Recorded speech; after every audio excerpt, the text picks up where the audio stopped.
And now, the National Broadcasting Company presents Inspector Thorne in The Fabulous Divorce Payoff Murder Case.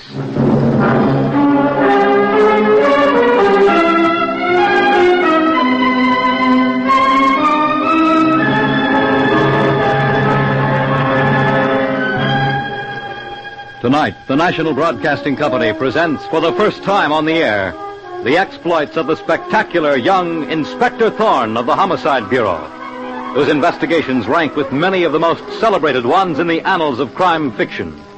An investigator smart enough to claim he is dumb and modest enough to believe it. Tonight, Inspector Thorne turns to The Fabulous Divorce Payoff Murder Case.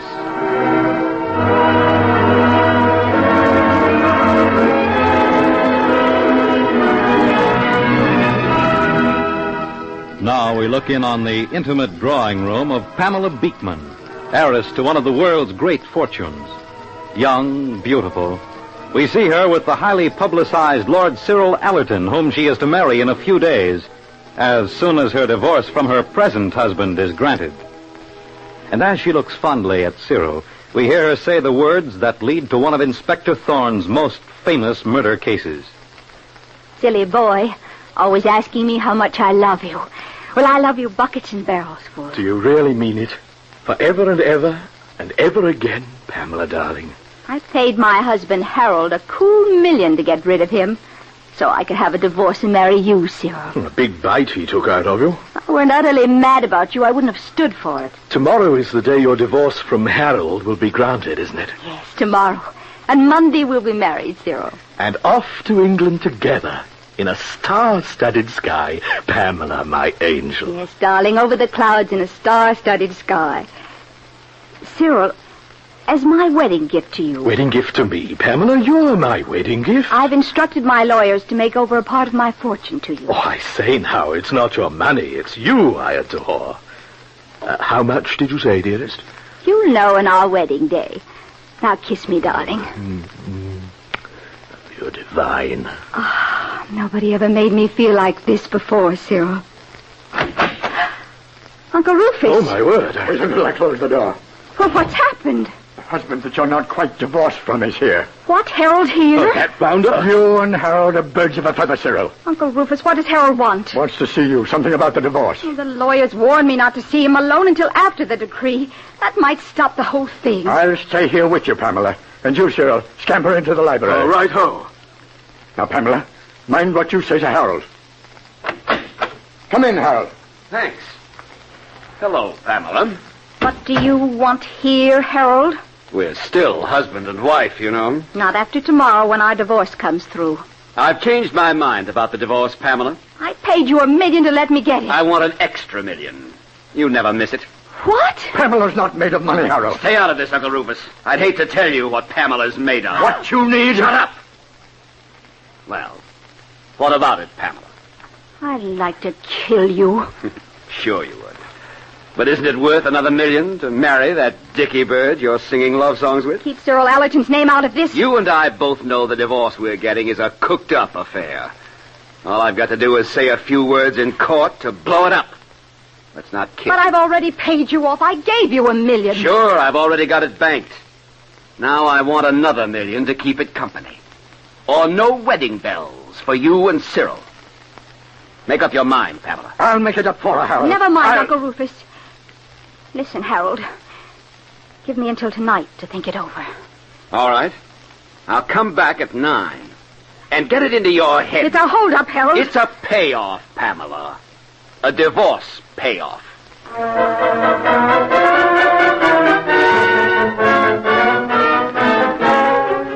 And shortly after 9 that night, we see Harold Beekman leaving Pamela's house once again.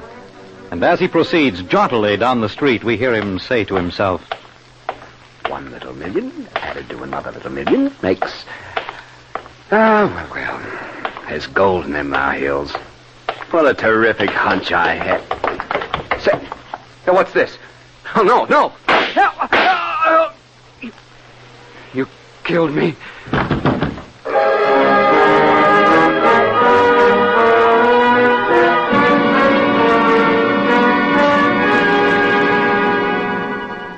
And a few minutes later, in a stark and frightening office at the Homicide Bureau, its walls adorned only by pictures of killers he has sent on their way to justice, we see a young man who looks anything but what he is, the spectacular Inspector Thorne of Homicide. As the door opens, he looks up and says, "Oh, Sergeant Muggin, what's up?" Top drawer murder. Who? Where?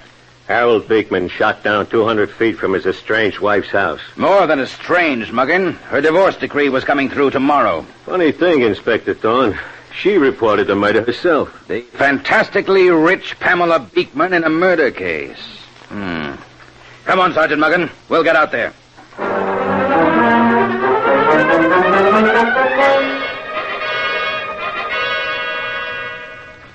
Stay here with the body, Sergeant Muggin. Go through his pockets. I'll go to the house. I'll follow you in a minute, Inspector Thorne. Okay.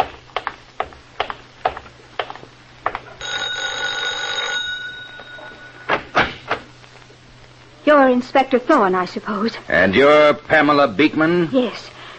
Please come in. My husband had just left the house when we heard the shots. I understand you and your husband were to get your final decree of divorce tomorrow. Why was he here tonight? It was a sort of last farewell. I invited him to drop in and have a drink with my Uncle Rufus and me and Lord Cyril Allerton. Cyril Allerton? I read somewhere you planned to marry him when your divorce was final. Yes, Monday. Let's get this straight.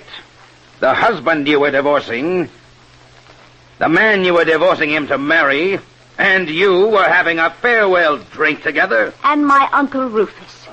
The divorce didn't mean anything. We were all terribly good friends. Harold and I had a deep regard for each other as persons, but we couldn't make a go of it as husband and wife. That explains why he was here tonight. It doesn't explain why he was murdered here tonight, however. It was a dreadful shock to all of us, Inspector Thorne. It's at least puzzling. Yes, isn't it? I'm puzzled at his being here on the eve of his divorce. There's nothing so strange about that.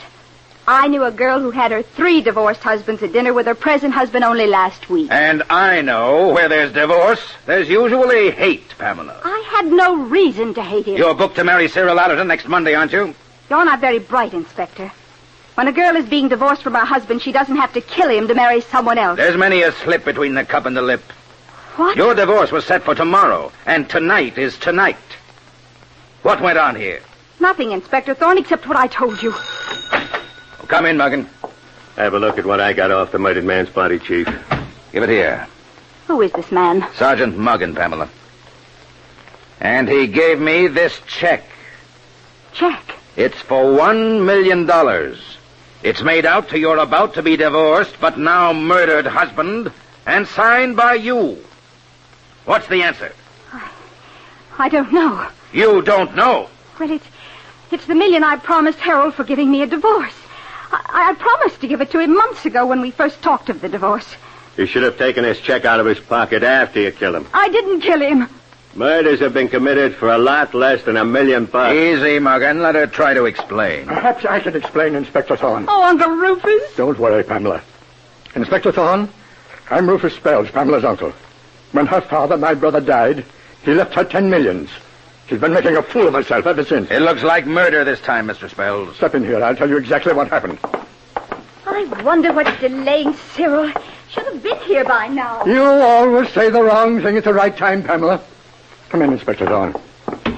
Well, what did happen, Mr. Spells? Make it as brief as you can, please. I'll tell you and let you draw your own conclusions, Inspector. Yes. Whenever a parasite crosses Pamela's path, she sets out to marry him. She was married to one in Harold Beekman. Things were going fine with him, blowing her money. Yes? Then came a bird of the same feather, that Englishman, Lord Cyril Allerton. Nothing would do but pay off Harold so she could marry him. Cyril Allerton. Pamela paid Harold a cold $1 million to agree to a divorce. That was 6 months ago. This check we found on her murdered husband is dated today. That's what I'm leading to, Inspector Thorne. After pocketing $1 million 6 months ago, Harold came back at Pamela this very afternoon and demanded another $1 million. Another $1 million? Yes, on the threat that he'd stop their divorce tomorrow. In other words, he'd already got $1 million from her and was playing for a second? What did Pamela say? Well, the first started flying. And then Pamela, always unpredictable, quieted down and told Harold she'd think it over, to come back at 9 tonight. You've presented a top murder motive for your niece, if nothing else. Not so fast, Inspector Thorne. This Englishman that she wanted to marry, Cyril Allerton, he was in the house at the time this afternoon, in another room. Allerton here? What did he do? Tell Pamela to pay off Harold so he could marry the rest of her millions next Monday? Yes. Then Pamela knocked me off my feet by telling Cyril Allerton that she was going to flatly refuse to stand for the holdup. What? That was it. Said it might stop her marriage to Cyril altogether. And when that cadger saw himself going on peanuts instead of caviar, he blew up. Darned if Pamela did tell him to come back at 9 tonight, too. Did he get here? No. Now Pamela's out there wondering why Cyril is delayed.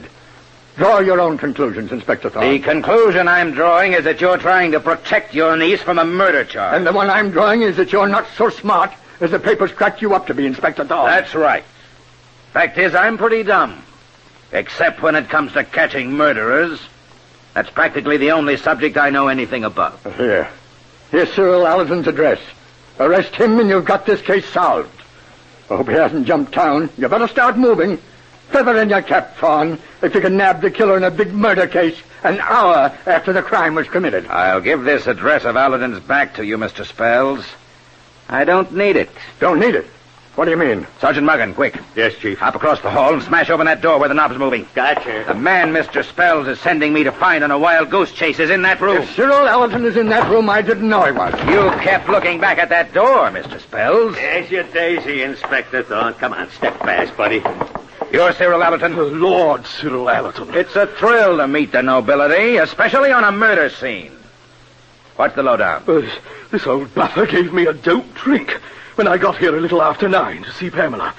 Then he locked me in that room, all doped up, while he slipped out and killed Harold Beekman. It's like one of those American gang cinemas I saw in London before I came to this country. He's trying to put the murder on me. That's a lie. I didn't know he was here, Thorne. He must have murdered Harold and sneaked back into the house through one of the upper windows. It's a hot night. I think it is. Fandyways is trying to slip a fast one over on us, Chief. How so, Muggan? Here's the murder gun. I found it in the room he claims he was locked up in. Guns don't walk through locked doors. You're a smart cop, Muggan. I've never seen that pistol before. I tell you, I was doped by this old buffer. I wonder why. But don't you understand? It's to plant his crime on me. He's a clever old devil. Who'd expect his fiancée's uncle to dope him? I don't think you are doped, your lordship. What? Sergeant Muggan, rush his lordship to the nearest hospital. Have his stomach pumped. Find out if he has been doped. I say, old chap, I protest. Come on, buddy. In England, a policeman would be reprimanded for You're this. in the United States of America. Well, Inspector Thorne, I must say you're not so dumb as you said. I may have pulled a boner there, Mr. Spells. Boner? My boy, you've got the case clinched. I remember that when your brother died and left $10 million to your niece, his entire fortune, that you went into the courts and claimed you had an oral agreement with him that 1/3 was to go to you. What's that got to do with the murder of the husband that my niece was divorcing to marry that LEONIDAS Lord Allerton? You don't know the half of it. Maybe you're as clever as I'm stupid. Anyway, stay here. I want to see your niece, Pamela, again. Wait a minute. You wait here, Spells. Inspector Thorne, did my Uncle Rufus explain everything to you? Yes, but sometimes I'm a little slow getting things through my head. You know, dumb. Oh, now you're being very modest. In my slow way, I'm trying to figure out how come this $1 million check was on the body of the husband you were planning to divorce tomorrow.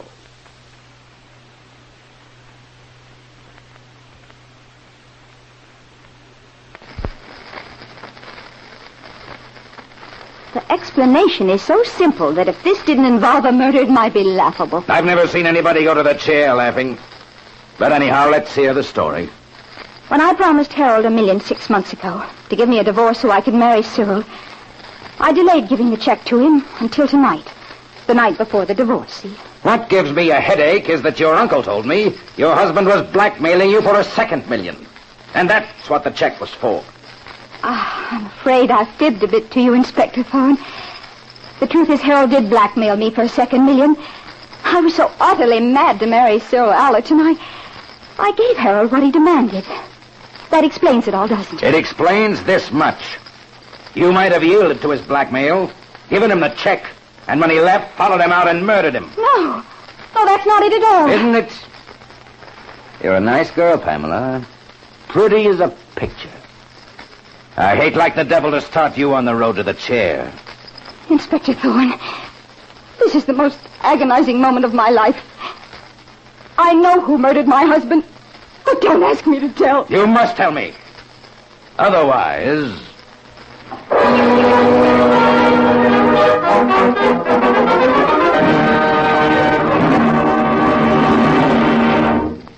Inspector Thorne in the fabulous divorce payoff murder case will return in just a moment. It's the Silver Jubilee on NBC. We'd like to give you a brief program guide for your future listening pleasure on NBC.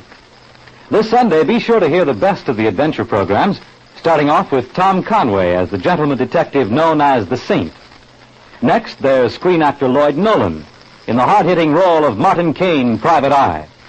Then Carlton Young appears in the double role of Philip Galt and the Whisperer. As the Whisperer, he is able to enter the underworld and secure information desperately needed to solve the most puzzling cases. Later Sunday evening, there's action with ace Japanese-American detective Mr. Moto, as he takes you on adventures designed to bring you plenty of suspense and intrigue. And here's a note about next week's program schedule. Dimension X is now broadcast on Thursday evening. Dimension X brings you stories dealing in time and space and brought to you in future tense. For the very best in dramatic radio entertainment, keep tuned to NBC.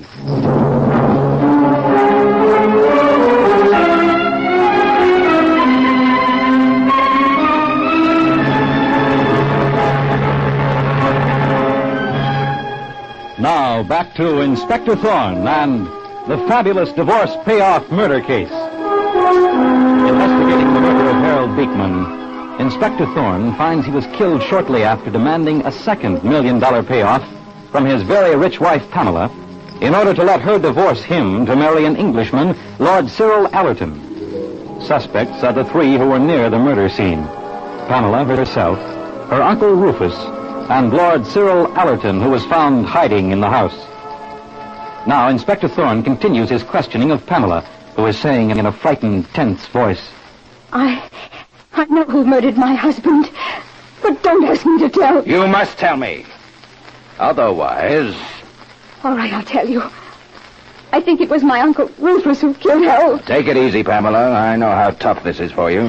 What makes it so hard is that Uncle Rufus tried to protect me. Now I'm practically accusing him of murder. Why did he kill your husband, Harold? He killed Harold because he didn't want to see $1 million more of my money get away. You see, when my father died, he left all his millions to me. Go on. With the provision that if I died, all my money would go to Uncle Rufus. You're pretty good at supplying motives, aren't you? Or am I just dumb getting that idea? I don't know what you mean, Inspector Thorne. I mean you had the same motive as your uncle. $1 million is not hay any way you figure it. This is dreadful. I think you're accusing me. Maybe yes, maybe no. I wish I hadn't told you anything. Oh, you, Sergeant Muggan. Back already? I left his lordship, Cyril Allerton, at the hospital with the docs getting ready to pump his stomach out. You should have heard him squawk when they got out the tube. Why didn't you wait to find out if he'd been doped? Because when I was taking his lordship to the hospital, a dame followed me in a car and got the doorman to slip me a note. What? Sure. And the note said she saw the murder with her own eyes. Sergeant Muggan, did she say my uncle did it? Oh, how terrible. No, Pamela, what she said sort of let your uncle out. If she said Lord Cyril did it, she's lying. I'm not saying what the dame said. Have you got that woman here, Muggan? No, Chief, I got a cop sitting on her at the hospital, waiting for her. Okay, Muggan, that should kill two birds with one stone. Sure, you can pump the dame while the docs are analyzing what they pumped out of his lordship's belly. Excuse me, I mean stomach. Let's go. Leave a couple of cops outside this house to see Pamela or her uncle don't make a break. You don't have to leave any of your cops outside, Thorne, to watch me. Oh, Mr. Spells? Old as I am, I've got good ears. I overheard Pamela accusing me of killing her husband, Harold. All that's left for me now is to tell you that Pamela killed him herself. I lied to keep her out of the law's hands when I said that Cyril Allerton did the job. I'm not so dumb, Spells, that I don't know two lies won't add up to the truth. Stay here till I get back. Try to figure out a story between you while I'm gone. Bye.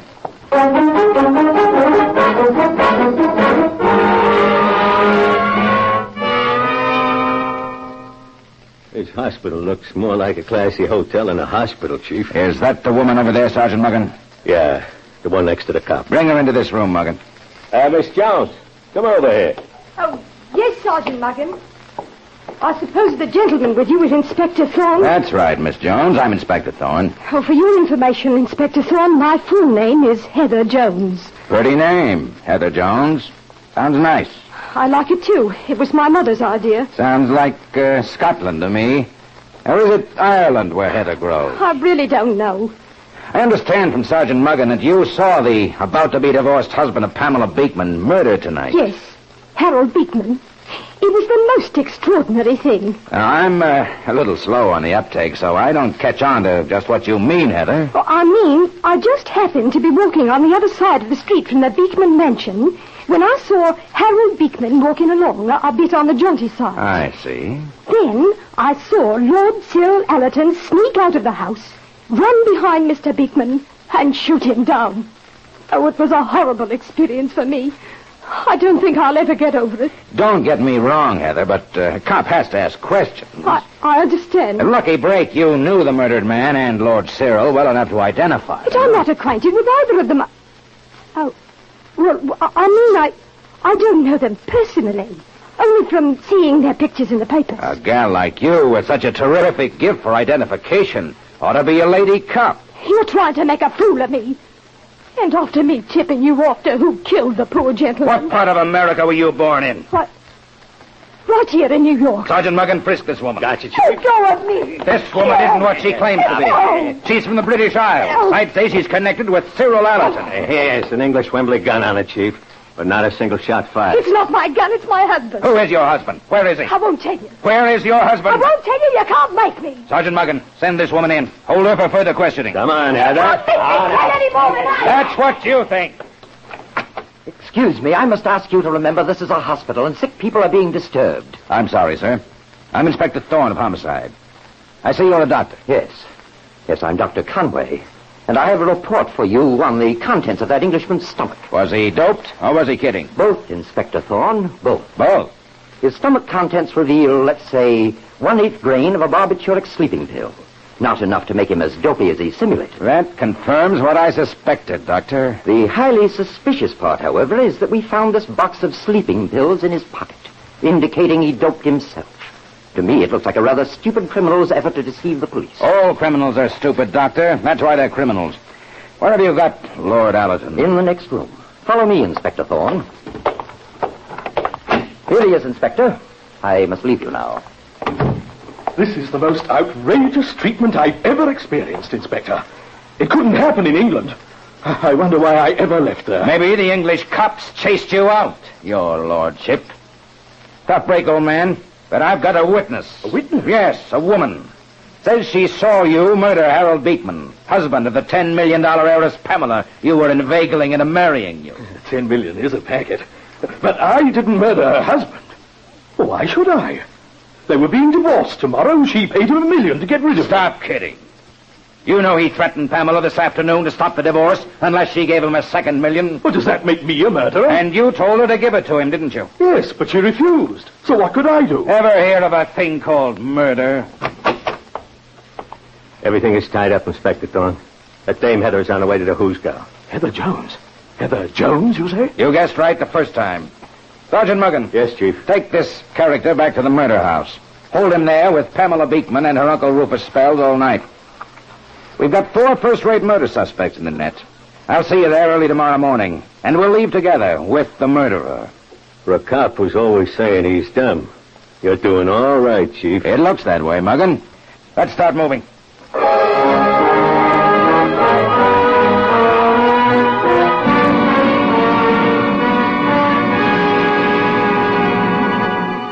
Now it is 10 o'clock the next morning, and we see an obviously pleased Inspector Thorne at the murder house, the home of one of the richest girls in the world, Pamela Beekman. And we hear him say, Well, Sergeant Muggan, I understand you've got our net of suspects in the house. Sure, Chief. Here are Pamela Beekman, her love interest, Lord Cyril Allerton, her uncle, Mr. Spells, and, of course... 12. Which one do we pinch? Pinch my niece, Pamela. She murdered her husband, Harold. Reason? She didn't want to pay him an extra $1 million for giving her a divorce so she could marry this panty waste, Lord Allerton. To think my father could have had a brother like you, Uncle Rufus. I was heartbroken when I told Inspector Thorne I thought you had killed Harold. No, I'm not sorry I did. Good girl, Pamela. Monday we'll be married and off in a star-studded sky on our honeymoon. And I, Lady Allerton. I only hope, darling, we'll both forget my own uncle tried to have me arrested for Harold's murder. Now, when we're married, Pamela, my sweet, you'll write it off as an unfortunate incident and forget it. I hate to break up a $10 million romance, Allerton, but I'm afraid Pamela can't marry you. There's a complication. Complication? Heather Jones, come in. Yes, Inspector Thorne. Heather, you here? You... Shut up, Allerton. This woman, Heather Jones, is your wife. She's lied to you. She's not. Here's the marriage certificate that proves she is. Yes, Cyril. Husband and wife, that's what we are. You and I were butler and parlour maid at a real lord's house in London.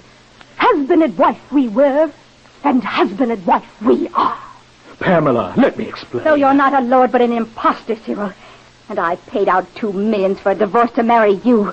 I hope I never set eyes on you again. You won't have the chance to see him again, Pamela. What?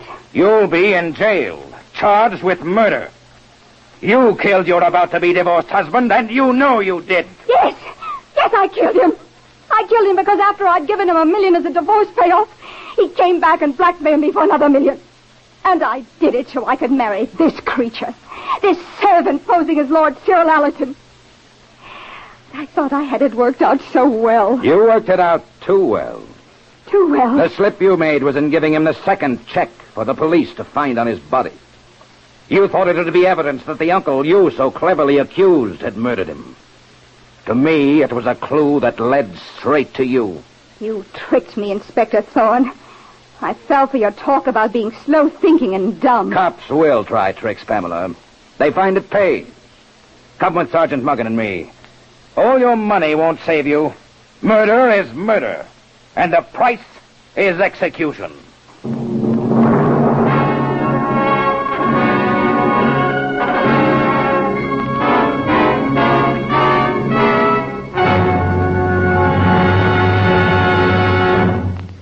And so ends the fabulous divorce payoff murder case. The part of Inspector Thorne is played by Carl Weber. Direction by Kenneth McGregor. The script was written by Eugene Edward Francis from the original story by Frank Hummert. This is Fred Collins inviting you to tune in again next Friday at the same time when the National Broadcasting Company will present Inspector Thorne in The Vacant Lot Murder Case.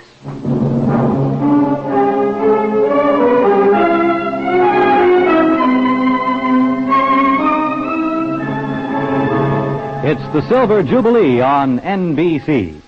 NBC presents a new comedy team consisting of Bob and Ray. Bob Elliott and Ray Goulding, a married duo who specializes in light satire and nonsense sketches. Bob and Ray have more changes of voice than a 13-year-old boy with the hiccups. The lads have been bringing fun to the New England area for quite some time. Now they've been called in by NBC to spread their hilarity around on a coast-to-coast basis. Hear Bob and Ray every weekday afternoon and for a solid hour of laughs every Saturday on your NBC station. Stay tuned now for Mr. Keene, Tracer of Lost Persons on NBC.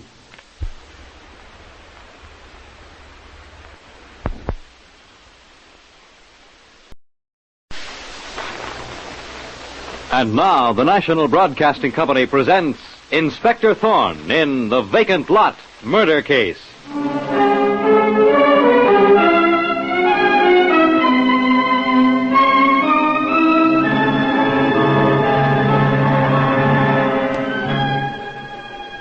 Tonight, the National Broadcasting Company presents the exploits of the spectacular young Inspector Thorne of the Homicide Bureau, whose investigations rank with many of the most celebrated ones in the annals of crime fiction. An investigator smart enough to claim he is dumb, and modest enough to believe it. Tonight, Inspector Thorne turns to The Vacant Lot Murder Case. As tonight's Inspector Thorne murder case opens, picture, if you can, a vacant lot, late on a summer evening. A street lamp casting a feeble light on a large for sale sign near the pavement. A man stops in a puzzled way and says to himself, This is a funny thing. He said to come to number 1220. Must have made a mistake. This is a vacant lot. You looking for somebody, sir? Yes, for number 1220. But I don't see any. Oh, there's no 1220 on this block, mister. I live just across the street. I know there ain't. I guess you got the wrong address. Yes, it looks that way, son. Thank you anyway. That's okay. Good night. I wonder if this is a trap. Just what I thought. You lured me here to murder me. Help! Police! You killed me. What a fool I was. Come here.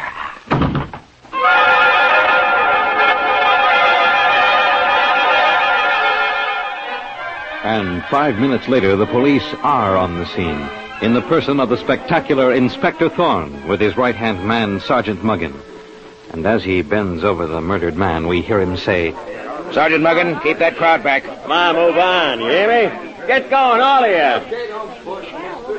Find anything on the body, Chief? Nothing but a bunch of keys and some money in his pockets, Muggin. His face rings a bell with me, but I go blank when I think a name. Wait a second, Muggin. Here's a tailor's label in his coat pocket with his name and address. Huh? It says Arthur Hayward, 470 Maple Street. Rings no bells here, Inspector Thorne. Look, Muggin, there's a girl making for the alley across that vacant lot. Stop her, quick. Hey, you! Stop where you are, or I'll shoot! We're the police. Come back here. We don't want to shoot a woman. I'm coming. I don't know anything about this. What do you want? I'm Inspector Thorne. This is Sergeant Muggin. What's your name? What's your hurry getting off a murder scene? My name's Della Laverne, and I don't know anything about a murder. Listen, Della, lying to Inspector Thorne won't get you anywhere. I'm not lying. Why were you running across this vacant lot? It's a shortcut home. Where do you live? West 23rd Street.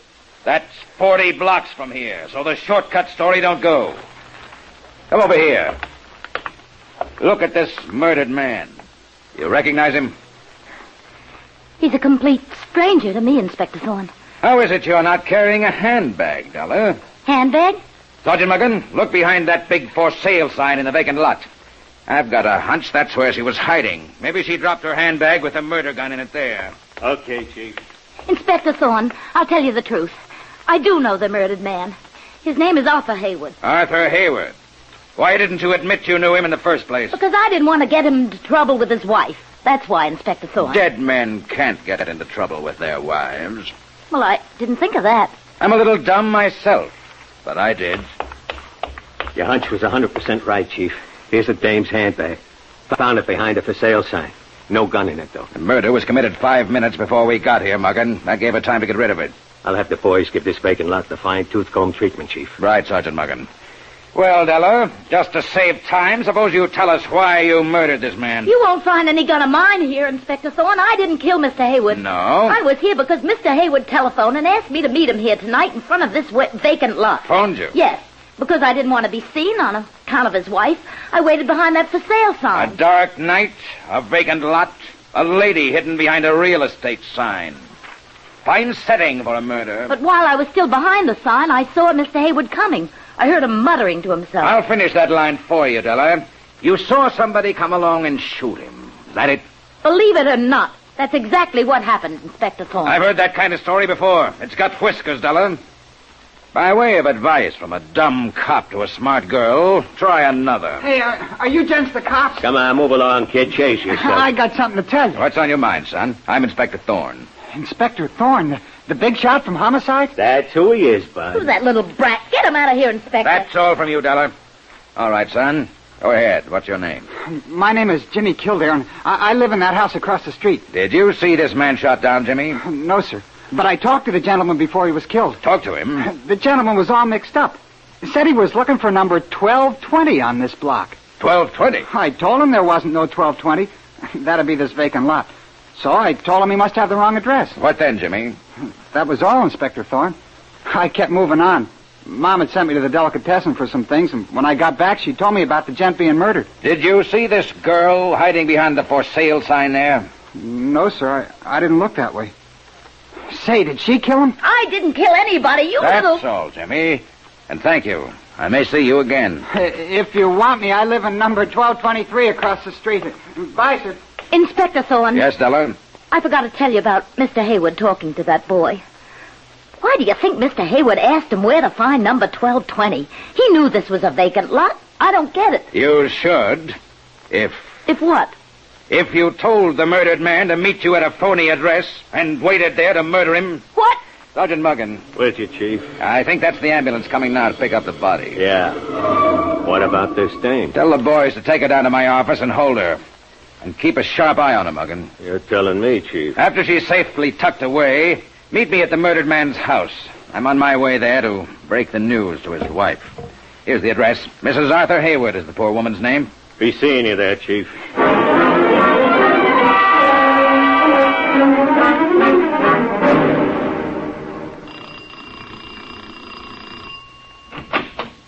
Yes? Is Mrs. Hayward at home? I'm Mrs. Hayward. I suppose you want to see my husband? My name is Thorne, Inspector Thorne of the police. The police? Oh, come in. I'm afraid you must brace yourself for very bad news, Mrs. Hayward. Bad news, Inspector Thorne? What? That's your living room, isn't it? Oh, yes, but why? I suggest we go in there. Oh, surely. Sit down in this chair. What I have to tell you is quite terrible. Terrible? Tell me what you mean, please. It's about your husband, Mrs. Hayward. My husband? Your husband was murdered about a half hour ago. What? The killer stepped out from a vacant lot in the dark and shot him. My husband murdered. Easy. You're becoming hysterical. No, I'm not hysterical. Easy now. My husband wasn't murdered, Inspector Thorne. He and I were just having a snack in the pantry. What? Yes, I'll call him. Arthur, dear. Coming, Ethel. Arthur, this is Inspector Thorne from the police. From the police. He came to report that you had been murdered. Is that correct, Inspector Thorne? There must be some mistake, Mr. Hayward. For a murdered man, I'm very much alive. Oh, if you hadn't been here at home, Arthur, I'd have fainted when Inspector Thorne told me. A woman we caught running away from the murder scene positively identified the body as yours, Mr. Hayward. This is utterly fantastic. I've never heard anything like it. To top the thing off, we found this tailor's label in the murdered man's coat. Well, it's my tailor, all right. And my name and address. This is the darndest thing I ever saw. Did you miss any of your clothes recently, or give them away, Mr. Hayward? Now, let me think. Arthur, remember?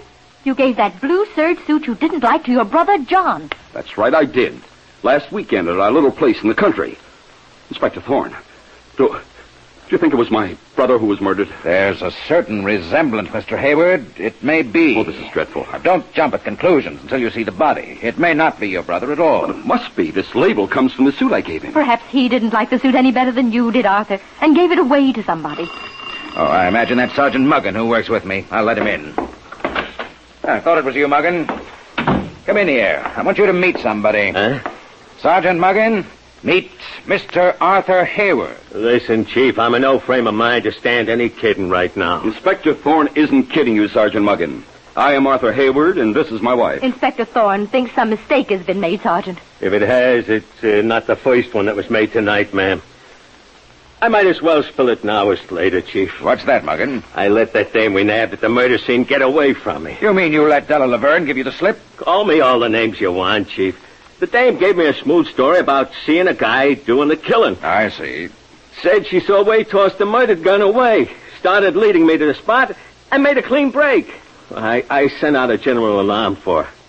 I'm betting we'll never see her again. Yeah, don't let it get you down, Muggan. It's a bad break, but those things happen. I should have caught on a dame with a name like Della Laverne was a smoothie.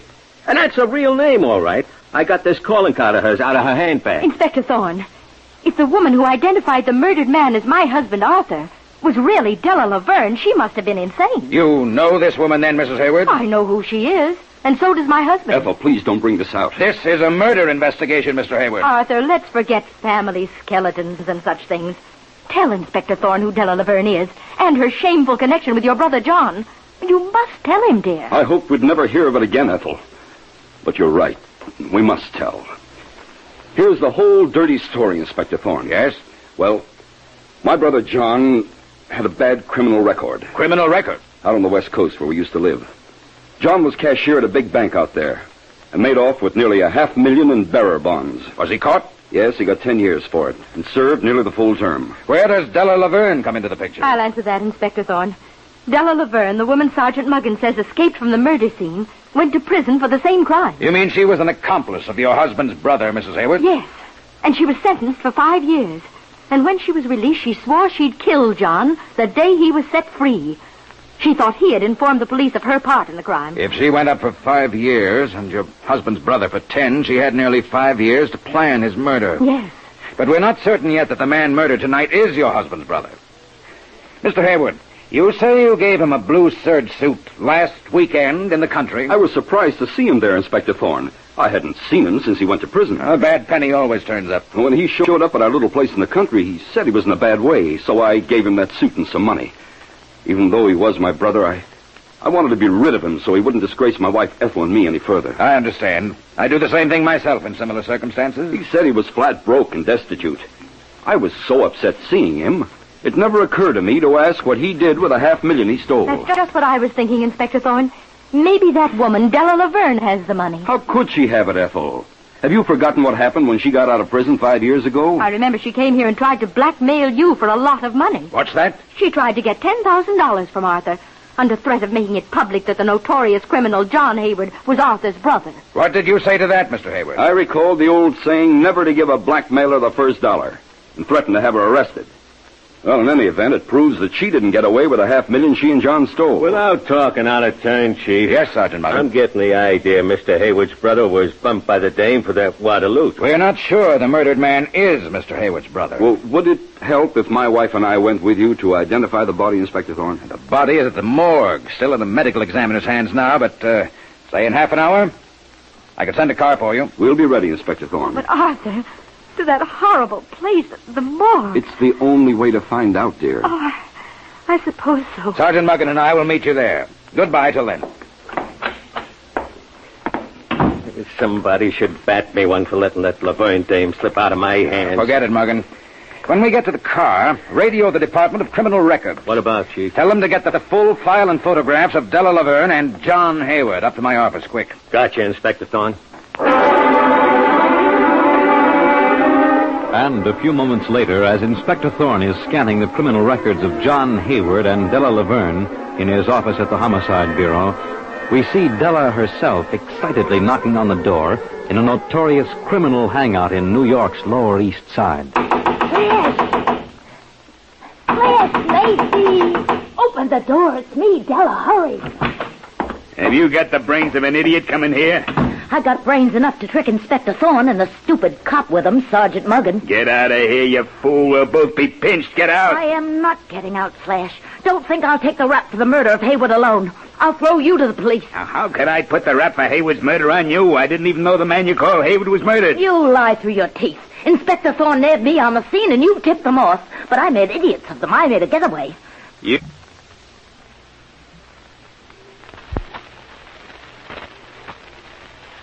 You make idiots of Thorne and Muggen? You're the idiot. I told you that phone call to meet Hayward at that vacant lot was phony, but no, you turned a deaf ear to me. You had that call put through to me yourself, Flash Macy. You planted me there so you could kill him and frame me. Listen, Della, don't try any tricks on me. It's unhealthy. You asked for it, Flash, and now you'll get it. Give me that gun and do it gentle and careful. Oh. I got you covered. Give it to me before I blow a couple of slugs in you. Oh, no, I'll give you the gun. Here, I'll drop it on the floor. Now let's talk sense. You think I believe you made a getaway from Inspector Thorne? It was Muggen that I tricked. You're tricking yourself, Della. I got away from them both. Listen, Della. Did he get your name? Yeah, I had a card in my bag. Besides, my name slipped out in the excitement. They had me cut. Okay. You got one chance left, Della. One last chance. How? What last chance? Run back to Thorne at the Homicide Bureau. Turn myself in. I've got you off hot spots before. What if you have? I'm telling you for the last time, Della. Rush as fast as your legs will carry you to Inspector Thorne. Put on the act. Tell him you were scared and made the terrible mistake of running away. Oh, it sounds crazy. It's your only chance, Della. Your only chance. Oh, all right, I'll go. But if you're tricking me out... Every second counts. Go.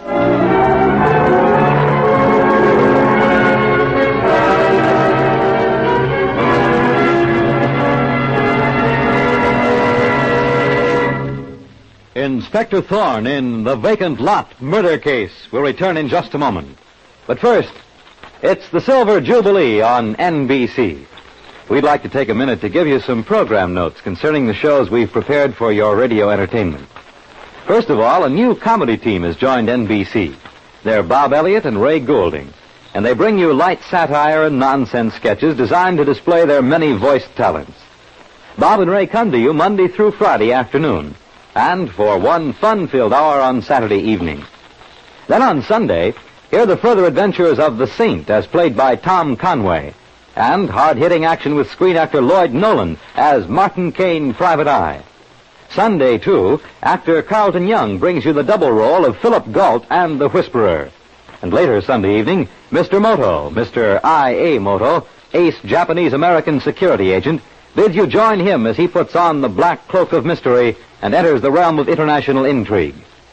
Be sure to hear Dimension X on NBC every Thursday evening. Stories dealing in time and space, and brought to you in future tense. Yes, morning, noon, and night for the very best in radio entertainment. Keep your dial set at this, your NBC station.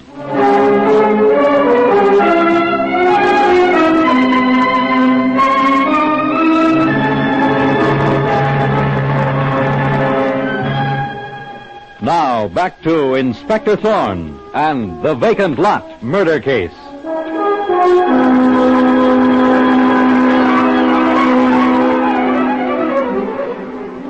And now, a few minutes after the scene we just heard between Della Laverne and Slash Macy, evidently her accomplice, we see Inspector Thorne at the morgue beside the murdered man's body, and we hear him say to Arthur Hayward, "So you positively identify this body, Mr. Hayward?" Yes, Inspector Thorne. It is my brother John. What a fearful end he came to. Perhaps he's just as well off, Arthur. A life of crime, years in prison, a marked man always. Maybe so, Ethel. But to me, the brother I was brought up with... Try not to think about it, Mr. Hayward. The identification of your brother's body is a great help to me. It's easy to see your brothers, a pronounced family resemblance. Yes. People used to say that if my hair weren't so black and poor John was so blonde... Well... But anyway... What do you know, Inspector Thorne? Know what, Sergeant Muggen? With 1,000 cops looking for that dame, Della Laverne, and get nowhere. What does she do but walk in here and ask for you? Della Laverne here? That's it, Chief. I got her waiting outside. I wonder what her game is. Mr. Hayward, would it inconvenience you and your wife to stay in the reception room until I've talked to Della Laverne? We'll be glad to stay, won't we, Ethel? If only to satisfy my woman's curiosity. Yes, Inspector Thorne. I'll tell you what she says, Mrs. Hayward. I'll not keep you waiting too long.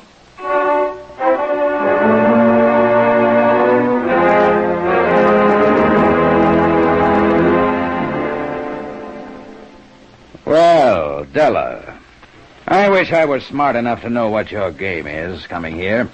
You're a very clever man, Inspector Thorne. A very smart man. Thanks for the compliment, Della.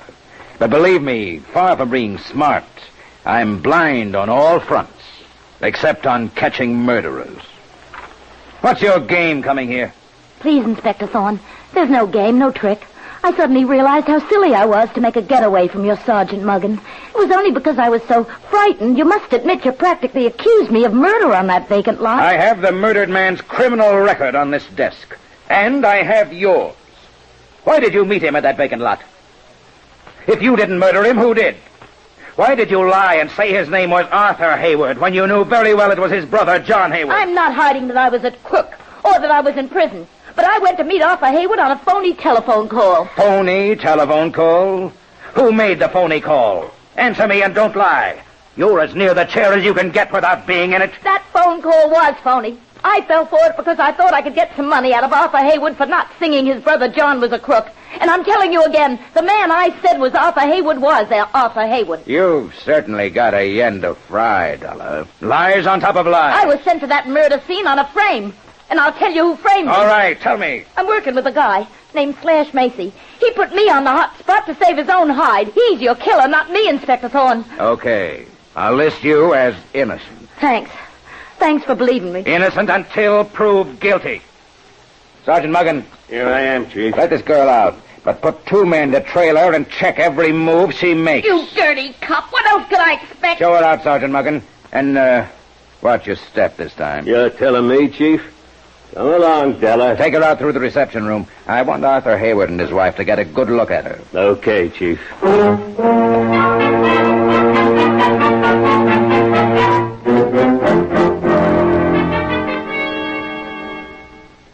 Well, Mr. and Mrs. Hayward, was that woman Sergeant Muggen led through here the one you know as Della Laverne? It's the woman who tried to blackmail my husband. No question. She's the one, Inspector Thorne.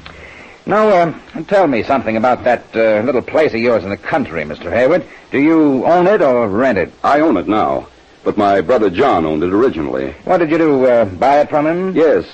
John told me he wanted the money to pay lawyers' fees before he went on trial for the $500,000 robbery he was accused of. He said he was not guilty of any wrongdoing. He was my brother. I believed him. The records here show he was guilty. I asked about the cottage because of the $500,000 he stole. It was never found. What? Never recovered? No. I've got an idea his coming to the cottage and asking you for a suit and some money was a ruse. Chances are his real object was to find the place empty and get the loot he may have hidden there. I don't see where he could have hidden it. But it might be a good thing for you to make a thorough search of the cottage and grounds, Inspector Thorne. I'll send a searching squad there at once, Mr. Hayward. Oh, here's a road map to help them find it. The place is off the beaten track. Fine, thanks a lot. Well, I'll not need you any longer, Mr. and Mrs. Hayward. Good night. The same car that brought you is outside, ready to take you back. That's very thoughtful of you, Inspector Thorne. Well, let's get started, Ethel. Yes, I'm ready for bed. Good night, Inspector Thorne.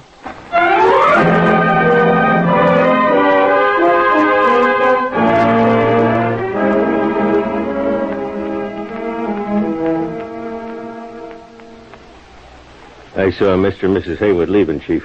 What do we do now? Go out to the Hayward weekend place in the country. To search for the $500,000 the mighty man might have stashed there? I don't think we'll find that there, Muggen. No? No, but I do think we'll find something highly interesting to Della Laverne, the woman we nabbed on the murder scene. Della Laverne? And also to her present accomplice in crime, Slash Macy. Slash Macy? Is he in on it too, Chief? We'll see. Anyway, Muggen, I'm about to close this case.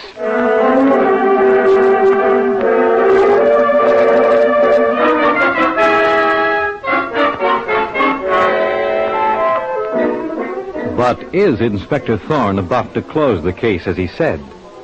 For it is now the following morning, and we see him and Sergeant Muggen back in Inspector Thorne's office in the Homicide Bureau, and we hear Sergeant Muggen say, Well, Chief, it looks like we wasted a night searching the Hayward's weekend cottage. What did we find? Nothing. I found this bottle, Muggen. It's the clue that will break this case. Huh? Hello, Sergeant Muggen talking. What? Okay, I'll tell the Chief.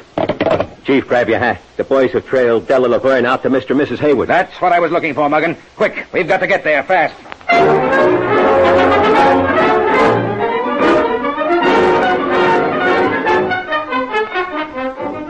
And now, at the Hayward's house, we hear this. Della Laverne, what are you doing here? Who's this man with you? You know what we're after, Hayward. $500,000, Hayward. Don't stall if you don't want to be plugged. Arthur, he'll kill you. You got the idea, lady. $500,000 or he meets the angel. I haven't got it. You're mad. I don't know what you're talking about. I'm giving you 10 seconds, Hayward. 1, 2, 3, 4... Stop. I haven't got it. 5, 6, 7, 8, 9... Don't move, Slash, and I shoot to kill. Muggen, get that gun away from him. Don't move, Slash. Thanks, Slash. Not so tough as you act, huh? Handcuff him and Della Laverne together, Muggen. You don't understand, Inspector Thorne. Slash and I were just making a social call on Mr. and Mrs. Hayward. With a gun in your hand and murder in your heart. You're dumb, Thorne. Hurry, Muggen, with the cuffs. Right. All set, Chief. Got him. I didn't murder Hayward's brother, Inspector. Slash put him on the spot. Shut your trapper. I'm doing the talking, Slash. This guy Hayward's got $500,000 that belongs to Della and me. Inspector Thorne, these people came to murder me for something I haven't got. How could I have the money my brother John stole and went to prison for? I know how. It's because you, Arthur Hayward, are not Arthur Hayward. You're actually the ex-convict John Hayward. You murdered your brother, Arthur. Ethel, give me that Tommy gun. Kill them all, John. Mow them down. There, for Ethel. It's Thorne or... Muggen, drop to the floor. Point that Tommy gun to the ceiling, John Hayward. I've got you covered. He's got us, Ethel. He's got us. Drop that gun, John Hayward, or you're dead. Pick up the gun, Muggen. Get it out of the way. Right, Chief. Now, John Hayward. I'm not John Hayward. I'm Arthur Hayward. You got John's body in the morgue. Is that why you tried to kill me? I went off my Listen head. carefully. Here's the evidence that nails you as the murderer. Evidence? 1, the road map you gave me shows your fingerprints as those of the ex-convict, John Hayward. They match the prison fingerprints of John Hayward. Me and me. Right. Now, here are 20 bank books in this woman's name who calls herself Ethel Hayward, your wife. They total $500,000. So what? Ethel here was actually the murdered man's wife. I think... I confess. I was his wife, Arthur's wife. Shut up, Ethel. You're sending us both to the A chair. confession may make the court lenient, John. Don't come and join, you fool. I'm confessing, John. Keep on, Ethel. When John went to prison, Inspector Thorne, he left the money with me, and I promised to wait for him. Yes? But I got tired waiting for him, so I got a divorce and married Arthur. And when John got out of prison, you and John murdered your husband, Arthur. That's the story, Inspector Thorne. John came to our weekend cottage, demanded the $500,000, and he and I murdered Arthur. What else could we do? I don't know, Ethel. But dumb as I am, that's the way I figured it. The only clue I had was this bottle of hair dye that John, the ex-convict here, used to dye his hair black to make him look like his brother Arthur. Oh, I see. That accursed bottle of hair dye caught John and me. That's all, I guess. I arrest you and John Hayward for first-degree murder. I'm ready to go. You're not so dumb as you made out. I am dumb, but I made out. Take him in, Muggin. Next stop, the chair.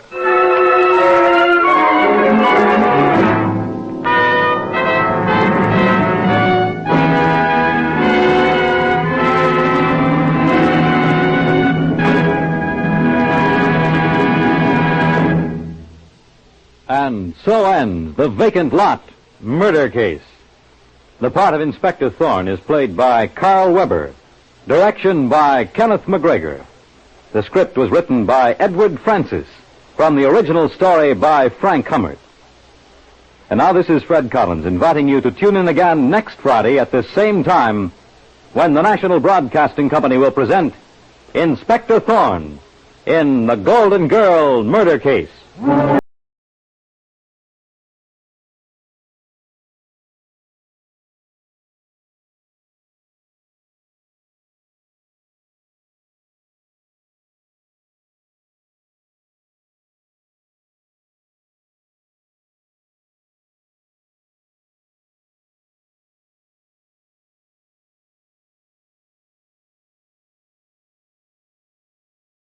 The Silver Jubilee on NBC.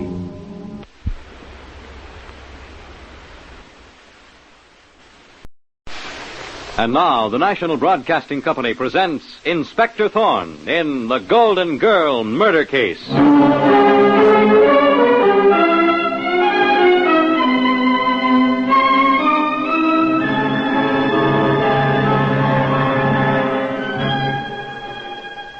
Tonight, the National Broadcasting Company presents the exploits of the spectacular young Inspector Thorne of the Homicide Bureau, whose investigations rank with many of the most celebrated ones in the annals of crime fiction.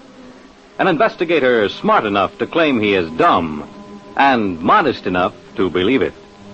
Tonight, Inspector Thorne turns to the Golden Girl murder case.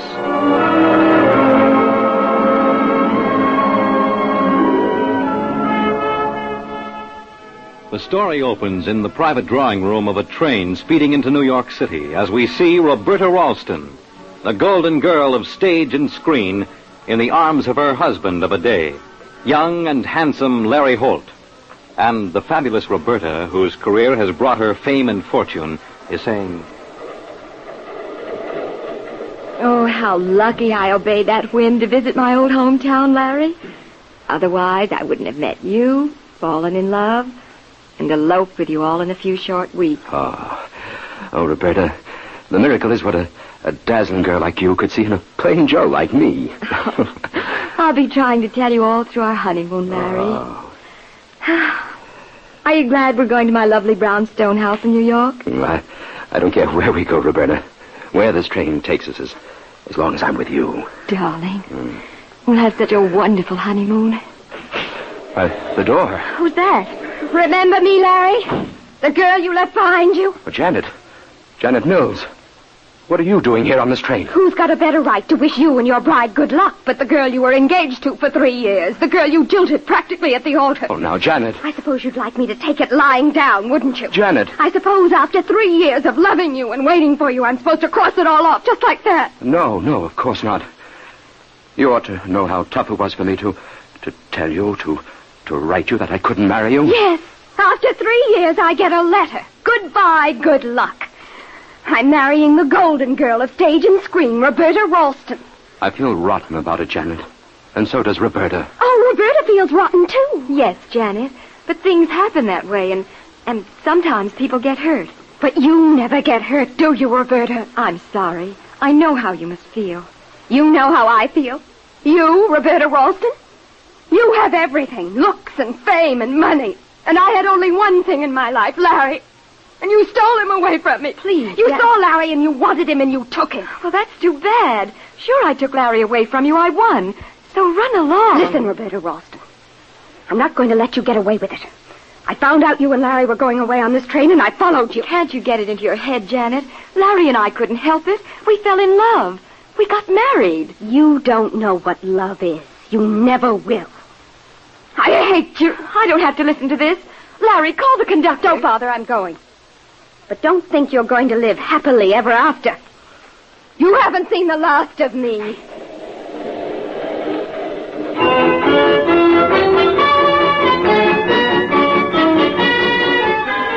And now, a few hours later, following the violent scene on the train, Roberta, the golden girl of stage and screen, and her bridegroom are in New York at her house.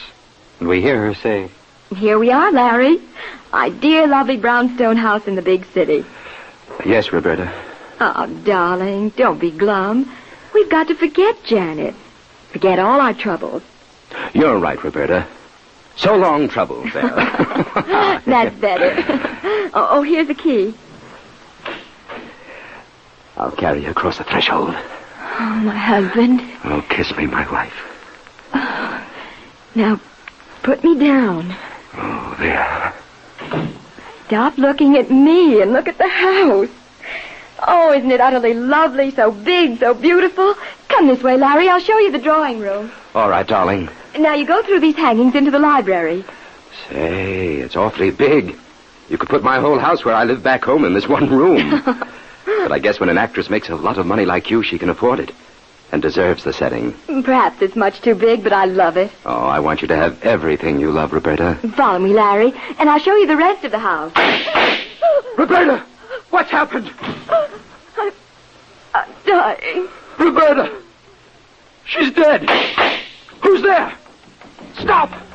Murderer! Yeah, I'll get you. Let me go! Janet! So you got your revenge. Let me go, Larry. I beg you. You shot Roberta, Janet. I'm calling the police. I've got to call the police.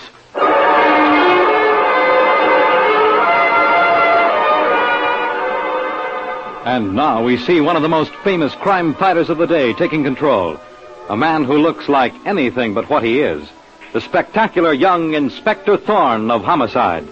With his assistant, Sergeant Muggen, by his side, the young black-haired Inspector Thorne is confronting a haggard Larry Holt and saying, Mr. Holt, your marriage yesterday to Roberta Ralston was announced in the papers, so I know about that. I suppose you came here on your honeymoon? Yes, Inspector Thorne. Please tell me what happened, Mr. Holt. We'd just arrived here. Roberta started to show me the house.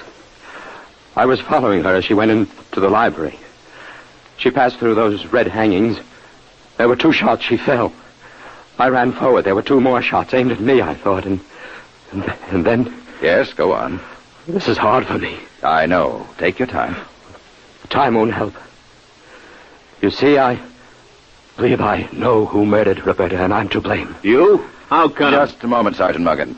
I don't want my partner to rush you, Mr. Holt. I'm sorry, Chief. Now, you were saying you think you know who killed your famous actress wife. Who was it, Mr. Holt? Another man or another woman? It was a woman, Inspector Thorne. What's her name? Janet Mills. We were engaged for a long time back in the small town where we lived, Carrollton. And then you eloped with Roberta Ralston, the golden girl of stage and screen. We couldn't help it, Inspector Thorne. We fell in love. But Janet Mills didn't see it that way. Jealousy's always a strong motive for murder, Chief. Yes, Sergeant Muggen. It was awful. Janet followed us on the train as we came to New York. Threatened Roberta. I wish I'd never gotten Roberta into this. Steady. Well, why didn't Janet shoot me instead of Roberta? Maybe Janet didn't shoot anybody, Mr. Holt. A threat is not necessarily murder. But after the shots, I heard Janet running away, and I caught her. Where is she now? I locked her in the next room, Inspector. Come on, Sergeant Muggen. Be easy on Janet, Inspector. She didn't know what she was doing. I don't know what she did yet, Mr. Holt. What do you mean? You think Janet is innocent? I'm not bright enough to think anything yet. I just got here. Go get yourself a drink, Holt. You look as if you need it. Thank you, Inspector Thorne. I wanted to get rid of him, Muggin. Now open the door. Gotcha, Chief. Janet Mills, I'm Inspector Thorne. This is Sergeant Muggin. You can't arrest me. I didn't kill Roberta Ralston. I swear it. You've got to listen to me. I'm listening. I heard 2 shots and then 2 more, and I got scared and started to run away. Where were you? Behind the piano in the drawing room. Hiding? Yes, hiding. I see. No, you don't see, Inspector Thorne. It's true, I was hiding, but I didn't kill Roberta. Who did then? I don't know. Didn't you see anyone, Janet? No. No. You were in the drawing room, behind the piano, and you didn't see a soul. That's right, Inspector Thorne. You must need glasses. What were you doing in this house? I was out of my mind to come here. Answer my question, Janet. You threatened Roberta on the train. You sneaked into this house and concealed yourself behind the piano. What was the idea? I planned to plague Larry and Roberta. I thought I could get revenge by popping up wherever they went and spoiling their honeymoon, Inspector Thorne. That's a hot one, Chief. I know now. I was crazy, Sergeant Muggin. Janet, how did you get into the house? I found the back door ajar and came in that way, Inspector Thorne. The back door, eh? Then you went into the drawing room and waited. Yes, Inspector. It was only a few minutes before Larry and Roberta arrived. I watched them a bit, and I was just going to come out and show myself when I heard the shots and tried to run away. And all this time you saw nobody, Janet? That's right. Although the murderer must have been in the house. I don't know where the murderer was, Inspector Thorne. I do. The murderer was hiding behind a piano. No, Sergeant Muggin. Wait. I did catch a glimpse of someone. Really, Janet? Yes, a man, as I came through the door. And was he short and fat with glasses? I couldn't say. I'll bet you couldn't. You're a rotten liar, sister. Do we pull her in, Chief? Janet will keep, Muggin. I want to see the body first. Okay. Don't leave this house, Janet, if you know what's good for you. Come on, Muggin. I'm right on your tail, Chief. Body's in the library, Muggin. Through these red draperies. Yeah. There she is. What an end for the golden girl of stage and screen. 2 bullets and fade out. 2 bullets, Chief? Yes, she was shot twice, Muggin. Look here. The other 2 shots went in another direction. Hit this wall. Those 2 bullets must have been meant for Larry Holt and went wild. It looks that way. Check ballistics, Muggin, but I'll bet the murderer fired from behind those red hangings separating this room from the drawing room. Yeah, and that just about nails down the jilted fiancée, Janet Mills. Muggin, look at this pile of mail on the desk addressed to Roberta Ralston. Waiting for her to get back home, I guess. Some welcome. Bills. Why not? She was the golden girl. The papers were always talking about how much she made. Evidently she spent it as fast as she made it. Here's a bill for interior decorating, $10,000. Another $15,000 for a fur coat. A doctor, $550. Wristwatch, $1,200. Yeah. Just don't tell my old lady.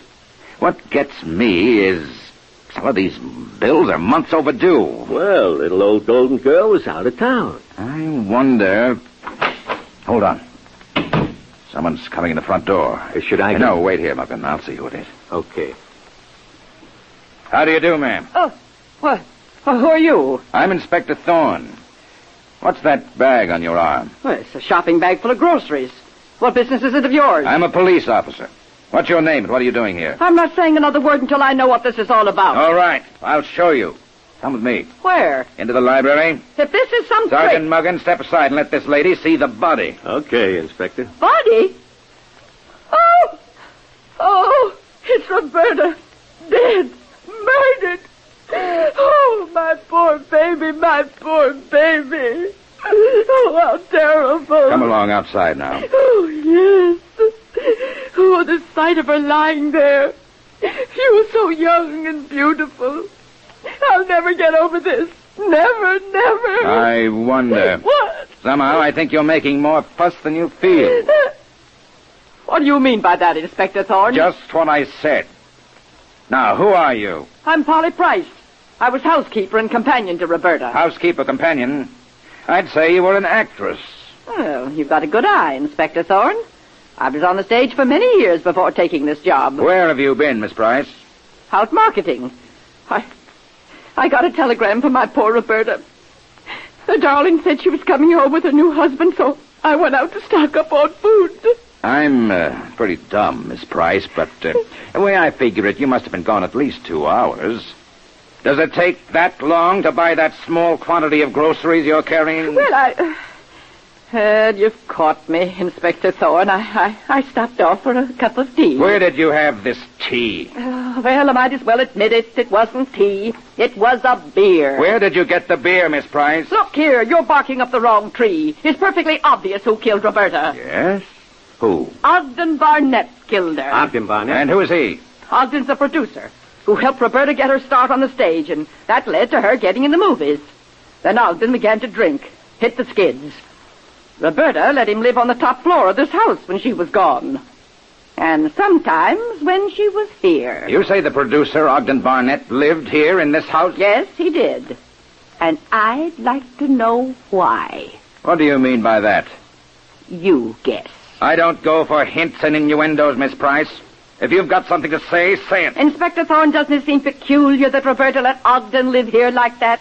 I thought you said Ogden gave Roberta her start. Yes, but he didn't do that much for her. All he did was give her a little part in a play. I see. There could have been something else between the two of them, Inspector Thorne? What?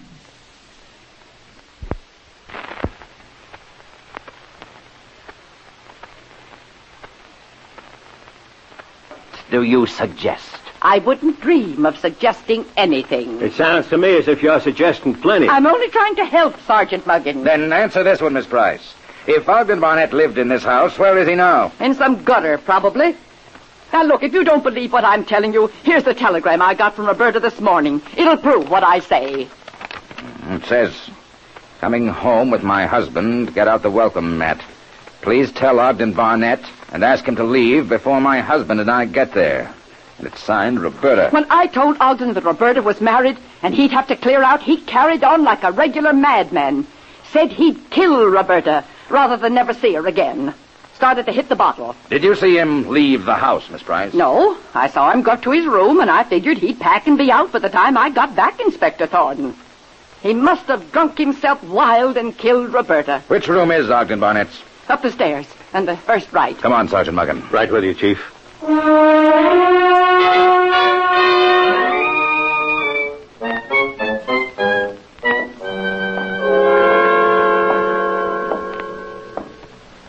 She said the first door to the right, Muggin. Here it is, Chief. Hey, that must be Ogden Barnett stretched out on the bed. Yes. He's dead, Chief. No, Muggin. Dead drunk. And drunk or sober, Mr. Ogden Barnett was in this house all the time the murder took place.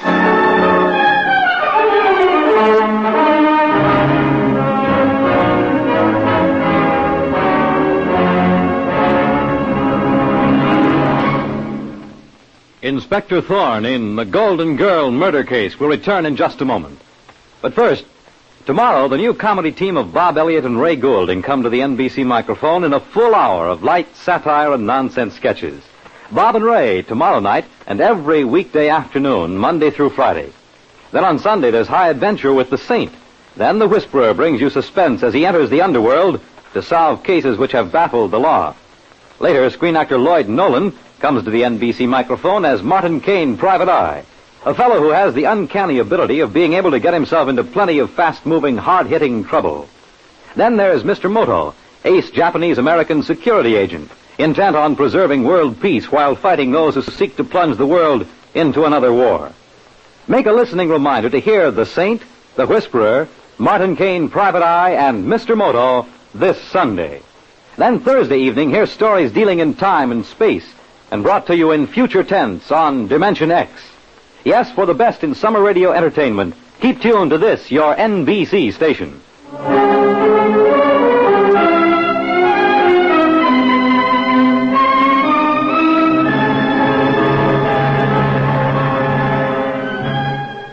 Now, back to Inspector Thorne and the Golden Girl murder case.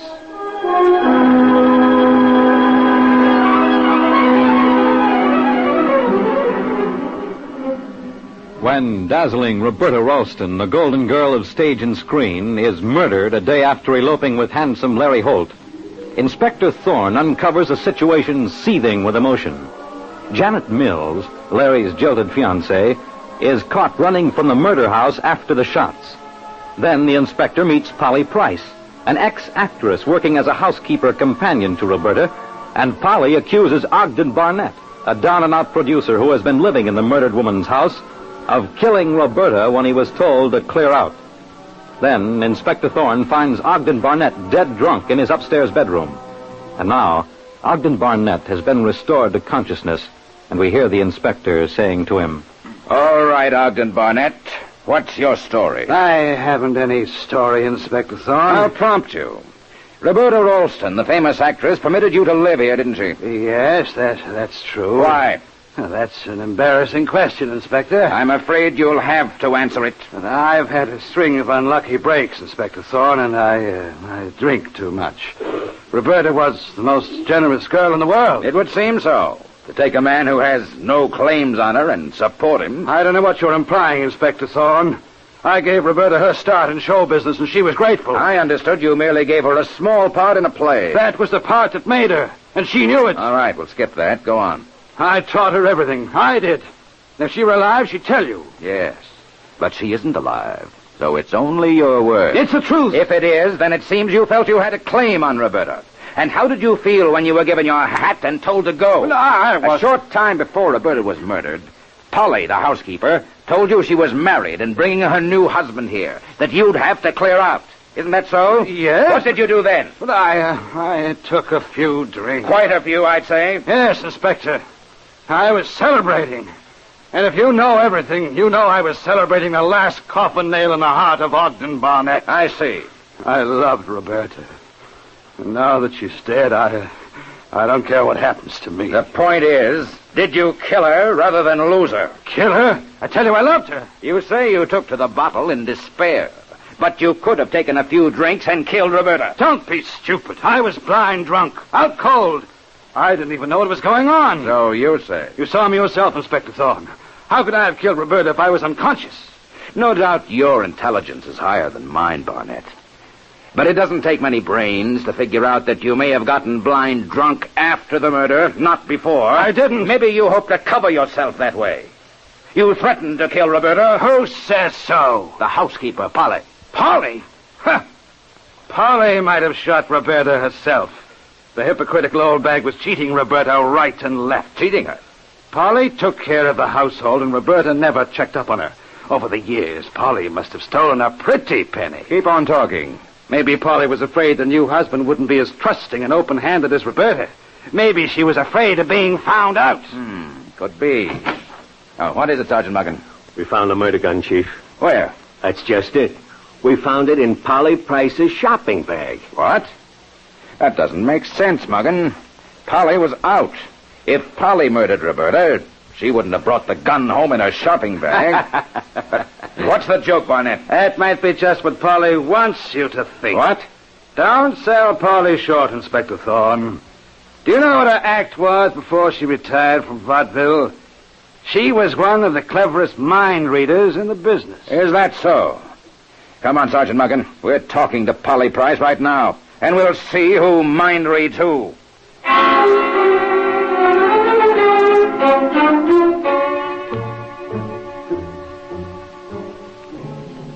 Sergeant Muggin and I want to talk to you, Polly. Well, what is it, Inspector Thorne? This murder gun was found in your shopping bag. In my shopping bag? Oh, that's silly. Silly? If I murdered Roberta, I wouldn't be fool enough to bring the gun home in my shopping bag. That's exactly what I said. You've got your wits, Inspector Thorne. Don't try to twist them, Polly. What? You may have been a clever mind reader, and I may be a dumb cop. But if there's one thing I know about, it's murder. Someone planted that gun in my shopping bag. Maybe you did yourself, trying to outsmart the police. Is that so, Sergeant Muggin? And I say it was that jilted girl, Janet Mills. She must have put the gun in my bag. Why, Janet? My shopping bag was on the kitchen table, Inspector Thorne, and I saw Janet in the kitchen. Step into the drawing room and wait there with Ogden Barnett, Polly. Very well. Come on, Sergeant Muggin. We'll see Janet. She's in the library with Larry Holt. But Meanwhile, in the library, we see Janet turning to Larry Holt and saying, I want you to know this, Larry. I love you. If you love somebody, you do anything for them. Anything, Larry. Please, Janet. I understand you don't want to talk to me. Not now, anyway. But I want you to do something for me. To make it easier. What? I can't face them anymore, Larry. Not Inspector Thorne. I want you to turn your back. And when you look around, I won't be here. No. You owe it to me, Larry. What? Oh, Inspector Thorne. Has something happened here? No. No, of course not. Larry? No, Inspector. All right. Janet, answer carefully. Have you been in this room with Larry Holt all the time? In this room?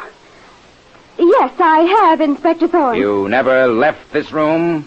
Well, maybe I did, for a minute. Did you or didn't you? Yes, I went into the kitchen for a glass of water. Into the kitchen? Yes. Was Polly Price's shopping bag on the table? Shopping bag? I don't remember. I think you do, Janet. Well, maybe I did see some sort of bag on the table. Yes, I believe I did, Inspector. Did you put anything into that bag?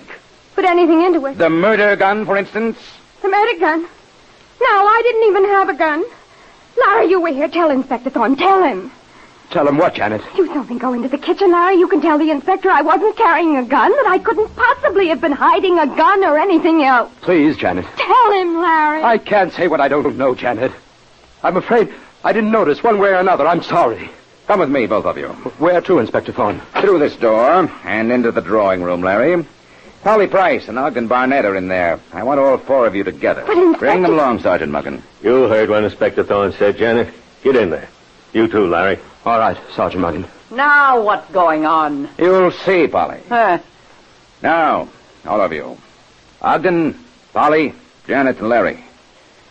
When I first came here, I found this stack of bills on the desk, addressed to Roberta Ralston. Well, what about Just this, Polly. Roberta was the golden girl of stage and screen. She earned a lot of money, but also spent a great deal. Everybody knows that, Inspector Thorne. True, Barnett. But as a simple policeman, I'm interested in the money aspect of this case. In other words, who gets Roberta's money? I can tell you that, Inspector. Certain stage charities get some, and the residue goes to Polly Price. Is that right? Is it, Larry? I don't think so, Inspector Thorne. You see, Roberta and I were flying to Europe after a few honeymoon weeks in New York. And we decided not to take any chances. We made wills in each other's favor. You're lying, Larry. I get the money. I'm sorry, Polly. I'll sue you. I'll contest the will. It wouldn't be worth your while, Polly. I'm not going to lose all that money, Inspector Thorne. I've checked Roberta's finances, Polly.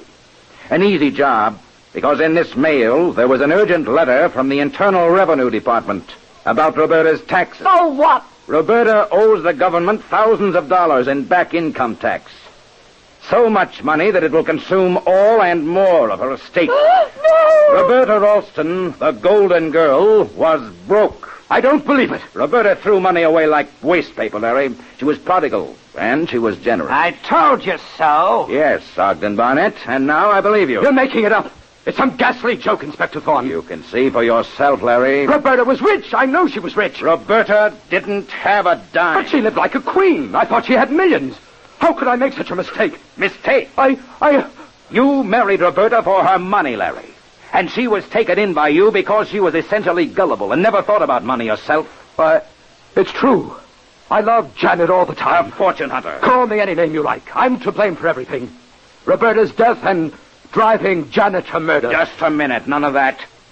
You're the murderer, Larry. No. You killed Roberta yourself and took advantage of Janet's wild actions to plant the murder on her. You're wrong. I suspected you from the first, because the two shots meant for Roberta went right to the bullseye, while the two evidently meant for you went so wide a 2-year-old child could have shot them. It's a lie. I didn't shoot Roberta. Janet, you were there. Tell them the truth. Tell them I didn't kill Roberta. How big a fool do you think I am? You don't love me, Larry. You tried to put the murder on me, and now you think I'll lie for you. Janet! Inspector Thorne, Larry killed Roberta. I saw him shoot her. I saw him with my own eyes. Janet's lying. For the first time, Janet's telling the truth, Larry. Yes, Inspector. I knew Janet must have seen the murderer shoot Roberta because of the layout of this room. She was facing those red hangings. She'd have had to see the killer. I knew she was protecting someone. And it had to be you, Larry. No, But I had to break her down. I had to set up this little scene to reveal you for what you are, so Janet would tell the truth and quit shielding you. With her testimony, you'll go to the chair, Larry Holt. Take him, Sergeant Muggin. With pleasure, Chief. I was a fool, Inspector Thorne. Not as big a one as Larry Holt was, Janet. Larry thought he was being smart to catch you and hold you for the police. He thought it would make it easier to frame you. The rat was caught in his own trap.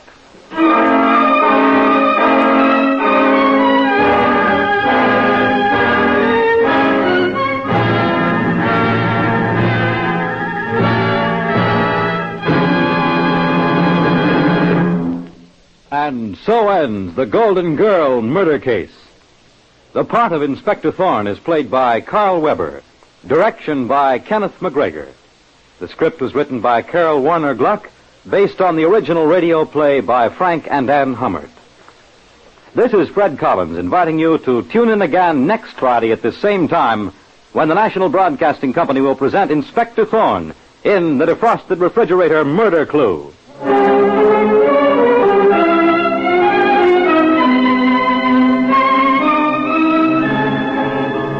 Stay tuned for Mr. Keene, Tracer of Lost Persons on NBC.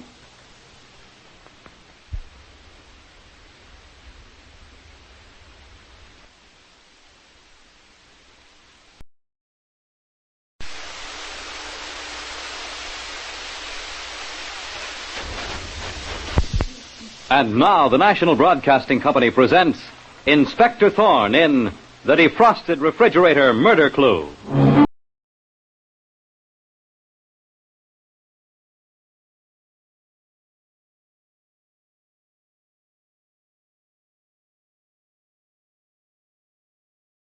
National Broadcasting Company presents the exploits of the spectacular young Inspector Thorne of the Homicide Bureau, whose investigations rank with many of the most celebrated ones in the annals of crime fiction.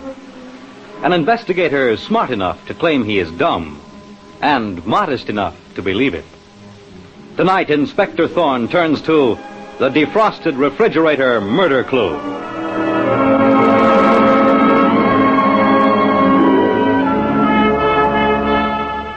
The scene is the kitchen of a large home, and standing before an electric refrigerator, we see a charming young woman, obviously quite out of her element in a kitchen, her costly frock protected only by a small apron. She is Marcia Winters, wife of the wealthy banker Arnold Winters.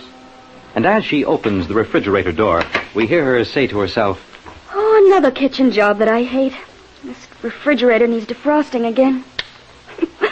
How my friends would laugh, seeing me, of all people, the glamorous young wife of old moneybags Arnold Winters, doing kitchen work.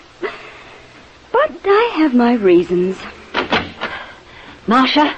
Well, Emily, my own darling sister-in-law. I came here for a showdown with you, Marcia. A showdown, Emily? What about? I'm your husband's sister, and you are his wife. Oh, nothing for us to quarrel about there, Emily. Both are a matter of record. We're practically sisters. Sisters forget they're sisters when they're both infatuated with the same man.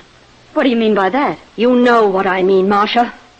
I warn you to let my fiancé, Eric Stevenson, alone. Or... All right, you asked for it. Eric Stevenson is not your man. He's mine. Mine, I tell you. And we have plans that don't take you into account. You're married to my brother. I'll tell him the whole thing. I can wrap him around my finger. He won't believe you. Listen, Marcia. You'll put Eric Stevenson out of your life, or I'll kill you. Emily, put down that knife. I'm going to kill you with this kitchen knife. Emily, stop. I promise anything you ask. Anything. All I want is for you to stay away from Eric Stevenson. I promise never to see Eric again. Now, give me that knife, Emily. You swear never to see Eric again? Yes, yes. All right. Here's the knife. Now, I have the knife. And you have a promise I don't intend to keep. Get out, Emily, or I'll call the police and accuse you of trying to murder me. Get out. I'll get out. But you haven't heard the last of this, Marcia. You'll never get Eric Stevenson.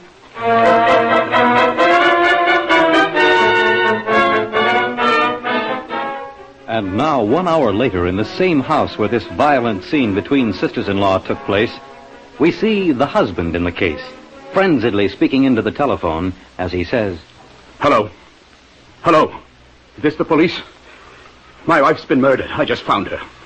Do you hear me? She's been murdered. Hold on. I'll switch you to the Homicide Bureau. All right, but hurry. Hello, Inspector Thorne of Homicide speaking. This is Arnold Winters.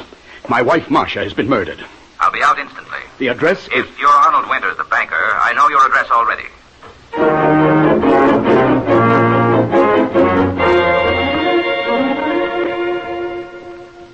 Ring the bell, Sergeant Muggin. Okay, Inspector Thorne. Come in. I'm Arnold Winters. I suppose you're Inspector Thorne. Yes, and this is Sergeant Muggin. Good afternoon, sir. You said on the phone you found your wife murdered. When was that?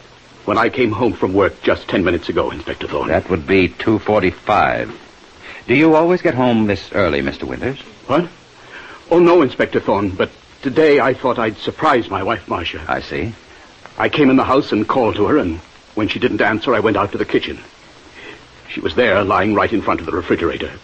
The kitchen knife sticking in her back. It was horrible. Horrible. Which way is the kitchen? It's right through here, down this hall. Wait here in the living room, please, Mr. Winters. Sergeant Muggin and I will go there. Of course, Inspector Thorne.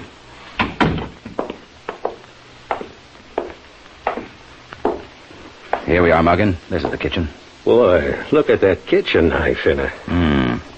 Send the knife to the lab for a fingerprint check immediately. Right. Say, look at this water by the refrigerator, Chief. That's interesting. The murdered woman must have been in the process of defrosting her refrigerator when she was stabbed. Muggin, does she look like the type of woman to enjoy working in the kitchen? Not by a long shot. That expensive dress she's wearing is certainly not meant for kitchen work. She was sure a lot younger than her husband, Arnold Winters. That's another interesting point, Muggin. I think I'll have a talk with Arnold Winters right now. Did you discover anything about my wife Marcia's murder, Inspector Thorne? Nothing yet, Mr. Winters. Did you and your wife have many quarrels? We never quarreled, Inspector Thorne. Marcia and I were ideally happy. Your wife was a great deal younger than you. Marcia was my second wife. I have a son, Bob, by my first marriage. He's 22 now. Oh, is this the servant's day off, Mr. Winters? We have no servants, Inspector Thorne. Marcia said she preferred taking care of our own home. Funny thing for the young wife of a rich banker to do. She was that kind, Inspector Thorne. That's one of the things that made our marriage so ideal. And you came home early to surprise your wife? Yes. Wouldn't a better word for surprise be trap? You came home because you were suspicious of your wife, didn't you, Mr. Winters? I trusted my wife implicitly, Thorne. Oh, Sergeant Muggin, go see who's at the door. Okay, Chief. Are you expecting any callers, Mr. Winters? I'm expecting my sister Emily. I telephoned her right after I called the police. This way, ma'am. Where is he? Where is my brother? Oh, Arnold. Poor Marcia. I can't believe she's dead. Murdered in the kitchen. Emily, this is Inspector Thorne and Sergeant Muggin. My sister, Emily Winters. How do you do, Miss Winters? Please sit down. Inspector Thorne, how could anyone do such a dreadful thing? Miss Emily, when did you last see your sister-in-law, Marcia? Not for days, poor thing. I see. Sergeant Muggin, did you send the kitchen knife down to the laboratory? Yeah, Chief. They're working it over for fingerprints right now. The kitchen knife? That was the murder weapon, Miss Emily. But there could be a great many fingerprints on that knife. I mean, probably all of us picked it up at some time or other. You don't have to worry, Miss Emily. Not if you haven't been here for days. Yes, of course, but... Well, you can't tell, Inspector Thorne. I'm a little slow on the uptake, Miss Emily, but I think you're lying to me. At what time today were you in this house? I wasn't here. I might as well tell you. In a murder case, that is the only policy to follow. Well, Inspector Thorne, I came here at 2 o'clock this afternoon. Marcia and I had a little chat, and then I left. And during the course of that little chat, you picked up the kitchen knife and threatened to kill her. Arnold, you said you wouldn't tell the police anything. What? Emily, Looks like you've been holding out something too, Mr. Winters. Just what did happen, Emily?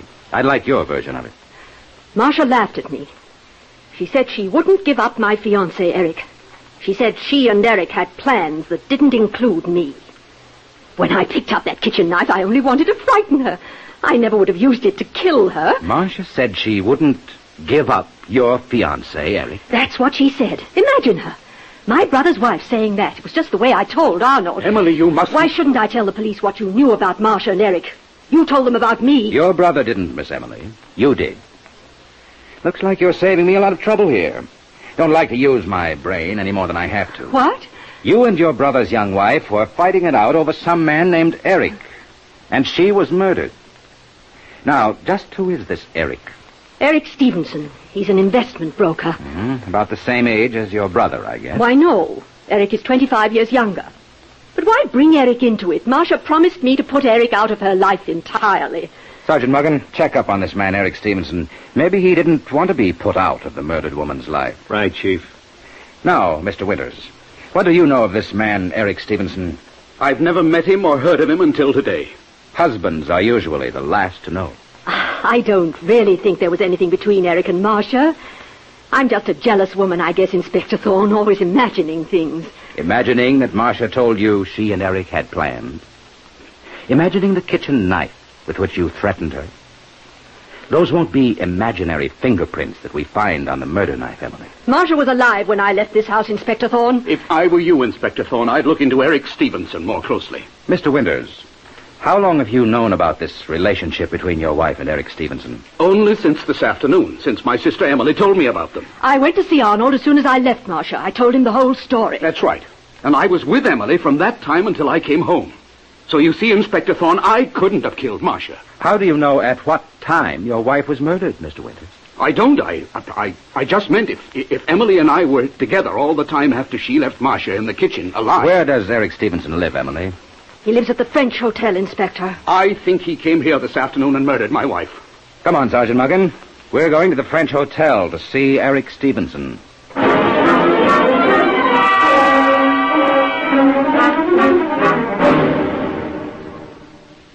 This is Eric Stevenson's room, Inspector Thorne. I'll knock on the door. Good afternoon. I'm Inspector Thorne. This is Sergeant Muggen. You're Eric Stevenson? Yes, but Come inside with me, Muggen. I'm sorry, Inspector Thorne. I haven't time to talk to you right now. I'm expecting a lady. What lady, Mr. Stevenson? I'm sure that could be of no interest to you, Inspector. It may be of great interest, Mr. Stevenson. I'm investigating a murder. A murder? Who? Who is the lady you're expecting? Just a friend of mine. Name of Marcia Winters. She's a bit late. At what time was she expected? 3 o'clock. It's almost 4 now, but Marcia's often late. Inspector Thorne, has anything happened to Marcia? Marcia Winters was stabbed to death at exactly 2:30 this afternoon. Oh, no. No, it isn't possible. How well did you know Marcia Winters? Just casually, Inspector Thorne. Do your casual women friends always drop into your hotel rooms alone? You don't understand. Oh, yes, I do understand, Eric Stevenson. I understand that you and Marcia had plans. Secret plans. The kind casual friends don't have. Who told you that? Marcia's sister-in-law. Your fiancée, Emily Winters. I see. All right, Inspector Thorne. Marcia and I were in love. We were planning to run away together just as soon as we had enough money. What do you mean by enough money? I don't know. That was all Marcia's idea. She said she was going to make her husband, Arnold, pay for being so mean to her. Arnold says he and his wife were ideally happy. That's a lie. He says Marcia insisted upon doing her own housework because she liked taking care of their home. The old skinflint probably made her do it. Marcia was in the kitchen defrosting the refrigerator at the time she was murdered. Arnold must have killed her when he found out about us. And you might have killed her, Eric. I loved her, Inspector Thorne. Love has been known to turn into hate. Murderous hate. But what reason would I have to kill Marcia? Anyway, I couldn't have. Not if she was killed at 2:30. It takes almost an hour to get to my hotel from her house. And I was here in my hotel room at 3 o'clock, waiting for Marcia to keep our appointment. She telephoned me this morning. You can check with the hotel switchboard. She called and said she'd be here at 3. Sergeant Muggen, go to the door. I think we have an eavesdropper.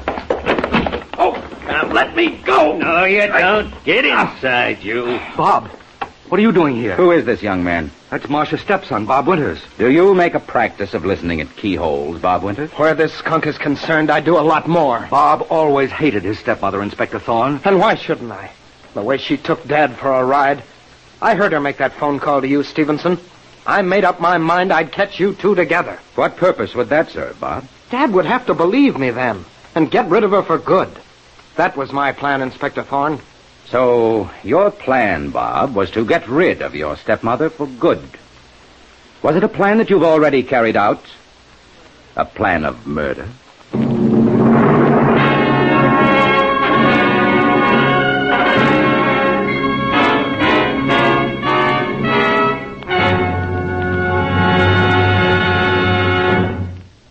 Inspector Thorne in the Defrosted Refrigerator Murder Clue will return in just a moment. But first, we'd like to take just 60 seconds of your time to tell you a little about some of the programs we've prepared for your summer radio entertainment. This evening, be sure to hear Mr. Keene, Tracer of Lost Persons.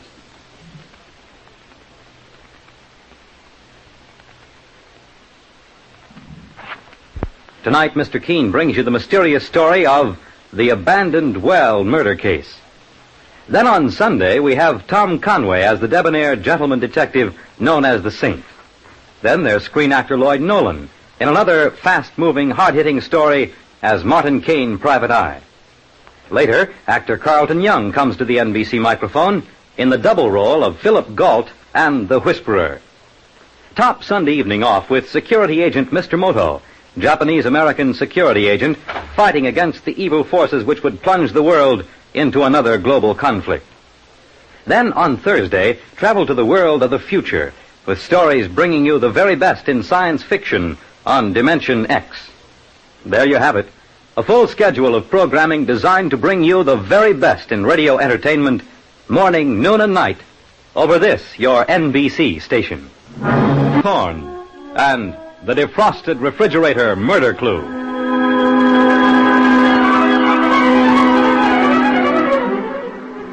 Investigating the murder of Marcia Winters, Inspector Thorne discovers that she was planning to leave her wealthy husband, Arnold, and run away with Eric Stevenson, her sister-in-law's fiancé.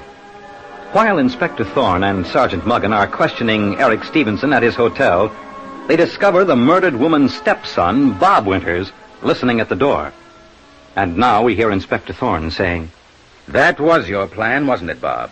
To murder your stepmother, Marcia, and then come here and put on this act to convince the police of your innocence. Marcia dead? I didn't know. That's what you'd like us to believe. Why did you kill her? Look, Inspector Thorne, I won't pretend that I'm sorry my stepmother is dead. I'm not. I hated her. Hated what she was doing to Dad. But I know nothing about her being murdered. I didn't even know she was murdered until you just told me. Where have you been all day? Why, just wandering around. Just wandering around, hmm? It may interest you, Bob, to know that you have the weakest alibi of any suspect. Eric Stevenson says he was right in this hotel room at the time of the murder.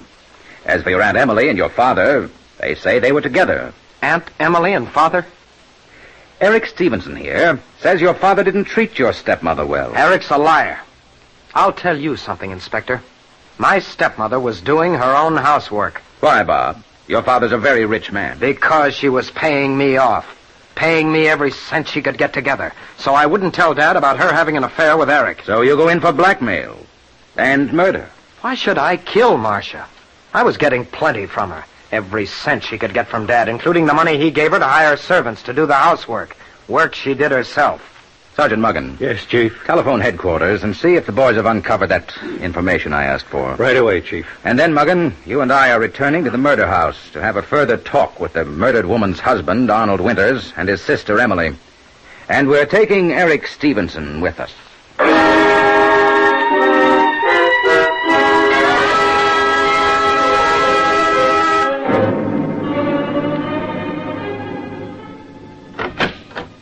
Come in, Inspector Thorne, Sergeant Muggan. Hello, Stevenson. I see your sister Emily is still here, Mr. Winters. Shall we all go into the living room? What is it, Inspector Thorne? Why have you brought Eric with you? Please sit down, Emily. All of you. I have questions to ask. Oh, nothing to be alarmed about. Of course, Inspector Thorne. Go right ahead. You, Mr. Winters. Did you have many arguments? My wife, Marcia, and I never argued. Arguments with your son, Bob, about money? Arguments with Bob? Of course not. Bob knew he could come to me for anything he needed. I'm not so sure of that, Inspector Thorne. Only the other week, Bob borrowed some money from me, his aunt. Emily. How about Eric Stevenson, Miss Emily? How much money has he borrowed from you? Not a penny. That's absolutely right, Inspector Thorne. Eric never asked me for money. But you did go out together. Well, naturally, Inspector Thorne. The theater, the best nightclubs. Eric and I always had a wonderful time. Considering that Eric is practically penniless, that's very interesting. Eric's an investment broker. My men have checked that, Emily. Eric Stevenson is not a broker. In fact, he has no visible means of support. And no bank account. What if I haven't? Is that a crime, Thorne? Men who are penniless don't usually take their fiancées to expensive nightclubs, Eric. All right, I paid the check. Because I wanted to. Eric and I loved each other. That was all that mattered. Is that right, Eric? Entirely, Inspector Thorne. How many women did you love, Eric? Your fiancée, Emily? Your fiancée's sister-in-law, Marcia? Was that the trouble? You loved too many women, and so you had to eliminate one from your life? I did love Emily, Inspector Thorne. Until I met Marcia. Then no one else counted. Eric! Sorry, Emily. But there was something about Marcia that wove a spell about me. I couldn't think of anything else. And you even forgot about Emily Winter's money. Or did you decide that you could get more from Marcia through her husband, Arnold? Inspector Thorne, I think Arnold Winters knew about his wife Marcia and me being in love from the very beginning. Inspector Thorne, you must believe me. I had no idea, no inkling that there was anything between my wife Marcia and this man, Eric, until this afternoon. For a big banker, you seem to miss a lot that's going on around you, Arnold Winters. If you mean my wife's affair with this man, I didn't know anything about it. And you saw nothing strange in the fact that your wife did not use the money you gave her to hire servants, but did all the housework herself. And you did not know that your own son, Bob, was blackmailing your wife, his stepmother. What? You are a very innocent man, Mr. Winters. Suspiciously innocent. I'll take it, Inspector Thorne. Hello, Sergeant Muggin talking. What? When? Okay, I'll tell the chief. Inspector Thorne, can I see you outside a minute? Everybody wait in here, please. Come along, Sergeant Muggin. That was headquarters, Chief. You had one of the boys tailing the stepson, Bob Winters. And he caught young Bob trying to leave town? Yeah, he's bringing him down to your office. Say, how did you get the idea he tried to make a getaway, Chief? Just one of my hunches, Muggin. Now, in Inspector Thorne's office at the Homicide Bureau, we see him with Bob Winters, the stepson of the murdered Marcia Winters, and we hear Inspector Thorne say, Men who have nothing to conceal don't try to run away, Bob. I didn't kill my stepmother. What did you do with the blackmail money your murdered stepmother Marcia gave you? I'm not answering any questions, Inspector Thorne. Because you can't. There was no blackmail money. Well, I lost it gambling. No, you didn't. Or we'd have found that out. You made up that story of getting blackmail money from your murdered stepmother in order to protect your father, to draw suspicion away from his having killed her. Dad didn't kill Marcia. You knew your father's alibi was phony. He wasn't with your Aunt Emily at the time his wife was murdered. You can't trick me like that, Inspector Thorne. It isn't a trick, Bob. You saw your father drive away from your Aunt Emily's house long before the murder time. Yes, everything you said is right. Except about Dad being guilty. He didn't kill Marcia. Do you say that, Bob, because you know who did kill her? No. Well, I think I know. Sergeant Muggin. Yes, Chief? Let Bob Winters wait in the other room. Right out here, Bob. Okay, Inspector Thorne. Bring me that money that the searching squad found, and all the information from the banks. And then, Muggin, pull in the other suspects immediately. I'm ready to uncover the killer.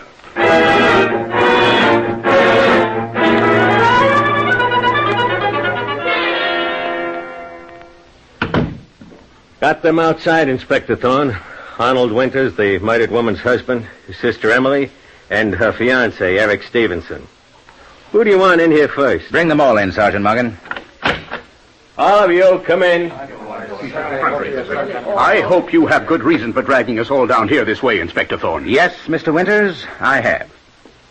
Have you ever seen this bank book before? Where did you get that? In your house, Mr. Winters, among your murdered wife's belongings. It's a joint checking account you had with your wife, Marcia.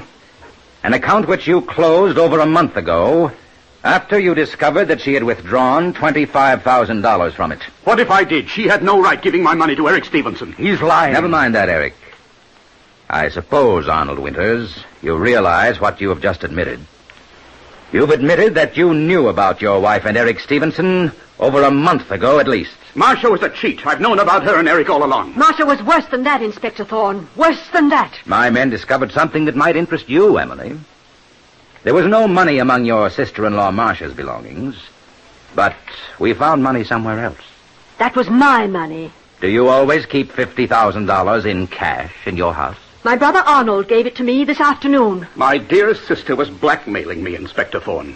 Emily said she'd tell you I'd known about Marcia and Eric all along. So you gave your sister Emily $50,000 to keep her quiet, but you wouldn't give your wife Marcia enough to hire servants to look after that big mansion of yours. I gave her money. She gave it to Eric Stevenson. That's why she did her own housework. Letting your sister blackmail you for $50,000 makes you look like our man, Winters. Dad didn't kill her, Inspector Thorne. Bob, you always jump quick to your father's defense, don't you? But, Inspector, you said... I was saying that your stepmother, Marcia, by being forced to work in the kitchen, has pointed out the murderer to me. Emily. Yes, Inspector Thorne? Would you choose to defrost the refrigerator, Emily, at a time when you were planning to leave the house? Of course I wouldn't, Inspector Thorne. Everything in it would be spoiled. Exactly. Yet one of you here said, as your alibi, that you were expecting the murdered Marcia Winters to visit you at 3 o'clock, a short time after Emily saw Marcia start to defrost the refrigerator in the kitchen. Marcia telephoned and made the appointment with me, Inspector Thorne. You can check the hotel switchboard. And Bob told you he heard her make the call. Yes. And that seems to let you out, Eric. Out? I was never in. I guess I was just plain dumb, suspecting you in the first place. Well, everybody makes mistakes, Inspector Thorne. I don't hold anything against you. Instead of thinking about you, I guess I should have turned my ideas to that defrosted refrigerator. Defrosted refrigerator? It strikes me as funny that a woman doing her own work like Marcia was would start to defrost her refrigerator if she were going out. That is odd. But I don't know much about defrosting refrigerators. No housewife would make such a mistake, especially in summer. A smart murderer would have turned the current back on and shut the refrigerator door. Yes. I'd say a man did the murder. If it weren't for another puzzling thing. What, Inspector Thorne? This lady's handkerchief I found, stuffed back in the freezing compartment of the refrigerator. Emily, you must have been crazy. That's your handkerchief. So you killed Marcia. I admit that handkerchief is mine, Inspector Thorne. I admit it's mine, but I swear I didn't murder Marcia. I don't know how it got there. I must have dropped it on the floor when I was quarreling with Marcia. Emily, do you think Inspector Thorne will believe that? In my slow-thinking way, I do believe her. Then you are stupid. This handkerchief was used to wipe the fingerprints from the murder knife. And you, Eric Stevenson, used it for that purpose after stabbing Marcia. What gives you that idea, you stupid fool? A woman wouldn't be any more likely to put her handkerchief in the freezing compartment of a refrigerator than she would to start defrosting it just before going out. Do you think you can send me to the chair on a stupid idea like that, Thorne? Your fingerprints are on the handkerchief, Stevenson. No. Oh, yes. They show on a fabric as well as on anything else. I never thought of that. And you didn't think we'd find out that you got a second telephone call at your hotel today. What? A call from Marcia, breaking her 3 o'clock date with you. Lucky for me that the hotel operator, not being busy on a warm summer afternoon, listened in. All right. Marcia did break her date with me. Said she promised Emily not to see me again. I was mad about her. I went out to her house and murdered her. But don't pin any flowers on yourself, Thorne. For getting me, it was all luck. A dumb cop like me needs all the luck that comes his way. These handcuffs are for you, Eric Stevenson.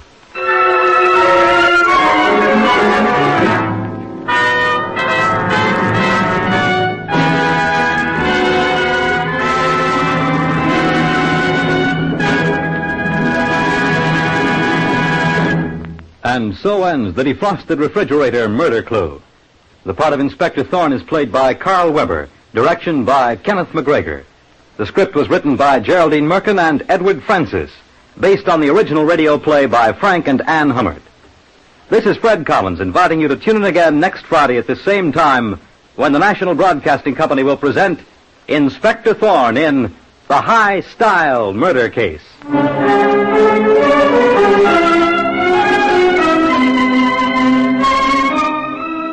Stay tuned for Mr. Keene, Tracer of Lost Persons on NBC.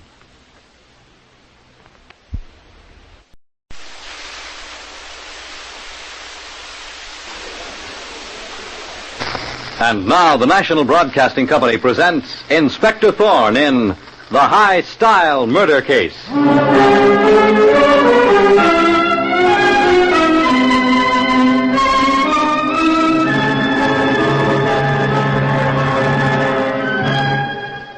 Tonight, the National Broadcasting Company presents the exploits of the spectacular young Inspector Thorne of the Homicide Bureau, whose investigations rank with many of the most celebrated ones in the annals of crime fiction. An investigator smart enough to claim he is dumb and modest enough to believe it. Tonight, Inspector Thorne turns to The High Style Murder Case.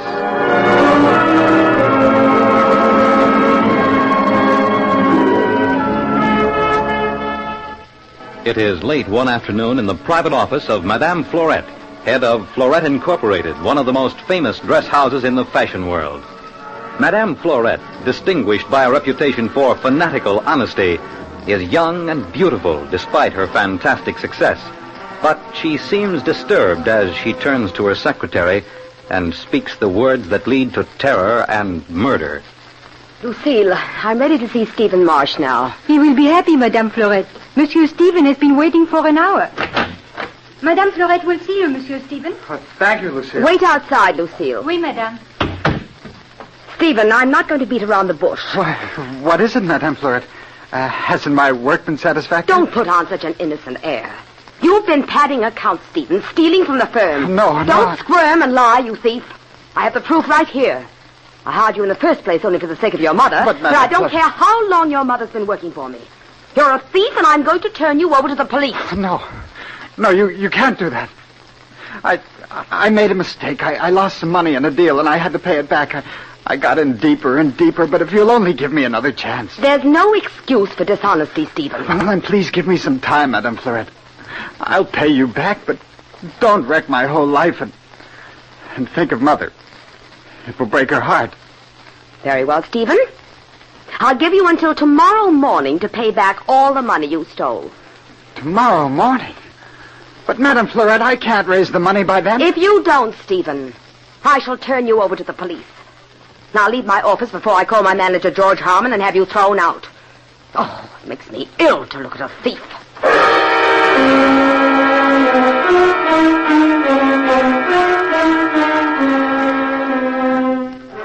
And now, the next morning, we see Madame Florette's secretary, Lucille Valois, coming to work, passing through the outer rooms and entering Madame Florette's private office. Good morning, Madame Florette. Madame Florette! Help! Murder! What is it? What's the matter? Monsieur Harmon, someone has killed Madame Florette. She's dead. Stabbed in the back with a scissors. What? Get the police. Oh, get the police.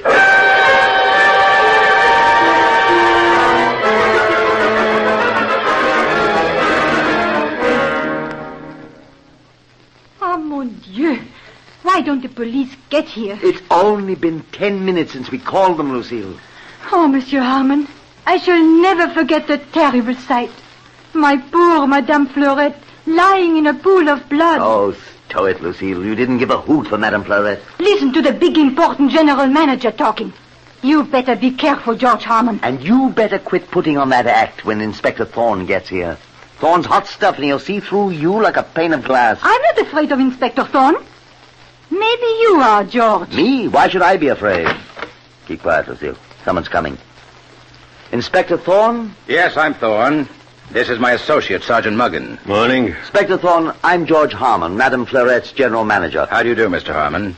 Is this the lady who found the body? Yes, I am the one. What is your name? Her name is Lucille Valois. Mr. Harmon, let Miss Valois speak for herself. Go on, Miss Valois. Yes, Inspector Thorne. I was poor Madame's secretary. I entered her office this morning thinking to find her working as always, when I see her lying by the side of her desk, stabbed with a big pair of dressmaker scissors. I see. Oh, it was horrible, Inspector Thorne. I screamed and ran out, right into the arms of Monsieur Harmon here. I'm so grateful Monsieur Harmon is here early in the morning.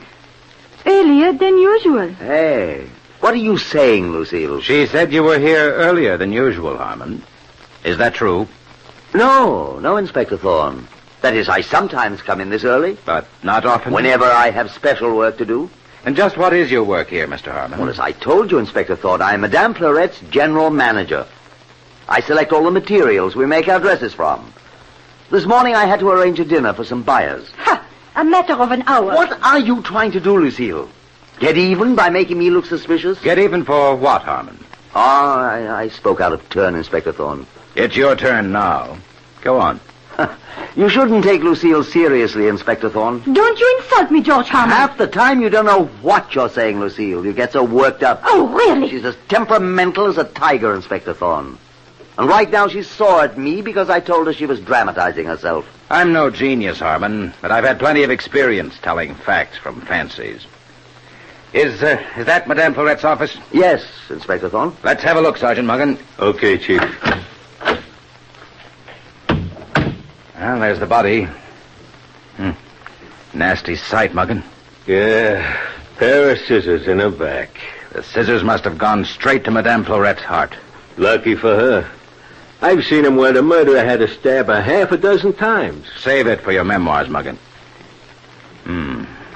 Desk light on. She must have been working late. Have a look at this paper on her desk, Muggen. Oh, it's a notice of a shipment of dresses from Paris clearing through customs today. Yes.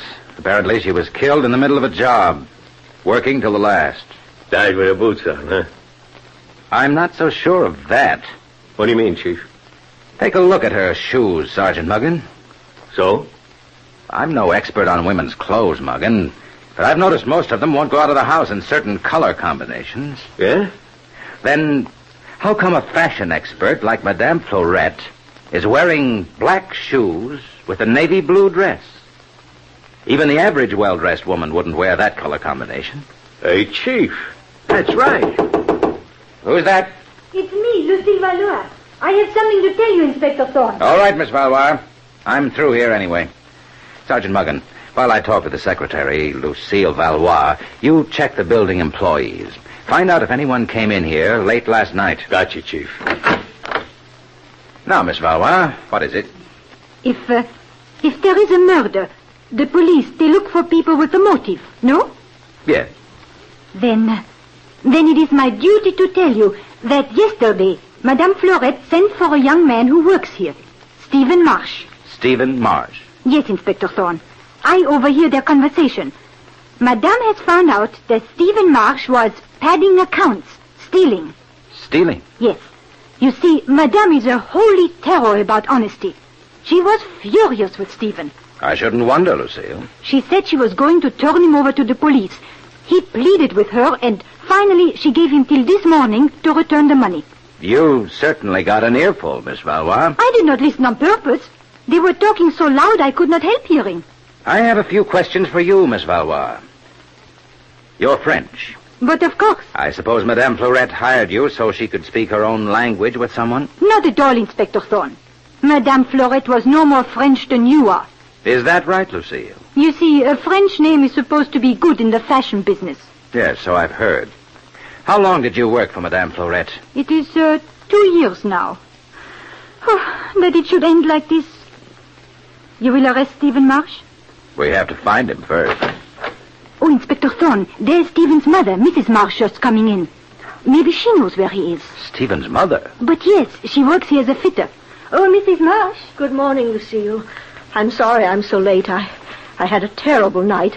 I want to see Madame Florette. Please tell her I must see her right away. Madame Florette? But don't Miss you know... Valois, will you step outside, please? Certainly, Inspector Thorne, if you wish. Now, Mrs. Marsh, why did you want to see Madame Florette? It's a personal matter, sir. Is it about your son, Stephen?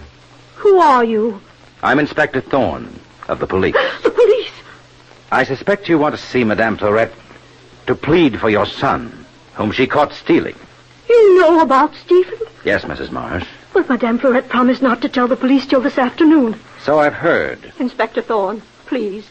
Please don't arrest my son, Stephen. He'll return the money. Stephen's a good boy. I'm not interested in arresting Stephen for padding accounts, Mrs. Marsh. It's a matter of murder. Murder? Madame Florette has been stabbed in the back with a pair of scissors. And I'm sorry to say your son Stephen's in it up to his neck. No, not Stephen. Where is your son? Where? I don't know, Inspector Thorne. When did you see him last?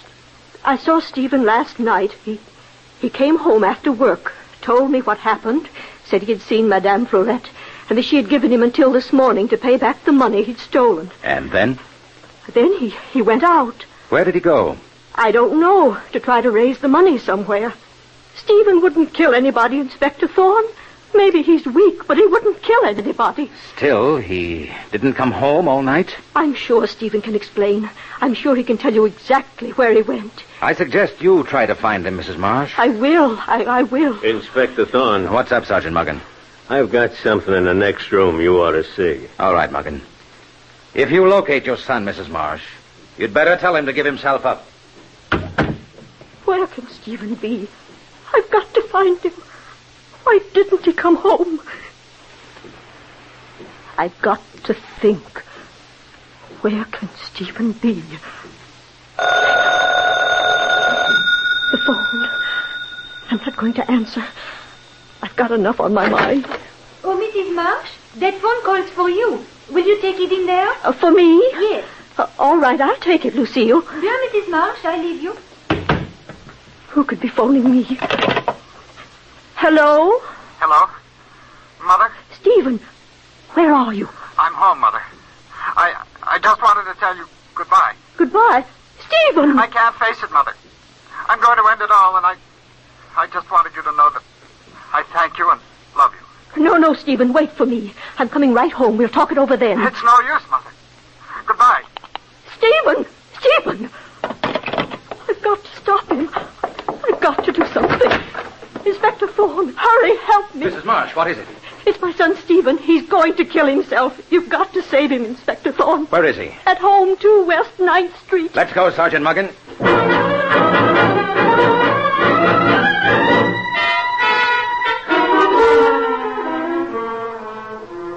Here's the Marsh apartment, Sergeant Muggin. The door's not locked, Chief.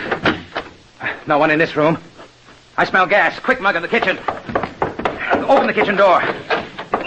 The place is filled with gas. Open the window.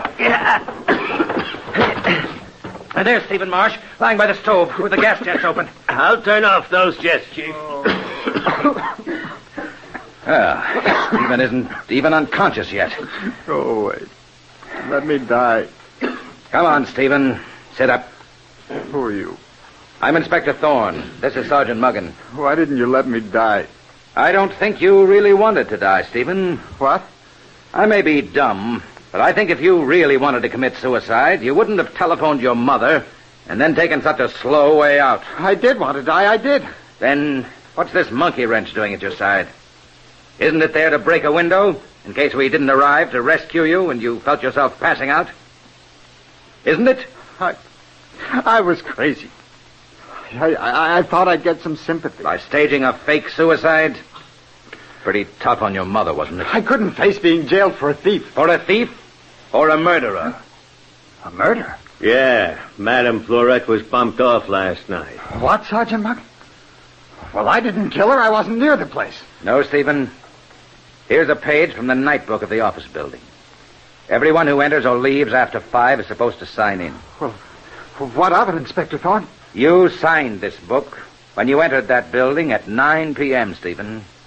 When you came out, you tried to erase your name and sign a phony name over it. But the erasure is obvious. I'll tell you the truth, Inspector Thorne. That's a new idea. Let him talk, Sergeant Muggin. I did steal some money from the firm, Inspector Thorne. Madame Florette threatened to turn me over to the police unless I paid it back by today. Go on, Stephen. I tried to raise the money, but couldn't. So I went back to the office last night to plead with Madame Florette for more time. When I got there, she was already dead. Do you expect me to believe that? It's the truth. Listen, I wasn't the only one who had something against Madame Florette. Oh? Oh, why don't you get after her secretary, Lucille Valois?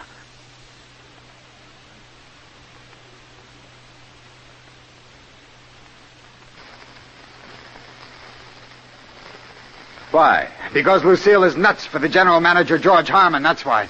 And Madame Florette stole Harmon away from her. Holy cats. As you say, Muggin. Well, on your feet, Stephen. We're going back to Florette Incorporated to find out which one of you is lying.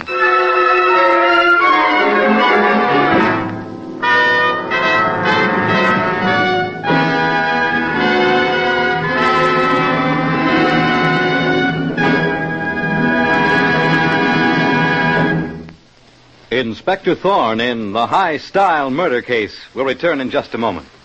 But first, it's the Silver Jubilee on NBC. Tonight, be sure to hear Mr. Keene, tracer of lost persons, as he brings you the story of the poisoned sandwich murder case. And here are a few reminders about Sunday evening's radio features.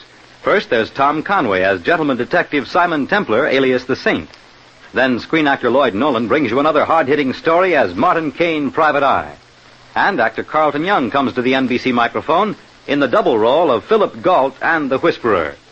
Then, later Sunday evening, join Mr. Moto on another adventure in the realm of international intrigue. Then, on Thursday evening, we present a new idea in dramatic radio entertainment.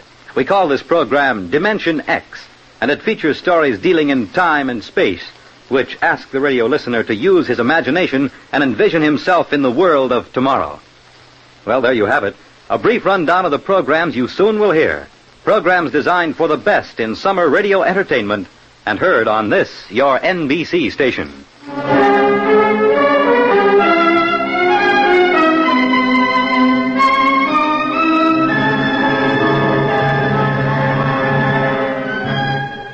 Now, back to Inspector Thorne and the high-style murder case.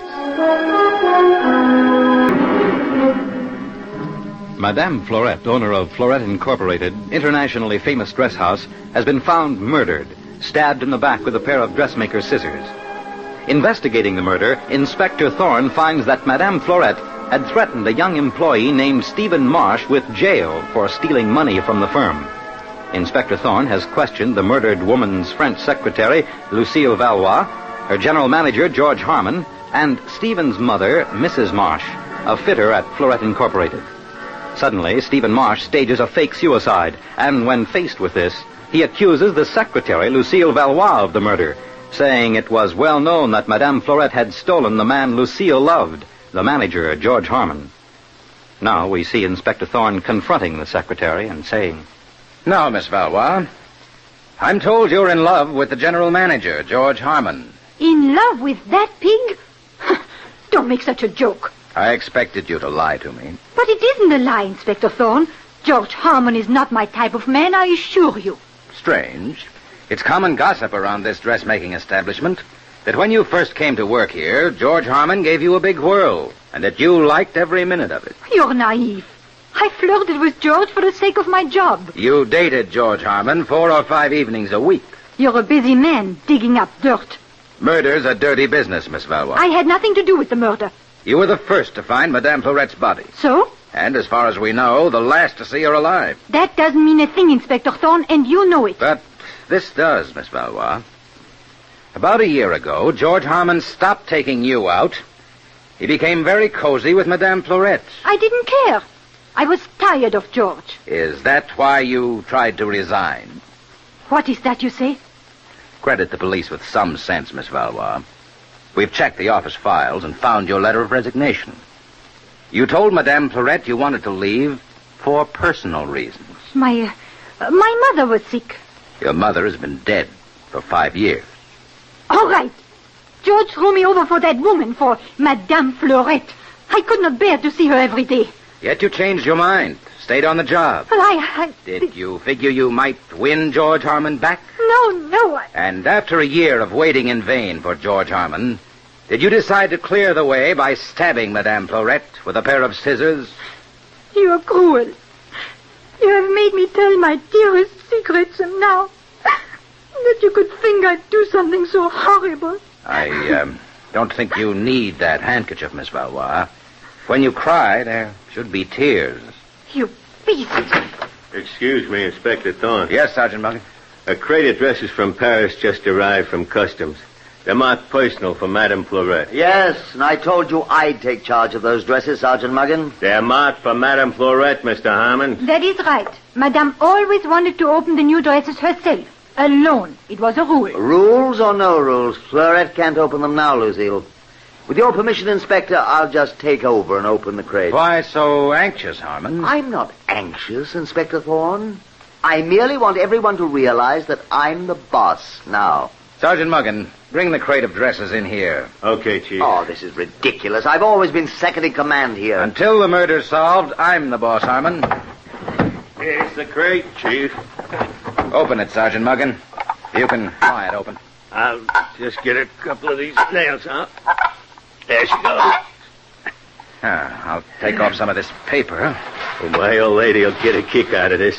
Me, seeing Paris frocks hot off the boat. Oh, this is the most ridiculous performance. Is it, Harmon? What possible connection has that crate of dresses got to do with Madame Fleurette's murder? Answer this one, Harmon. Why did Madame Fleurette always open the shipments alone? This green dress on top is nice. Nice. Oh, it is a dream. That's the word. Oh, I don't think so much of this number. Well, Inspector Thorne, now you're a fashion expert. Maybe I'm not, Harmon, but these big rosettes look hideous to me. And they feel heavy, too. Heavy? Much too heavy for a lady to wear in comfort. I'll just tear one off. Hey, you can't do that. You're ruining the dress. Just as I thought, Harmon. Hidden in this rosette are diamonds. What? Diamonds? These dresses contain a shipment of stolen jewels. Impossible. Madame was honest as the day. Madame was in the business of smuggling stolen jewels in the dresses she imported from Paris, Lucille. That's why she opened these crates alone. Chief, you mean all that blather about honesty was just a front? Exactly, Sergeant Muggin. Madame Fleurette was a clever crook who built up such a reputation for honesty that no one would suspect her of operating a racket on the side. I can't believe it. It's absolutely incredible. Then you never had a suspicion, Harmon? Not a glimmer. I'm wondering why you were so anxious to open this crate yourself. Well, if you're thinking I knew about this smuggling business... Didn't you? I'm a respectable American businessman. I was a success in the dress goods market before I ever came in with Fleurette. You can look up my record. Now I see, George. Now I see why you left me for Fleurette. Be quiet, Lucy. Oh, no. You can't tell me you didn't know what was going on. You and Madame Fleurette were as thick as thieves. You don't know anything about it, Lucille. I know all about it. I saw you with your heads together, whispering, Lucille, looking guilty. shut up, I said. You can't stop me from talking, George. Well, talk if you want, you fool. What you don't know is Fleurette and I were secretly married. Married? That's why you saw us with our heads together, whispering, Lucille. That's why we were so thick. A secret marriage. Fleurette wanted it that way, Inspector Thorne. She said it would be bad for business. Now I see. She must have been afraid I'd find out about her stolen jewel racket if we lived together openly. Don't believe a word of it, Inspector. Her husband knows his wife's business. You've tried to get revenge on me long enough, Lucille. Maybe you were in the diamond smuggling racket with Fleurette. Me? Those dresses came from Paris, and so did you. That's enough from both of you. Come on, Sergeant Muggin. We have work to do. Right you are, Chief. Well, what a case, Muggin. Yeah. Half of them are crooks, Chief. First the kid, Stephen Marsh, who stole money from the firm. Then Madame Fleurette, who's supposed to be so honest. Now maybe the manager Harmon and the secretary Lucille. We'll find out about them, and fast. Cable the Paris police, Muggin. Find out who represented Madame Fleurette in Paris and shipped those dresses to her. Gotcha. When I know who was working with Madame Fleurette in the diamond smuggling racket, I'll be ready to move in on the killer.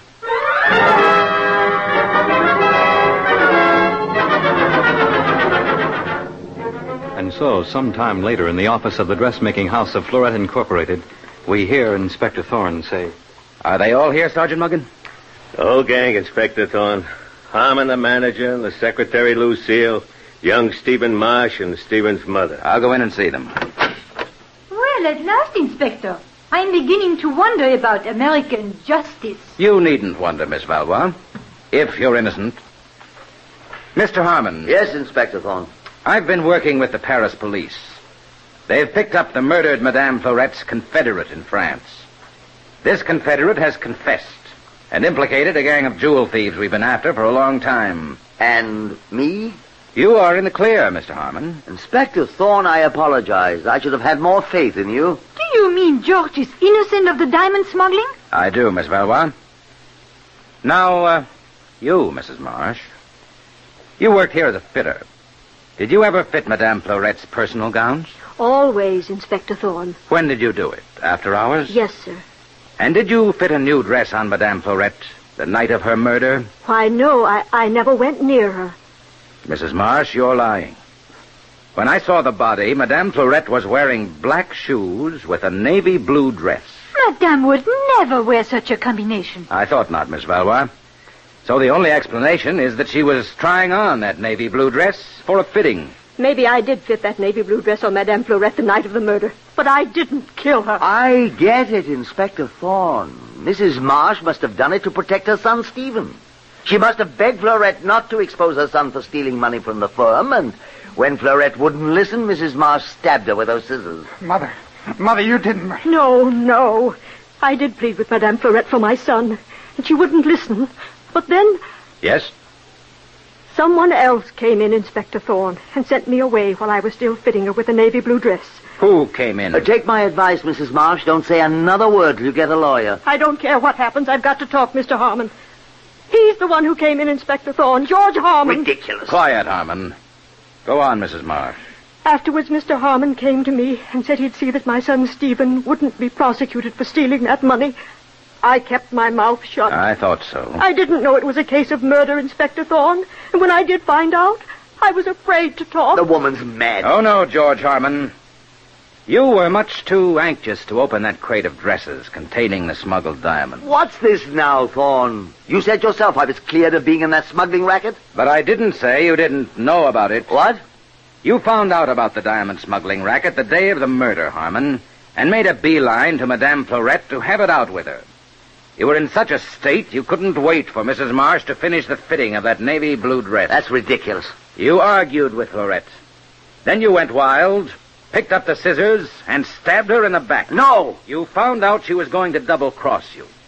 That she was getting ready to fix things so that if her diamond smuggling racket was exposed, it would look as though you, her secret husband, were the crook. You can prove it. Can't I, Harmon? The Paris police have talked to the French detective you hired when you began to get suspicious of your wife, Florette. All right, Inspector Thorne. You've thought of everything. I'm not sorry I killed Florette. She deserved what she got. I loved her, and she only married me for a sucker. She was just trying to find a fall guy. Instead, she found something she didn't bargain for. A murderer. Take him in, Sergeant Muggin.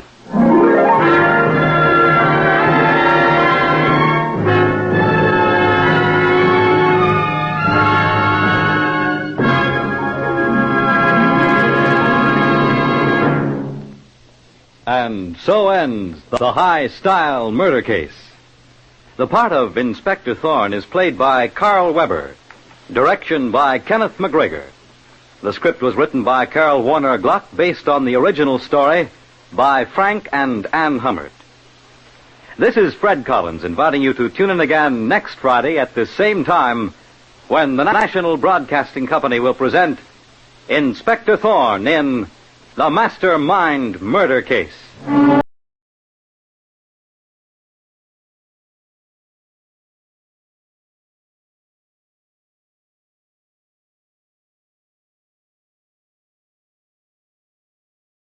Tuned for Mr. Keene, Tracer of Lost Persons, next on NBC.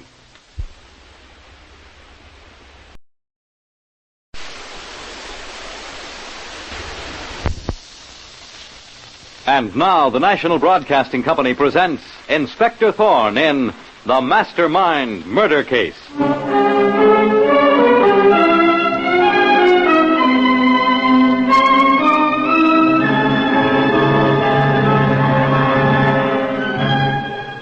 Tonight, the National Broadcasting Company presents the exploits of the spectacular young Inspector Thorne of the Homicide Bureau, whose investigations rank with many of the most celebrated ones in the annals of crime fiction. An investigator smart enough to claim he is dumb, and modest enough to believe it. Tonight, Inspector Thorne turns to the Mastermind murder case.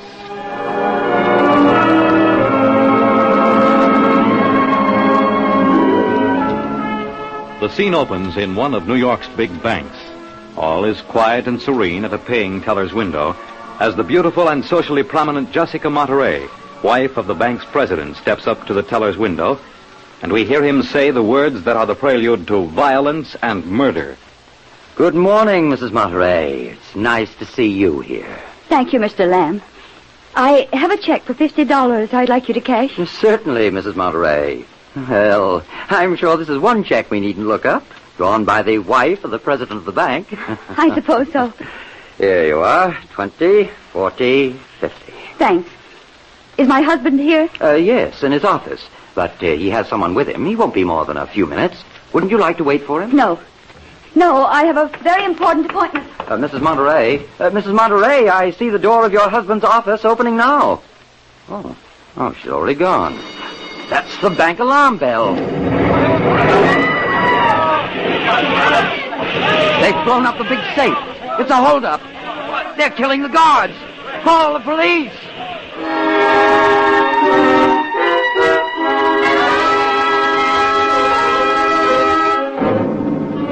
And a few minutes later, we see Inspector Thorne running into the bank with his right-hand man, Sergeant Muggan, as he says, Sergeant Muggan, get that crowd out of the way. Stand back, everybody. We're the police. Nobody leave the bank. I'm Inspector Thorne of Homicide. Inspector Thorne, I'm John Lamb, the chief teller of the bank. How do you do, Mr. Lamb? Tell me what happened here. Looks more like a massacre than a bank holdup. Those bodies are 4 of our guards, shot down in cold blood. And the bank's main safe was blown wide open. What did the robbers do? Kill the guards to get at the safe? No, Inspector Thorne. I heard a terrific explosion as the safe was blown up. Then I saw the robbers run through here on their way out, killing the guards as they made their escape. You mean the robbers blew up the safe and then killed the guards? Strange. Sergeant Muggan. Yes, Chief. Take the fingerprints of this one body. Just from one body, Chief? Not the other 3? No, this one only, Muggan. Okay, Chief. Now, Mr. Lamb, the president of this bank is Stanley Monterey, isn't he? Yes, Inspector Thorne. Follow me. I'll take you to his office. Mr. Monterey. Yes, what is it, Lamb? This is Inspector Thorne of the police, sir. Oh, yes. Well, come in, Inspector Thorne. Terrible business, this. Yes, it is. You may go now, Lamb. Yes, sir. Fortunate thing, Mr. Monterey, that your wife ran out of the bank the very moment the safe was blown. Why, she might have been killed by the bandits. My wife here? Well, she didn't tell me at breakfast she was coming. I cashed a check for her, sir. She asked for you, but wouldn't wait. Said she had an urgent appointment. Well, all right, Lamb. Go ahead now. Yes, sir. Well, Inspector Thorne, this is a dreadful thing. 4 of our trusted guards murdered. Our big safe blown. Millions in currency stolen. What is your analysis? My analysis is very simple, Mr. Monterey. Simple? It's an inside job. Inside job? How could it be? That's impossible. Mr. Monterey, of course you've heard of the famous English bank robber, George Bridgewater. George Bridgewater? No, I haven't. You haven't? I thought every banker in the world had. Well, I haven't, Thorne. All the big jobs Bridgewater has pulled have been in collusion with someone who works in the bank. Really? Usually in collusion with a high official of the bank, Mr. Monterey. And you say you've never heard of him? I've already said that twice, Inspector Thorne. Well, from the whole setup of the job in your bank, Mr. Monterey, I'd say Bridgewater engineered it. From the inside. Very well, then, he did. Any other questions you'd like to ask? No, none, thank you. But it is curious that a banker of your standing never heard of the world's most famous bank robber. Goodbye, Mr. Monterey. Get any leads from Mr. Monterey, Chief? No leads, Sergeant Muggan. Only an idea that may be very right or very wrong. We'll start back to the Homicide Bureau now. I have some checking to do.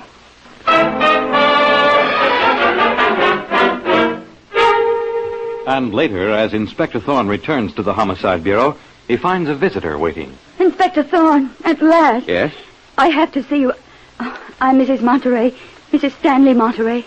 Mrs. Monterey, the wife of the head of the bank that was just robbed? Yes. Won't you sit down? I'm so worried about the bank robbery. Why, Mrs. Monterey? It's that dreadful man, Jerome Wallace. What right has he to say that my husband's involved in the bank robbery and murders? Who is this Jerome Wallace? He owns a lot of the bank's stock. He's very rich. Mrs. Monterey, have you any idea of why Wallace is making these accusations? I think he's insane.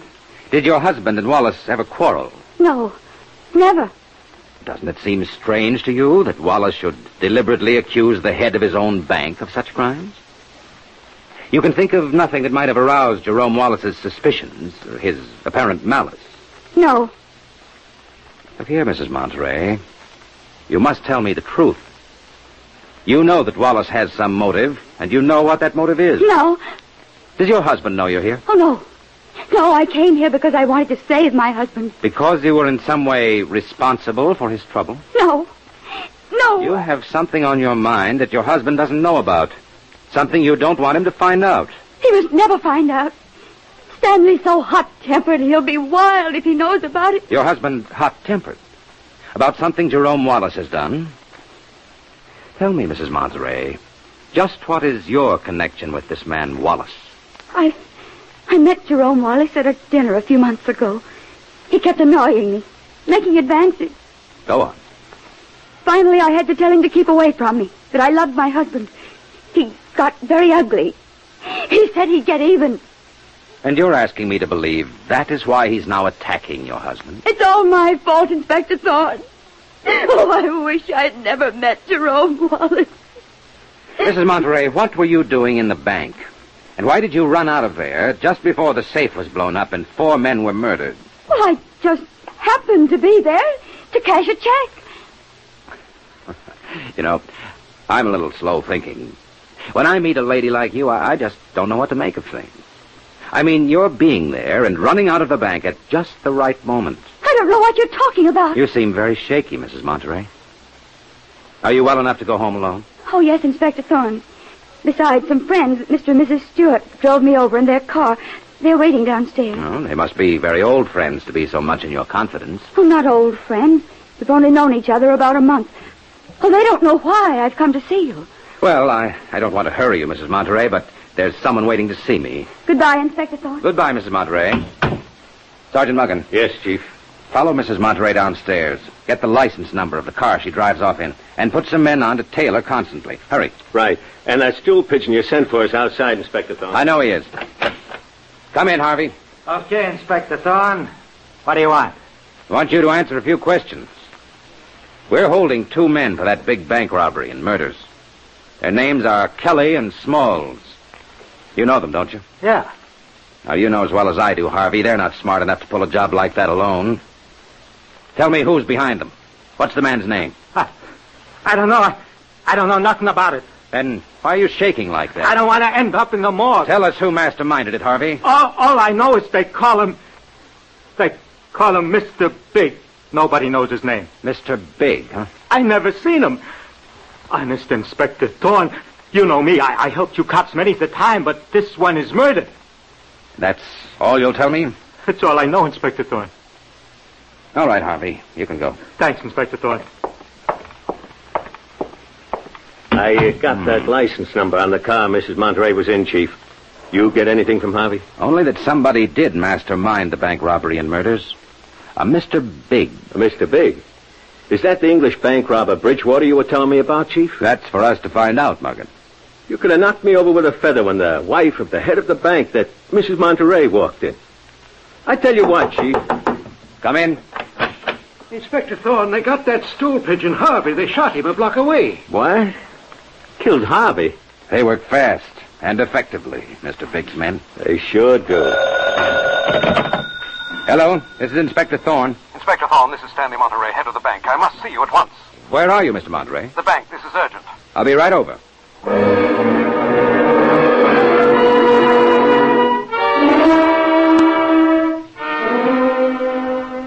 You have something new about the bank robbery and murders, Mr. Monterey? Yes, Inspector Thorne. New trouble. It's a man named Jerome Wallace, one of our biggest stockholders. He's kicking up a row that could embarrass both the bank and myself. How? Why, this Wallace has virtually accused me of having a hand in the robbery. But you have a reputation beyond reproach. That seems to make no difference to Jerome Wallace, Inspector Thorne. What's this man Wallace's background? Well, he's made a lot of money in oil. Bought up a lot of the bank's stock. And you have no idea why he's making this charge? No, none at all. You know, Mr. Monterey, I've never heard the like of the story you're telling me. Well, whether you have or not, Inspector Thorne, I tell you this man is out to cause me trouble. And you still say, Mr. Monterey, you've never heard of the English bank robber Bridgewater? I told you before I've never heard of him, Inspector Thorne. And I'm not accustomed to having my word questioned. Maybe that's because you've never had the police to deal with before, Mr. Monterey.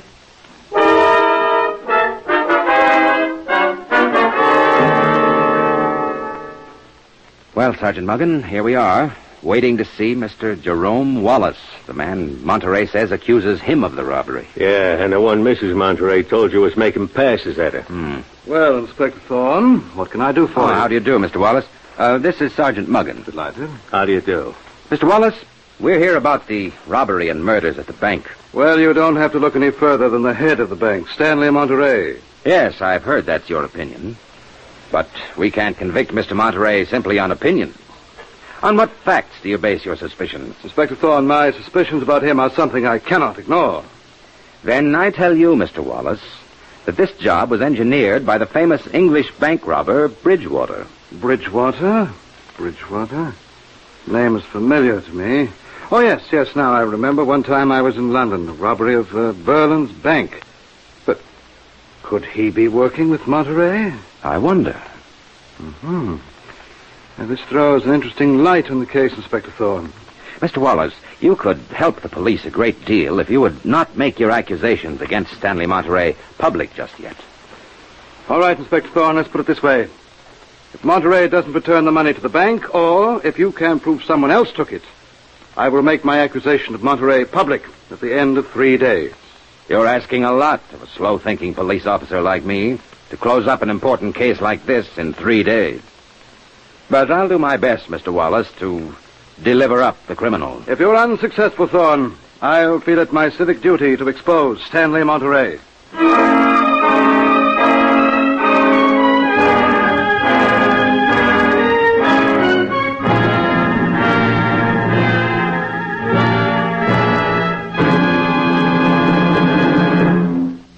Inspector Thorne in the Mastermind murder case will return in just a moment. But first, it's the Silver Jubilee on NBC. Tonight, be sure to hear Mr. Keene, tracer of lost persons, as he brings you the story of the fire escape murder case. And here are a few reminders about Sunday evening's radio features. First, there's Tom Conway as gentleman detective Simon Templar, alias the Saint. Then screen actor Lloyd Nolan brings you another hard-hitting story as Martin Kane, Private Eye. And actor Carlton Young comes to the NBC microphone in the double role of Philip Galt and the Whisperer. As the Whisperer, he is able to enter the underworld, gain the confidence of criminals, and solve many of the cases which have long baffled the law enforcement authorities. Then later Sunday evening, join Mr. Moto, the ace Japanese-American security agent, sworn to uphold world peace and bring to justice those who would push the world into another global conflict. Then on Thursday evening, we present Dimension X, which features stories dealing in time and space, and brought to you in future tense. Hear Dimension X next Thursday. Well, there you have it, a brief rundown of the programs you soon will hear. Programs designed for the best in summer radio entertainment, and heard on this, your NBC station.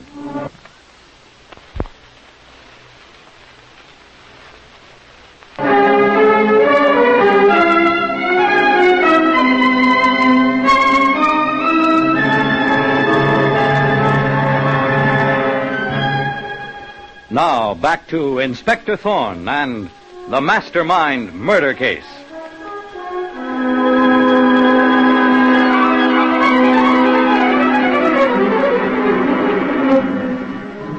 Now, at the office of the Homicide Bureau, with just 3 days to solve the gigantic robbery and murders at a great Wall Street bank, Inspector Thorne bears down on his pursuit of the mysterious Mr. Big, the man behind the crime. Sergeant Muggen enters, downcast. Chief, here's a report on the banker's wife, Mrs. Monterey. Well, let's see it, Muggen. Look how often Mrs. Monterey has been seeing Mr. and Mrs. Stewart, those people who were in the car with her when she came here to see me. So what? They only met a month ago. A woman like Mrs. Monterey doesn't ordinarily make intimate friends so fast. Muggin, I want you to get 2 tickets to the Bijou tonight. You and me going to a show, Chief? This morning's paper says that Mrs. Monterey is going there with the Stewarts. You and I are going, too. And we're going to meet them there. Accidentally, of course.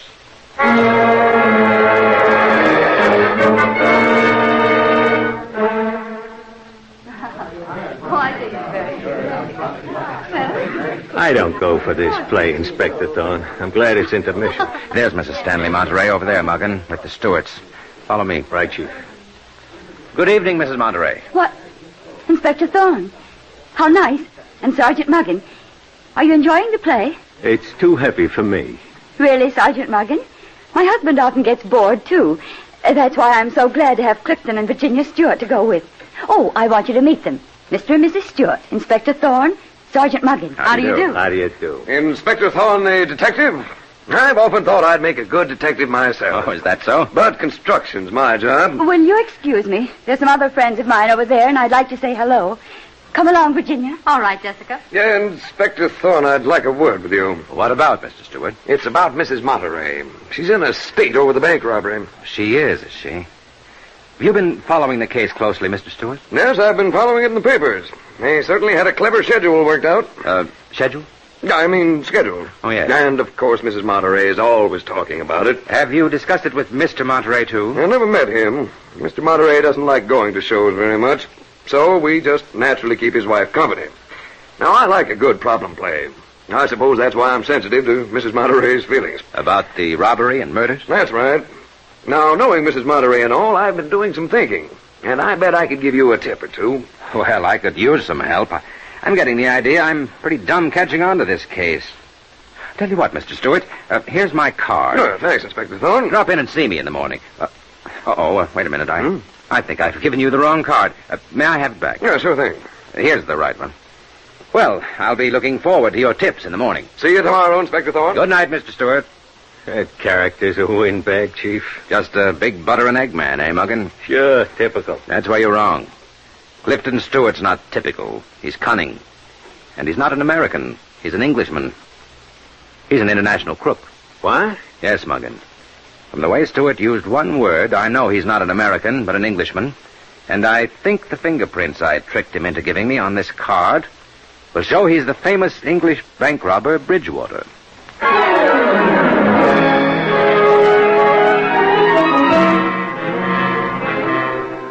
And shortly after the theater, across town, we hear 2 men's voices on the telephone. Hello? Hello, this is Bridgewater. Yes? I ran into Inspector Thorne at the theater tonight. I'm seeing him tomorrow to give him my theories on the case. Well, that should be amusing. You know what to say. He's shrewd, though he claims to be dumb. I'm shrewder. Have you met the man I told you to meet? Not yet. Well, work on it. There's no time to lose.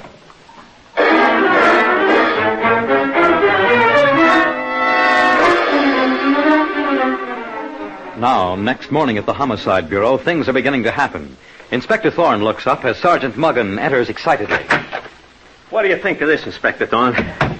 Another stool pigeon, Big Mouth Louie, made it his business to get hold of me. He told me who Mr. Big is. Who is he, Muggin?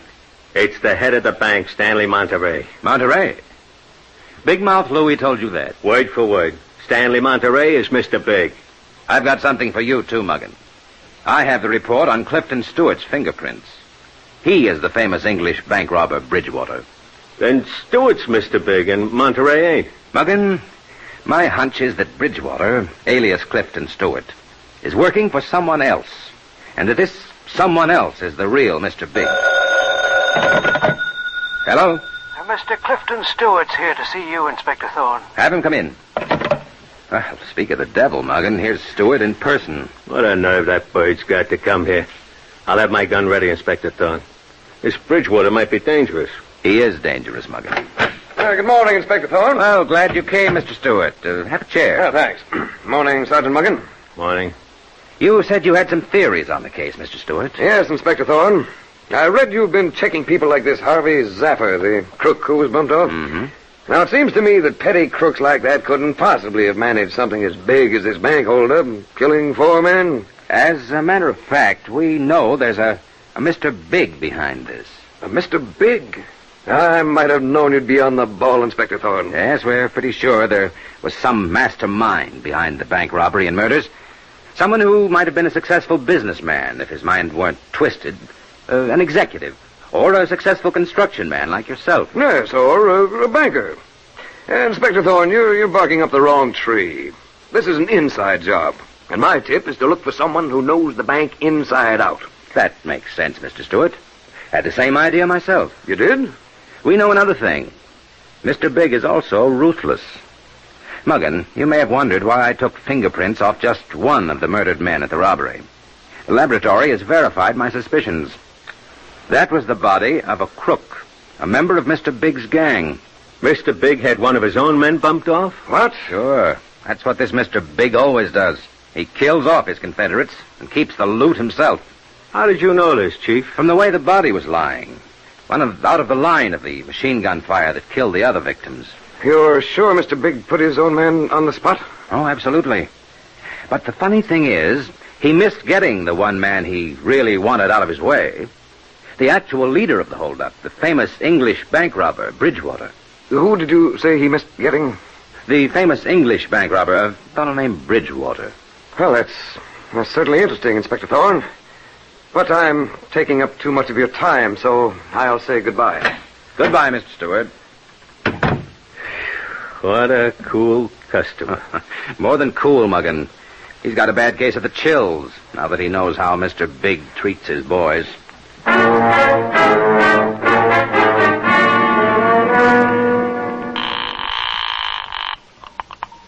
Hello? This is Bridgewater. Well? I saw Thorne. He's on to Mr. Big, but he doesn't know who he is. Listen, what are you planning for me? What do you mean? I know you had one of the boys killed. Are you fixing to throw me to Thorne? Don't be silly, Bridgewater. Why should I do that? I think Thorne suspects me. Don't worry. I've got my plans all made for Thorne. And there won't even be a body left when I get through.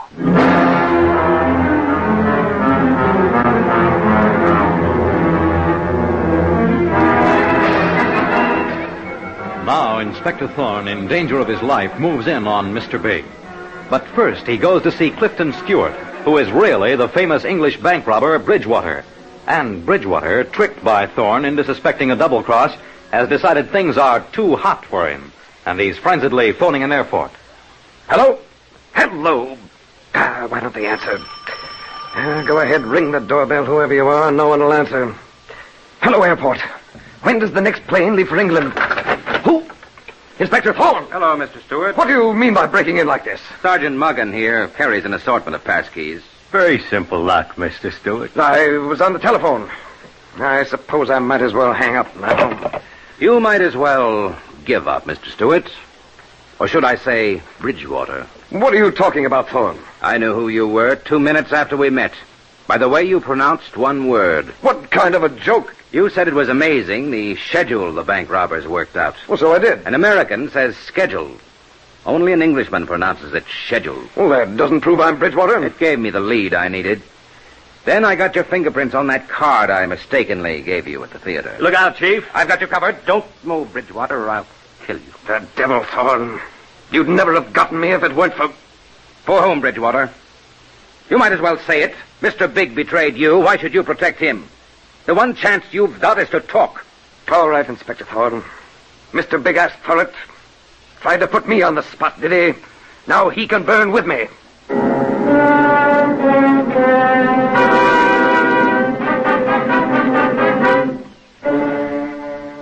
Here I am, back again, Mr. Wallace. So, you've come, Inspector Thorne. I was afraid you'd be late. The 3 days are almost up. Well, have you got your man? I think so. Good, good. I was inclined to think no detective could possibly live up to your spectacular reputation. Well, thank you, Mr. Wallace. You have a wonderful art collection. That painting is beautiful. Yes, isn't it? And over there, Mr. Wallace, on the wall, that pretty little picture. Pictures like that very often conceal a wall safe. Is that why you've got it there? conceal a wall safe? I know it does. And I think I know what's inside of it.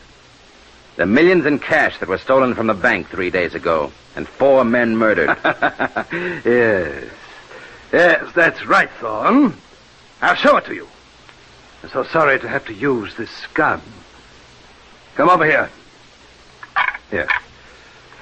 A twirl of the dial, and here's the money. Oh, you've got it wrapped up very neatly. Would you like to know my plans for you? I guess you'll take me down into the cellar. Congratulations, you are smart. Oh, I claim to be dumb. I'll just relieve you of your gun. A small precaution. I think we're ready now, Inspector Thorne. Open the door. Down the stairs. Left turn at the bottom. Isn't that right, Wallace? You seem to have done this before. Oh, yes, you're smart, but not smart enough. For years I've outwitted you and your kind, Thorne. The police never knew I existed. They blamed the crimes on other people. Like Bridgewater. You know of that, eh? My compliments. You know too much. And that's why you're going to take me into the little room with the thick walls, and then dispose of my remains in the incinerator. You are too smart, Inspector Thorne. But you won't bother me much longer. Other men like you have cornered me, Wallace, without getting away with it. Other men were not Mr. Big. Now, there's the door to the little room, Thorne. Open it. Step in, Thorne. Step in! Get against that wall, Wallace. You're covered. Good work, Sergeant Muggen. You see, Wallace, while you were amusing yourself with me, Sergeant Muggen, with some of our men, took over your house. This time you slipped. You should have stayed at your job of being a straight criminal. Your big mistake was trying to get revenge on Mrs. Monterey, the banker's wife, because she rebuffed you. Trying to ruin her by ruining her husband. I'll get you for this, Thorne. Tell that to the judge and jury, Wallace. Hold out your hands for the handcuffs. I arrest you for first-degree murder.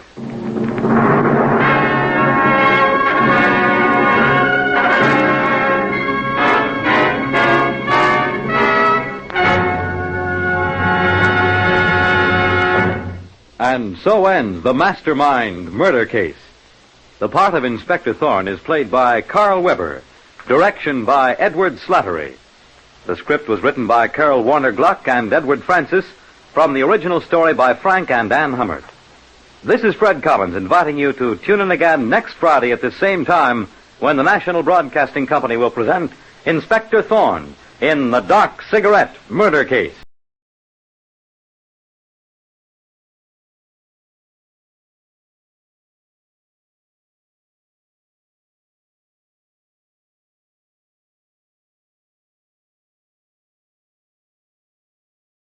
Stay tuned for Mr. Keene, Tracer of Lost Persons on NBC.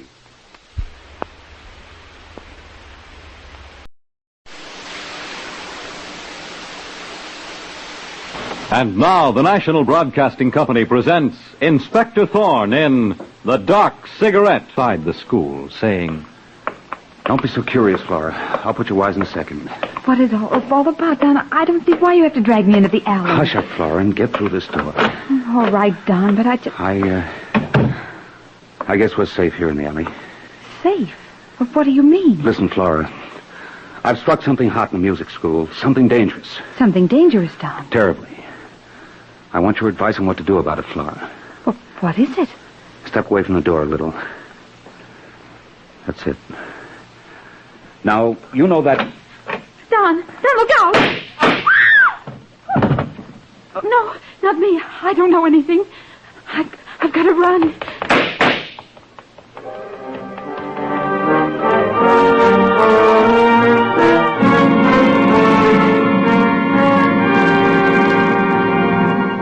And now, a few minutes later, we see policemen holding back the crowds at each end of the alley, while a police sergeant stands guard over the body of the murdered man lying at the back door leading to the Conroy Music School. Suddenly, a quiet but authoritative man comes through the crowds. The fabulous Inspector Thorne of Homicide, and approaches the police sergeant, saying, You beat me to it, Sergeant Muggen. I was right on call, Inspector Thorne. What's the pitch? This young guy caught some lead in his back, Chief. His name's Don Galen, according to stuff in his pocket. Don Galen, huh? Any witnesses? No one. The cop on the beat heard shooting and ran over. Likewise, some citizens walking on the avenue. It was all over by that time. See, this door leads upstairs, Muggen. Yeah, Chief, it goes to the Conroy Music School. I've kept everyone in there. Good work. There might be a connection with the dead young man, Don Galen, and the school. That's what I figured.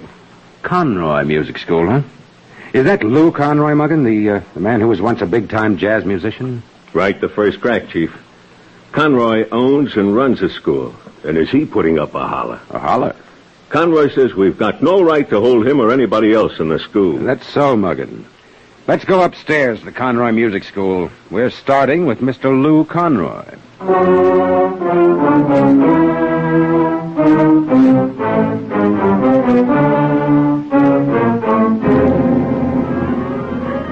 How do you do, Mr. Conroy? I'm Inspector Thorne. You've met Sergeant Muggen, I believe. He sure has. Sergeant Muggen has been taking some pretty high-handed measures around here, Inspector Thorne. Locking us up like a bunch of criminals. One of you might be a murderer, Mr. Conroy. Nobody's a murderer around here, Inspector Thorne. You're giving my music school a bad name. It'll have a worse name if you don't cooperate with the police. All right. What do you want of me? Do you know the young man who was shot near the back door of your school? I can't help where he was shot. Answer me. Do you know the murdered Don Galen? He was a teacher here at the Conroy Music School. So the dead man was a teacher here, and you object to talking to the police. I wonder why. Oh, now, look, Inspector Thorne, you're getting this wrong. Am I, Mr. Conroy? Oh, I guess I got too riled up. But you see, I built this school on my own reputation, and it means a lot to me. I can't have people fouling it up. Especially the police, Mr. Conroy? I'm telling you what I know. Go on. You say the murdered Don Galen was a teacher here. Yes, Inspector Thorne. Don was only about 25, but he had a hot name as a clarinet player. We put him on the staff for prestige. Come to think of it. What, Mr. Conroy? Just before the murder, I saw Don go out with one of the pupils here in the school. What pupil? A would-be blues singer, Flora Withers. She was studying here. I noticed them because it seemed to me that Don Galen was sneaking out with Flora, sneaking down the back stairs. They weren't sneaking. Judy. Well, Inspector Thorne, Sergeant Muggen, this is my niece, Judy Smith. Well, I heard what you were saying, Uncle Lou, and it isn't so. I saw Don and Flora go out, and they weren't sneaking at all, Inspector Thorne. Do you work here at your uncle's music school, Miss Smith? Yes, Inspector Thorne. I do the secretarial work. And I was right in my office at the head of the back stairs when Don Galen and Flora Withers left. You're a fool, Judy. Why don't you stay out of this? Well, why should I, Uncle Lou? Because Flora shot Don Galen. Why do you say that, Mr. Conroy? Yes, Uncle Lou. Why? Well, if I must talk, because of you, Judy. Because of me? You stole Don away from Flora, didn't you? That's a perfectly horrible thing to say. But is it true, Judy? It most certainly is not, Inspector Thorne. Why, Flora Withers and I were friends. I've got eyes in my head, Judy. I saw Don making up to you. But Flora didn't care, and even if she did, she'd never murder anybody, Uncle Lou. Why, she's a nice girl. In that case, where is Flora Withers? She was due here for a lesson with me, and she hasn't turned up. It looks as if she's taking it on the lam. You've got something there, Mr. Conroy. Sergeant Muggen, send out a call to pick up Flora Withers. Got you, Chief. Who else is in the school now, Mr. Conroy? Only Bob Seymour, the business manager, and my wife, Evelyn. The dinner hour is always quiet, Inspector Thorne. Where are Bob Seymour and your wife? Oh, Bob Seymour was very busy getting out some instruments that we rent and repair as a sideline. He's in the room at the end of the hall. And your wife? Oh, my wife, Evelyn, was waiting to go out to dinner with me. She's probably reading a magazine somewhere. Well, Mr. Conroy, I think I'll have a talk with your business manager, Bob Seymour. Bob Seymour couldn't have anything to do with this, Inspector Thorne. I'm just a dumb cop, Conroy.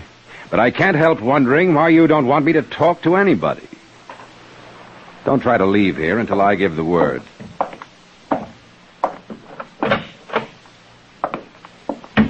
What a mess. And you're not helping, Judy. But, Uncle Lou, Why do you have to protect Flora Withers? It's plain as day she did it. Well, it's not plain to me. Maybe you just want to think that, Judy, so you won't feel responsible. Now, listen to your Uncle Lou. Stay out of it. Maybe I will and maybe I won't, Uncle Lou. But I won't believe that Flora killed Don until I see the proof. Judy, come back. Judy!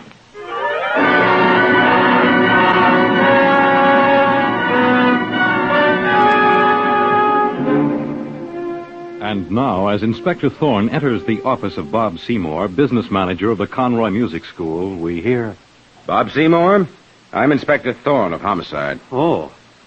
Come in, Inspector Thorne.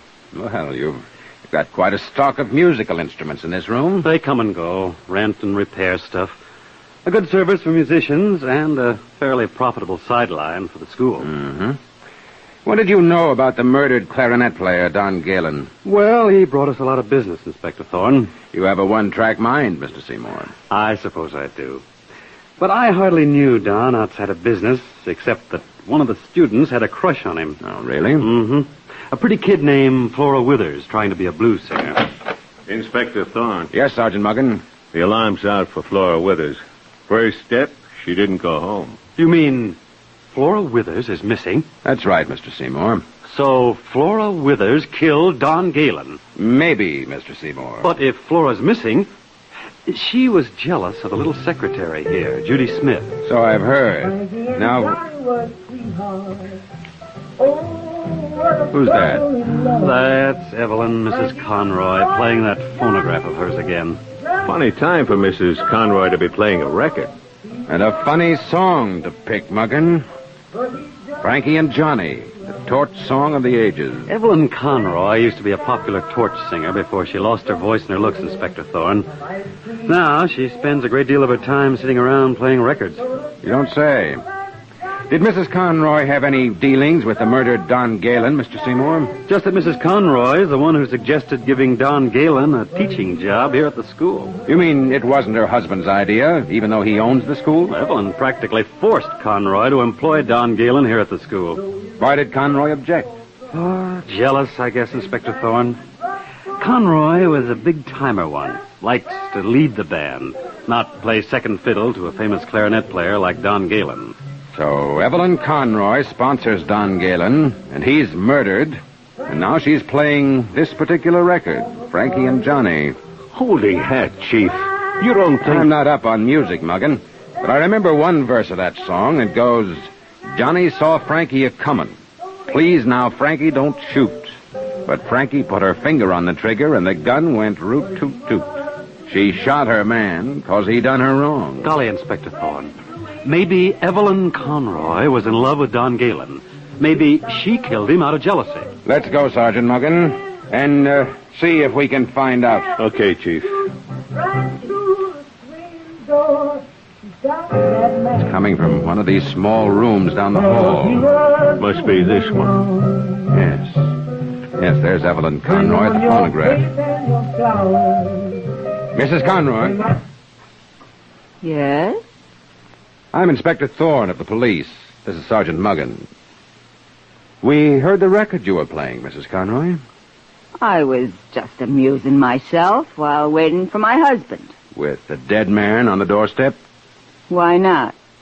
I may be wrong, but it seems an odd time to play a torch song. That depends, Inspector Thorne. This particular one I'm playing is very appropriate, seeing that Flora shot her man 'cause he done her wrong. Flora Withers, Mrs. Conroy. Of course. Who else? You yourself have been suggested, Mrs. Conroy. Me? That's absurd. Is it? Bob Seymour says you got Don Galen on the staff of the music school. Well, suppose I did. For what reason? Now I see what you're driving at. I got Don Galen on the staff because he was an asset to the school, and for no other reason. So you say. There was nothing personal between me and Don Galen, Sergeant Muggen. Listen, sister, between your kind and a guy, it's always personal. I don't have to take such cracks. Ha ha. I'll bet Mr. Big Mouth Seymour didn't tell you that he had a fight with Don Galen. You say Bob Seymour and the murdered man, Don Galen, had a fight? I'll say they did, Inspector Thorne. Don accused Bob of holding out money. Commissions on pupils that Don brought into the school. The murdered man accused Bob Seymour of cheating him. That's right. Frankly, I'm puzzled, Mrs. Conroy. Your husband owns and runs this music school. Wouldn't he know about the money as well as Bob Seymour? This was something between Bob and Don. Really? Don Galen could have found out that both Bob and your husband were cheating him. Get hep, Inspector Thorne. That would-be blues singer, Flora Withers, shot Don. It's obvious. So everyone tells me. But maybe I'm too stupid to see it this fast. Flora was nuts for Don, get it? And he was going for my niece, Judy. Is that so? If Flora didn't kill Don, why would she take it on the lam? How did you know Flora Withers is missing? Why, my husband told me. I wonder what else your husband told you, Mrs. Conroy. What do you mean? I wonder if he told you to put suspicion on Flora. He did nothing of the kind. Or was it your own idea? Come on, Sergeant Muggin. Okay, Chief. What next? I'm bothered, Muggin. It doesn't fit together. It's like a jigsaw puzzle with a piece missing. If you ask me, there are too many pieces. None of them right.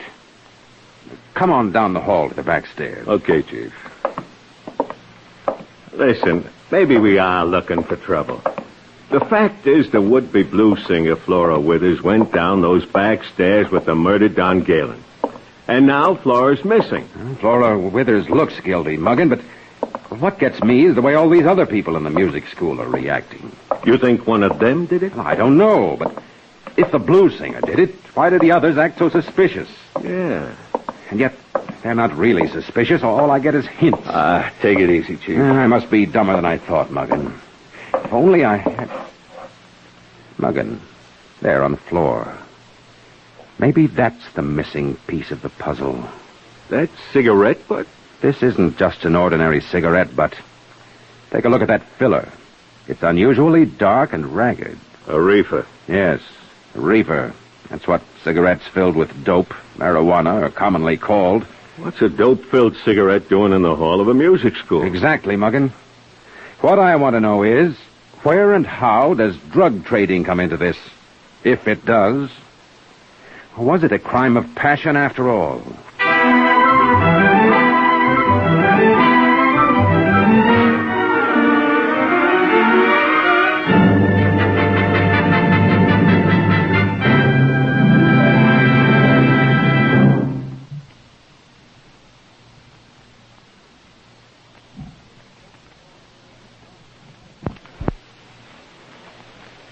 Inspector Thorne in the Doc cigarette murder case will return in just a moment. But first, it's the Silver Jubilee on NBC. Tonight, hear another exciting adventure as Mr. Keene, tracer of lost persons, is called in to solve the baffling Rose Garden murder case. And here are a few more program notes. Sunday, be sure to hear the further adventures of gentleman detective Simon Templar, alias the Saint. Also on Sunday, there's screen actor Lloyd Nolan as hard-hitting Martin Kane, Private Eye. And then there's the new series featuring the Whisperer, an investigator who enters the underworld and solves many of the cases which have long confused the law enforcement authorities. Then hear adventure and international intrigue as James Monks comes to the NBC microphone as Mr. Moto. And here's a listening reminder about Thursday evenings.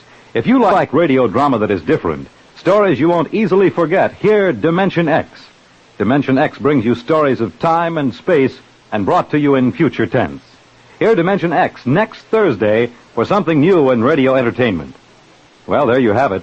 A brief rundown of the programs you'll soon be hearing over this, your NBC station.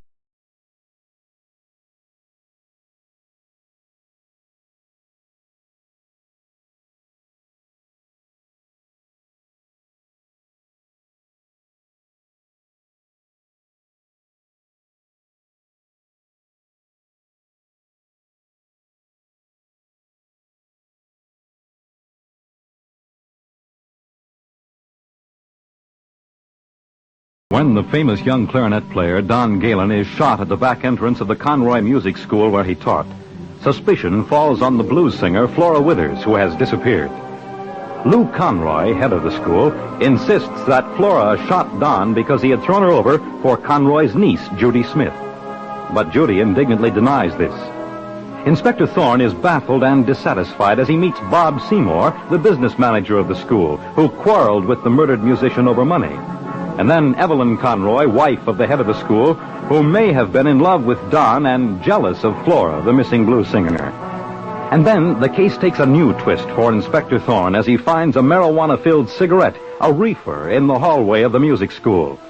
And we see him now at headquarters revealing an unusual plan to Sergeant Muggin. Still no word about the missing blues singer, Flora Withers, Muggin? Not a sign of her, Chief. She knows we're looking for her, too. It's been in every newspaper. She's got to be guilty or she'd turn up. Maybe.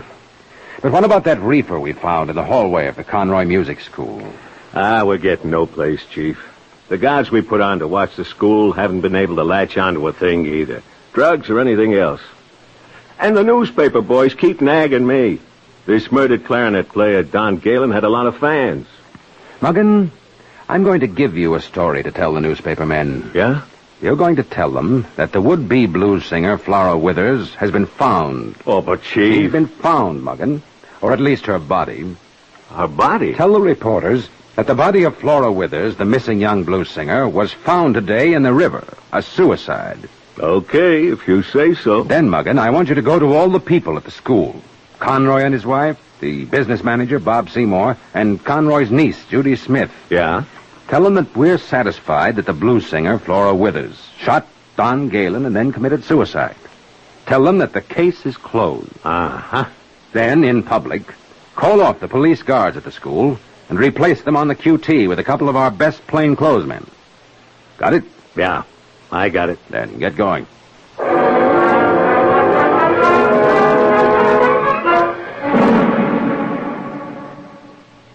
Well, Inspector Thorne, the newspaper story you dreamed up appeared this morning, and the guys at the school have been called off. Good, Muggin. What happens now, Chief? We wait. For what? Maybe for this phone call, Muggin. Inspector Thorne speaking. This is Bob Seymour, Inspector Thorne, the business manager at the Conroy Music School. Yes, Mr. Seymour. This newspaper story about the body of Flora Withers being found in the river, is it true, Inspector Thorne? Why do you doubt it, Mr. Seymour? It just doesn't seem like Flora, though I didn't know her well, of course. Well, Mr. Seymour, the guards at the school have been called off, and you've been told the case is closed. Doesn't that answer your question? Yes, I suppose so. Goodbye, Mr. Seymour. Goodbye, Inspector Thorne. One party heard from Muggin. One party who wants to make sure that Flora is dead. I don't see what... Open the door, Sergeant Muggin. This may be the next party. Okay, Chief. Well, Mr. and Mrs. Conroy, come right in. We read the story in the papers, Inspector Thorne. Yeah, about poor Flora being found in the river. My wife and I wondered if we could be of any help. In what way, Mr. Conroy? Well, I've been rather bothered by the way I treated the police at first, Inspector, and I want to make up for it. Yes? I thought perhaps you needed someone to identify Flora's body. Seeing she was all alone in the city, poor thing. My wife and I will be glad to help, Inspector Thorne. Well, that's very public-spirited of you both. Unusually so. But Flora Withers' body has been identified to our satisfaction. It has? So there's no need for you to see the body, Mr. and Mrs. Conroy? Inspector Thorne, I wonder if... Well, Uncle Lou and Aunt Evelyn, what are you doing here? I might ask you the same thing, Judy. Just a moment. Sergeant Muggin, I'm expecting someone. Step outside and see that we're not interrupted here. Right you are, Chief. Now, what is it, Judy? Well, I read about Flora killing herself. Yes. It's so awful to think of her in the morgue. Now, Judy. She was such a nice girl, Uncle Lou, and I feel kind of responsible. If she killed Don because he left her for me... It wasn't your fault, Judy. Fault or not, I just can't bear to think of her lying there alone. Inspector Thorne, I'd like to do what I can for Flora. May I... May you what, Judy? May I give her a decent funeral? That's an excellent idea, Judy. It would be very good for the music school to show decent feeling. That's right, Lou. Inspector Thorne. Yes, Muggin? Your appointment is here, Chief. Very well, Muggin. Mr. and Mrs. Conroy, Judy, you'll have to leave now. Go this way, please, out the private door. But, Inspector Thorne... What about Flora, the funeral? I'll see what can be done, Judy. Goodbye. Well, Muggin, that story we planted in the newspapers about finding the body of Flora Withers is getting results. But you don't know the half of it, Chief. Oh, yes, I do, Muggin. Tell the missing blues singer, Flora Withers, to step in. How did you know, Chief? Okay, Miss Withers. Welcome, Miss Withers. What's the idea of saying I'm dead and that I killed Don and threw myself in the river, Inspector Thorne? What's the idea of hiding out, Miss Withers? That's my business. And it was my business to find you. I thought that story would do it. You mean... I mean it was a plant. Now talk.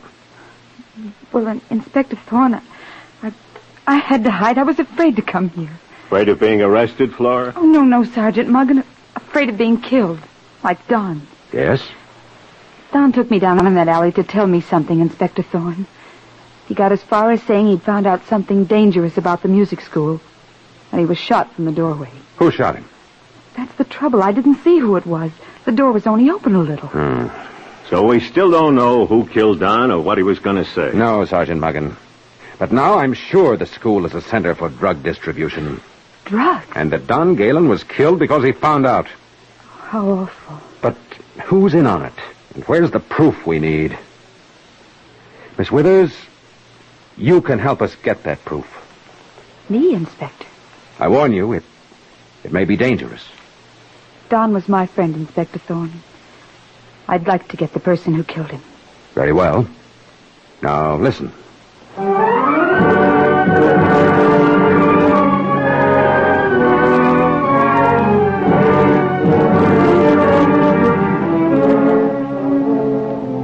And now, late that night at the Conroy Music School, we see Judy Smith, the young niece, going into the alley, through the back door, up the dimly lit staircase.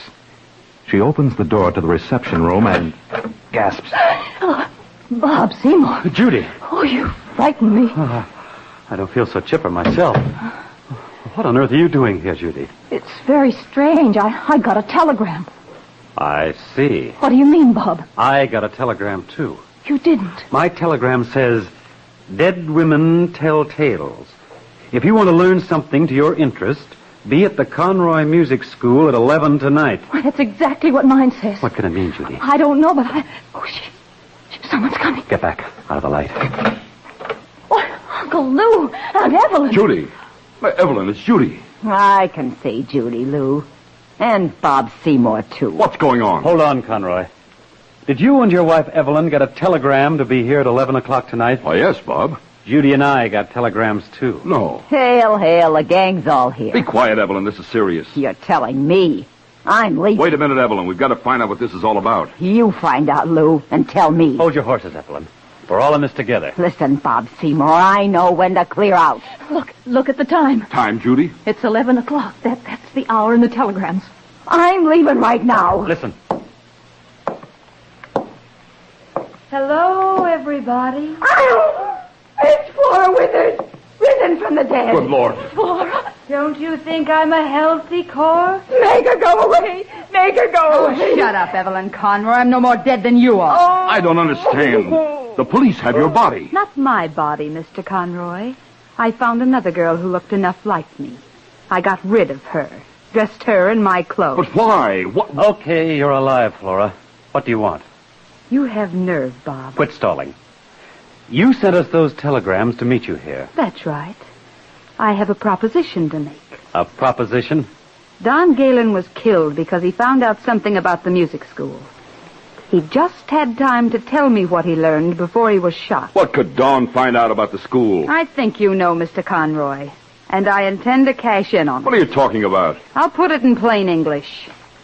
Drugs are being distributed from the school. I have the proof. And I'm going to tell the cops unless you fork over $10,000. No, it's not true. The cops think I'm dead. That's just the way I planned it. And if you behave yourself, I'll just fade away like a good little corpse. Flora, you're mad. I told you I had the proof, Conroy. You ship the drugs inside the musical instruments you rent and repair. No. Some of the jobs are on the level, but others are phony. Blinds for shipping dope all over the country to people pretending to be musicians. It's a lie, a crazy lie. I'm calling the police. I wouldn't do that, Conroy. The girl's crazy, Bob. I said, don't call the police. Bob, put down that gun. Get over in that corner, Conroy, with Flora. You too, Mrs. Conroy. Bob! You see, Flora Withers is right. You can't be... Yes, Mr. and Mrs. Conroy, drugs are being distributed from the school. They're being distributed by me and your niece, Judy. No! Yes, me, Uncle Lou, your innocent little girl. Oh, you and Aunt Evelyn are so stupid a child could fool you. That's enough, Judy. They've got a job to finish. Well, what are you going to do? Unfortunately, you know too much, Conroy, and so does your wife, Evelyn. And Miss Flora Withers. He's going to kill us. You're right, Evelyn. Oh. Judy, go ahead of us. I'm taking them down the stairs into the alley. You go first, and when the coast is clear, knock on the door once. All right, Bob. Get moving, you three. And no funny stuff, or I'll pull this trigger. Drop that gun, Bob Seymour. Inspector Thorne! I'm hit! Judy, run for it! I've got Judy, Chief. And I have Bob Seymour, Sergeant Muggin. All the rest of you all right? Yes, Inspector Thorne. You rat, Thorne, you got me in the arm. That's not all you're going to get, Bob Seymour. You and the Conroy's niece, Judy, peddled drugs and killed Don Galen because he got wise. You got no proof. We deny everything. Don't be ridiculous. The state witness is Flora Withers, the blues singer. Flora? Yes, Seymour. Flora died and was resurrected by arrangement with the police. She sent those telegrams by arrangement with the police and knew about the shipments of drugs and the musical instruments because the police intercepted the trumpets you sent out today, believing that the case was closed. I told you to be careful, Bob. Shut up, Judy. You'd better, Judy. I got the whole drug idea when I found the butt of your dope-filled cigarette in the hall. You smoked it for courage when the time came for the murder. It had your color lipstick on the tip. Take them away, Muggin.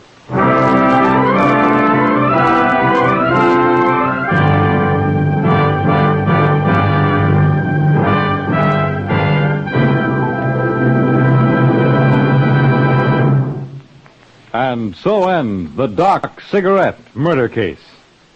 The part of Inspector Thorne is played by Carl Weber. Direction by Edward Slattery.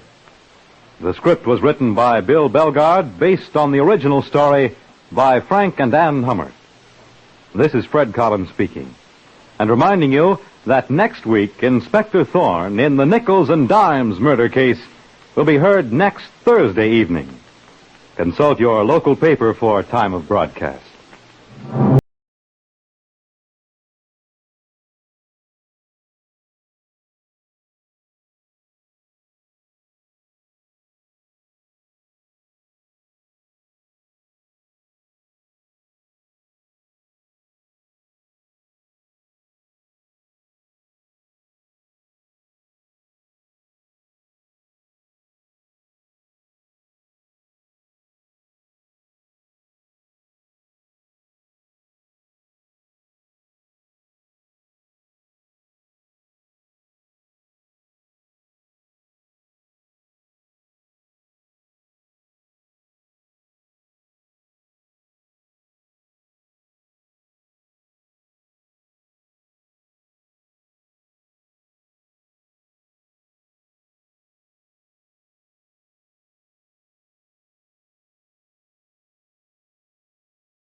His cigarette to the pavement and moves after her, saying, There she is. Liza's home. I've seen her go into the house with my own eyes. No one can tell me she isn't home this time. I'll ring the bell.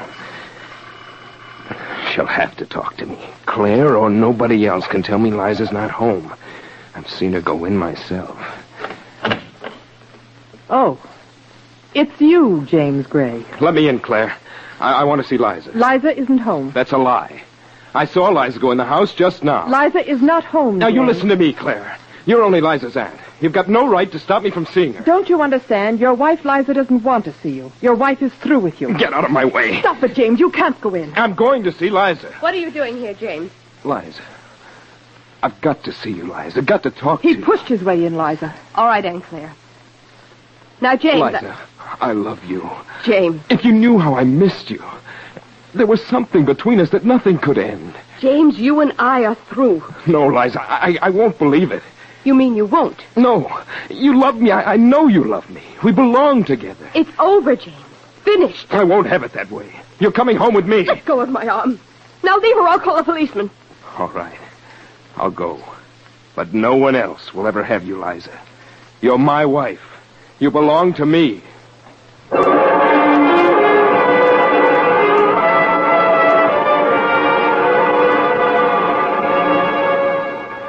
And now it is the next night in the wife Liza's bedroom. As the door opens, Liza suddenly sits up in her bed. Who's that? What are you doing? Ah!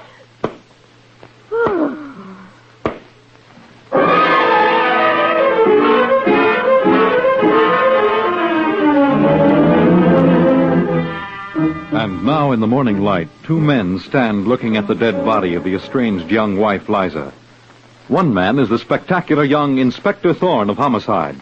The other, his assistant, Sergeant Muggen. And we hear Inspector Thorne saying, The room's a shambles, Sergeant Muggen. Furniture overturned, blood spattered, dead woman struck at least a dozen times. It looks like the victim, Liza Gray, put up something of a fight, Inspector Thorne. She didn't have a chance, not with those blows to the head, Muggen. I'm looking for the traditional blunt instrument, Chief, but I don't see one. What are these coins on the floor? 2 nickels and a dime. As shiny as the day they came from the mint. Brand new, huh? Yeah, look over in that corner, Muggen. There are some more nickels and dimes, and there under the bureau. Yeah, Chief, and every one of them is brand new. You can quit hunting for that blunt instrument, Sergeant Muggen. Huh? Here's your murder weapon. These new nickels and dimes. The killer filled a handkerchief or a piece of cloth with these coins, tied them in solidly, and had a homemade weapon that was used to beat Liza Gray to death. It would be like a bag filled with metal. Yes, Muggen. When the murderer struck Liza Gray with this bag of coins, it must have come apart. And the nickels and dimes scattered all over the room. Right, Muggen. Here, come outside. I'm ready to talk to the woman who reported the murder, Miss Claire Alsop. Okay, Chief. Now, Miss Alsop. Yes, Inspector Thorne. I understand that the murdered woman, Liza Gray, was your niece. Yes, that's right. Will you tell me what happened, please? Inspector Thorne, my niece Liza and I were alone in the house. You have no servants, Miss Alsop? We had a woman come in and clean, but we ate out except for breakfast. That's how I happened to find poor Liza. Oh, how do you mean, Miss Alsop? I'd made our morning coffee as usual. And when I went to Liza's room to tell her it was ready, I found her. Murdered. Oh, Inspector Thorne, it was dreadful. Now, take it easy, Miss Alsop. You heard nothing last night? No sounds of a struggle, perhaps? These walls are pretty thick. You don't hear much from room to room. Yes, that's true. If I only realized James meant what he said, I never would have left my niece's side. James? Who's he? James was Liza's husband, Sergeant Muggen. Her husband? Yes, Inspector Thorne. And James had threatened to kill Liza. Now we're getting someplace, Chief. We'll see, Muggen. Tell me, Miss Alsop, why did Liza's husband, James, threaten to kill her? Because my niece Liza had left him. Oh, for another man? Oh, no. No, it was James's fault. My poor niece found out James was carrying on with a girl named Maria Sunta. I see. A girl he'd met when he was overseas in the army. James had the nerve to help this Maria Sunta get into the United States without saying one word to my niece. And when your niece Liza found out, she left James? Yes, Inspector Thorne.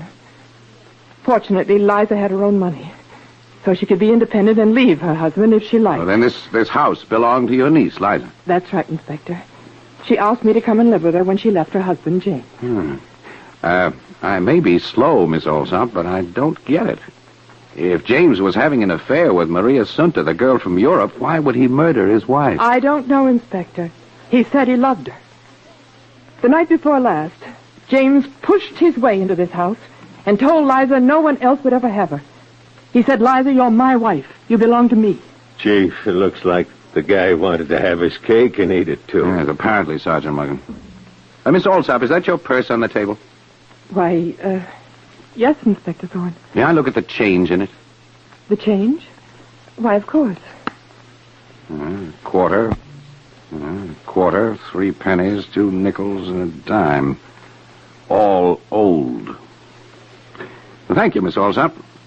Where does your niece Liza's husband, James Gray, live? At the Hotel Beverly, Inspector. Thank you, Miss Alsop. Come on, Muggen. We're going to see James Gray.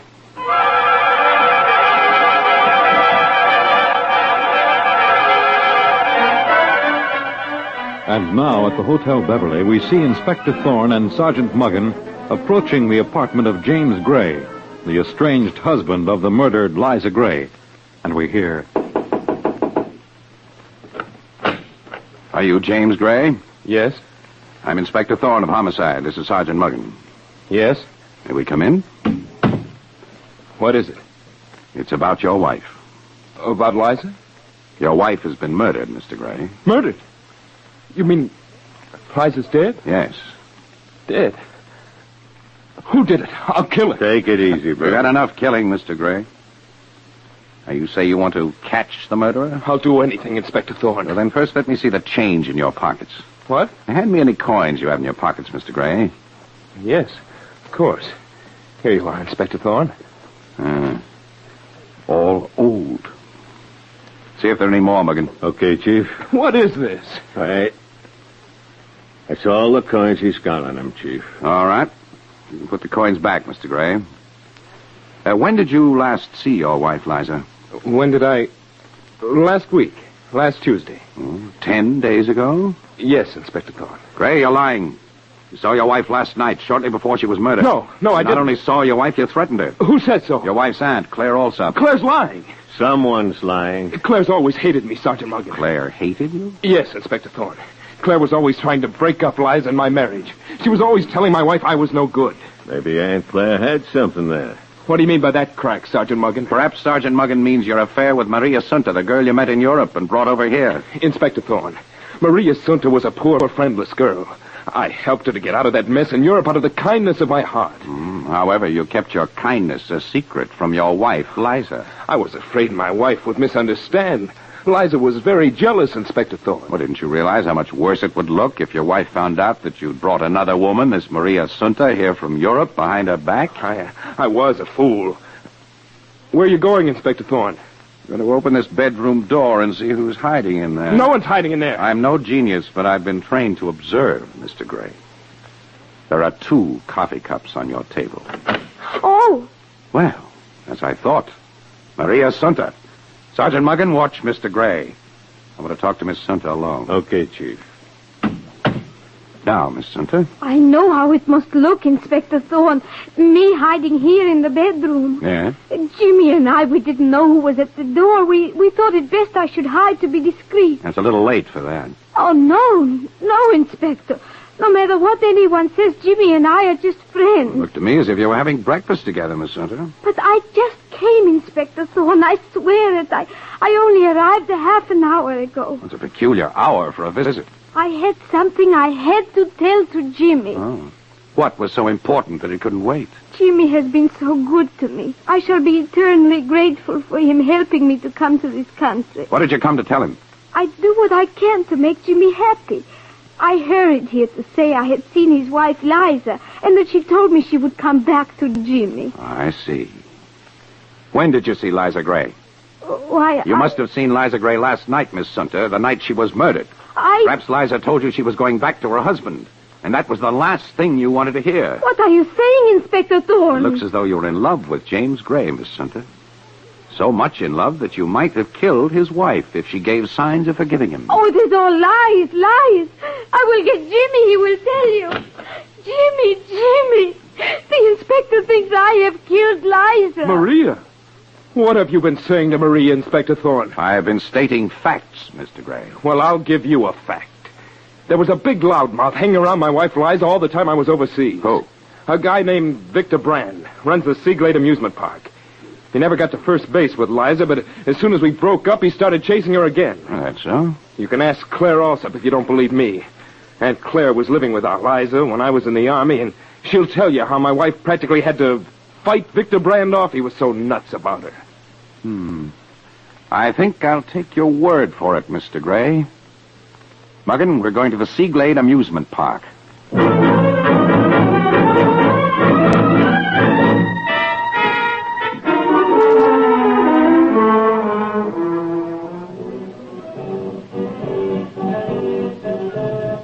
Yeah? What can I do for you? We'd like to see Victor Brand. He's pretty busy. I'm Inspector Thorne, Homicide. Sergeant Muggen here. Oh, yeah, Inspector. I'll tell Mr. Brand you're here. The little man seems nervous, Chief. Doesn't he, Sergeant Muggen? Go right ahead in, Inspector Thorne, said Sergeant Muggen. Thank you. Victor Brand, Well, how do you do, Inspector Thorne, Sergeant Muggen? Nothing wrong in the amusement park, I hope. Not in the park, Brand. Thought not. We try to keep it clean here. I'm glad you're turning over a new leaf, Brand. I don't get you, Sergeant. Quit pussyfooting, Brand. I recognized you the minute I walked in. Chief, this character's tangled with the law before. Very interesting, Muggen. Sure, before I was in homicide, we had this guy in court for letting pickpockets operate at the park. Maybe it slipped your mind, Sergeant Muggen. I was acquitted. It hasn't slipped my mind. You're in a couple of jams before that one. All right, what do you guys want? I see an afternoon paper on your desk, Brand. So what? Well, there's a story in that paper about the murder of Liza Gray. Ah. Are you going to deny that you knew Liza Gray, Brand? No, I'm not. That's sensible. You've got it in for me, Sergeant Muggen, but this is one time I'm with you boys. Oh, really? I was nuts for Liza, Inspector Thorne. I wanted to marry her when she got her divorce. And I hope you get the louse who killed her. When did you last see Liza, Brand? A couple of days ago. Did you make another date? No, Inspector Thorne. In fact, Liza tried to get rid of you, didn't she? I'd have worn her down in time. If it weren't for that old crow hanging around, I'd have gotten Liza when her husband was overseas. What do you mean, Liza's aunt, Claire Allsop? Who else? That character watched over Liza like she was the crown jewels. You'd better control yourself, Brand. You've broken that pencil in your hand. What? I've seen your kind before, Brand. Men with violent tempers who can kill when they're frustrated. You're crazy, Thorne. And I'll tell you something that wasn't in that newspaper, Brand. Liza Gray was killed by a sap filled with brand new nickels and dimes. And an amusement park always has plenty of new nickels and dimes on hand for making change.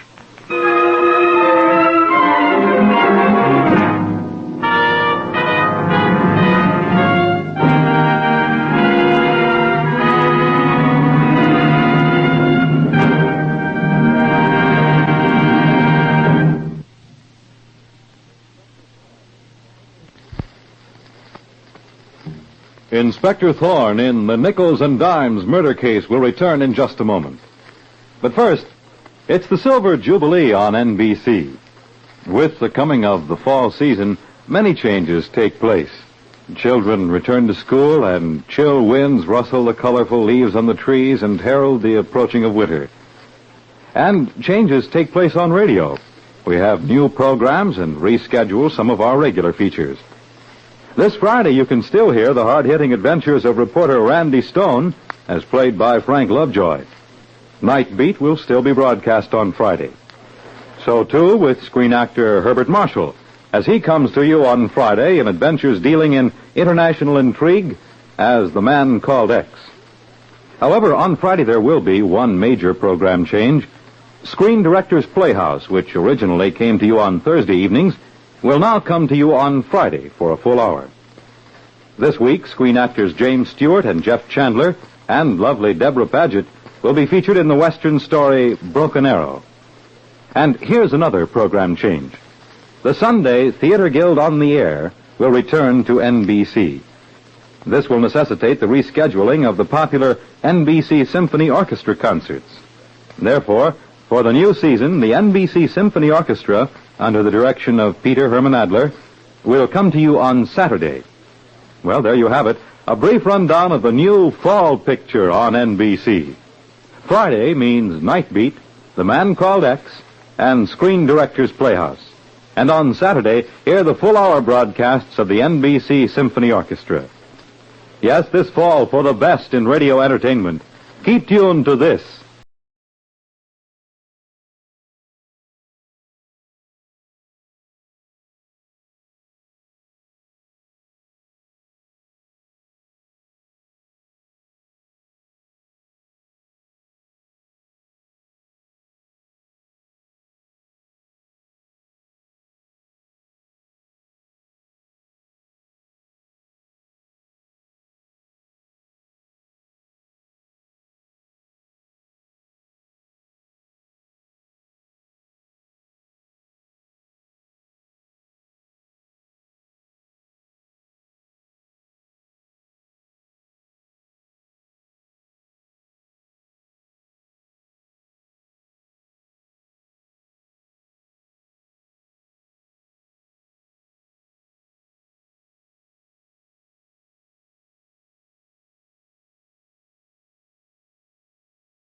And Keith is out on the terrace, listening to the grateful thanks of a fading actress, Elaine Martin.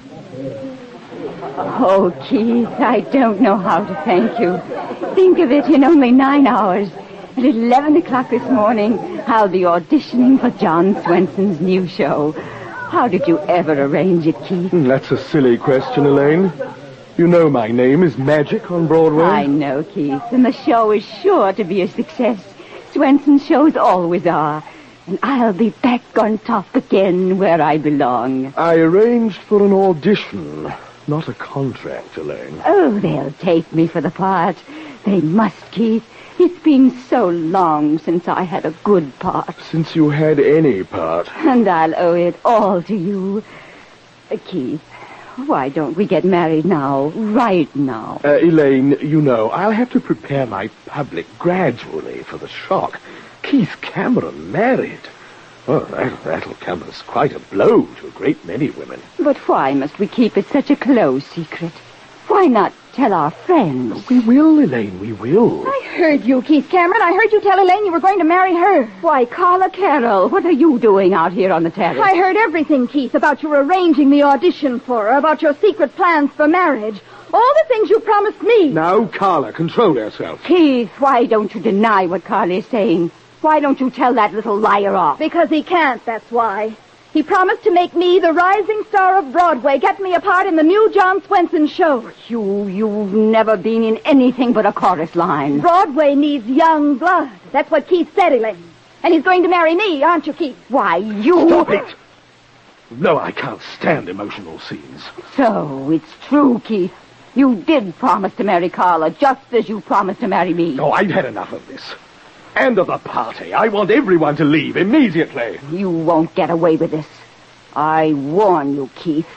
Not even the great Keith Cameron can have 2 fiancés and live.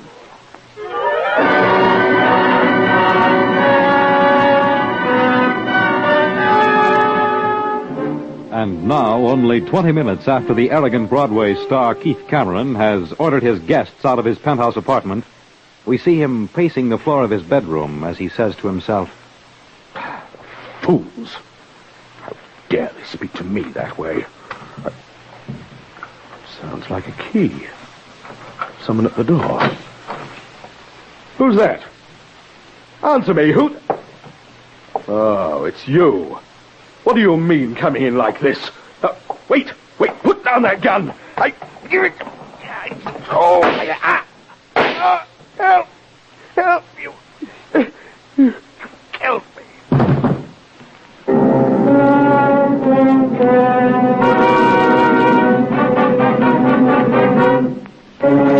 It is some time later that same night that we see the spectacular young Inspector Thorne of Homicide and his assistant Sergeant Muggan arrive at the murder apartment and speak to the frightened man who opens the door for them.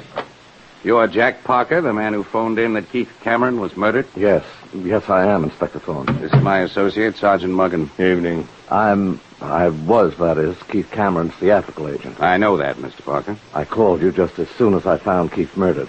The call came in at exactly 3 a.m.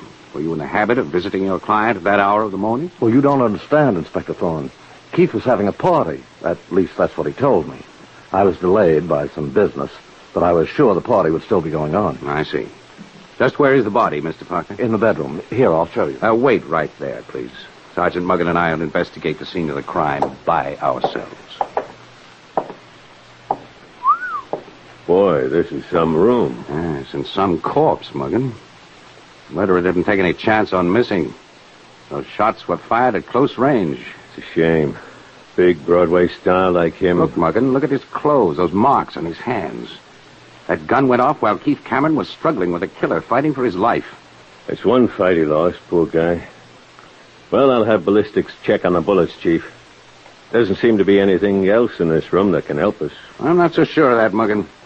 Look at Keith Cameron's dressing table. It's an apple pie order, just like everything else in this room. Must have been a real neat sort of guy. Yes, everything very carefully put away.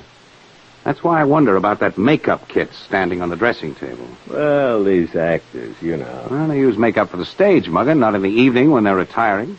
These jars of makeup don't have any labels, Chief. Just numbers on each jar. Hey, Muggin, when the fingerprint boys come, have them go over those jars very carefully. Will you? Sure thing, if you say so. Well, now let's go out and talk to Keith Cameron's theatrical agent, Jack Parker. I have an idea there's a lot more he can tell us about the murder. Mr. Parker, there are a few questions I'd like to ask you. Anything, Inspector Thorne, anything at all. As I said, I got here just about 3 o'clock, expecting to find a party. The door was open, and I walked in. I was plenty surprised to find it so quiet and empty. I called Keith, and when he didn't answer, I decided to take a look around. That's when I walked into the bedroom and saw his body. And right after that, I called you. Is there anything else you want to know, Inspector Thorne? Yes, the truth. What do you mean? I just... Mr. Parker, I'm no genius, but I try to do a thorough job. Before I came up here, the superintendent of this apartment building told me that there are only 2 ways of getting up to Keith Cameron's penthouse apartment. Either you take the regular elevator, and the night elevator operator reports that no one came up here since the party ended, or you use Keith's private elevator, for which you have to have a key. Just how did you get up here, Parker? All right, Inspector Thorne, I'll tell you. But it doesn't mean that I killed him. You have a key, don't you, Mr. Parker? Sure I have. So do a lot of his friends. You were a friend of Keith Cameron's as well as his business agents? Of course. Keith and I got along swell. That's not the way I heard it, Inspector Thorne.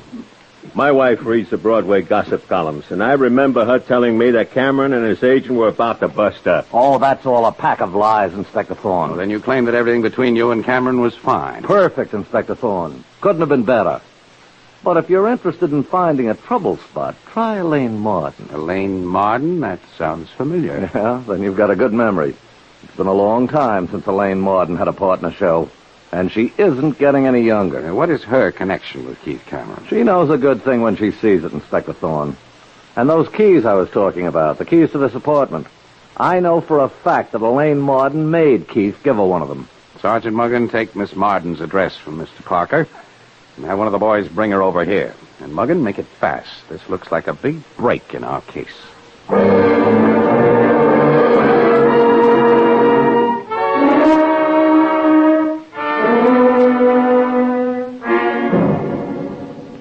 Well, here she is, Inspector Thorne. Elaine Martin. The boys say they're sorry it took so long. Sit down, Miss Martin. I can't believe it. I just can't believe it. Keith dead. Miss Martin, when my men went to your apartment, it was almost 4 o'clock in the morning, but you weren't in. I came along while they were ringing the bell, and then they told me. Just where were you until then? Out at a nightclub, the Green Feather.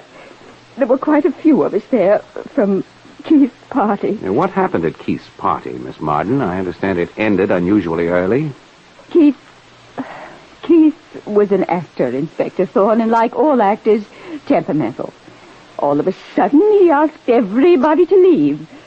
Said he wanted to be alone. Well, there was no reason for his saying this. Nothing had occurred to upset him. Nothing that I know of. That's when some of us decided to meet at the Green Feather. It seemed too early to go home. But I'd never have gone. Not if I'd known what was going to happen to my darling Keith. You loved him, Miss Martin? Oh, yes, passionately. And did Mr. Cameron return your love? We were going to be married, Inspector Thorne. It was still a secret, but we had our plans all made. I see. No, you don't see. You think I'm lying. You're wondering why the glamorous, successful Keith Cameron should marry a has-been like me. But I'll give you proof of his love. I'd be happy to hear it, Miss Martin. Keith loved me so much, he went to a great deal of trouble to arrange an audition for me. An audition for John Swenson's new show. Do you know what that means? Well, I know that Swenson has never had a failure. That's right. And at 11 o'clock this morning, I'm supposed to audition for him. This is very interesting, Miss Martin. Believe me, Keith wouldn't have gone to all that trouble for someone he didn't love. See what's going on outside, Muggin. Sure thing, Chief. Hey, what's going on? I found this guy. Hey, we got company, Chief. A boy spotted this guy hanging around outside. This is ridiculous. If a man can't stand in the street The anymore... police are bound to be suspicious of anyone loitering about a house where a murder has been committed. Murder? Who is it? Tell me. Not before you give me your name and why you're here. I'm Steve Mitchell. And I was outside waiting for my girl, Carla Carroll. Carla Carroll. She was at a party here in this house. Well, if this Miss Carroll is your girl, as you say, why do you have to wait outside while she goes to parties? Well, she was my girl until this heel Keith Cameron started handing her a line about promising to make her a star and saying he'd marry her. Marry her? He's lying, Inspector Thorne. Keith never said that. Let Mr. Mitchell continue. This gets more interesting as it goes along. Cameron promised to marry Carla, all right, she told me. But I know I could change her mind if only she'd let me talk to her. And that's why I was outside, Inspector Thorne. At this hour? Well, these parties at Cameron's always end in the morning. So I came over about a half hour ago and started to my wait. Well, that's quite a story, Mitchell. It's the truth, Inspector Thorne, every word of it. Now tell me, it isn't Carla who was murdered? No. It was Keith Cameron. Oh, boy, is that a relief. Well, you don't seem very upset over the fact that a man's been killed. Inspector Thorne, all I can think of is now everything's going to be all right between Carla and me. That sounds like an excellent motive for murder, even to a not-too-bright cop like me. You don't mean that I killed her? You're a lot brighter than you pretend to be, Inspector Thorne. I think Steve Mitchell is your killer, all right, with help from his little girlfriend, Carla Carroll. You have a great deal of explaining to do now, Elaine Martin. What? So Keith Cameron loved you madly, did he? And he was going to marry you, and Carla Carroll, and how many others? No, there were just the two of them. Then you did know about his promise of marriage to Carla. All right. I did, and so did Carla. She found it out just before we all left the party. And I've been with a whole group of people all night. But where has she been? Except busy murdering Keith. That's an excellent question, Miss Martin. Come on, Muggen, let's visit Carla Carroll and get the answer.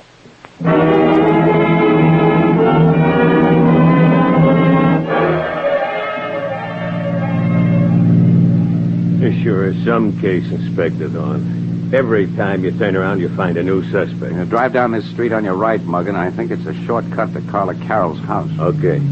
Say, I got the report from the fingerprint detail on those jars of makeup that were on Keith Cameron's bureau. Yes, Muggen? Well, it's a funny thing. They found Cameron's fingerprints on all those jars, except one. And on that one? No prints at all. It was wiped clean. I told him to leave that jar in your office, Chief. Good work, Muggen. Now let's see what we can learn from Cameron's stage-struck young girlfriend, Carla Carroll.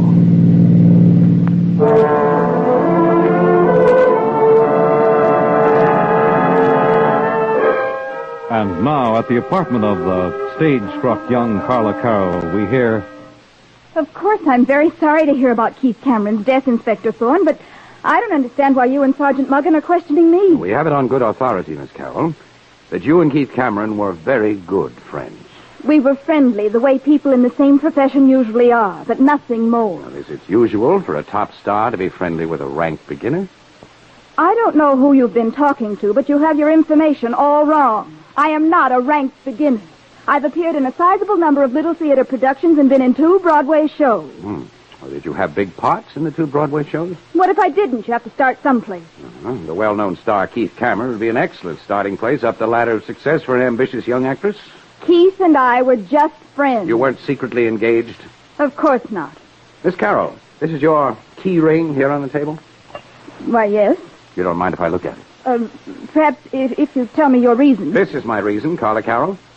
This key, which I took out of my pocket and which exactly duplicates one of the keys on your ring. There are lots of keys that look alike. But only a few which would unlock Keith Cameron's private elevator in his penthouse apartment. We can go over there and try your key. Never mind, Inspector Thorne. That's the key to Keith's place. And you still say you were only casual friends, Miss Carroll? We were engaged secretly, but it's hard to explain. Oh, just how did Keith Cameron explain having 2 fiancées, you and Elaine Martin? That's it. I mean, I didn't learn that he was also engaged to Elaine Martin until tonight at the party, but I didn't really care.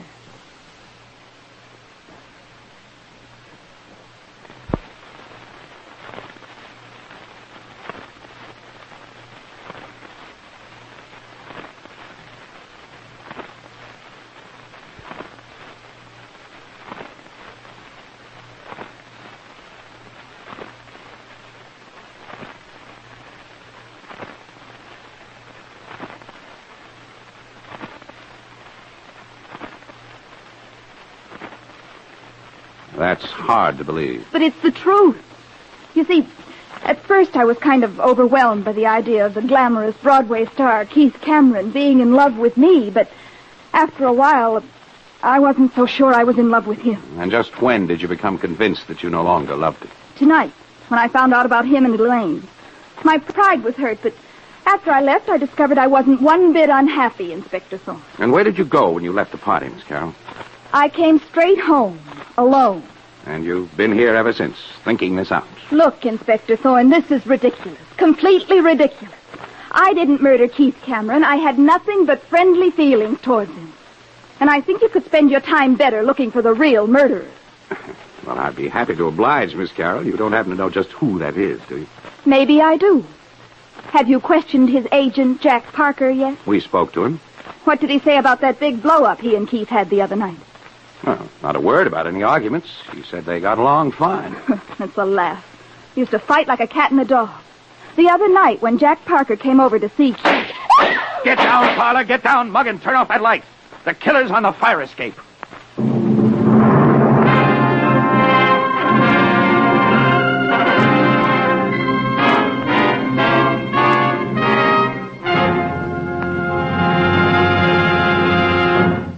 Inspector Thorne in the two fiancés murder case will return in just a moment. But first, it's the Silver Jubilee on NBC. And I'd like to take a moment to bring you a few highlights of our new fall schedule. Starting off on Friday, there's Screen Directors Playhouse with a full hour of drama, bringing you such stars as Charles Boyer, Loretta Young, and William Lundigan. Then on Saturday, be sure to hear Dimension X. Dimension X brings you stories of a future world, stories you won't easily forget. Then on Sunday evenings, be sure to hear Theater Guild on the Air, with a full 60 minutes of great drama brought to you with the most capable stars of both stage and motion pictures. Such people of the theater world as Helen Hayes, Alfred Lunt, and Lynn Fontanne, Betty Field, Montgomery Clift, and Basil Rathbone have agreed to appear on coming Theater Guild on the Air productions. Yes, we're proud of our new fall lineup, and we sincerely believe that our programming will bring you programs of both entertainment and importance. Friday, there's Screen Directors Playhouse. Saturday, here, Dimension X. And then on Sunday, there's 60 minutes of drama on Theater Guild on the Air. Hear all three great shows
Then, as the door opens behind her, she turns, and we hear her say the words that foreshadow violence and murder. Oh, it's you. What do you want now? Well, answer me. Why are you looking at me so strangely? Stop! You! Oh, you're choking me! Help! Help!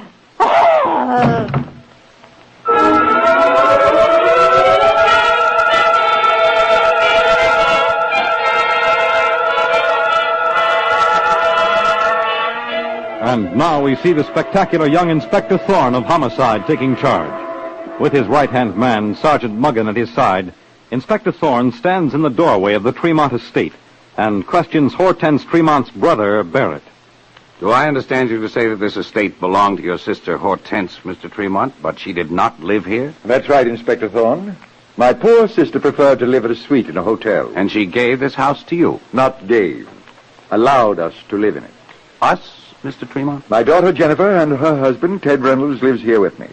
Jennifer's resting, Inspector Thorne. This tragedy has upset her deeply. Yes, well, I'd like to see the body. I know this is very difficult, Mr. Tremont, but if you'd be so kind as to show Sergeant Muggen and me the scene of the crime... Of course. If you'll come outside with me. Outside? Why, yes. I thought I told you that when I called. But I was so upset. You see, I went out for a stroll before dinner, and right outside the gate I saw Hortense lying under the hedge. You went down this path, the one we're using now? Yes. This is the back entrance.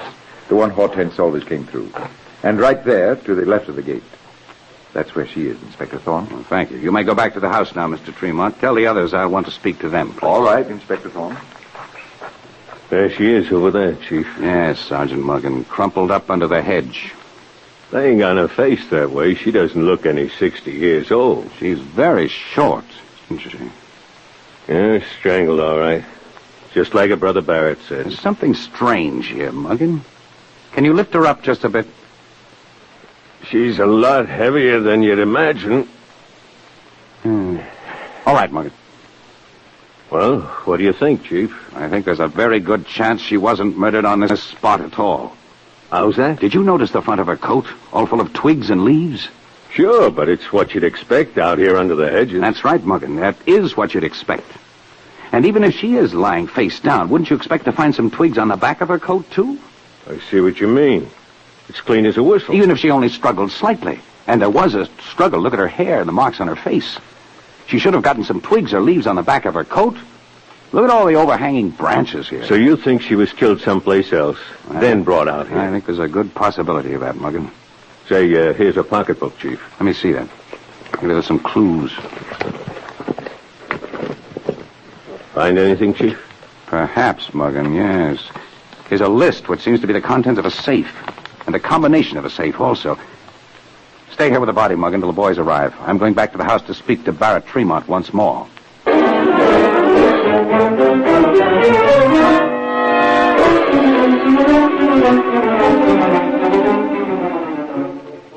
Mr. Tremont, you say you and your sister Hortense were on good terms? That's right.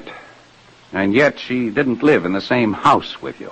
Inspector Thorne, let me explain about my sister. Well, what is there to explain? Hortense was 60, a spinster, and very wealthy. I know all that. She was an odd woman, extremely nervous, a chain smoker, Inspector Thorne. I suppose you're trying to say she was an irritable, unsocial person. She liked living alone, and this estate was much too big for one person. That's why she allowed me and my children to use it, while she stayed at a hotel. Oh, Mr. Tremont, if your sister was so unsociable, why did she come to visit you today? It wasn't exactly a visit, Inspector Thorne. You might call it more of a tour of inspection. Oh, and what was she inspecting? Today it was the wall safe in the library. She kept a number of her valuables there. Mostly jewelry? I'm afraid I wouldn't know what was in that safe. My sister wasn't one to confide in people. No, but you're her brother. You got along well, you say? As well as anyone could get along with Hortense. I bore her no ill will, Inspector Thorne. I understood her. Your sister was a very wealthy woman, Mr. Tremont. Where did she make her money? She inherited it from our father. And you? Didn't you inherit any? We inherited equal amounts. But I'm not as careful of my money as my sister was, Inspector Thorne. My share of the inheritance vanished long ago. All of it? I'm afraid so. Well, then how do you keep up this big estate? Do your daughter or her husband have money? Not that kind of money. My son-in-law Ted's a stockbroker, but not one of the really successful ones. Well, in that case, Mr. Tremont, who paid the bills? My sister, Hortense. After all, we are her only relatives. Oh, then you now inherit all her money. My daughter Jennifer and I share it equally. Mr. Tremont, just what time did your sister Hortense arrive for her tour of inspection? It was around 4 o'clock. And she visited with all of you for a while? No. I'm the only one who spoke to her. She came in one of her bad moods, said she wanted to check her wall safe in the library and didn't want to be disturbed. And then? It was almost exactly an hour later that she left. I looked at the clock when she slammed the door. Did you speak to her as she was leaving? No, I was in my room, reading. I heard her slam the door, and I looked out. My room faces the back of the house, and so I saw her walking away down the path. You're sure of that, Mr. Tremont? Of course. And when did you find her body? About 15 minutes later. I decided to go out for a walk before changing for dinner. I called you right after I found her, Inspector Thorne. Mm-hmm. Yes, that'd make the time element about right. Your call came into headquarters at 5:22. Naturally. Every word I have told you is the absolute truth. I hope so. For your sake, Mr. Tremont. What was that? Oh, it came from the kitchen. Out this way. Help! Oh, somebody please help. Wendy, what happened? Oh, I was trying to reach the tea canister up there, and I guess I'm too short. Everything fell on me. Oh, I think I hurt my ankle. Let me see. Does that hurt? A little. No bones broken, I'd say. Feels better already. Oh, I guess I was more scared than anything, all those canisters and dishes falling on me. Would one of you reach down the tea canister, please? I'm afraid I'm too short, Wendy.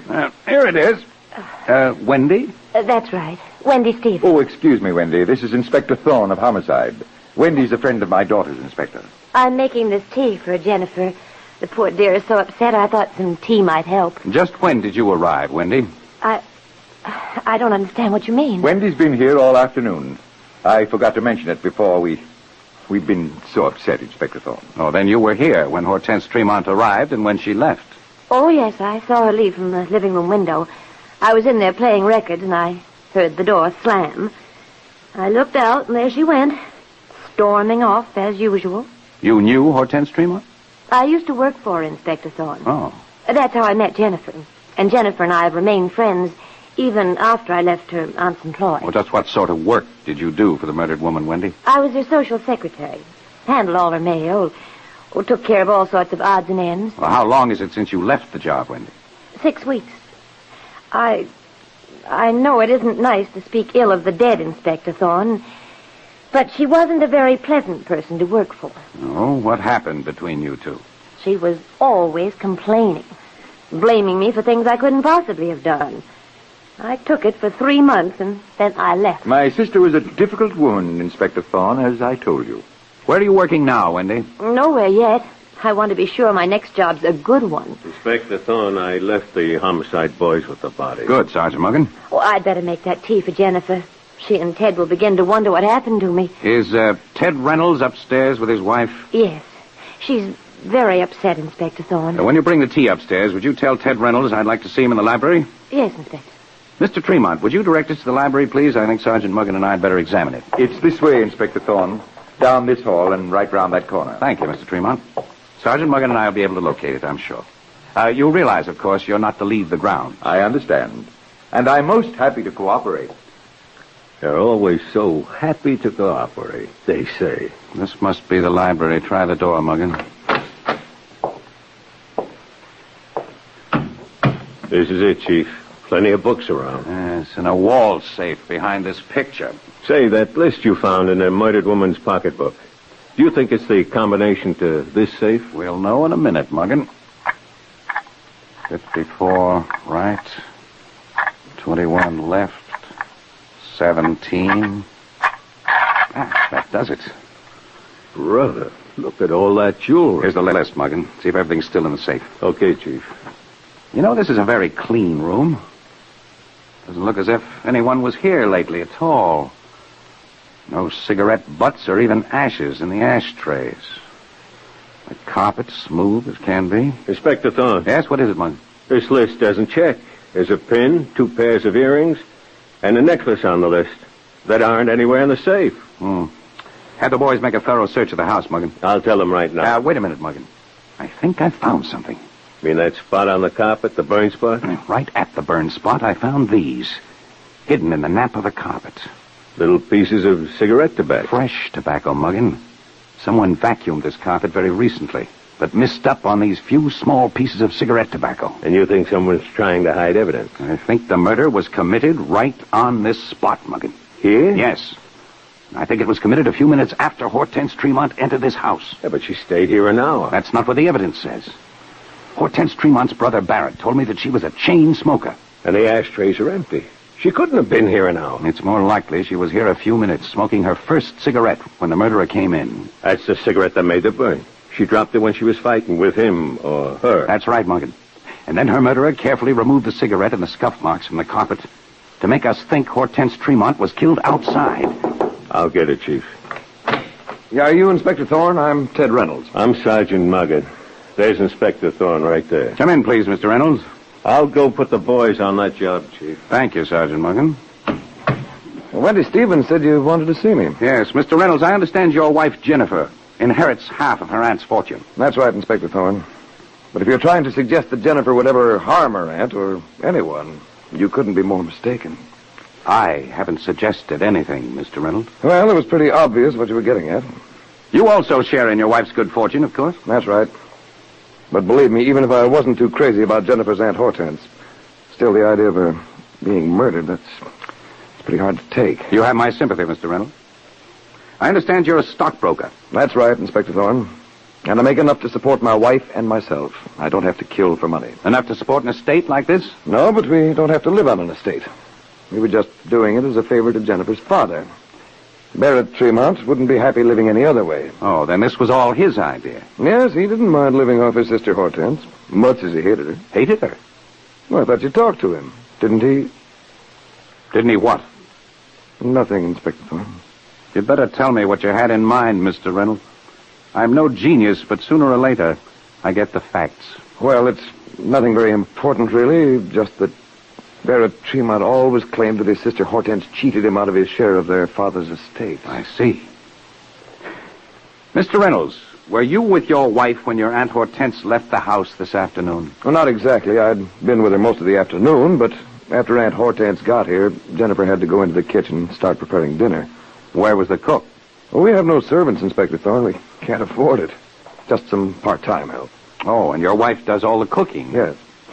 Well, after she went into the kitchen, I went down to the game room in the basement, practiced some billiard shots.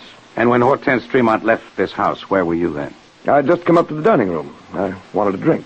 Mm-hmm. Did you see anyone else at that time? Your father-in-law, your aunt's ex-social secretary, Wendy Stevens? No, I just finished my drink and went back to the game room. And that's my story, Inspector Thorne. Will you come with me to the dining room, Mr. Reynolds? Sure. But may I ask why? I'd just like to check a few points in your story. Right down here, Inspector Thorne. What points? Well, you'll see when we're in the dining room. Yep, here we are, Inspector Thorne. Check away. First, I want to find out if you can see the back path from this dining room window. Well, can you? Oh. Yes, you were accurate on that point, Mr. Reynolds. Now, I'd just like to see the decanter from which you took a drink. There it is on the sideboard. This one? Yes. Well, that's very interesting.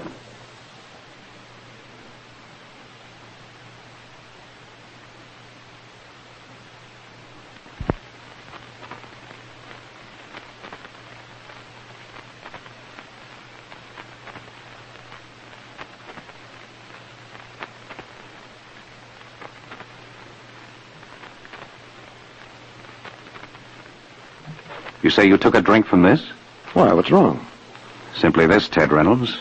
This decanter is completely full. Well, but it can't be, unless someone filled it or...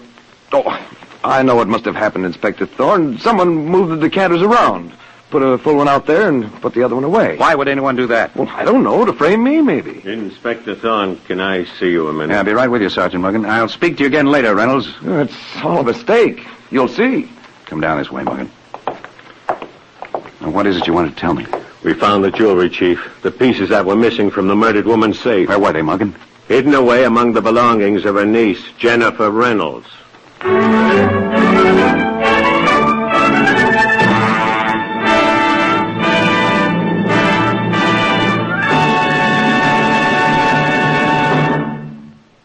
Inspector Thorne in the empty ashtray murder case will return in just a moment.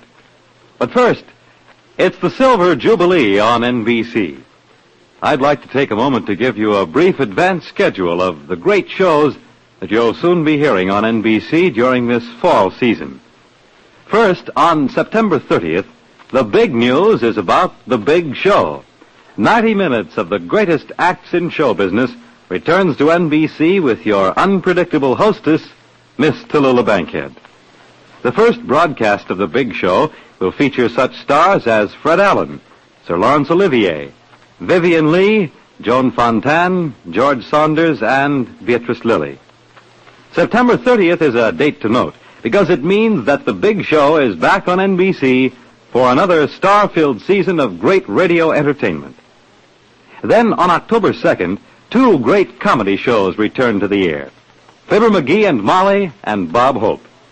The McGee closet is still as overflowing as ever, but Fibber has been able to find his way through the debris and find his joke book, so he's all ready for another fun-filled season. And Bob Hope? Well, he's always ready to ad-lib, so you can settle back and await the laughs as October 2nd brings you two of radio's most important comic half-hours. And on October 3rd, Groucho Marx is back on NBC and spreading joy all over the place. Make a program note to hear The Big Show beginning on Sunday, September 30th.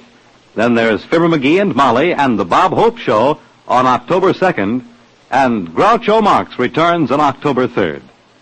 Yes, for radio entertainment at its best. Keep tuned to this, your NBC. Now, back to Inspector Thorne and the empty ashtray murder.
Then, as the door opens, Christopher Hudson looks up and says the words that are an overture to death.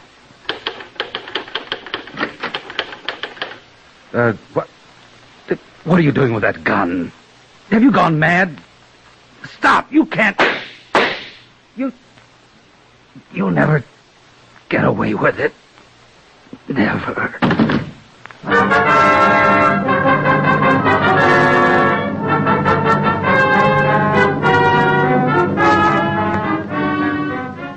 And a short time later, Inspector Thorne of Homicide and his assistant, Sergeant Muggen, are in the living room of the murdered Christopher Hudson's house.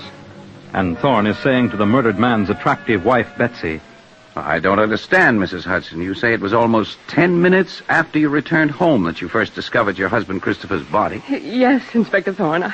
I thought he was working, and I didn't want to disturb him. Well, then why did you go into the room 10 minutes later? Lunch was ready. There it is, on the table. I suppose I should have put the food away, but nothing seems to matter now. Will you take Sergeant Muggen and me to the scene of the murder, Mrs. Hudson? Yes, if it will help you, Inspector Thorne. Where were you before you returned home, Mrs. Hudson? Shopping. Buying fall clothes. The packages are right there on the hall table, Inspector Thorne. Yes, I see. This is Chris's study. He always worked here. I know this isn't easy for you, Mrs. Hudson. Wow, this room looks like a cyclone hit it, Chief. It sure does, Sergeant Muggen. Desk drawers turned upside down, books pulled out of the shelves. Funny, Chief. The murderer turned the room inside out, but he didn't go through the dead man's pockets. Which makes it look as if the murderer found what he wanted. Inspector Thorne, if you don't mind, could I go back to the living room? Seeing Chris like... Yes, of course. We'll go with you, Mrs. Hudson. Just what was your husband Christopher working on at the moment? As I told you, Inspector Thorne, Chris was a writer. He wrote magazine articles about famous people. Please sit down, Mrs. Hudson. If my memory serves me right, I think your husband was sometimes referred to as a society biographer. That's right. Since we've been married, Chris has been doing a great many articles about well-known society people for the Better magazine. You say since you've been married? Yes, Inspector Thorne. You see, that was the one way I could help my husband. Before I was married, my name was Betsy Binghamton. Binghamton? According to the society columns my wife reads, Chief, the Binghamtons got here before the Mayflower. I've heard of your family, Mrs. Hudson. Well, we no longer have any money. But I could introduce my husband to my friends. That gave him a chance to write feature stories about people who had never before allowed themselves to be interviewed. By marrying you, your husband practically guaranteed his success, didn't he, Mrs. Hudson? That's not why he married me, Inspector Thorne. Chris and I were very much in love. Well, at first he absolutely refused to let me introduce him to any of the people who could help him. But I made him see how foolish that was. Your husband must have made a lot of enemies, writing things about people which they mightn't like to see in print. Chris never made any enemies. He wouldn't publish anything without the person's consent. Chris had only friends, Inspector Thorne. Friends don't usually murder a man, Mrs. Hudson. Whose biography was your husband Christopher working on right now? He just finished one of Janice Stewart. Janice Stewart? I wouldn't exactly call her someone who was hard to interview, Chief. She seems to live for the chance to make the headlines. Debutante plans to go over Niagara in a barrel. Society Deb wins speed race. Yeah, Sergeant Muggen is right, Mrs. Hudson. You couldn't exactly call a biography of Janice Stewart an exclusive interview. But she was news, big news. And she told Chris things she wouldn't tell just any ordinary writer. Well, that's interesting. Sergeant Muggen, would you send one of the boys over to pick up Janice Stewart? Tell her to bring her here right away. Okay, Inspector Thorne. Mrs. Hudson, Janice Stewart, besides being a highly publicized society girl, is also a very beautiful young woman. Yes, she is, Inspector Thorne. But if you're suggesting that I was jealous, you're wrong. My husband had been interviewing beautiful women long before we met, but he asked me to marry him. And I've never had any reason to be jealous. We didn't have to go after Janice Stewart, Chief. She came to us. That's Inspector Thorne of Homicide, Miss Stewart. Sit down, please, Miss Stewart. Oh, Betsy, dear. I heard about Chris's murder on the radio, and I thought maybe there was something I could do to help you. Why, thank you, Janice. That was very kind. Mrs. Hudson, I'd like to talk to Janice Stewart alone. Well, of course. I'll go up to my room if that's all right. Just as long as you don't leave the house. Well, I really don't see what we have to talk about, Inspector Thorne. Christopher Hudson had just finished a feature story on you, Janice. That's right. Me and a couple thousand other people. Christopher Hudson worked very closely with the people he was writing about. Oh, he kept on interviewing me for weeks. I was pretty sick of him, believe me. Well, if you felt that way about it, why didn't you stop the interviews? It seemed a shame after he'd put in all that work. You're not usually noted for your consideration of people, Janice Stewart. Some of your past escapades have been mighty high-handed. I promised Roger and Victoria I'd be nice to him. Be nice to him? Now, don't start looking for meanings that don't exist, Inspector Thorne. Roger and Victoria seemed to think a lot of Christopher Hudson, and they felt it would help his career if I gave him some inside stuff about myself to write up. Well, just who are Roger and Victoria? Roger and Victoria Blake. You know, she inherited a couple of million, and he's what they call a leader of industry. And the Blakes introduced you to Christopher Hudson? Yes. They're good friends of Chris's wife, Betsy. I see. I never knew her myself until Chris started interviewing me. And yet you came right here when you heard about Christopher Hudson's murder. You came here, you say, to offer his wife, Betsy, your help. That's right. It seemed the least I could do. Unless the newspapers have been maligning you badly, Janice, a kind offer like that isn't very much in keeping with your usual actions. Look, Inspector Thorne, I've told you all I know. And if you don't want to believe me, that's your business. I'm glad you realize that, Janice.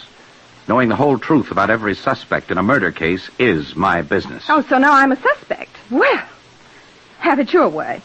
You're very composed about it, Janice. Oh, I've had little run-ins with the police before. My guardian, Jeffrey Drew, usually straightens it out. Nobody can straighten out a murder charge. Well, unless you're going to charge me with murder right now, I think I'll run along, Inspector Thorne. I have a date for cocktails. There's one more thing.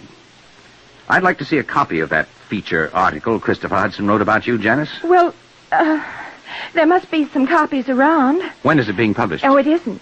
That is, I don't think he made any arrangements. Well, that'd be rather unusual. In any case, he must have given you a copy. I should imagine you'd want to check it over. He did, but I don't know where it is now. I really wasn't terribly interested. Well, I suggest you look around for your copy of the biography, Janice. Oh, of course I will. Goodbye, Inspector Thorne. There goes a very worried young woman, Sergeant Muggen. She calmed down awful fast when you asked her for the biography Hudson wrote about her. That's why I want the boys to make a very thorough search of this house for a copy of that biography. Meanwhile, Muggen, you and I are going to pay a call on the people who recommended Christopher Hudson to Janice Stewart. A call on Roger and Victoria Blake.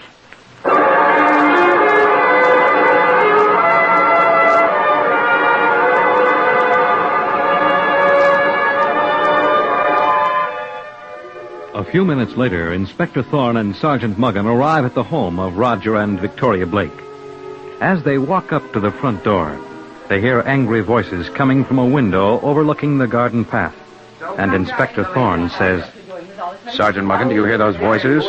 Couldn't miss them. Should I ring the bell? No, I think we'll just walk up closer to that window first, the one the voices seem to be coming from. Careful, Muggen. We don't want them to hear us. That's no excuse, Roger Blake. You may be a leader of industry, but it's my money you're spending. Victoria, please. I'm warning you, Roger Blake. If you keep on throwing away money the way you've been doing, I'll ruin you. I'll leave you without a cent. Victoria, come back I'll here. be in my room, Roger, when you decide to tell me the truth about how you've been spending my money. Let's go, Muggen. I want to find out more about the quick-tempered Blakes.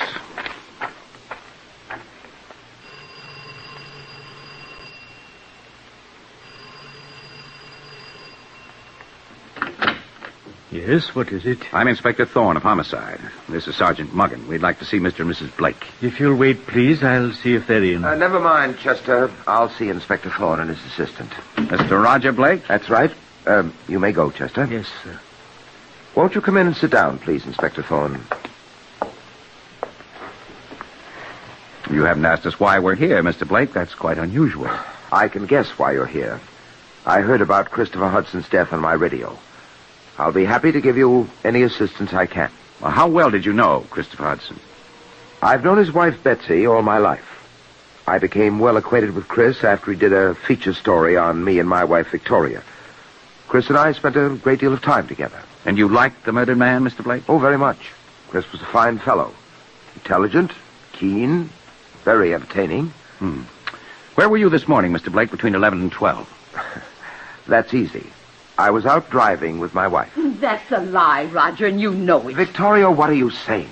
Oh, Excuse me, this is Inspector Thorne of Homicide. I know, the butler told me. I'm sorry to barge in on you so unceremoniously. I'm glad you did, Mrs. Blake. So, you say your husband Roger was not with you when the murder occurred? That's right, Inspector Thorne. We did go out driving this morning, but around 11 o'clock, Roger left me at my dressmaker's and didn't return for at least an hour. Victoria, how can you say that? This is a murder case. That's exactly why I am saying it, Roger. Murder is too serious to trifle with the truth. You're a very intelligent woman, Mrs. Blake. And that's why I have something else to tell you, Inspector Thorne.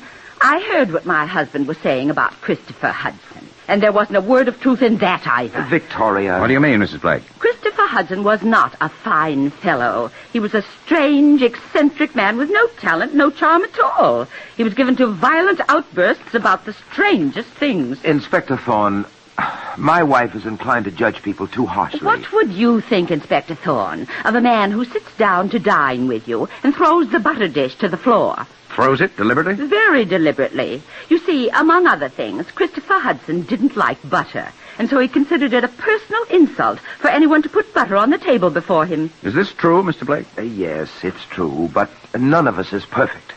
He was a writer, and you know how writers are. He may have called himself a writer, but he never proved it to me.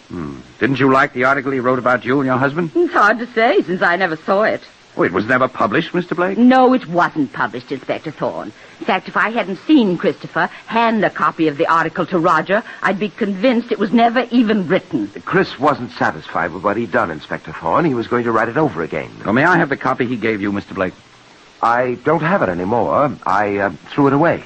This is beginning to sound familiar, isn't it, Chief? Very familiar, Sergeant Morgan. Janice Stewart also claims to have mislaid the copy of the feature article Christopher Hudson wrote about her, Mr. Blake. Speaking of Janice Stewart reminds me of something, Inspector Thorne. Yes? Excuse me, madame. This registered letter just came for you. Oh, thank you, Chester. You may go now. Oh, will you excuse me, Inspector Thorne? I can't imagine who would send me a registered letter. If you don't mind. What is it, Mrs. Blake? What's wrong? It's nothing. Nothing at all. There was something in that letter that gave you a very bad shock, Mrs. Blake. It's bad news about my sister. If you'll excuse me, Inspector Thorne, I don't feel at all well. I think maybe you'd better stay a while, Mrs. Blake. No, Sergeant Morgan. We wouldn't want to intrude upon Mrs. Blake at a time like this. But, Chief... Thank you both for your cooperation. I'll be at my office if you recall anything further that might have bearing on the murder of Christopher Hudson. Come along, Sergeant Morgan.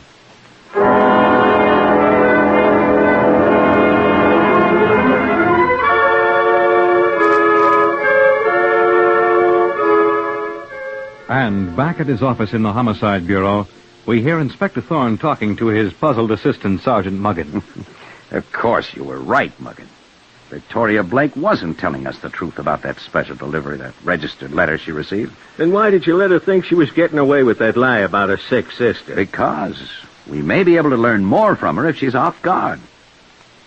And there's a great deal we still have to learn about Christopher Hudson and the people he knew before we come anywhere near discovering his murderer.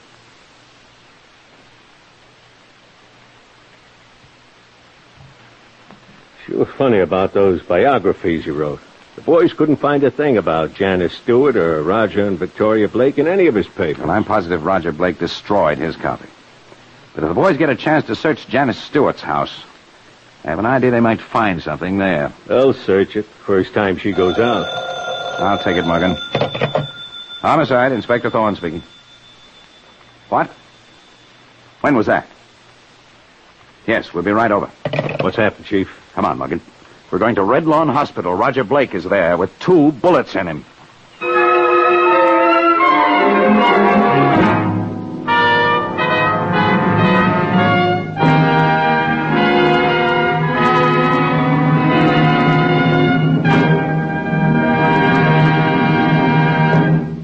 Inspector Thorne in the Society Writer murder case will return in just a moment.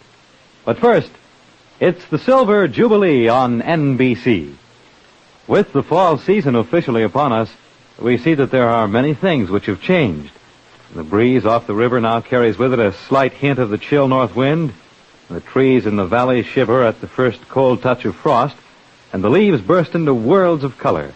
The lights go on earlier as night seems to settle sooner on the big cities. Yes, changes have come with the season. And changes have come with our new fall schedule, a schedule designed with your radio entertainment in mind. For example, this Sunday you'll be able to hear The Big Show, a full 90 minutes of music, drama, and comedy.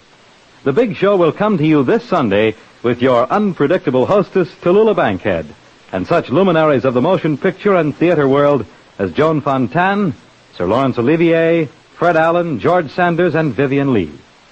And next Tuesday night, Bob Hope and Fibber McGee and Molly return to their duties around the NBC microphone. Then on Wednesday, Groucho Marx brings you his comedy quiz show, You Bet Your Life. And on October the 14th, that's on a Sunday, the Eddie Cantor Show returns to NBC. Yes, with Bob Hope, Fibber McGee and Molly, Groucho Marx, and Eddie Cantor, we assure you that this will be NBC's greatest comedy season. Incidentally, in the current issue of Coronet magazine, you can read about NBC's top comedians. Make a program note to hear The Big Show this Sunday. Next Tuesday brings you Bob Hope and Fibber McGee and Molly. Then Wednesday features more comedy with Groucho Marx. And on Sunday, October the 14th, hear the Eddie Cantor Show. Yes, for radio entertainment at its best. Keep tuned to this.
Next week, hear Groucho Marx and Eddie Cantor on NBC.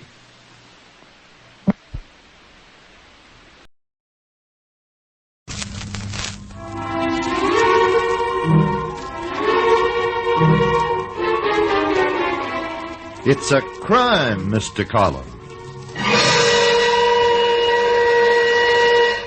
It surely is.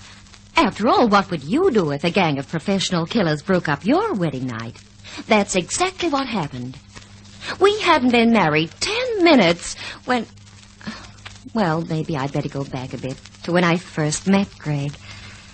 You see, my husband is a private detective. I'm Gail Collins, and I'll be back in a minute to set the stage for our puzzling crime.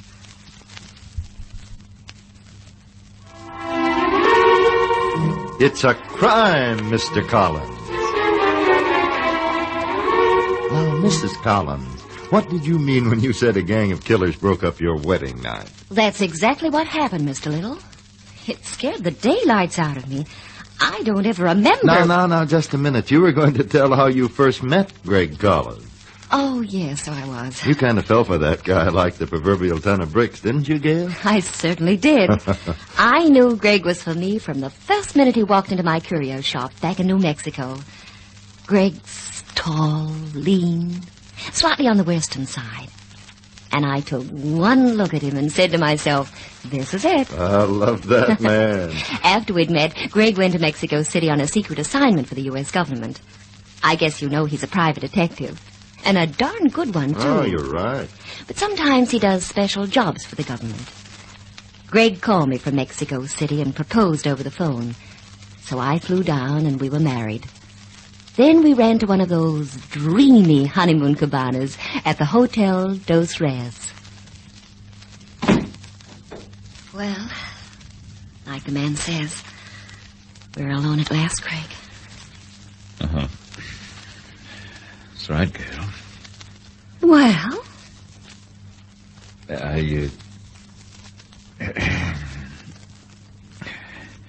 I think I'll take a cold shower.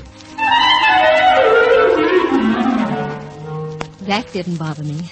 I knew Greg would be out soon, grinning like mad, having drowned himself in that Tweety shaving lotion he knew I liked so much. So Greg started to take his shower. And to sing. I sprawled on the chaise, feeling languid and Marilyn Monroe-ish. After all, Mother had forgotten to tell me what to do about gangsters who break up a girl's wedding night. But there I was on the chaise when... Yes? Who is it? Oh, 1 second. Yes. What did you want? Take this. The paper bag? What for? Who are you? Now, look, Buster, if this is a gag because we just got married... Hey, I was... Oh, have we a visitor? I don't know who he is, Greg, but I think he's awfully drunk. Take the bag. Look, I don't want your paper bag, and besides... Della Turner. Get to her quickly. Della Turner? Wetback's there. Murdering. Murdering? Head gang, where's it? Singing watch. Look out, Gail. Well, they certainly run this hotel nicely when an old souse can come into your cabana, play games, and pass out on the floor. He wasn't drunk, Gail. See? In his back. A knife? Let me have a closer look at him. Here, take this bag he gave me. I don't want to touch it. Put it on the dresser. Uh-huh. He's dead, all right. Did you hear what he said, Craig? Murdering, Della Turner, wetbacks, headering, wears singing watch. I heard. Well, don't just stand there. Do something, darling. Do something clever. You're supposed to be a detective, remember? I am going to do something. What? Going to get dressed. Did he mean Della Turner, the famous actress? Sure. She's stopping here in town for Goodwill Day. She's playing over at the Teatro Australis. Is that where we're going, Greg? That's it. Now, let's see what's in that paper bag he gave you.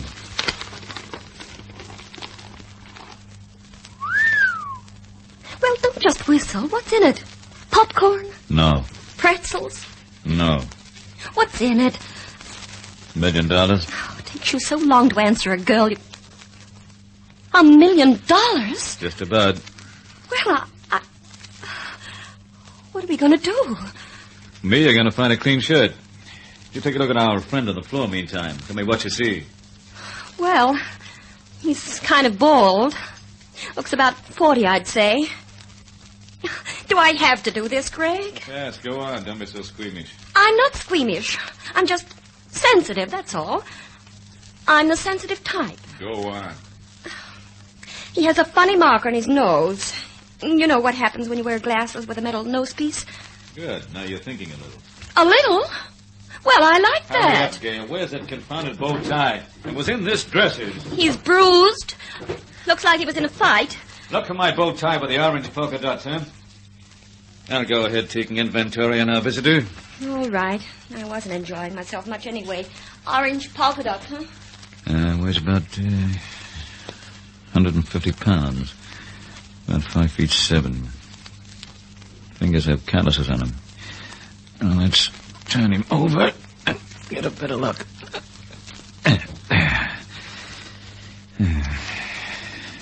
I'll open his coat. Oh, I beg your pardon. What's the matter? What are you doing with this coat? Buttoning it up. Our friend is wearing nothing under his coat but underwear shorts. Maybe he was playing strip poker. Fancy overcoat he has. Label says Elite Fashions, New York. Well, here's your bow tie. Greg, what kind of danger do you think Della Turner's in? Do you think some gangsters might want to kill her? I don't know. But we better get to that theater where she's playing and tell her what's happened. What are you doing with the money? I'll keep it in my briefcase. Let's get out of here. But It's our wedding night, I know. But if we don't reach Della Turner in the next few minutes... What do we do with him on the floor? It's not very neat to have a corpse lying around and the maid doesn't show up till morning. Wetbacks. Yes, Mr. Collins, what is a wetback? Lots of very poor Mexicans trying to make a buck sneak across the Rio Grande to work on the farms in California and Texas. Lots of crooked characters are willing to help them do it for cash. Especially if the wetbacks will bring a little marijuana or uncut heroin along with them. Wait, listen. What is it? Someone's outside, Greg. Let's call the police. We can't. We have to reach Della Turner before somebody knocks her off.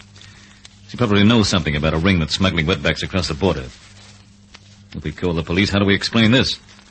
We're strangers in town. Unidentified body in our room. We lose hours. Might never convince them. By that time, Della Turner might be dead. Maybe that's the police. No. I think that's the gentleman who put a knife into our friend there. And I wouldn't like to take a chance on his meeting us either. Come on. This back window. Up you go. Now, run to the plaza, find a cab. Oh, Greg. Oh, what's the matter now? The night a girl gets married, her groom always carries her across the threshold. And what does mine do? He throws me out the window.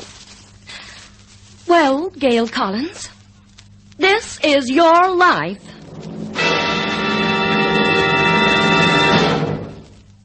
Keep your ears pinned, friends. We'll be back in a minute with more of the story.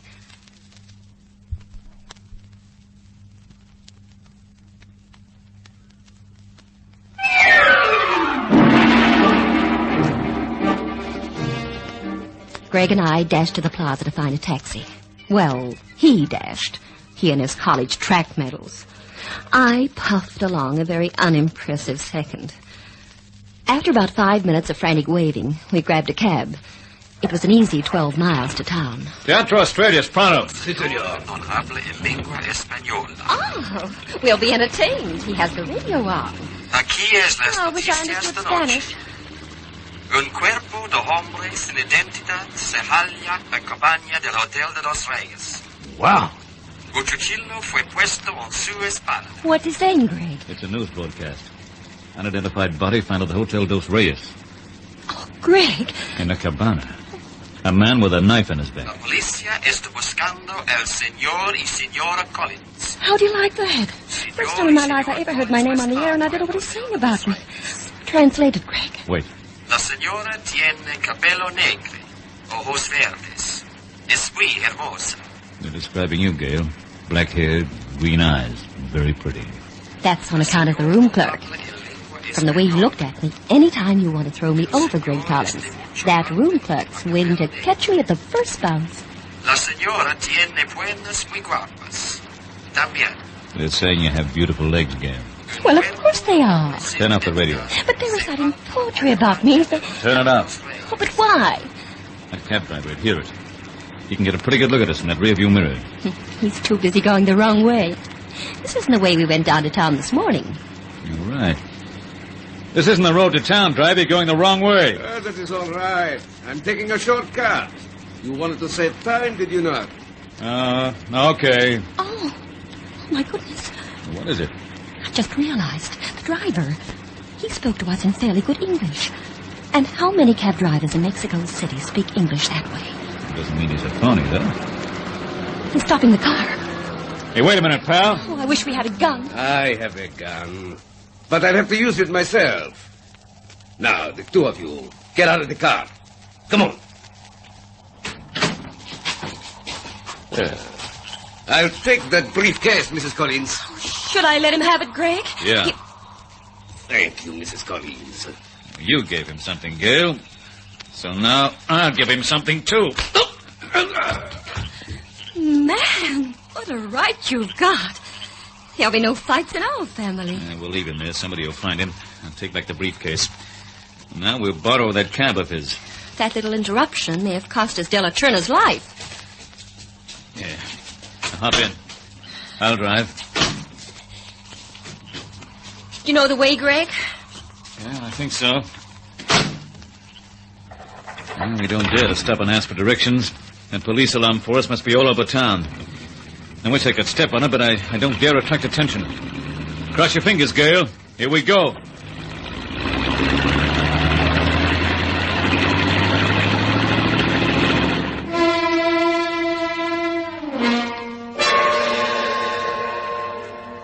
When we reached the theater, the performance was on. Greg bought 2 tickets, reserved seats at the box office. Then, instead of going in, he dragged me to the stage door. Could we please see Miss Turner? I am sorry, Miss Turner is on stage. Oh, jeepers. Now, look, if I give you a note for her, would you see that she gets it? Si, senor, I can do that. Good. Here. And this is very confidential. So be sure that Miss Turner gets it, would you? No one else. Si, senor. Thanks. Come on, Gail. We'll go out front. What did you write on the note? I told her we must see her right away, that she's in great danger and that's very urgent. And I put down our seat numbers. Now, let's go.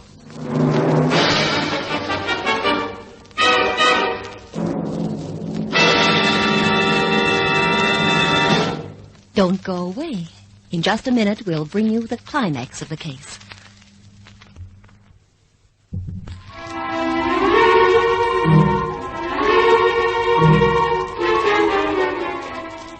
Greg and I took our seats in the theater. Della Turner was just leaving the stage as we sat down. There she goes now. Great! Oh, isn't she exquisite? Isn't that dress a dilly?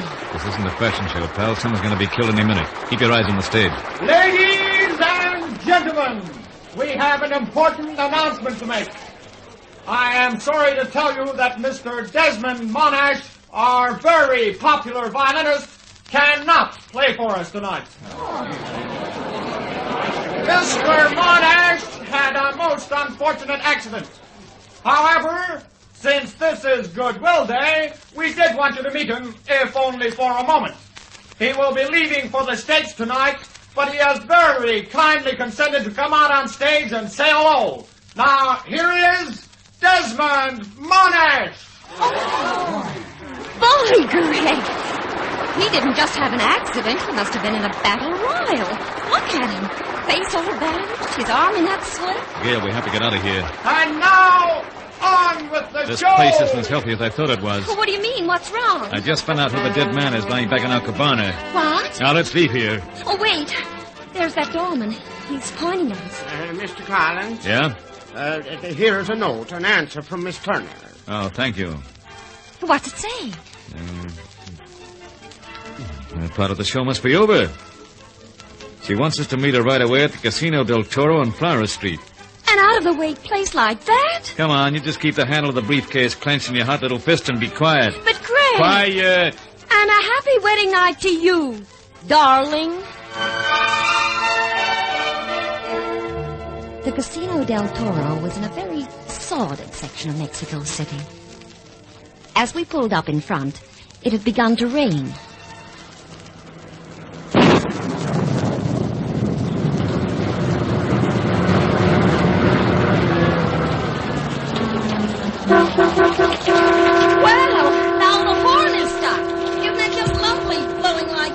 Fix the horn. Only take a second.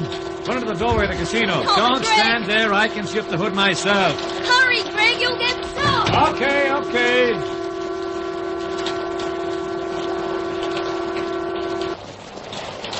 There we are. That does it. Now let's meet Miss Turner.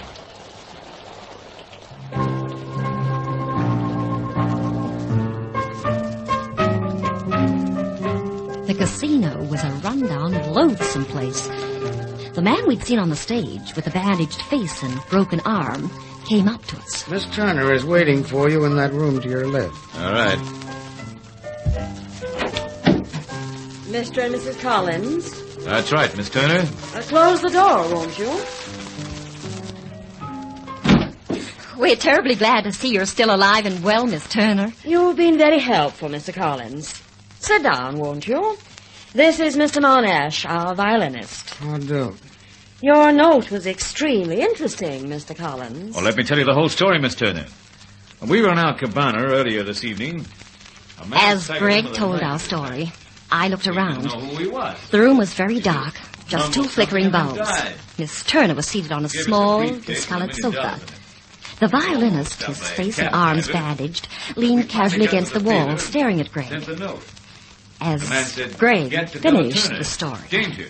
Well, there's the briefcase, Miss Turner, with $1 million in it. We've been terribly afraid someone would kill you, Miss Turner, before we got to you. I appreciate that so much. The last thing the man tried to say before he died was that the head of the ring wears a singing watch.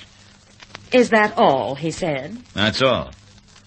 And now, Miss Turner, when we were in the theater, I realized something. Really, Mr. Collins? You have a clue? Miss Turner, that man standing over there with his face covered up by bandages is not Desmond Monish, your violinist. Stay where you are, pal, whatever your name really is. I'll stand by this door. Oh, what do you mean? He's a ring of smugglers who sneak Mexicans carrying dope in the United States has been using your theatrical company. Using my group? Yeah. Greg, how could they? Well, they probably wanted to get a man into the States, this time in a big deal. He's probably a courier for him, so they grabbed the real Desmond Monish, held him somewhere. This man took the violinist's place in your troupe tonight, after inventing a story about having an accident so he could cover his face. Are you leaving for the States tonight? I plan to, but... See? In another few hours, this man will be stepping off a plane in the United States. But the briefcase... Payoff money. Probably part of one of their deals in helpless human beings. They're a vicious mob. They often kill the wetbacks if they think they're liable to be caught and start talking. They've slaughtered a very great number.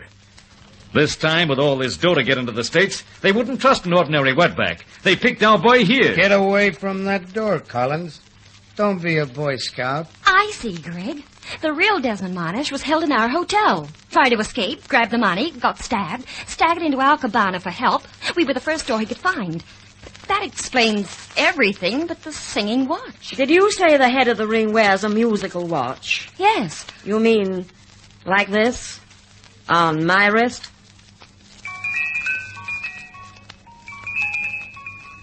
Greg, she's... Look out! Monish has a gun! Stay where you are, both of you. I'm sorry you learned so much, Mr. Collins. We didn't plan to kill you and your lovely wife, but now you made it necessary. I don't get it. Della Turner? Head of the ring, Gail. The distinguished actress. You're dating yourself, darling. You used to be big. Then she was a washout. You get desperate for money, Miss Turner? Decide maybe your once fancy name and your acting troupe was a great cover for a racket? Mr. Monash? Yes, Della? You better dispose of them now. We've very little time. Our plane is waiting. I wish you two wouldn't leave, Miss Turner. Oh, I'd love to sit and chat with you, Mr. Collins, but we're rather late. And you and your wife are much too well informed. I'm an expert shot. It won't be very painful for either of you. Go on, Mr. Monash. We're losing precious time. I said I wish you wouldn't leave, Miss Turner. Duck, Gail! He has a gun! The light! Collins, shut them out. I can't see. At the door!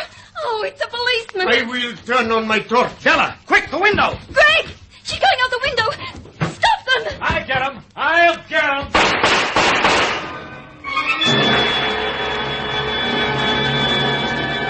Greg practically flew out the window, firing at Della Turner and Desmond Monash as he went.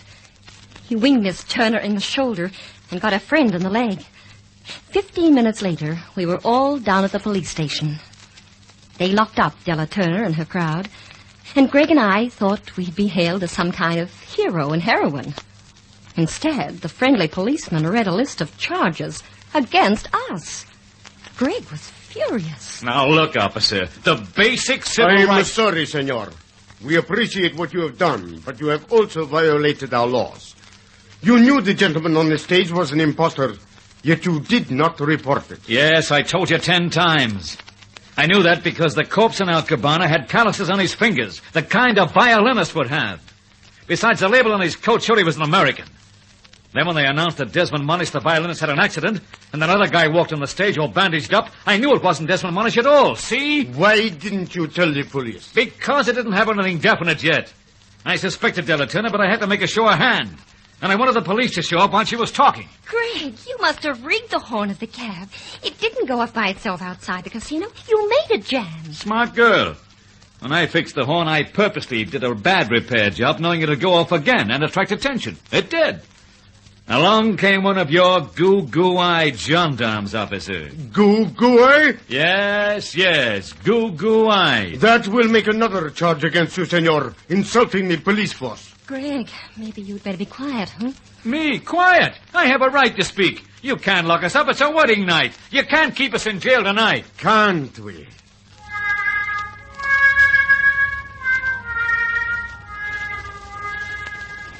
Hey, cellmate. You across the aisle. Yes, Gail? Tell a fella a secret, huh? What kind of secret? Where'd you get the gun to shoot out the lights in the casino? I took it from the cab driver when I knocked him out. Oh? Well, tell me one more thing. How about your assignment from the government? That's what I was going to tell you. I just finished it. That was it. The government asked me to look into the wetback problem down here. What? Nice of the violinist to walk in and hand me the case on a platter, huh? Or should I say, hand me the case in a brown paper bag? That'll do. I don't want to hear any more about the case. You know, there was a case in Boston... Quiet! Fine wedding night this is. Me way over here, alone. Oh, sorry, chum, I didn't arrange the separate cells. Fine thing on my wedding night. Very fine thing. Greg, I've got an idea. Oh, what is it? It's based on the old-fashioned saying, money talks. Bribe him, Greg. Get him to put us in the same cell. It mightn't work. Why? Well, because we've been running around all night with $1 million. But me, I have exactly $1.49. $1.49? You mean you left your money at the cabana? That's it. Well, we'll have to try it anyway. Yoo-hoo! Oh, officer! Yes, senorita. Oh, come here, officer. We want to talk to you.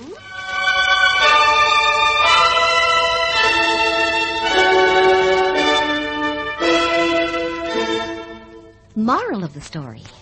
Prices are very high these days, but you'd be surprised at what you can accomplish with $1.49.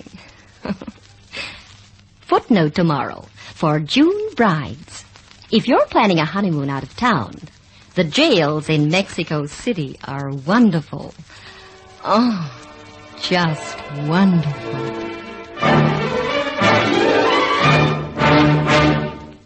In just a moment, we'll be back with you.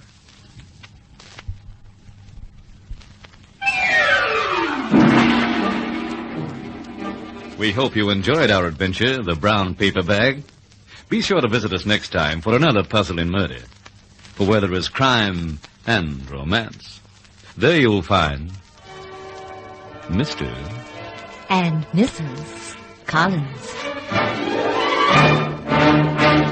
It's a Crime, Mr. Collins was produced in the studios of Hector Crawford Productions by Dorothy Crawford.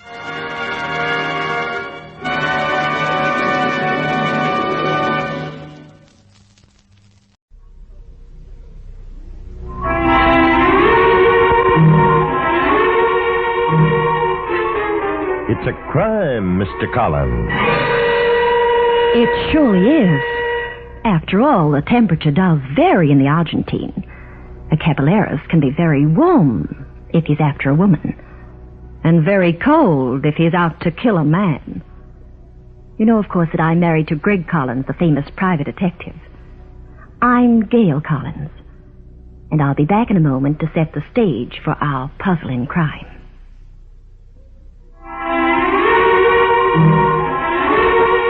It's a crime, Mr. Collins. Tell me, Senora Collins, you mentioned the Argentine. What's our story title tonight? I call it The Chrome Yellow Death. Sounds exciting. Believe me, Jack, it was. Greg and I received an invitation to Los Colorados, just outside of Buenos Aires. A very wealthy tobacco magnate, Tom McDougal, owned an exquisite hacienda farther inland, in a rather fetid, tropical, almost jungle area. He had known Greg a long time, and he'd asked us to fly down from San Francisco as his guests, including the plane fare. What especially intrigued Greg, though, was that instead of the usual come and visit me note, the letter from McDougal hinted that there was some high jinks going on in Cruz Angelo. Anyway, we had left the airport and driven way inland to Tom's hacienda, where the foreman greeted us. Bienvenido, Senor y Senora Collins. Welcome. I am Antonio Sebastian, Senor McDougal's foreman. I will take the baggage, I think, no? Hello, Antonio. We haven't seen you in about 5 years, have we? No, Senora, it is a pity. It is a shame. Where's Tom, Antonio? Out in the tobacco fields, I suppose. Ah, no, Senor Collins. Senor McDougal, he never go near. He just let Antonio grow the tobacco. He stay here all the time. He will be here soon, I think. Would you like to make yourself comfortable? Gee, sure. thanks. Here, I have prepared a daiquiri for you. Oh, that's swell, Antonio. Antonio, make the best daiquiri in all Argentine. Thank you, Antonio. Well, salud. Salud y pesetas y amor, Antonio. Salud, Senor y Senora Collins. Sensation. Oh, I'm going to steal you from Tom, Antonio, just to have you in San Francisco. We'll pay you twice what Tom does. And all you have to do is make daiquiri. Antonio. Ah, there's Senor McDougal now. I'm here, Senor, with your visitors, Senor and Senora Collins. Here? I hadn't expected them so soon. Greg, my boy, and Gail, how are you both? We're fine, thanks, Tom. And you look a bit hot and bothered. Something wrong? Yes, a fire. Almost destroyed my tobacco crop. What is that? Oh, we got it out, but it was a pretty close thing. You were in the field, Senor? Yes, Antonio. And something's very funny down there. I'll talk to you about that later, after dinner. Daddy. Oh, Lorna. Greg, Gail, you remember my daughter. Yes, of course. Oh, hello. Hello. Daddy, did you tell me the truth? Do you swear you didn't hurt yourself putting out that fire? Now, have I ever lied to you, Lorna? Yes, often. I want to show you something when we finish dinner, Greg. Huh? What's that, Tom? Something I found in my tobacco field. A rag, soaked in kerosene. You found what, Senor? A rag, Antonio, soaked in kerosene. Somebody started that fire deliberately. But why, Tom? I don't know, Gail. Something screwy's going on here, and I can't figure it out. Today, we had a brush fire. Last week, someone put poison in my wells. Antonio and I have watched and waited. We even notified the police and had a few agents to policia hanging around for a while. Anybody in these parts got it in for you, Tom? Oh, no, senor. Senor Tom, everybody love him. Everybody except Granite. Who's Granite? A chap who lives about 10 miles from here. Wild little fellow. He's an exporter. He's also a nut about Latin American culture. He collects things. Has about a dozen rooms full of Aztec weapons, Mexican novelties, Brazilian coins, all kinds of junk. What's he got against you? He wanted to buy this place. Of course, I wouldn't sell it to him. But you're wasting your time thinking it's Granite. He's clever. He wouldn't be pulling any of these stunts. They're too obvious for a man like him. Daddy, I still say you should sell and let's get out of here. I hate this place. It's horrible. I can't sleep nights. Oh, please, senorita, do not cry. Hello, Lorna, darling. Oh, hello, Stuart. Greg, Gail, this is Stuart, my fiancé. Hi, Stuart. You're just in time for dinner, Stuart. He's always just in time for dinner. Oh, now, Daddy, you've got to stop that. Young man, I'm among good friends, so I can speak freely. Someday, I'm going to take you by the seat of your pants and toss you out, once and for all. Look, McDougal, you might as well get used to the idea that I'm going to marry Lorna. Because that's exactly what's going to happen. It is, eh? Why, you insolent... Daddy, please. We have guests. Oh, yes, I'm sorry, Greg, Gail. That's okay, Tom. Daddy's just in a bad mood because we've had some more trouble. I know. I heard about the brush fire. Mr. Granite told me. You know Mr. Granite, Stuart? Yes, I work for him. I'm his foreman. Is he in town now? Yes, he is. And he's on his plantation. Now, I know what you're thinking, Mr. Collins, but you're on the wrong track. Mr. Granite isn't the only person in town who has a grudge against McDougal. Stuart, don't start that again. Look here, Stuart. Oh, Senor Stuart, please. You know how you say exaggerate? Do I, Antonio? I began to see that Tom McDougal's beautiful hacienda was actually a very strange place. There was hatred and suspicion everywhere. But keep your ears pinned, friends. We'll be back in a minute with more of our story.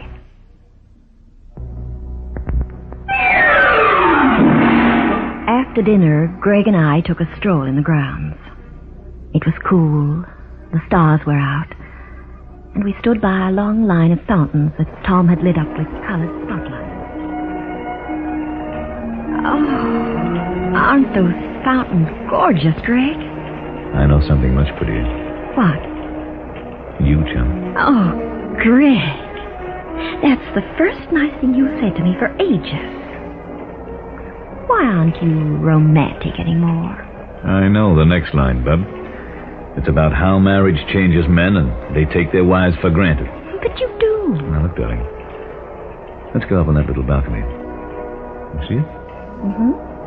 The stars are shining right on it. Just see if I've forgotten how to be romantic. Oh, that's a wonderful idea, Greg. Come on. The stairway's over here. Greg, look. Under that archway on the floor. It's Tom. He's fainted. Here, let me see him, Gail. What's that around his neck? It's a gimmick they call Las Bolas. 3 strips of leather with 3 lead balls. But what's he doing with it? Oh, what's wrong with him? Las Bolas has one major purpose, Gail. And it's just served that purpose very well. You use Las Bolas to commit murder.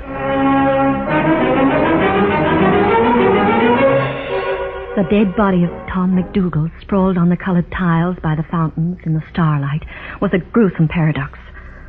Greg leaned over, loosened those leather strips that were around Mr. McDougal's throat. It's quite a weapon, Gail. Used extensively in Argentina. These 3 lead balls are each at the end of a leather strip, see? An expert, and only an expert, can use Las Bolas. And he tosses it, sometimes from as much as 20 feet away. 1 ball knocks the victim unconscious. You see that bruise on Tom's head? Yeah. The other 2 wrap themselves around the throat, strangling the victim. Evidently, that's just what happened to Tom. We'd better call Antonio, don't you think? He can get the police. Antonio! Antonio! You call me Senora Collins? Much Madre mia. Senor MacDougall. Ah, Los Bolos. He is dead? He's dead? Yes, Antonio. Oh, Senor MacDougall. Mr. Collins, Stuart and I wanted to ask you if... Daddy? Well, what's wrong with him? What's happened? Daddy! Your father is dead, Lorna. Oh, no. Easy, Lorna. Easy. Come with me, honey. Sit down over here. Did you find MacDougall's body just that way, Mr. Collins? Just this way, Stuart. Not 5 minutes ago. Recognize this yellow leather gadget? Yes. They call it Los Bolos, don't they? Yes, they do. Take care of Lorna, Gail. I'll get someone to phone the police. You kill Senor MacDougall. That is what I think, Senor Stuart. Shut up, you crazy fool. You hate him. You kill him. Where'd you get that idea? When you learn how to use Los Bolos. Suppose I do know how. That doesn't mean I'd murder MacDougall, does it? Please stop fighting this way. Daddy's dead. What good does it do to accuse each other? I think I can help, Lorna. How? By going to the other plantation and talking to Granite. Stuart and Lorna stayed and waited for the police. Meantime, Greg and I got into a station wagon with Antonio and did 85 on those dirt roads till we reached Granite's plantation. Granite was a queer-looking duck, short, shabbily dressed, with very heavy glasses. He smoked small black cigars and peered at us behind a huge desk covered with paraphernalia. What can I do for you, Mr. Collins? I have some news for you, Mr. Granite. Mr. MacDougall is dead. I'm glad to hear it. I loathe the man. A heart attack, I presume? No heart. Somebody kill him with Los Bolos. Well, then, he had the satisfaction of dying in a rather picturesque way. Most of us aren't that fortunate. You wanted to buy Mr. MacDougall's estate, didn't you? Oh, yes, indeed. I'm an exporter, Mr. Collins. The MacDougall estate is by the waterfront, has a ready-made landing.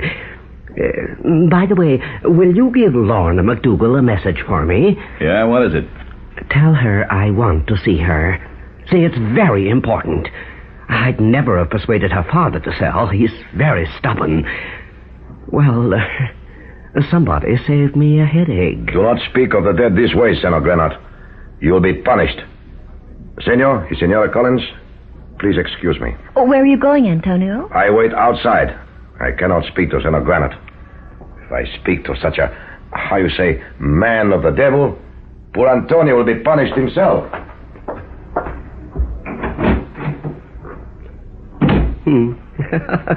Like most of the natives, Mr. and Mrs. Collins, Antonio is an illiterate fool, weaned on superstition. I'm sorry, Mr. Granite. I'm very fond of Antonio. You still haven't told me why you came here, Mr. Collins. You suspect me of murder, of course. But you must be incredibly naive to think that you could just walk in and have me hand you a written confession. I haven't accused you of murder, Mr. Granite. I'm just, shall we say, gathering information. Let me help you. Would you like to look around my place? Most of my guests find it fascinating. I've dozens of rooms in which I've gathered Latin American curiosa. One entire room is filled with the remnants of the Mayan civilization. Oh, and by the way, you'll see also a bolos, which I know how to use. Mine is painted green. What color was the one the killer used? Chrome yellow. Disturbing shade. I don't like it. Would you and your lovely wife care to follow me? I can describe the items in my collection as we go. Thank you, Mr. Granite. I'd rather not. Then may I offer you a drink? I've one of the largest wine collections in Argentine. I think we'd prefer to leave right now, Mr. Granite. Very well, Mrs. Collins, just as you say. My man tells me you came in your own station wagon, or I'd be happy to offer you a car. The front door is this way. Good night. Good night, Mr. Granite. Coming, Antonio? The station wagon is right outside, senor. I drove it around to the front. Oh, my head. I feel dizzy. I feel sick. Antonio, what's wrong? Oh, sick. Antonio feels sick. The drink there was There was poison in the drink. Oh, what drink? Try to talk, Antonio. What drink? Senor Granat, man, he give me drink while I wait out here. Antonio! Has been poisoned. I resent the accusation, Mrs. Collins. Antonio may be ill for half a dozen reasons, but certainly not because of anything he was served in my house. I'll call a doctor. You'd better call a doctor, and quickly, too. If Antonio dies, you'll have killed him. I'll have the physician come over at once. Don't excite yourself, Mrs. Collins. Antonio. Oh, he's so cold, Greg. And his eyes. Gail, we've got to leave Antonio in Granite's hands. But we can't. We must. Why? We've got to get to Lorna McDougal. Bring her back here as soon as possible. We drove to the hacienda, picked up Lorna, and made all speed back to Granite's place. As we walked through the huge entrance, across the tiled floor. Look, there's Antonio. How are you, Antonio? Better, Senora. Mr. Granat did not send for the doctor. He didn't? Well, where is he? I'll tell him He took good care of Antonio. Got me these blankets. Put me on the sofa and gave me drink. Antonio better. See, Greg? Granite got a little too ambitious. He knew he couldn't let Antonio die right in front of our eyes. Where is he, Antonio? In that room, senor. He went in there. I think. Antonio not sure. Antonio fell asleep. All right, Lorna. You know what to do. Go into that room? That's right. Tell Granite you want to know exactly what he has to say, why he wanted to see you. And don't be afraid of him. Remember, we'll be right outside the door. What are you doing? Don't worry, Antonio. Just relax. Go on, Lorna. Through that door. Stand over there, Gail, so Granite can't see you when she opens the door. Ready, Mr. Collins? Ready? Open the door.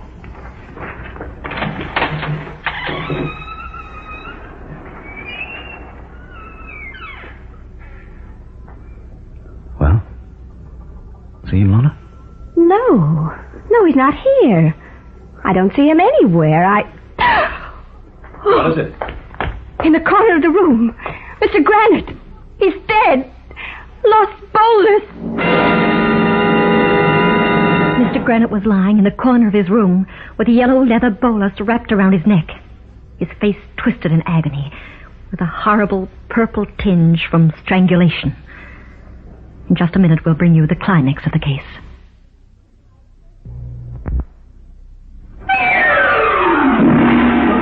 Greg had examined the body and called for the police. Oh, it's horrible. Horrible. You've had more than your share, Lorna. I don't understand it, Greg. All this time, I've been thinking that Mr. Granite was... The killer? Well, I was on that trail for a while myself, Gail, but... Mr. Collins, Mrs. Collins. Oh, there's Stuart. What are you all doing? What? Oh. Mr. Granite. He's dead, Stuart. Died the same way Tom McDougal did. Mm-hmm. Los Wallace, huh? Where'd you come from, Stuart? I work here, Mrs. Collins. I told you that before. I'm Mr. Grant's foreman. Antonio, is this the man who gave you the drink? Drink? What's wrong with Antonio? No. Senor Granat has houseboy. You know, I think we could wash this up even before the police get here. The police? Now, if you'll calm down for a second, Lorna, and answer a question or two. Please, no more questions. Not about Daddy, anyway. I can't talk about that, please. Now, take it easy, Lorna. Sit down. Have a cigarette. I'm sorry I only have these native cigarettes. Oh, no, thank you. I only smoke American brands. Anybody else? Antonio. I bet you could use one. Oh, thank you, Senor Collins.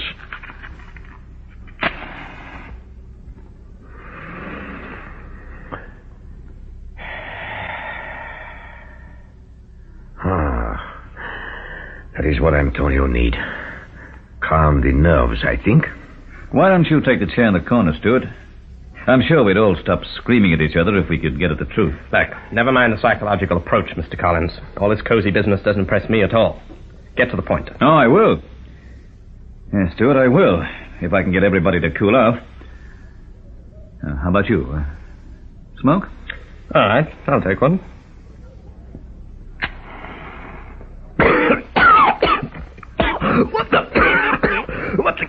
kind of...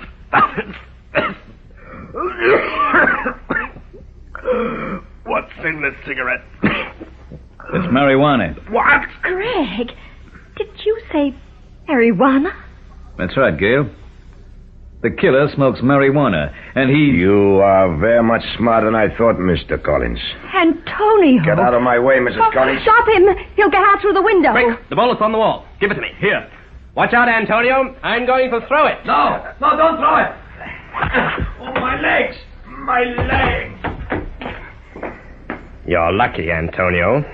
I decided to wrap it around your legs and take you alive. You're lucky I didn't give it to you in the throat the way you did with MacDougal and Granite.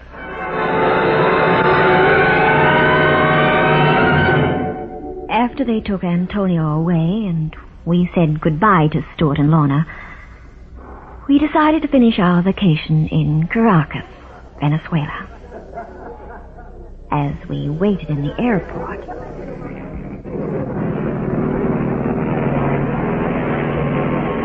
All right, Greg.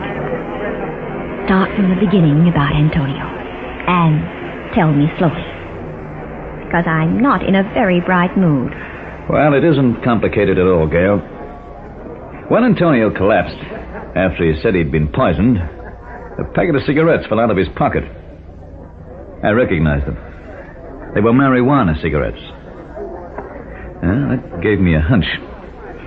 And when we went back to pick up Lorna, I had a look at the tobacco growing there on the outskirts of the MacDougal plantation. It was marijuana. But what's that got to do with it? Don't you see? I've clinched it. Antonio, when we first met him, said MacDougal never examined his plantation at all. He left it to his charming foreman, Antonio. Then if you knew it was Antonio... Well, I wasn't absolutely positive, Gail, until I purposely offered those cigarettes to Lorna, Stuart, and Antonio. And, of course, all they knew was that I had a native pack. Lorna refused them. They made Stuart sick. But Antonio enjoyed them. I know the rest. I can fit the pieces together as well as you can. Antonio was probably growing the marijuana way out near the jungle where MacDougal wouldn't notice it. Yeah, that's right. Antonio not only smoked the awful stuff, but probably sold it at a terrific profit. He poisoned the wells and started the brush fire because he wanted to jinx the place. He didn't want anyone to buy the plantation. They might find out his secret. But MacDougal must have stumbled across the stuff, so... Antonio killed him. That's the deal. Then, to throw suspicion off himself, he slipped himself a Mickey in Granite's house. But Granite, who was a very sharp apple, must have guessed Antonio was faking. So, Granite had to get the bolas treatment, too. Last call for flight 63 to Caracas. Greg, darling, when we get to Caracas, you owe me something. Yeah? What is it? A balcony in the starlight. Uh-huh. You were going to show me that even though we've been married for a few years, you could still be romantic. You were going to recite poetry and give me flowers and... Oh, no, Gail. Oh, no. Oh, not me. I don't get romantic with all that icky stuff. But, Greg, when we do get to that balcony with gardenias all around it, the stars are out, and we're alone, what will you do? Oh, I'll think of something.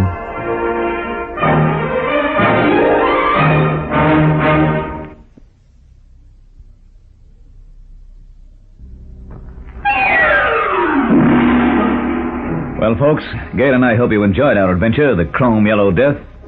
Be sure to visit us next time for another puzzle in murder. For where there is crime and romance, there you'll find Mr. And Mrs. Collins.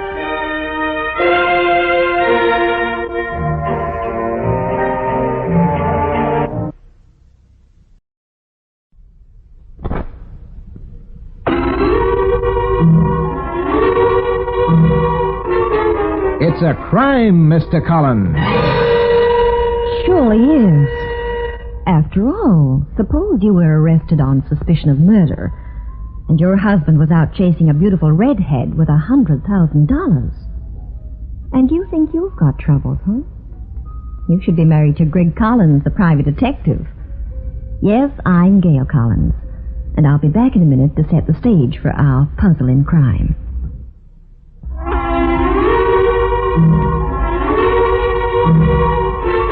It's a crime, Mr. Collins. Well, if it isn't Mort Hall. That's right, Gail. And I'd like to hear all about this beautiful redhead. You men are all the same. Sure we are.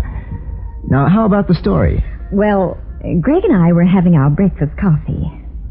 We do kind of a switch on the husband and wife routine at breakfast.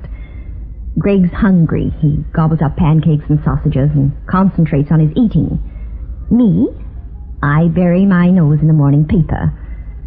Greg's business as a private detective keeps him so busy he doesn't have too much time for the news. So me, I'm the poor man's Walter Winchell. I tell Greg what's new. Well, go ahead, pal. Let's hear it. Your insurance all paid up, Greg? Why? Your days are numbered. They're knocking off private detectives in this town like pins in a bowling alley. What? What did I get this time? The paper says your friend Tommy Brown was shot last night in his office. No, that isn't surprising. Mr. Brown was no friend of mine, Gail. I warned him. He was getting into some very crooked deals. He was looking for a woman named Nella Stevens, it says. He probably found her. Only somebody didn't like it, so they shot him. Well, who's Nella Stevens? I pass. I thought maybe she was somebody in the gossip columns or those silly magazines. You should know. You read them. Out of morbid curiosity, that's all. Anyway, you'd better let this be a lesson to you. Take me along on your murder cases. I'll keep you out of trouble. Yes, you're very helpful. Your wife isn't a good detective, huh? Terrible. She good for anything at all? I doubt it. How about this? Yes, now that you mention it, she does have talent along certain lines. While Greg and I were at breakfast, a man we'd never heard of, a Mr. Charles, was talking to a gunman who worked for him, a gunman named Johnny. They were in Charles' very expensive and lavishly decorated apartment. I'll tell you the truth, Mr. Charles. When I got there, this private eye, this Tommy Brown, was dead. Johnny, doesn't it strike you as odd? Doesn't what? I hired Brown to find Nella Stevens. He was going to tell me last night where he'd found her. And then he was murdered. About the time you got there. You think I saw the killer? I don't know, my dear Johnny. I'm merely speculating. I didn't have nothing to do with it. I'm still looking for Nella Stevens, Johnny. How am I going to find her, Mr. Charles? The private detective did. You're as bright as he is. Yeah, he got 2 bullets in him for finding her. Yes, Johnny. And somebody might get bullets in him for not finding her. Me, for instance, Mr. Charles? You, for instance, my dear Johnny. I walked Greg over to his office, which is in one of San Francisco's newest skyscrapers. Figured I'd butt in on a case or two. Greg hates it, but me, I worry about him. I also worry about the women that parade into his place. The one we found in his waiting room, for example.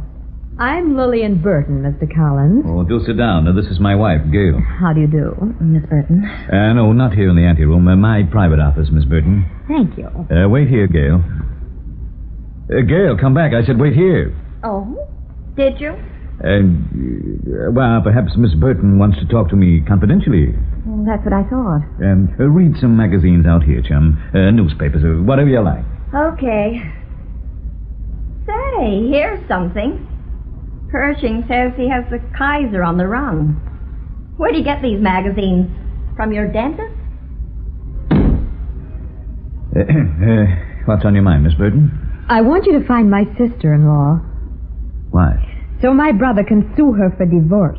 Oh, sorry, I don't get mixed up in divorces. But she may have been murdered. What makes you think so? She's been missing for 6 months. That doesn't mean she was killed. Unless you have special knowledge. Now, don't start accusing me. I don't like innuendos like that. I'm just trying to get the story straight. What's your sister-in-law's name? Nella Stevens. Ah, her again. Nella Stevens is her maiden name. She's originally from Los Angeles. Why did you say her again? Her name was in the morning paper. Yes, very unfortunate. That private detective. Well, the fact that he was killed looking for her is hardly tempting for me. Oh, hear me out first. The divorce her fault? No, nothing bitter about it. My brother Gerald is young and, well, he's fallen in love with someone else. Well, could Nella have disappeared so your brother can't find her and serve her with the papers? Is she blocking the divorce that way? Oh, absolutely not. That's why I know something must have happened to her. Anybody else mixed up in her life? Another man, maybe? Not that I know of. She, psychologically sound. No possibility of amnesia. Out of the question. Do you have any idea why the first detective hired on the case was murdered? None. You frightened. That's why you won't look for Nella. Well, I don't scare that easily, Miss Burton. But I do like to know who's holding what cards. You've got to take the case. I need your help terribly. Isn't there anything that will persuade you? What does Nella look like? She's 5'3", weighs 115 pounds, has beautiful red hair and lovely blue eyes. They say she looks like me. Lovely eyes and beautiful hair, looks like you. Yeah, you're the modest type, I see. No, just telling you facts. That's what you wanted, isn't it? Speaking of facts, let's face a very interesting one. The fee. I hope it won't be exorbitant. Stuntmen get a lot of money, Miss Burton, because their assignments might be fatal. You're asking me to walk the same road as a colleague of mine just walked, and he's in the morgue. All right. Name the figure. 5,000, find her enough. Well, would that settle it? Then you'd accept? Probably. I'll dig the money up somehow, some way. It's a deal. 5,000. Of course, if it could be less, even a little less. You're asking me to find a woman nobody's been able to locate in 6 months. She's very attractive. In spite of what you say, she's unquestionably involved with men. Some of them are obviously hoods.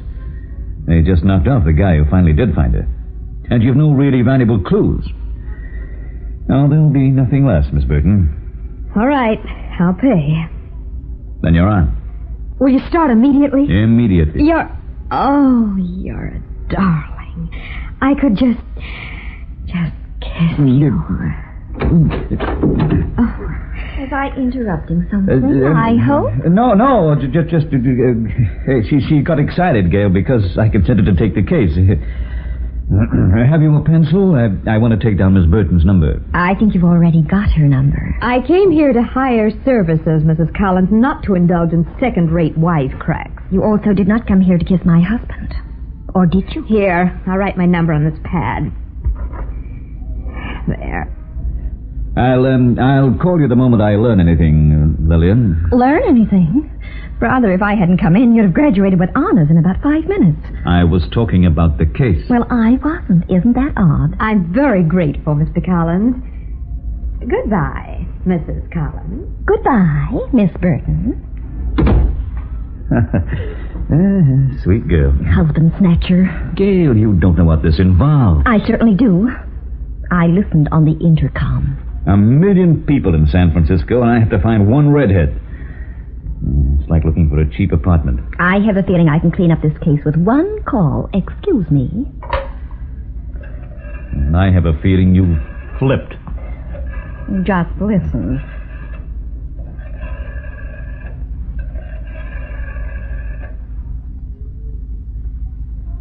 Hello? Oh, may I speak to Nella Stevens? This is Nella Stevens. This is the office of Greg Collins. Are you from Los Angeles? Yes. Thank you. That's all I wanted to know. But don't you... Hello? Hello? Well, my fine, high-class private detective with a big problem. What have you got to say now? Well, it couldn't be the same, Nella Stevens. Lillian's been looking for her for almost 6 months. Maybe she wasn't trying very hard. She's living at the Beverly Arms Apartments. How did you know? Elementary, my dear Collins. I looked it up in the phone book. So that was that. We'd located Nella Stevens' first pup. But keep your ears pinned, friends. We'll be back in a minute with more of our story. Well, the obvious thing to do next was to go to Nella Stevens' apartment. So we did the obvious thing. Well, Greg, what does the nameplate say? Oh, it says Nella Stevens, all right, but it can't be the same one. What's the matter? It's not locked. Nobody home. Oh, well, let's try the bedroom. Greg? Yeah?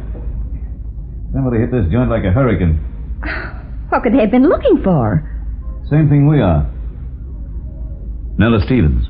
They couldn't have expected to find her in any of these drawers. If you ask me, this was a conventional robbery. You talked to her 15 minutes ago. So what? Well, if this were a conventional robbery, then the burglar might still be... What happened to those lights? I don't know. Turn them on. They don't work. Now, the fuse must have gone. Now, don't move. That's good advice. Why don't you take it, too? Here, get that flashlight out of my eyes. Well, Greg Collins, the detective, right? Have we met? Not formal, no. I saw you in a courtroom once. You did real good. But you won't this time. Not with this dame. Which dame? Nella Stevens, the dame with you. I am not a dame. I am Mrs. Greg Collins. That must be fun. I could have more fun, pal, pushing your wise guy face. Never mind that. It'll get us all in a jam. I didn't hear your name. Call me Johnny. Well, Johnny, we're looking for Nella Stevens, too. My boss would like to know that. Well, who's your boss? Mr. Charles. He's a very nice guy. You ought to meet him. In fact, you ought to meet him right now. Well, maybe I don't want to. Maybe you don't see this 38. We'll meet him. I love cordial invitations like that. All right, folks, step inside. Hey, quit shoving, Johnny. Hello, Mr. Charles. And precisely what is this uproar about? It's just what the doctor ordered. Meet Nella Stevens, Mr. Charles. Nella Stevens? You don't recognize her? Dear Johnny, I told you Nella was a redhead. This lovely girl is not. Hear that, Greg? This lovely girl? Well, I found both of them in Nella Stevens' apartment. Well, I'm extremely sorry. I didn't quite catch your name. The name is Collins, Greg Collins. A renowned detective. I'm impressed. What were you doing in Nella's apartment? Looking? For what? I heard there was a vacancy. I wonder if we have time for these little ventures into irrelevant humor. Okay, so we'll leave. What is your interest in Nella Stevens? A client of mine wants to locate her. Perhaps we can join forces. I'm looking for her, too. Thanks? No.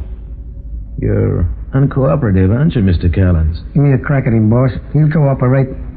Would you like Johnny to go to work on you? Sure. If you'll put down that gun. Yeah, I'll take the gun, thank you, Johnny. Where's Nella, Mr. Collins? Mr. Collins, I'm not doing this for amusement. Nella Stevens worked for me until she disappeared with $100,000 of mine. I want it back. Want me to answer? No, never mind. Hello? Yeah? Yeah? You have? Oh, splendid. Accept my apologies, Mr. Collins. What for? An error. It's been rectified. One of my employees phoned in. Imagine. He just found Nella Stevens. Got the key to the office? Here. I'll turn on the lights. Greg, look, near your desk. There's a woman lying on the floor. Stay where you are, Gail. I'll look. If she's asleep, don't disturb her. I couldn't possibly disturb her. She's dead. Oh, no. We finally found Nella Stevens. Why was she killed here? Remember when you spoke to her on the phone? You said this is Greg Collins' office. Well, she must have come down here to find out what was going on, and Charles's hoods were waiting for her. You're a bad guesser, Collins. I'd like to be your bookmaker. This is the second time you've snuck up on me, Johnny. I'm getting annoyed, you know. Now get that gun out of my face. I've been tailing you ever since you left Charles' place. That phone call was a phony. Charles figured when you heard we found Nella Stevens, you'd go where she was hiding out to check. Well, he's a bad guesser, too. Why'd you knock her out? Don't be an idiot. I just got her, you know that. Yeah, but how long does it take to knock a broad off and roll her for a dope? Give me the phone. Who you calling? The cops. Forget it. It's a crummy idea. You got a better one? Yeah, I got a better one.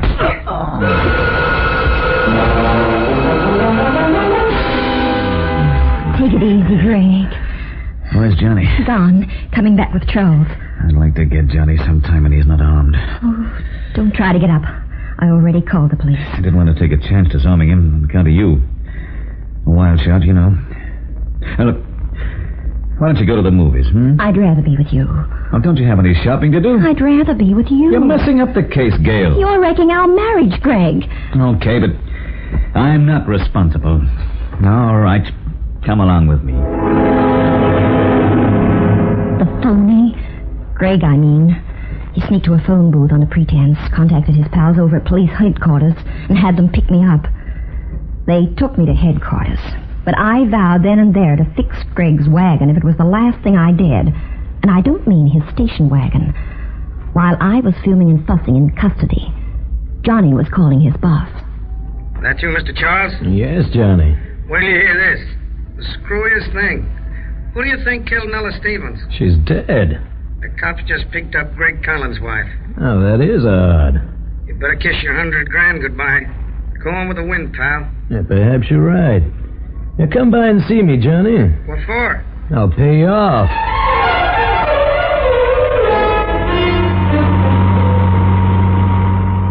You didn't have to drive me to the airport, Mr. Charles. I'm delighted to do it, Johnny. It's the least I could do under the circumstances. Hey, wait, you made a mistake. Oh, did I? Yeah, you should have taken that left turn. How stupid of me. Why are we stopping here? Well, something just occurred to me. Did it? Yeah. Johnny, who stands to gain the most from Nella Stevens' death? Greg Collins? Why do you say that? He could knock her off and grab the money? Incredible. Collins is a world-famous detective. He's turned down more money than that. Extremely ethical. Maybe his wife swung it, huh? Don't be absurd. Where does that leave? You, my dear Johnny. Me? What are you getting at? Suppose you committed the murder. You wouldn't have to split the take with anyone. Oh, come on, You have the money with you, Johnny, or should we drive somewhere and pick it up? Put away that gun, Let go! No, you can't! The price of stupidity, my dear Johnny. To live by violence is to die that way. So that was the second murder in this case. But don't go away. In just a minute, we'll bring you the climax of the case. Of course, all this time, I was in the Hooskow. But my dear, treacherous husband was paying a nice, cozy little visit to Lillian Burton's apartment. Well, I'll be darned. Greg Collins. Hello, Lillian. Can I come in? Can you? Step right in. Tell me why all the attractive men are married. Skip it. We've business. Where's your wife? Didn't you hear me? Tell me where she is. At police headquarters. I couldn't afford to let her go wandering around town in this case. Too many trigger-happy people about. Trigger-happy? Who? Your sister-in-law worked for a man named Henry Charles. Have you found her? Yeah. Where is she? My office. Oh, I'll get my coat. I'll be with you in a minute. Now, wait a second. I have bad news for you. She's ashamed to see me, is that it? Oh, that's all right. It isn't that. What are you trying to tell me? She's dead. She's... Oh, no, that's awful. She wasn't a young innocent, Lillian. She was mixed up with a rough crowd, stole $100,000. Do you realize what you're saying? Sure. But that doesn't make sense. Nella was a simple, sweet girl. She didn't need Charles's money. I can't convince him of that. You're wrong. There's a mix-up. There is a mix-up. What do you mean? You said she had beautiful red hair and blue eyes. Well? Her hair wasn't naturally red like yours. It was dark at the roots. First thing that struck me when I saw the body. And she was 2 inches shorter than you. What difference does that make? I know you haven't seen her in months, and girls dye their hair, but do they shrink? You've lost me. I can't seem to think straight. The shock, I guess.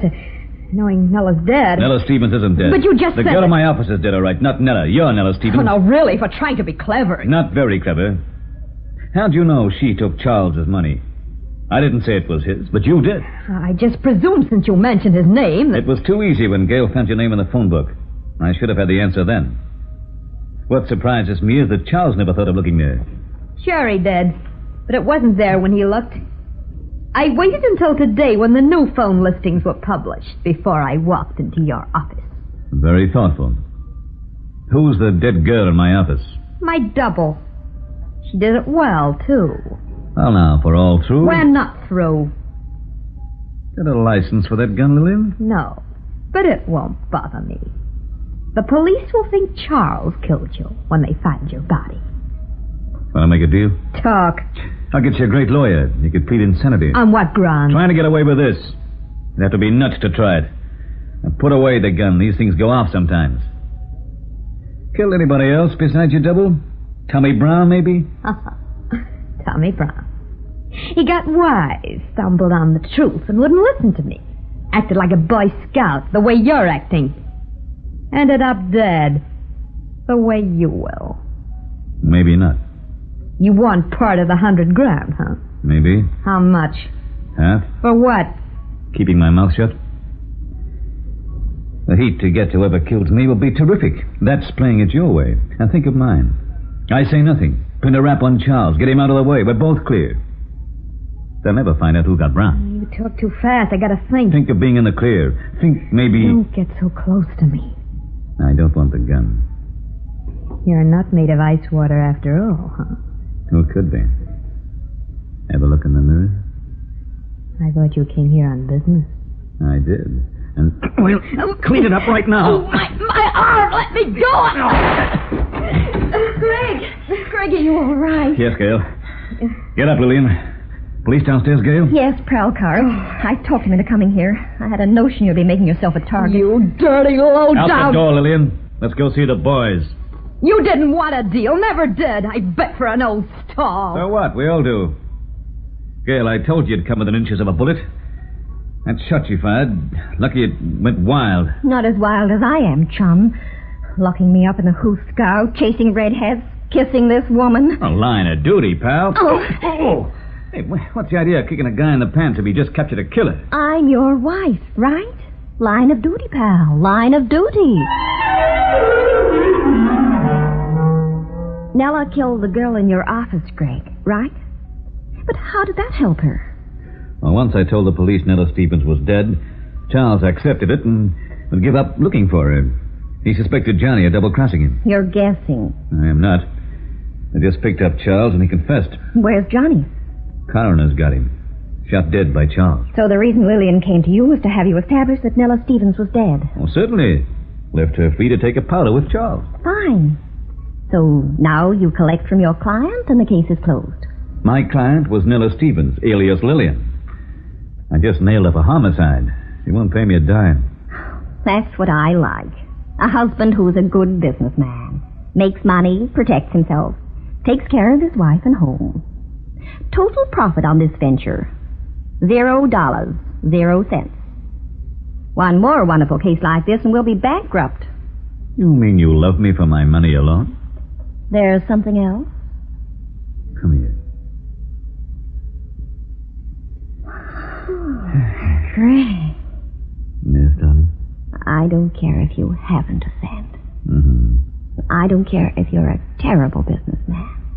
Mm-hmm. Nothing matters. Except one thing. What is it, darling? Get a deposit on the next case. Cash. Don't go away. In just a moment, we'll be back with you.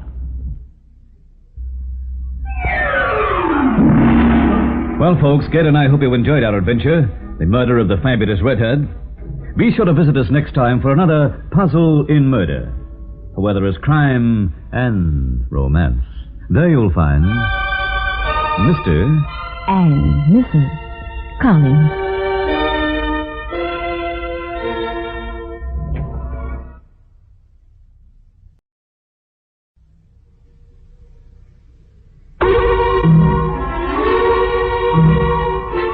It's a crime, Mr. Collins. It surely is. After all, if you haven't seen your husband in weeks, and then he takes you to your favorite bar to drink champagne, you certainly don't want anyone joining the party. Especially if they've just been murdered. Of course, it makes a difference if your husband happens to be a private detective. Yes, this is Gail Collins speaking. And I'll be back in a minute to set the stage for our puzzle in crime.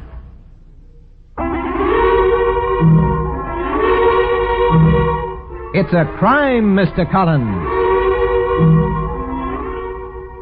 And What have you called this story, Mrs. Collins? Well, Mr. Hull, I've called it The Case of the Pink Elephant. Is that so?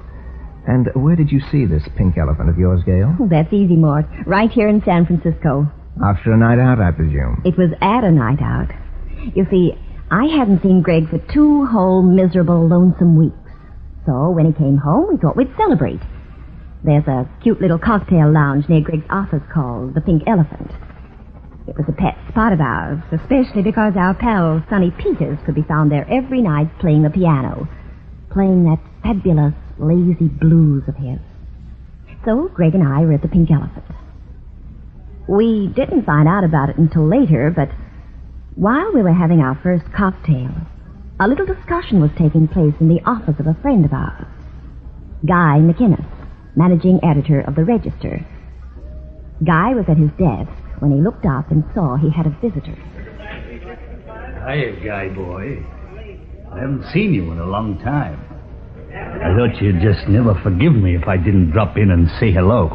I could have struggled along without it, Lenny. You mind if I close the door? It's more cozy. Especially for 2 old pals like you and me. Go ahead, close it. Then speak your little piece, whatever it is, and blow. How you doing these days, Guy? Still the fearless newspaper man? Saving humanity and, by a strange coincidence, running up the circulation of the paper at the same time? Now, don't get all hopped up, Lenny. Just come out of jail. Everybody feels the way you do when they first get out. Now, take it easy. You'll flip. I ain't hopped up. It's very simple. What is? You sent me to the clink for 8 years, so... Yeah? So what? I'm gonna blow your head off. That's nice and simple, isn't it? Oh, I'm not gonna do it now, Guy. I'm not that crazy. I'm gonna do it when I feel like it. Maybe tonight.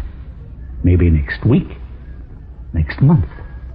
Next year. I want you to sweat a while. You can't have the cops with you forever, Guy. There'll be a minute, a day, a spot. I'll get a break. Call the cops if you want. Tell them about the threat. How long will they protect you? And how well? While Guy was facing Lenny, Greg and I were at our regular table at the Pink Elephant. It was a small back room reserved for the elephant's extra special guests. But the door was open, so we could hear Sonny Peters at the piano.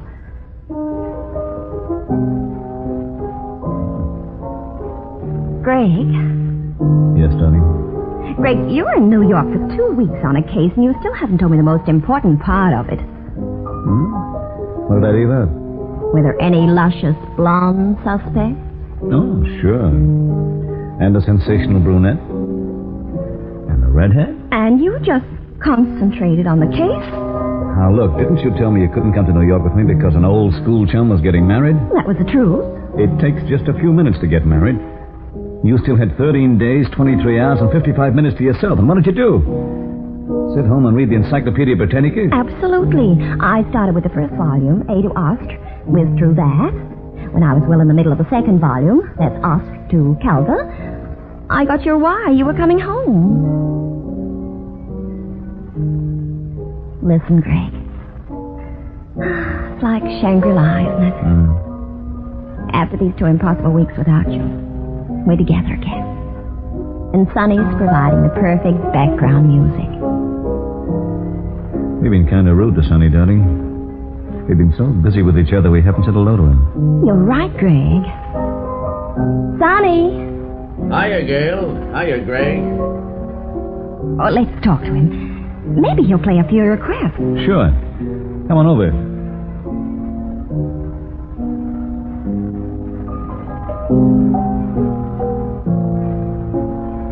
Sonny, how about Stardust? Okay.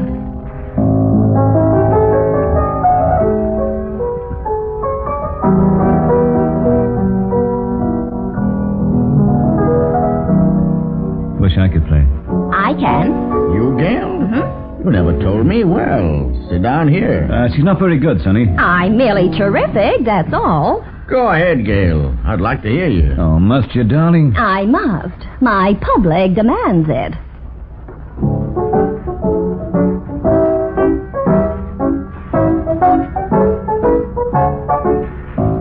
All right. Now that the amateur hour is over, let's hear Sonny again. What's the difference, Greg? Let her go on playing. Everybody's gone home anyway. Go on, Gail. Sonny, I'm glad you appreciate great talent when you hear it. My husband is an illiterate, tasteless oaf who doesn't know hot piano playing when he hears it.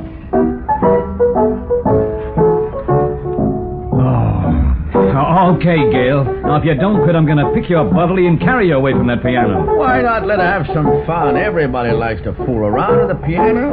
Hey, I didn't know you could play, Mrs. Collins. Hi, Molly. Oh, please don't interrupt me. I'm inspired tonight. Guy with you, Molly? No, he's still at the paper. Told me to meet him here, but I guess he's stuck. I'm going home. Sonny, if Guy comes in later, ask him to call me in the morning, will you? If you want to give him a message, give it to him yourself. Well, what's burning you up? I just asked a favor. I'll tell Guy, Molly. Thanks. Bye now. Oh, you take over the piano, Sonny. I've given my all, and I'm exhausted. Okay, Mrs. Collins. What's wrong, Sonny? You and Molly have another scrap? No, just can't stand that girl, that's all. You know, Mrs. Collins, first time she came in here, she was a very sweet kid. That was a couple of years ago. Tonight she breezed in, socked away 5 double scotches, dresses like a tramp, smears that junk on her face, wisecracks with everybody. Maybe she's just growing up. Lots of young girls try to be glamorous when they're her age, and they just succeed in being foolish. Well, how old is she anyway? 20. 20, huh? Yeah, Gail's right. That accounts for it. Greg. It's Guy McInnes. Guy! Oh, you missed my recital at the piano. Put the newspaper to bed, Guy? Molly was just Never here. mind that. Please, come over here, this corner. I've got to talk to you right away. Something's happened. Sure. Excuse us, Sonny. Go right ahead, Mr. C.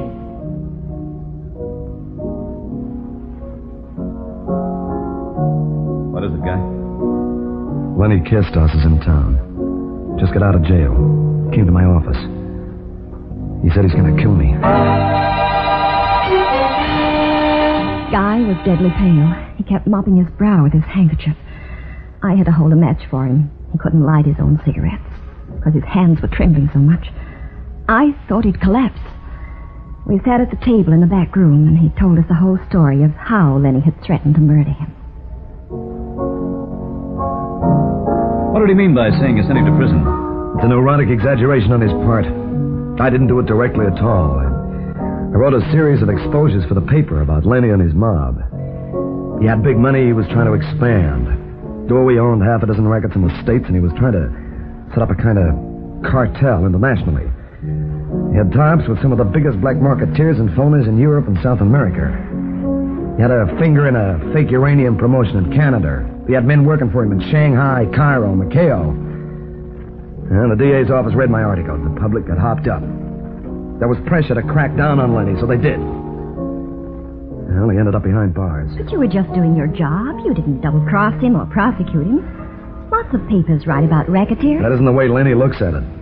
He blames the whole thing on me personally. He's got nothing against the DA or the judge. Oh, no, it's just me. I'm the patsy. He wasn't just talking either. He'll do it, or one of his hoods will. One of these mornings he'll do it, Greg. Oh, can you help me? You've got to think of something. The first thing to do is to calm down. But I can't stop thinking about it. I won't be able to work. I won't be able to sleep tonight. Telephone for you, Mr. McInnes. It's Lenny. To ride me again, I'll bet. The office knows I'm here. They might have told him. Don't get your head up, Mr. McInnes. It isn't Lenny. It's just your office. Huh? Thanks, Sonny. Pardon me, Greg. Gail, I'll be right back. Sure. Sure, go ahead. Now, careful. Don't trip out here, Mr. McInnes. Boss turned out most of the lights since everybody's gone. Yeah, I'll be careful, Sonny. Phone booth's in the far corner. Yes, I know. Hey, do you know Lenny Kestos when you see him? Lenny Kestos, yeah. I think I'd remember him. I'll tell you if I see him around. He won't have to tell you anything, Guy. Lenny. I told you you'd get awful nervous, Guy. Get out of here, Lenny. I told Greg Collins about you threatening me. If anything happens to me, you're the first guy they'll pick up. You're a 2-time loser. Bad record. They'll nail you for it in a minute. You'll get the chair, you screwball. Sure. But they'll have to find me first. That might be awful tough. And you wouldn't know the difference.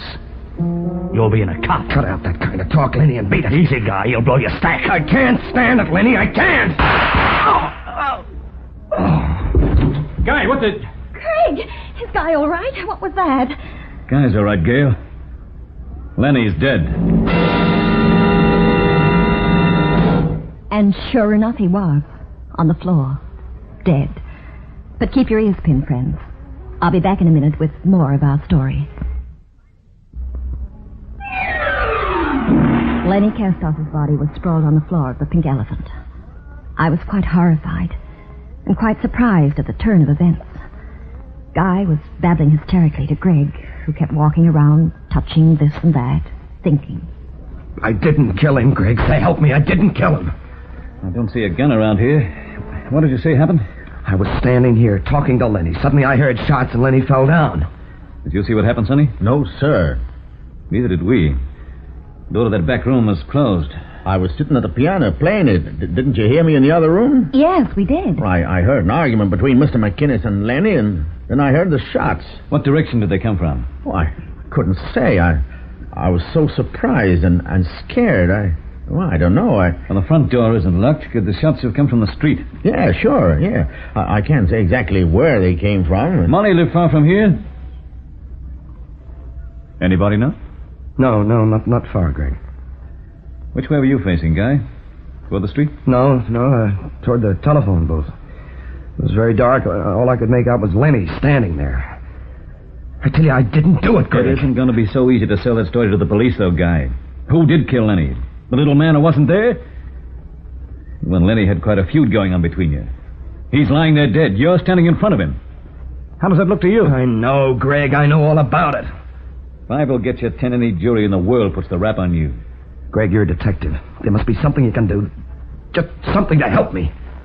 I'm going to do it right now. What is it? I'm going to call the police. The police got nowhere. They couldn't find the gun. They shot pictures, made maps, took us all to headquarters for questioning. Finally, let everybody go. A sharp lawyer from the register got Guy out on bail. Guy's reputation and pull were more than powerful enough to spring him for a while.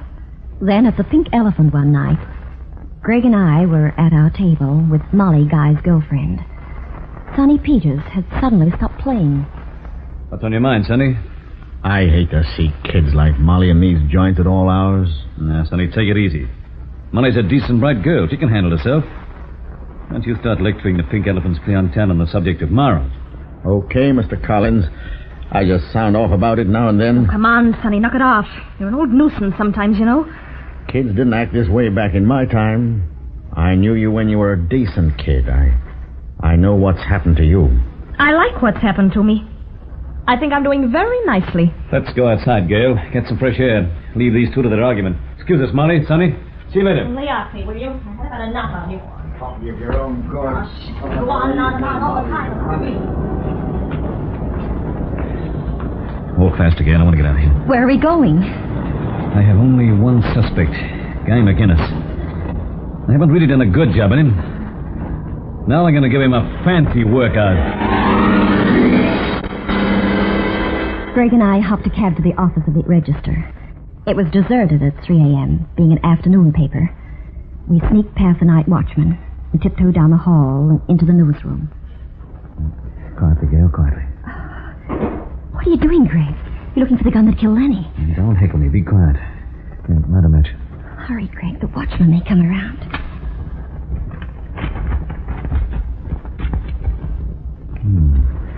These are interesting. These papers clear up a little something about Guy I wasn't too sure of. What are they? That cartel of Lenny Kistas, the one Guy was supposed to have broken up for the sake of crusading journalism or what have you, seems to have been reorganized. Looks like Guy runs it himself. Guy took over Lenny's racket? With minor variations. That's why he exposed Lenny, I guess. He wanted the money for himself. Wanted Lenny out of the way. No wonder Lenny hated him. And I always thought Guy was a darling. Just a second. Looks like Guy didn't keep the whole deal to himself. Here's a piece of paper signed by Molly. I'll bet he gave her some stock amount of those phony corporations the boys have. He said I'm doing very nicely. He dresses expensively, lots of jewelry. How about a perfume? Cost a fortune. That's what Guy must have done. She said the smart apple was apparently innocent. Ow! Oh, Mac, what kind of it are you without a light? Like my own. My last time I have to work fast. Might be even more papers in here and pigeonholes. These old-fashioned desks. I'll roll the top back. I'll never let it be said that Mother's little helper. Craig! Look! What is it? On the floor. Dripping down from inside here. That blood. Better let me roll back this stuff. Stand away. Oh. Guy. Is he dead? Wait. Yeah. Someone took a crappy spike. Awful, Craig. I feel dizzy. Steady, darling. Just sit down for a moment. Then we're going back to the Pink Elephant. Huh? Remember, when we get there, don't be grim. Just your usual gay self, chum. Everything depends on our getting away with this as though nothing in the world had ever happened. I didn't know what Greg had in mind, but I knew he was on the trail of the killer. So don't leave us, folks. In just a minute, we'll bring you the climax of the case.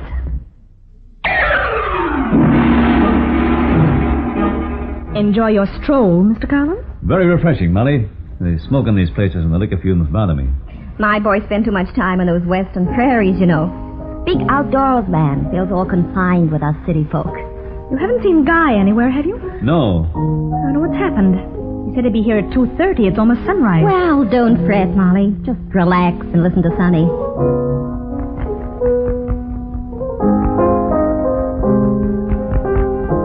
That Sonny's going to teach me to play like that. Oh, I will, Mrs. Collins, any time. All I know is that one crummy tune. Anyone want to hear it? There she goes. The fearless type. Mind if I use your piano, Sonny? Please, Mrs. Collins, it makes me nervous when people touch my piano. Just a whim of mine, if you don't mind. Okay, Sonny, I know how you feel. It's tuned just the way you like it. Sort of like your own baby. I won't bother you. Go on, Gail, play that crummy tune. Did I hear you correctly? Yes, I want you to play for us. Right now. Go ahead. But, Mr. Collins... Sonny just told you, Greg. I said play the piano this minute, Gail. Get away from the piano, Sonny. Let my wife play it. You heard me. Everybody heard me. Are you serious, Greg? What for? What's got into you? I've never been more serious in my life. There's nothing I want to see so much as you sitting at that piano, and don't lose any time. Gosh, everybody's gone screwy tonight. Mr. Collins, I just said... you play the piano right now, Sonny. Otherwise, shove you away from there and put her on that piano stool myself. Okay, you asked for it. Ladies and gentlemen, a special arrangement of I'm in the Mood for Love by Gail Collins. At the request of my silly husband who thinks it's entertaining.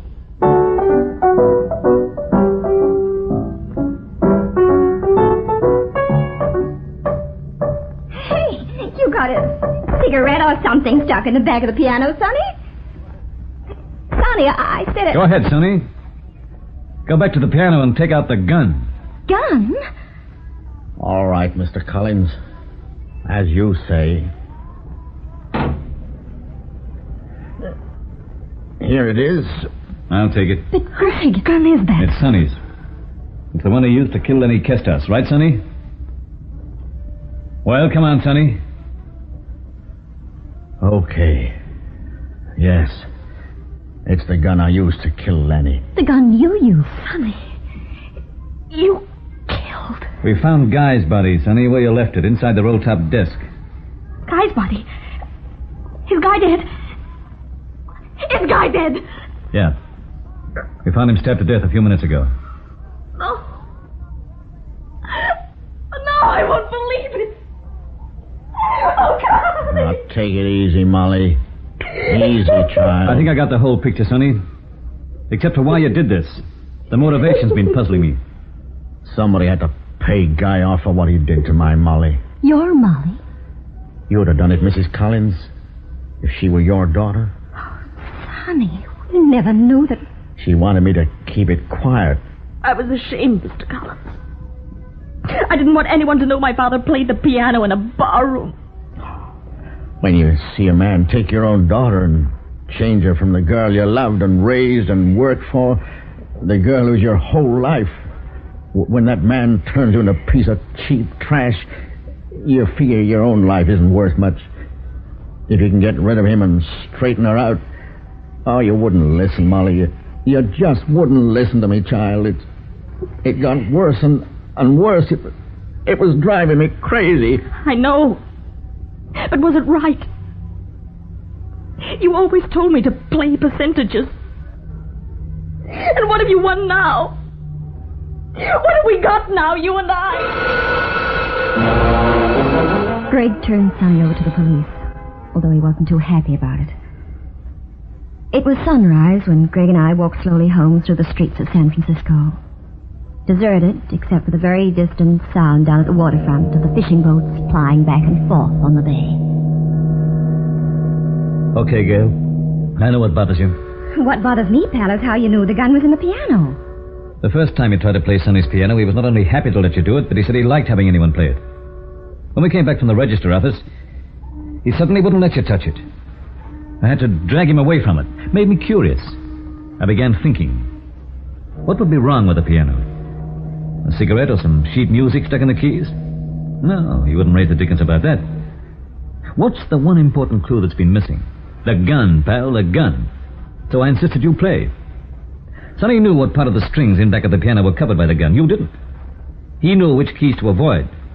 He was afraid you'd strike the wrong one. But why did Sonny kill Lenny, not Guy? Sonny must have had the gun with him for weeks, planning to murder Guy. That night, when we were in the back room with the door closed and the pink elephant was empty, Sonny had his chance. But he got smart very quickly. He'd overheard the feud between Lenny and Guy, so he decided to switch and kill Lenny. That way, Guy would get the rap and nobody would ever suspect that friendly little piano player in the corner. Even if they found out he was Molly's father. Murder once removed, we caught it in the trade, pal. And the actual shooting? That was done by playing the piano with one hand. That's safe. Lots of special jazzes written for left hand only. With his right, he must have shot Lenny when the two men had their backs to him. I suppose Guy finally guessed what had happened. And that's why Sonny had to get rid of Guy, too, at the newspaper office last night.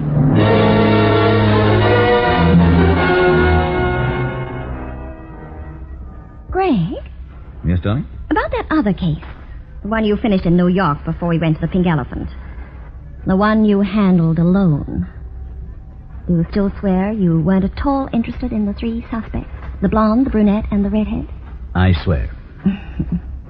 Well, that's why I love you, Greg. Of course that's why. I love you because you're such a wonderful, charming, brilliant, handsome, awful liar. Don't go away. In just a moment, we'll be back with you. Well, folks, Ged and I hope you enjoyed our adventure, The Pink Elephant. Be sure to visit us next time for another puzzle in murder. For where there is crime and romance, there you'll find Mr. and Mrs. Collins.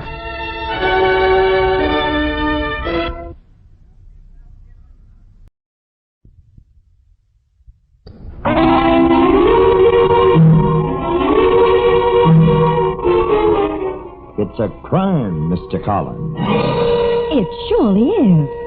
After all, my interest in criminals is purely professional, just like Greg's. So how would you like it if your private detective husband accused you of taking a romantic interest in one? Even if he was 6 feet tall, with black curly hair and dimples. Yes, this is Gail Collins speaking, and I'll be back in a moment to set the stage for our puzzle in crime.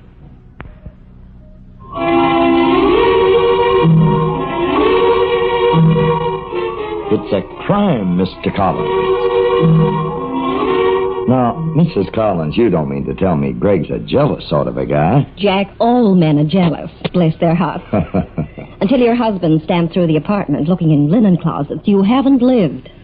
But, you see, the time I'm talking about, Greg had a reason for being jealous. You mean to say? I think I'd better set the record straight. It started with television.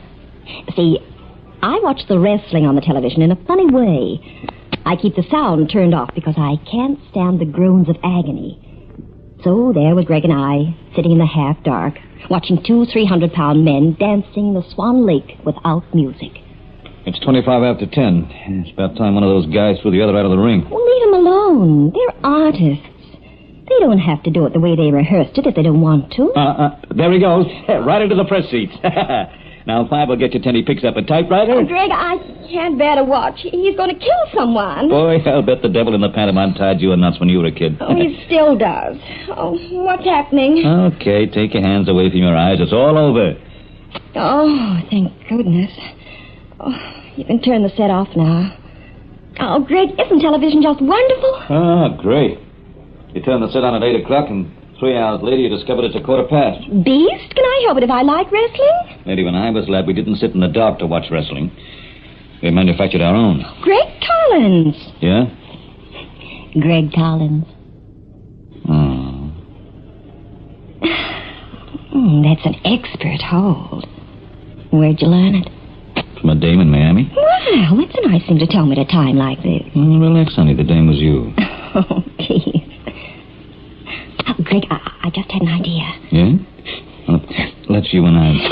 Oh, Greg. Uh-huh. Answer the door buzzer. Who could it be at this hour? Well, I got circumstantial evidence which says it's a guy pressing our door buzzer. And I got a look in my eye. It says... Say, don't you know what time of the night it is? It's Mr. Collins, isn't he? Yeah? So what? Well, the light's a little dim. I wasn't sure. Now I am. Oh, Greg, what's happening? Don't move, Mrs. Collins. I got a gun and I'll use it. You've got yourself a guess, Mrs. Collins. But don't go to any trouble. And don't make any either. Okay, Mrs. Collins? Not that you expect a visitor to send up a crowd these days, but the last thing you expect is for him to walk through the door and slug your husband. And when you looked at the man who'd just done that to Greg, you didn't expect him to slug anyone. He was pleasant and definitely handsome. And when Greg started to come round, he recognized him right away. That's right, Mrs. Collins. Just keep bathing his head. He's not badly hurt. Who are you? What's the idea of busting in here and knocking Greg out? I think Collins will understand when he wakes up. Don't let him do anything crazy, will you? I don't wear this gun for a dress ring. Oh, my jaw. Greg, wake up. There's a man here who walked through the door and hit you. Oh, we'll buy a new door. But my jaw... Oh, he didn't walk through the door exactly. Just opened it and hit you. That guy? Is he the one? Hi, Collins. I'm glad you waited around. I've got something we should have in common. Greg, he's got a gun. What? Billy. Gail, it's Billy. That's right, pal. You know him? Sure I know him. It's Billy Kidd. I know him because I sent him up the river for 10 years. You thought I was there for 10 years, but I'm out. And boy, I'm staying out. You busted out? There's no prison in this state that'll hold me. I told you that when they sentenced me. Greg put you away and now you've come back? You've got to understand how a guy feels locked up in a little steel cell all day. He gets to thinking about his old pals. He gets the feeling he'd like to pay back old debts with all the interest that's due. So the first call I make is in the one I owe most to. Greg Collins. Only his eyes were dull and shiny, like the gun he was pointing straight at Greg.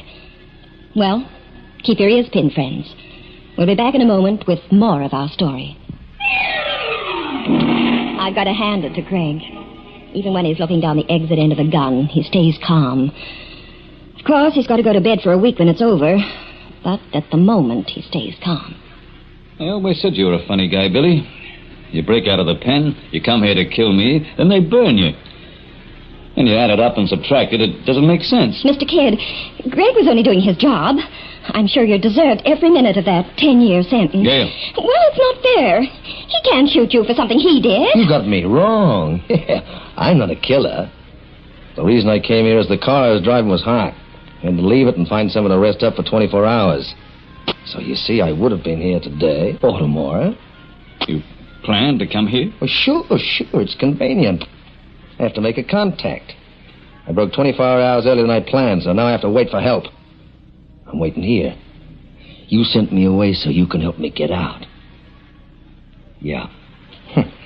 Now I think it's time to go to bed, Collins. You're going to stay here tonight? We don't have a guest room. Oh, I'm not sleeping. Collins, get in your bedroom. I haven't had my hot chocolate. I might toss and turn all night. Oh, well, now, if you get too restless, pal, think of your wife out here with me. What? Why, you I need insurance. I gotta feel I can trust you, Collins. So your wife stays with me all the time from now. You sleep in the bedroom, she sleeps on the couch. I'll spend the night in a chair by the door. Like I said, Collins, I'm no killer, but you could make me one. That was one of the worst nights I've ever spent. About 1, I dozed off. And a half hour later, I woke to find Kid standing beside me. You awake, Mrs. Collins? Oh, what do you want? Keep away. Don't scream, Mrs. Collins. Just tell me where the cigarettes are.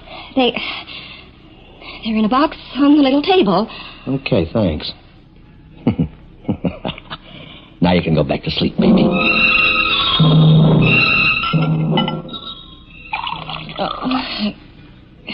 Greg? Is that you, Greg? Your husband's in the bedroom, Mrs. Collins. I'm just pouring myself a drink. Mr. Kidd, let me go to Greg. Oh, sorry. I've locked him in for the night. You locked him in? Sure. You see, I can't trust him. Would you like a little drink, Mrs. Collins? No, it's too early in the day for me. How did a nice-looking dame like you get caught up with Collins? Go back to sleep. Won't be light for 3 hours. And then it was daylight. I felt terrible. And Greg looked terrible. But Kid was as fresh as the wind off the sea. Fresh, alert, and as watchful as a copperhead. Say, you make a swell cup of coffee, Mrs. Collins. I'll have some more. If you're going to be with us for some time, Kid, maybe we should lay in supplies for you. What flavor jellies do you like? I'll be pulling out tonight. But first, you got to make a few calls for me. I don't run messages for my guests. You got to start getting polite. First, you got to go to the bank. The bank? Yeah. I took a look at your bank statement last night. It was in your writing desk. Well, if you wanted something to read, why didn't you ask for a good book? I want $2,000. When the bank's open at 10, go down the street and draw out the dough. You mean you're going to let me out of here by myself? Sure, why not?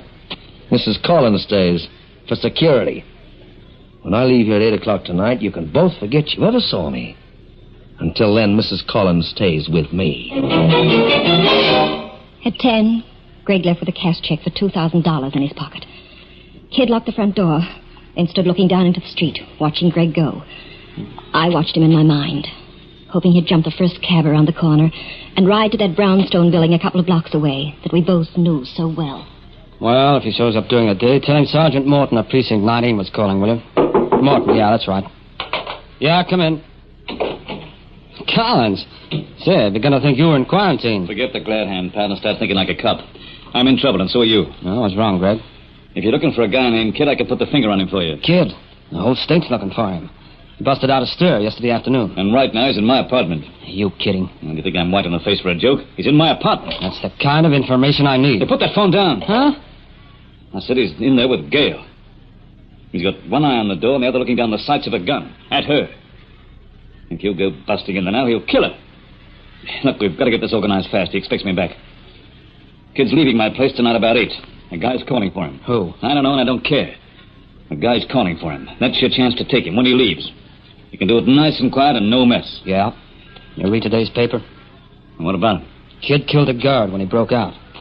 So when he leaves your apartment tonight, we'll give him one warning. Just one.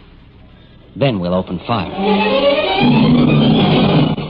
I didn't figure your husband would be so long, Mrs. Collins. His bank's not all that far away, is it? Our bank? Oh, our bank? Yeah. Well, it's just that Greg likes to walk around for a while amongst all that money. He keeps an eye on how much blotting paper they use, too. He says if you look after the blotting paper, the $1,000 bills will look after themselves.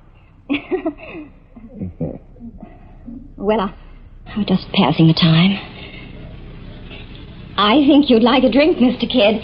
You look as though you need it.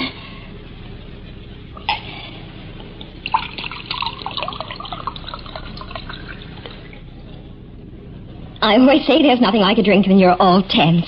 And you must be tense. Why, you've had no sleep all night, and, well, here's your drink, sir. Toss that off and feel better. You drink it. Maybe I should have put ice... What did you say? I said you drink it. Do you think I broke out of the pen to get trapped by a dame with a glass of whiskey in her hand? Well, I wasn't trying to trap you. You poured whiskey low enough to stun a horse. Now, lady, you drink it. Don't touch me. I told you to drink it, and you're going to. Even if I have to pour it down your throat.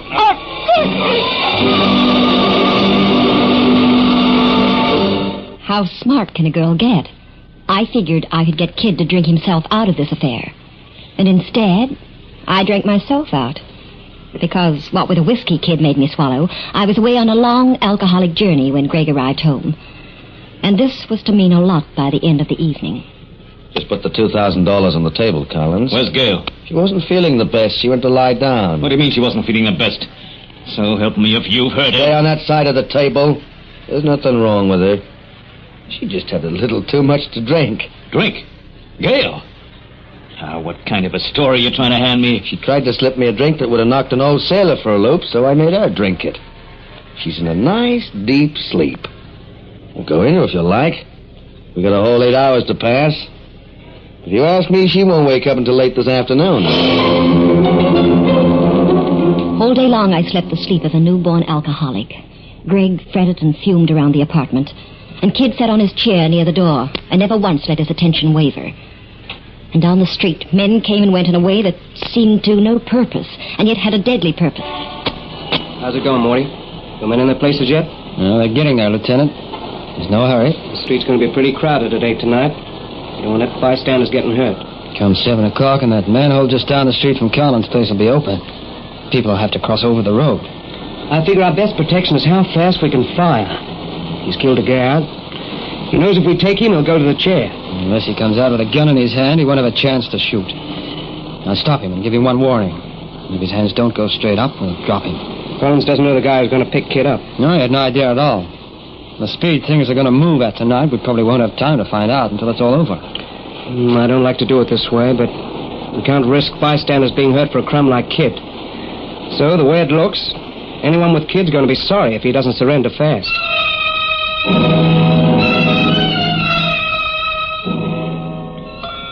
Greg? Greg, where are you? Greg? Honey, you're awake. Oh, Greg, there's a man playing the anvil chorus in my head. Relax, honey. That's just the clock chiming 7. Fine. I can go back to sleep for an hour. Darling, it's 7 in the evening, not 7 in the morning. 7? Oh, 7 in the evening. Oh, Greg, I feel terrible. Oh, what happened? Honey, why did you do it? Why did you try to feed Kid that glass of whiskey? Oh, yeah, that's right. But did he have to hit me with a decanter? Well, he made you drink the stuff. You went out like a light. Greg, you went to the bank. Oh, Greg, I hoped and hoped you... Honey, relax. It's going to be okay. You saw Morty? I'll be waiting for him when he walks out. Oh, I'll never be so glad to see the end of anyone in my life. As soon as he's out of the door, I'm going to lock and bolt it. Oh, you got over your jag, Mrs. Collins. Oh, so you're back again. Well, let me tell you about the meanest man I know. And don't keep waving that gun around the way I feel. On your feet, Mrs. Collins. Better grab yourself a coat or something so we'll be ready to leave on time. Leave? Me? I just told your horses, pal. This was never in the deal. You said you were leaving here tonight. Didn't I mention it before, Collins? Well, you see, I'm taking the dame with me. No, I won't go, and you can't make me. Sure I can make you, Mrs. Collins. I figure you can be insurance for me all the way to the border. You got nothing to worry about. Of course, if the cops turn up, well, I guess even then you won't have much to worry about. It's hard to worry with a hole in the back of your head. Greg had thrown me to the wolves. He couldn't have organized it better. Inside an hour, Billy Kid was going to march me out into the street with a gun in my back. And out in the street were 20 eager cops. Only one of them had to get trigger happy, and, well, you can figure as well as I can. So don't go away. In just a minute, I'll bring you the climax of the case. One thing I have to say for Billy Kid. He was polite. Even when he was telling you he'd kill you, He did it with a polite smile on his good-looking face. But you knew he meant it. Use your head, Billy. If you take Gail, you're up for kidnapping. You can figure on at least an extra 20 years when the cops catch up with you. You're not fooling me any, Collins. You know as well as I do I killed a guard when I broke out of the pen. You killed a guard? Why, sure, yeah, I had to. And Collins must have read it while he was out at the bank this morning. Did you read it, Greg? Yeah, I read it. I figured you wouldn't do anything crazy, like telling the cops about me when you read that. You'd know I've got nothing to lose if they come for me. Look, Billy, take me with you. If you want insurance, I'm a better deal than she is. I don't think so. The cops don't like to be the reason for Dame getting killed. He's right. Greg, honey, it's going to be all right. Kid wouldn't harm me unless he had to. There, you see? Man, she wants to come. Well, maybe there's some other way out of this. Now, look, why don't you let me organize something for you, Billy? Hold up here for another day and let me get everything straightened out. It's all planned. So far, it's worked fine. Do you know any reason why it shouldn't keep working fine? Because if you do, Buster, you better say so now. Yes. If you want to know... Because if there is a good reason, I'll start to alter my plans now.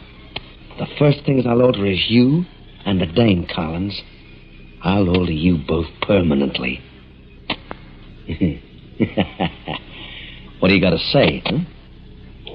Nothing. Oh! That's what I've been waiting for. Get on your feet, baby. No hurry. Okay, you answer the door, Collins. Come on. Keep your hands to yourself. I said move, I'm in a hurry. You stay here with me, honey. Uh-huh. Okay, now open the door, Collins.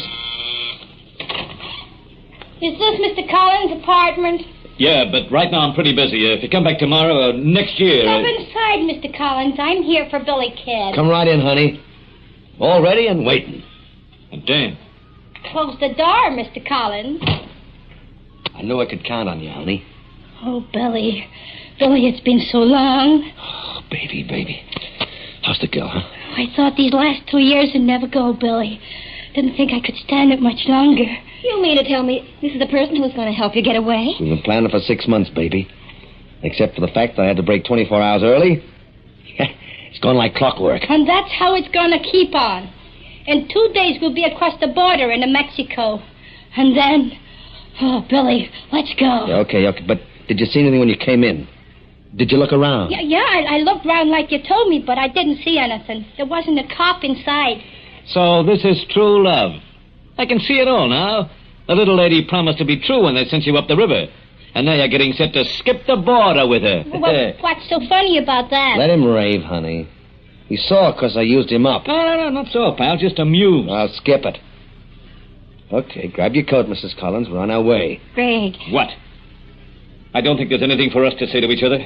What on earth? Hey, wait a minute. Do you mean she's coming with us? Well, sure. Baby, you see, it's insurance. With this doll alone, the cops aren't likely to give us trouble. Pardon me if I collapse into silent laughter. Yeah, if they do, Buster, your wife's the first to go. Billy, boy, you're not making a statement for the press. You're talking to me. Well, if you want it so bad, pal, you take it. Greg! Oh, let's spare me the parting. I know this thing's bigger than both of you. So let's leave it at that. Hey, what is... Say, this guy's gone nuts. Sure, I'm nuts. But not as nuts as you, pal. If this dame gives me the runaround, what'll she do to you? Just what's going on here? I don't know what your version of this guy is. But if you think he can keep 2 dames happy, you're welcome to him. 2 dames? Look, I didn't come down with the last shower. A doll who's being forced to go away with a guy doesn't make him a present of $2,000. And, Billy boy, who's got 2,000 of her doll? That's a dirty lie. She didn't give me $2,000. You did. Pal, I might give my wife away. But I don't give her the cash to set up house. Listen, let's get out of here. It's almost 8. Just a moment. I'm not so sure I like this. You didn't tell me about her, Billy. If it comes to that, he didn't tell me about you either. Because he's a gentleman, that's why. He doesn't bandage a lady's name around. A lady? Don't make me laugh. If somebody don't shut up around here, there's going to be trouble. There's trouble already, you great lug. You don't fool me. I can see what goes on now here. Listen, baby, you got it wrong. Collins is off his nut. He's jealous just because his wife took a kind of shine to him. And what did you do? Turn your light out? Billy Kid, I know you like I know myself. You always were a twister. Don't you call him a twister, you man-stealer. I've had enough of this. Mrs. Collins, get your coat. Here, take it. For Pete's sake, let's get out of here. Oh, that suits me fine, but she stays. I don't care who stays, but let's start moving. You cheap criminal! You don't care who stays, huh? After all I've done for you. Bella, Bella, put that to Canada. As far as I'm concerned, they can have you back in the pen for keep. And that's for you. No, Bella, just be a good girl. It's all over now. Over? It's only just started. Hey, don't put that vase down. I wish it was your head. Not our television set. What are they going to do if we can't watch the wrestling? I don't care. Oh, well, what's an old cathode ray between friends?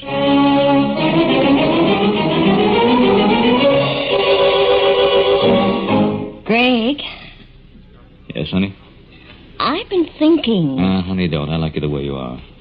Whatever made you jealous of Billy Kid and me? You see, it doesn't work out. If I really was going away with Billy Kid because I liked him, I would have been unhappy when Sergeant Merton came and loaded him onto a stretcher to take him away. Oh, baby, I wasn't really jealous. Skip it. I was jealous because you're so beautiful. Oh, it's okay. I know you were acting. And I acted too, didn't I? I really made out I liked him, and that upset everything. Yeah. Come to think about it, you did. I guess it was those dimples of his and those blue eyes. And that black wavy hair. Yeah. He was nice. Yeah. And now I come to think of it, when I was at the bank... Greg Collins, you green-eyed monster. You really are jealous. Well, he was a good-looking guy. You don't deny that, do you? That's the end. I'm going to watch the wrestling. We haven't got a television set now, remember? Now, look, I got a better idea. I once met a dame in Miami. Yes, Greg. Well, I voted her the dame I'd most like to cast adrift in an apartment with. And then I married her. So what? That's no crime, Mr. Collins. Don't go away. In just a moment, we'll be back with you. Well, folks, again, and I hope you enjoyed our adventure, The Green-Eyed Dragon. Be sure to visit us next time for another Puzzle in Murder, where there is crime and romance. There you'll find Mr. and Mrs. Collins.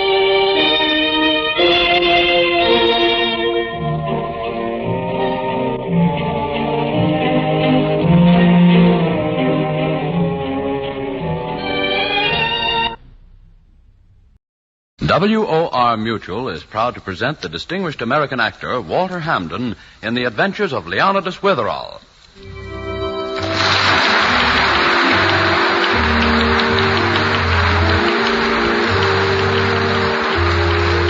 Leonidas Witherall's always getting mixed up in murders. You wouldn't think so to look at him. He looks exactly like Shakespeare. It's his beard, and he's proprietor of an important school for boys in New England. And he writes thriller stories, too, the Lieutenant Hazeltine stories.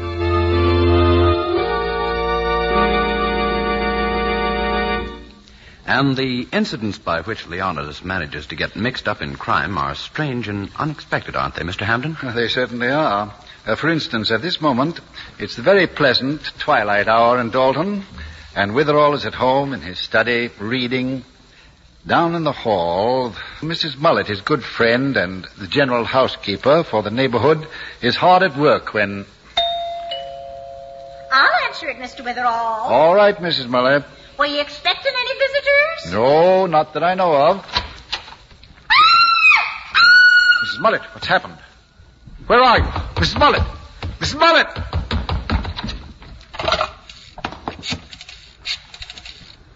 Operator, I want police headquarters. Hurry. Hurry!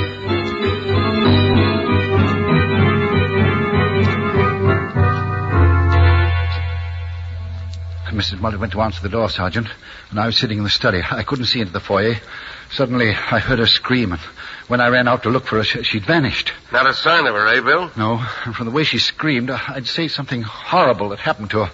She didn't have any enemies, did she? Oh, she was the friendliest, most harmless woman.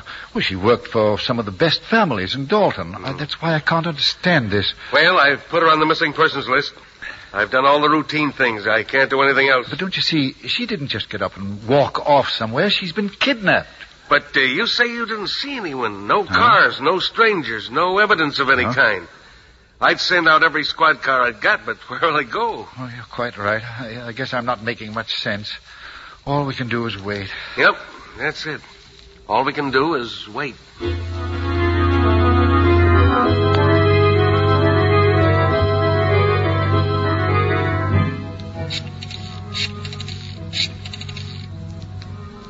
Hello?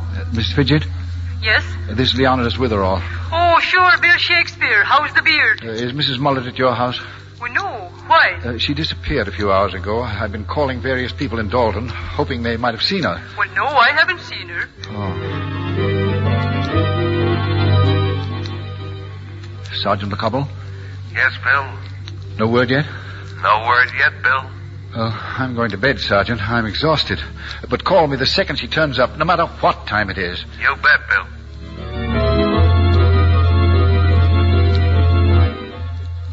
Yes? Good morning. This is Leonidas. Oh, hello, Mr. Witherall. No, she's not home yet. I see. All right. Thank you.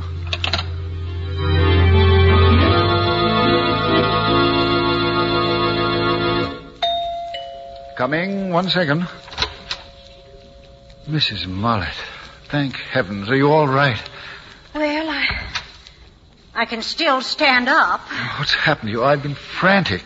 Why, it's 5 o'clock in the afternoon. You've been gone almost 24 hours. Mr. Witherall, I was kidnapped. Oh, I thought so. Oh, here, sit down. Would you like some water? You look peaked. Oh, my face is dirty, isn't it? And my hat, it's not on straight. Yes. But go on. Tell me the story. Well, remember when I went to answer the door? Yes. Well, I opened the door and I didn't see anyone. So I stuck my head out and presto, someone took hold of my arms and put a blindfold over my eyes. Did you recognize anyone? No, it was dark, and it all happened so fast. I'd know their voices, though. Where did they take you? Well, I don't know exactly. They made me walk down the street, and we got into a car. Then we went for a ride. Not long, about 10 or 15 minutes, I'd say. What did they talk about in the car? Nothing. Not till we got there. Where? Some house. I think they took me into the cellar, because from the street we walked down, not upstairs. Then what happened? They took my keys. I've got the keys to everybody's house I take care of. Why, I'd more than a dozen of them. Well, they never took the blindfold off. They just took the keys. Then they started to talk about Mr. Twink. Mr. Twink? Yes, I take care of his house. It's on Blackstone Road. Oh. Mr. Twink's on vacation. He went to Canada last week, and he left the key to his place with me. Yes, evidently they wanted to get into Mr. Twink's home. Do you know why? Well, sure I do. He not only left the key to his front door, he left the key to his safe. Besides, he told me the combination of the little door inside. Why did he do that? Well, Mr. Twink has a lot of confidence in me. Oh, justifiably, yes. You see, he has a lot of silverware in the safe, and he wanted me to clean them. Then there's some bonds. I had a bit of business to tend to for him. Of course, your executive ability would help there. Yes, I had to clip some coupons for him. It's obvious those men were after all those valuables in the safe. Oh, they were after the safe, all right. After they had the keys, they asked me to tell them Mr. Twink's combination, but I wouldn't. They tried just about everything they could think of. But they didn't hurt you, I hope. Well, they were going to. First, they offered me some money. Which you spurned. I wouldn't touch it. No. Then they argued with me and argued. But you were firm? Like a rock. Excellent. Then they went away somewhere, but they came back a few hours later. Fact is, they went away several times. And every time they came back, they asked me about that combination again. Did they treat you very roughly? Well, not like in one of those Hazeltine stories you write. But they wouldn't give me anything to eat. And when I got sleepy, they kept waking me up. Oh. And they were all set to really hurt me. But I got out. You escaped? Ingenious. Mm-hmm. That part was just like in one of your stories. I was tied to the chair, you see. And after a while, it got very quiet. I was sure they'd gone off somewhere. So I did what Hazeltine always does. I wiggled and squirmed. And finally, I got one hand loose. Then I untied the other knots and got the blindfold off. What'd you see? Nothing. It was pitch black. So I just sneaked up to where I saw some lights coming through a door. And when I got to it, I just ran for all I was worth. I didn't look back for a second. I just ran and ran. Did you come out of the cellar? Yes. Well, did you notice where you were? Well, I was so tired and dizzy, I just ran around for a while without knowing where I was. I was too frightened to think. And then I fell down. Oh, my. Oh, I must have stayed there by the side of the road for a long, long time. When I came to, it was light, so I hurried over here. The road where I fell down was near the highway. Highway G8, going toward Carnarvon? Well, I think so. I've never been out that way before. G8 toward Carnarvon. Yes, that's it. That's where we'll start. Start? Well, aren't we going back there to capture that gang, just like Hazeltine would? We're certainly not. You and I alone? Hazeltine captures a gang alone. Mrs. Mullet, the lieutenant is a fictional character, a product of my imagination. But, Mr. Witherall... practically speaking, the possibility of you and me capturing that gang, as you put it, is absurd. Besides, if they're really an organized gang, the chances are very good we'd never live through such an escapade. Well, if you think I'm going to let those rascals go scot-free after kidnapping me, you're all wrong, Mr. Witherall. I'm going to teach them a lesson if I have to do it myself. Mrs. Mullet, your intentions, however firm, wouldn't be very convincing in the face of a machine gun. Well, machine gun or not, I'm going to find out who grabbed me. You come along. You're very smart about these things. I don't think it would be a battle of wits. It might be confined to gunplay. Well, you can stay if you want to. Of course, Hazeltine never just sit there. Mrs. Mullet, why not let the police handle it? I'll call Sergeant McCobble. Yes. This is definitely a problem for the sergeant. Police headquarters, Sergeant McCobble. This is Leonidas Witherall, Sergeant. Mrs. Mullet's just come back. Swell, Bill. I'm glad to hear it. Say, where was she? She was kidnapped. She was? Well, who did it? We don't know. Of course, she has some clues. Yeah? Well, anything definite? Well, not too definite, no. Oh. Well, look, Bill, I was just leaving. There's been a big robbery. Now, you keep Mrs. Mullet at your place, and I'll drop by as soon as I finish this job. How's that? But, Sergeant... Sorry, Bill. Can't spare time to talk about it now. See you later. But I Bye. thought... Hello. Hello. Oh, he hung up. Well, the police coming? Not just yet. Soon. Soon? You think I'm going to sit here and give those crooks a chance to get away? I'm going right now. No, wait. You can't go after those men alone. Well, you can come or not, but here I go. All right. My car's outside. I'll go along. At least I may be able to keep you from getting yourself killed. Come along. I imagine the only way to locate this house is for you to recall every sound you heard, every small detail you can remember about that automobile ride. Well, now, let's see. First thing was the bakery. Bakery? Yes, we'd been riding along about a minute when I smelled a bakery. Can't mistake it, you know. Get right in. That's it.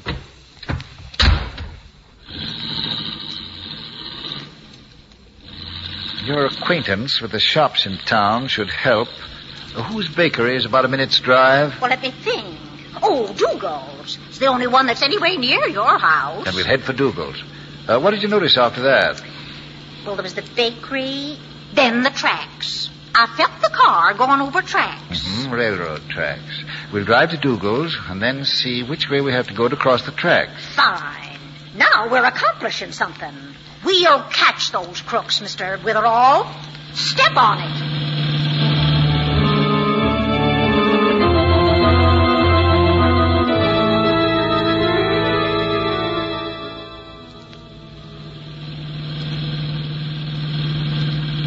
There's the bakery. And the tracks are off to the left, up this street. So we'll turn left. There are the tracks right up ahead there. Yes. Look at that car coming toward us. The big black one? Seems the driver's crazy. The way he's swerving from side to side. Maybe it's those gangsters. They may want to kill us. Let go the wheel. Let go the wheel.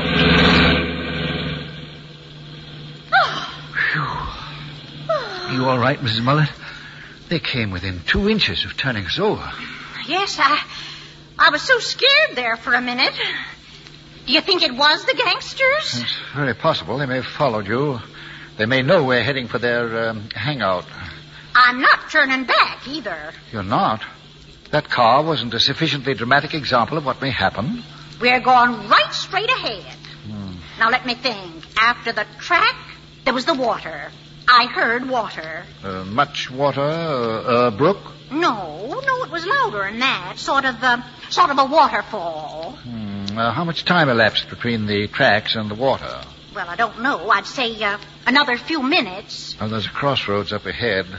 I wonder which road leads to a waterfall. I don't know of any waterfall in this section. I'll try going right. Sure you heard that? Positive. Could you go any faster? Mrs. Mullet, if I'm going to get into a wild gun battle, I'd like to appreciate the beauties of the countryside before I expire. But they'll get away, Mr. Witherall. They'll be gone before we get there. Well, I admit I find myself harboring a wish that will prove to be true. I can't remember looking forward to an appointment with less anticipation. Oh, go on, Mr. Witherall. We'll nab 'em just like in the Hazeltine stories. Hazeltine to the rescue! Oh, shades of Shakespeare.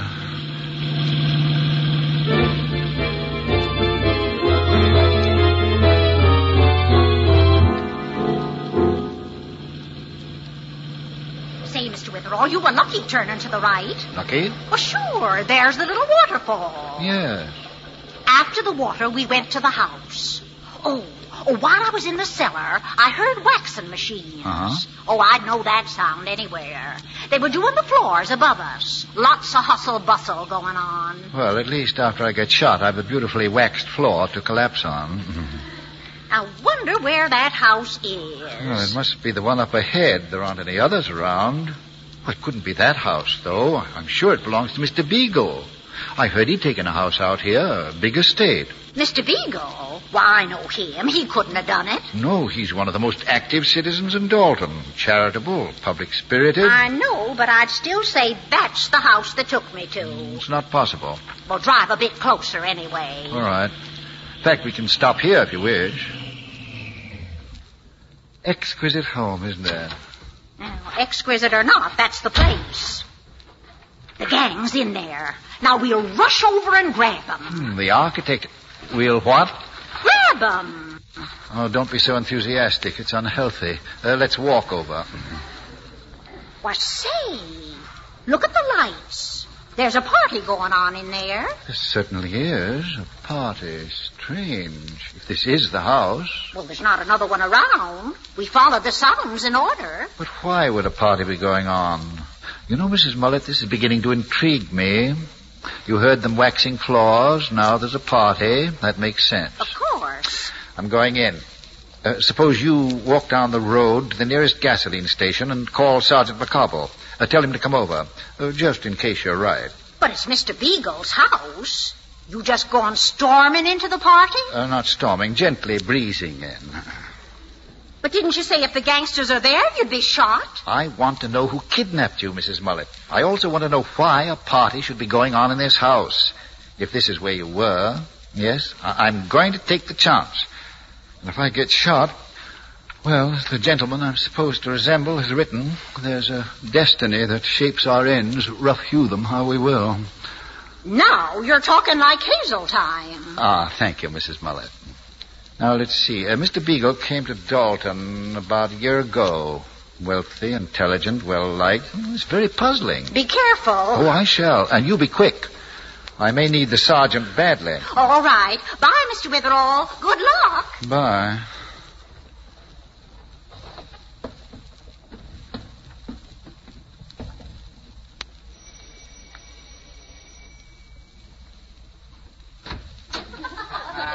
Yes? Mr. Beagle? That's me. I'm Leonidas Witherall. Oh, yes. The man who looks like Shakespeare. Well, I hope I'm on time for all the festivities. What? What'd you say? I said I hope I'm not late. Oh, no, you're not late, no, but, There's Cornelia Winterbloom. Hello. And Susan Daw. Yes. I didn't know we had so many mutual friends, Mr. Beagle. Oh, didn't you?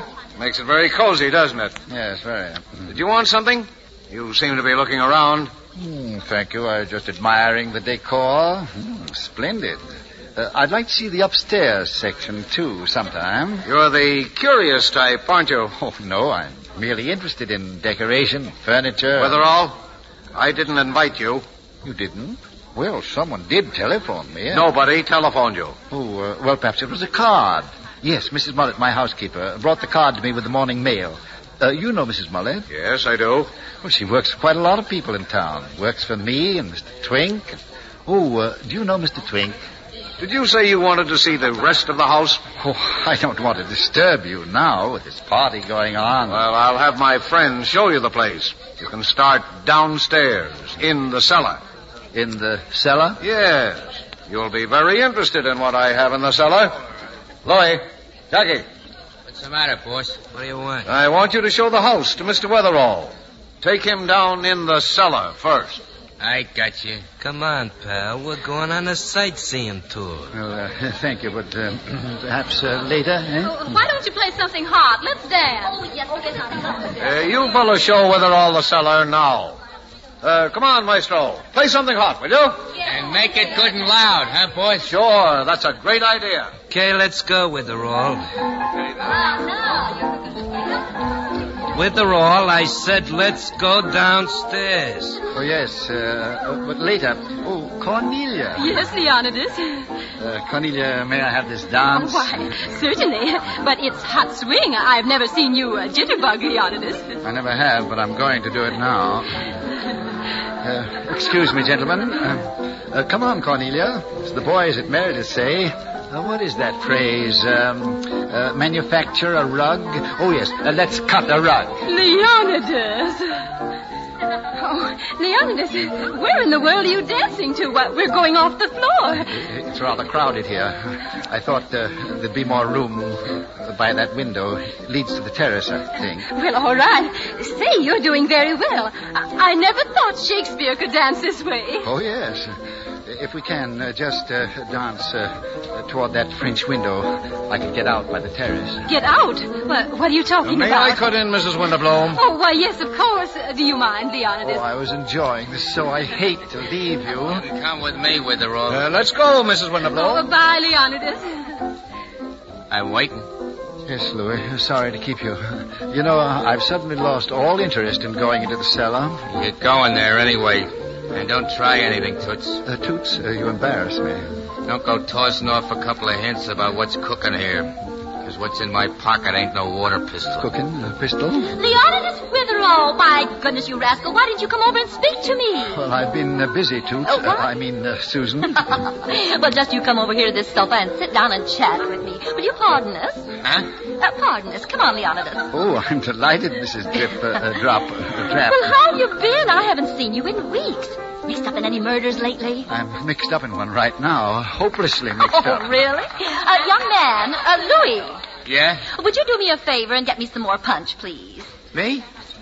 Okay. Yes. Give me the glass, Duchess. Gimme, Duchess? Yes. Curious guest, isn't he? Now, Leonidas, tell me all about it. Who's been killed? No one yet. No? But they will be at any moment. Well, why don't you stop it? No, I'm afraid I can't. Oh, Leonidas, you wouldn't be pulling my leg, would you? Oh, no. On the contrary, I'm talking shoulder to shoulder. Oh. Legs, shoulders. If this keeps up, we'll need some ration points. Oh, how droll of you. Well, who's going to be killed? I am. Oh, Oh, now I know you're just teasing me. No, Susan, I'm going to be shot within a few seconds. You know, that's what I like about you, Leonidas. You've such an extraordinary sense of humor. Huh? Yes. Well, who's going to shoot you? Cornelia? Me? One of Mr. Beagle's friends. Oh. Susie, I've got to get out of here. Would you walk toward the front door with me? Of course. I adore these games. We played murder at a party last week, but we didn't act it out this way. It was a quiz game called Stump It or Lump It. Yes, the quiz I'm in now might be called Answer It or Drop Dead. Really? Is Louis in it? Yes, very much so. Oh, you know Beagle does get the most exciting ideas for his parties. Well, come on. We'll sneak toward the front door, eh? Yes, do it very casually, though. Come on. Uh-huh. Walk slowly. Yes. That's it. Mm-hmm. They haven't seen me. I see. You'll sneak out, and then we'll all look for you. Is that it? I'm going to back up against this door and grab the knob. Mm-hmm. Smile, Susan. Smile at everyone. I am. Oh, I am. Isn't this more fun? I've got the knob in my hand. Uh-huh. Now I'll turn Yes. it. Easy. Mm-hmm. Talk. Yes? Talk about something. Or anything at all. Oh, I see. To distract them, huh? Well, you know, I saw the most darling hat yesterday, Leonidas. I was in New York. The knob's turned. I just couldn't resist it. It was... I'm all set now. You know, it was one of those little stores on Ready? Broadway. Going somewhere with the roll? Oh. Jackie, confound it. Don't leave now. The party's just getting warmed up. It's at a fever heat, if you ask me. Stick around. There's going to be plenty of fireworks. Oh, that's what I'm afraid of. Well, Leonidas, he saw you. So I guess the game's spoiled. Call me when you want to start a new one, will you? How about musical chairs? I just love... Now, you fooled around enough with her all. Now you're going downstairs. You'll have to make me. I'm not going into the cellar. Come on, Jackie. Beagle's getting impatient. The door to the cellar's over there with her all. I'll not budge one step. Oh, you won't, huh? You want to play rough? Okay, Bud, you asked for it.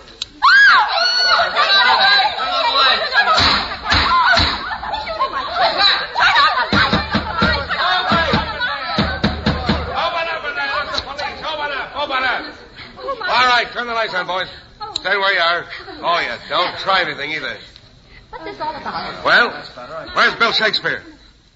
Anybody see Leonidas Witherall? Don't you see him, Sergeant? There were shots. I heard the shots, Mrs. Muller.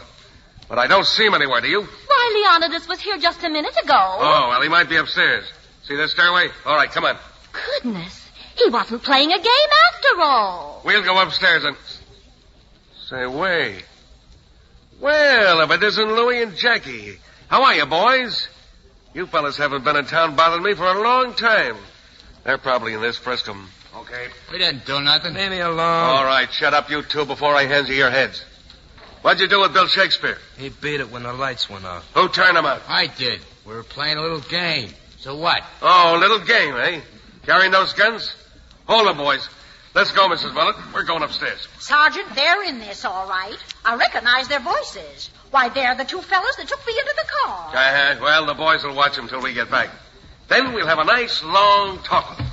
Come on up. Yes. Bill? Hey, Bill. Where are you?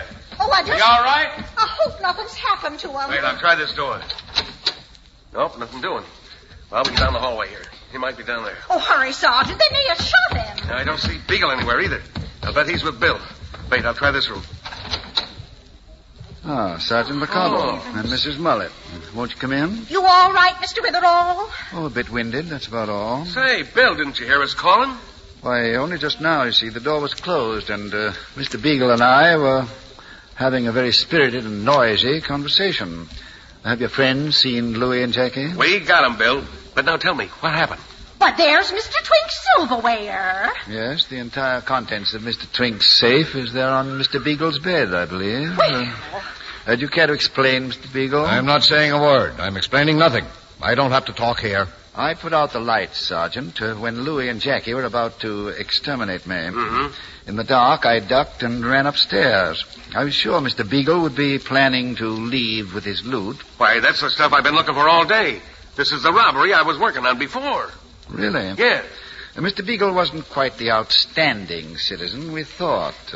After he took the keys from Mrs. Mullet, he gave them to Louie and Jackie. They robbed the safe while Mr. Beagle was purposely giving a party for some of the best-known people in Dalton, as a perfect excuse for his whereabouts during the robbery.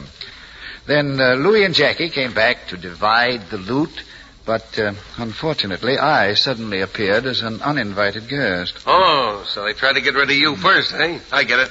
Come on, Beagle, come on. Relax, will you? Who do you think you're pushing around? Now, Mr. Beagle, if you'll be so good as to return Mrs. Mullet her keys. Well, Mr. Witherall, guess we did as well as Hazeltine anyway, didn't we? Oh, we did just as well, Mrs. Mullet.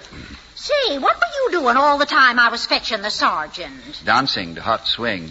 To Hot Swing? Yes, that's mood music for a nervous breakdown.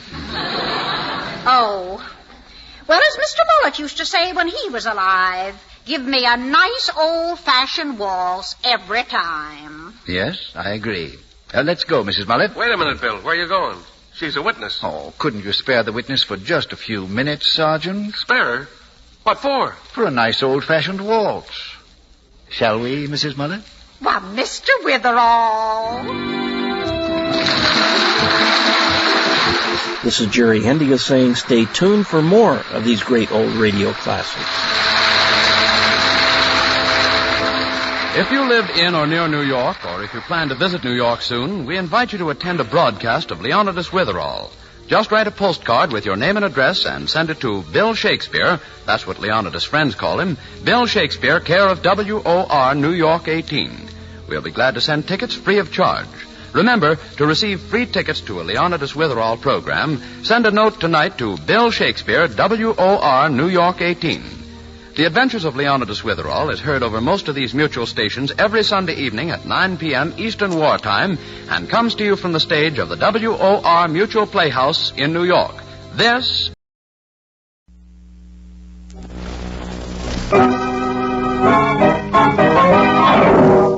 Thanks for everything, boss. Maybe I can repay the favor sometime. Maybe I can do something for you, like cutting your throat. WOR presents the distinguished American actor Walter Hamden in The Adventures of Leonidas Witherall. Tonight's adventure, The Corpse Meets a Deadline. Leonidas Witherall is the New England schoolmaster who looks like Shakespeare and is always getting mixed up in murders. At the moment, Mr. Witherall has gone to the city desk of the Dalton Herald. It's a very urgent mission on behalf of his housekeeper, Mrs. Mullet, and Leonidas, along with Mrs. M., is explaining it to the Herald's editor, Mr. Forrest. You see, Forrest... yes, Leonidas? Mrs. Mullet here is... what's your title, Mrs. Mullet? I'm Director of Public Relations for the Dalton's Ladies' Aid and Get-Together Society, early Wednesday afternoon group, Section 2. Leaving on track 7? And our group's holding a special meeting tomorrow. They're having a guest lecturer, Forrest. Oh, really? Who is it? We're having Mrs. Hildegard Fish, who wrote South American Question Mark and Balkan Riddle. She's going to speak on Russia. What does it mean? Completely baffled, isn't she? And you want us to mention it in the Herald, huh? Mention it? Well, if you could eliminate the news about General Eisenhower and General Patton and just turn, say, 10 columns over to Mrs. Mullet's group, Forrest. Aside from Mrs. Fish, we're having an election and our spring tea dance. Going to be a big day. All right, Mrs. Mullet. We'll see that you get all the space you deserve. How's that, Mrs. Mullet? I told you we could persuade Mr. Forrest. Persuade him? Why, he should be glad. I'm giving him a scoop. Oh, I am, Mrs. Mullet. We don't often get a break like this.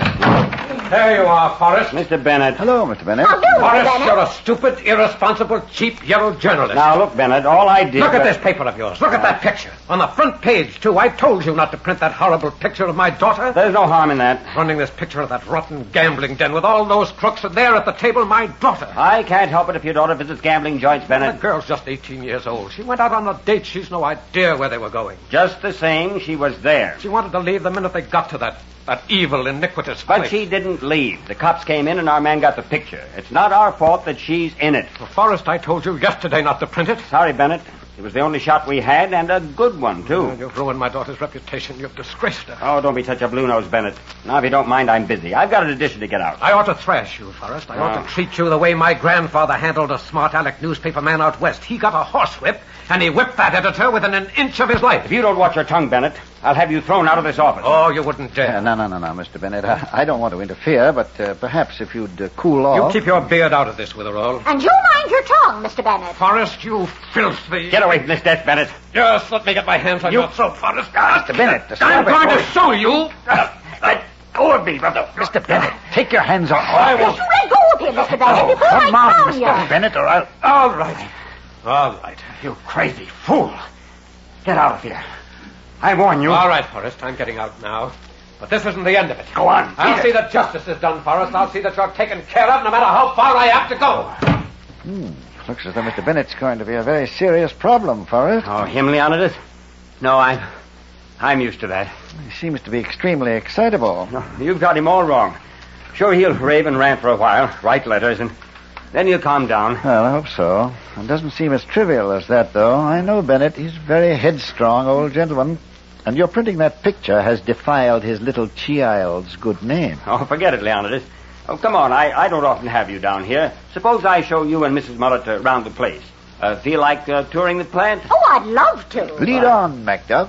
I'd like to see the room where the news tickers are. Mr. Mullet knew a lot about news, you know. He had a definition of news, Mr. Witherall. Was it by any chance about a dog? Well, that's right. He said that when a dog bites a man, that's not news. But when a man bites a dog... Tell me... Yes? Anyone ever take a good bite out of Mr. Mullet? Well, how did you know?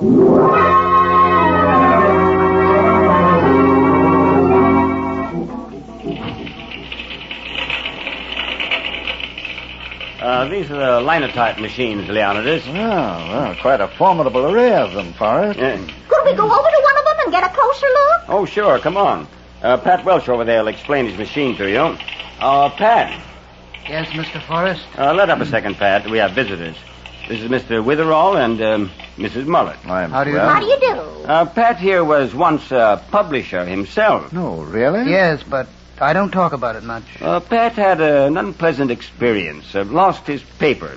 It was very sad, Leonidas. Terribly sad. The machines work like a big typewriter, you see. You push the keys and they cut letters on what we call lead slugs. Yes, Pat had big ideas once, but he had to learn. The lead isn't wasted. After we print the paper, it's melted down again. Of course, lots of us have to learn. We all make mistakes. It's evident, Forrest, that Pat would rather not talk about his old career. Now, where do you melt down the lead? Oh, we have it in those big cauldrons. You see them on the platform up there? They're right over your head. Oh, yes. You see the steam coming off? Well, that's piping hot lead in that cauldron, boiling like noodle soup. Ah, noodle soup. Get that, Mrs. Mullet? Well, the slugs are melted right in there, you see, and then we cool it and feed it down to the machines. Well, where are the presses? That's another thing I want to see. Oh, we'll go there now. We're running an edition, so you'll see the whole works. Running an edition? Well, shouldn't you do something first about my story, the ladies' literary group? Oh, yes, Forrest. Mrs. Mullet would like you to stop the presses for it. Oh, we'll get it in the next edition, Mrs. Mullet. I'll put our top reporter on the job. Jackie Bigelow, the minute I get back upstairs. Jackie's our best man, you know. We'll do your story full justice. You sent for me, Mr. Forrest? Yes, Jackie. I just left Leonidas Witherall. He had some woman with him, and Mrs. Mullet. Mullet? Yeah, I know her. Sort of a neighborhood housekeeper up around the Birch Hill section. Yes, well, she's having a taffy pull for a ladies' club. Get one of the kids out front to call it Witherall. Get the whole story. Write a couple of sticks for the 3 Star. All right. That's all, Jackie. You can go. That's all as far as you're concerned, Forrest, yes, but I want to do a little talking. This is just as good a time as any. Well, hurry up. I've got a desk full of copy here. Uh-huh. You know what it's about? It's about a phone conversation you had with Cosmopolitan Syndicate. Oh, that wasn't anything. Oh, that wasn't anything, huh? I worked for 6 months to get Cosmopolitan to make me that offer. You wouldn't have enjoyed being a foreign correspondent, Jackie, especially in Chungking. It's tough grind. Thankless. I wouldn't, huh? That just happens to be why I got into this newspaper racket. All my life I've wanted to be a foreign correspondent. You knew that. They asked me for a frank opinion, Jackie. I told them I thought you were a pretty fair reporter. Don't lie to me, Forrest. You told them I was a punk reporter. I found out. You did that for one reason. Because you're naturally a louse. What an imagination you've got, Jackie. You didn't want to lose a good man yourself. These days, that's tough, isn't it? Will you cut it? I couldn't get into this man's war the regular way. The Army turned me down. You knew that, too. You knew I'd been eating my heart out covering this small-town junk. While just a little way down the railroad tracks, the whole bloody world's on fire. Stow the philosophy, You killed my Jackie. chance, Forrest. I'll never get out of this town now. It might be a year, 2 years, maybe forever. That was my one big chance, and you fixed it so I'd miss the boat. Lay off, Jackie. I'm going to... You heard me. Lay off. City Des, Forrest. Uh-huh. Yeah? Yeah, okay. Right. Get into that jalopy of yours and beat it over to the Perkins shipyard. It's burning up. 3 alarms have gone out. Okay, I'm on my way. And thanks, Forrest. Thanks for everything. Maybe I can do something for you sometime. Like cutting your throat.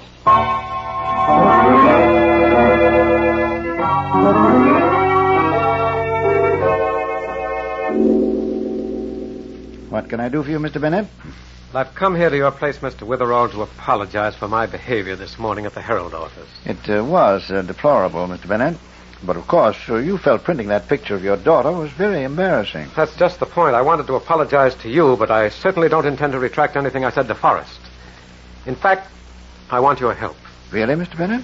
Isn't this much ado about nothing?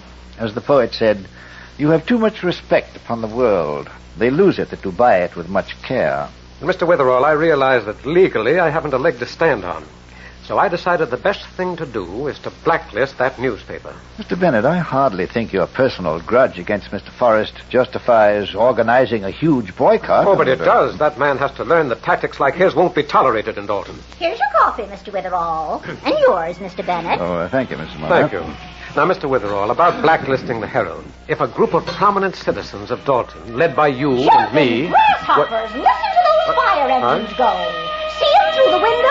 You'll have to excuse Mrs. Mullet. She's an enthusiast. Engine number 5, that's Hank McCarthy.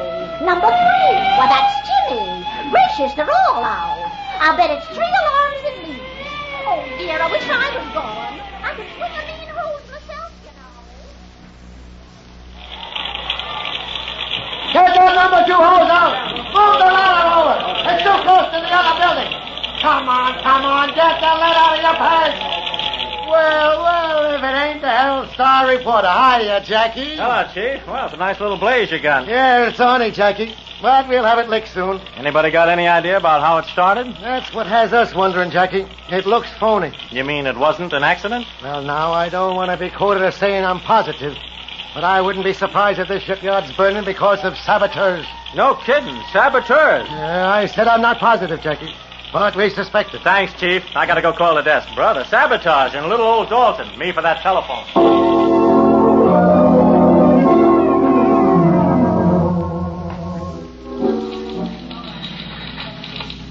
Well, what is this today, Pat? Everybody's after me for something. Now, what do you want? Forrest, Yes? this morning when you brought Witherall down to the linotype department, you sort of went out of your way to take a couple of pot shots at me. Oh, about the way you once owned a paper, Pat? Well, that struck me as a funny story. Little sidelight on one of my employees. You like that idea, don't you, that I'm just one of your employees now? Pat, in San Francisco 10 years ago, when you started a paper that you said would put mine out of business, I warned you. I said not to try it. Because you wanted to be the boss of the whole show, huh? You weren't making enough money. You had to squeeze the life out of any paper that tried to get started in the same town. I was just meeting competition, Pat. Yeah, by having my delivery boys beaten up in dark alleys. By sideswiping my trucks so the 2 of my drivers spent a year in the hospital. By knocking over any stand that carried my papers. And by breaking that poor Italian peddler's neck. That was just an accident, Pat. Sure, that's what the police called it. But I've got another version. I know you've got blood on your hands, Forrest. And you wrecked me. I lost every penny I had trying to buck you. I told you then, don't try it. Remember? All I remember is that you're a crooked chiseler who ruined my business.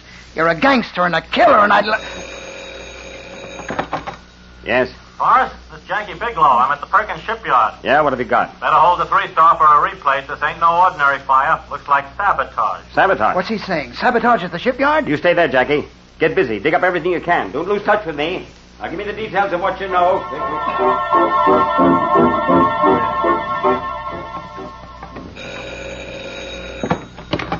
City desk, Forrest. Boss, this is the press room. Number 3 and 4 presses just broke down. Broke down? Now? Oh, me with a replate on that sabotage story of all the condemned... Why can't you guys fix it? Well, nobody down here, boss. They're all out for lunch. Wow. Besides, it's something very screwy. Usually I can fix it myself, but I Can't figure out what's wrong this time. That would happen now. Ye gods, what kind of a day is this? Everything's going wrong. You better hurry, boss. Sorry, but I'm afraid you'll have to take a look at it yourself. Okay, I'm on my way down. This business will drive me nuts. Nuts!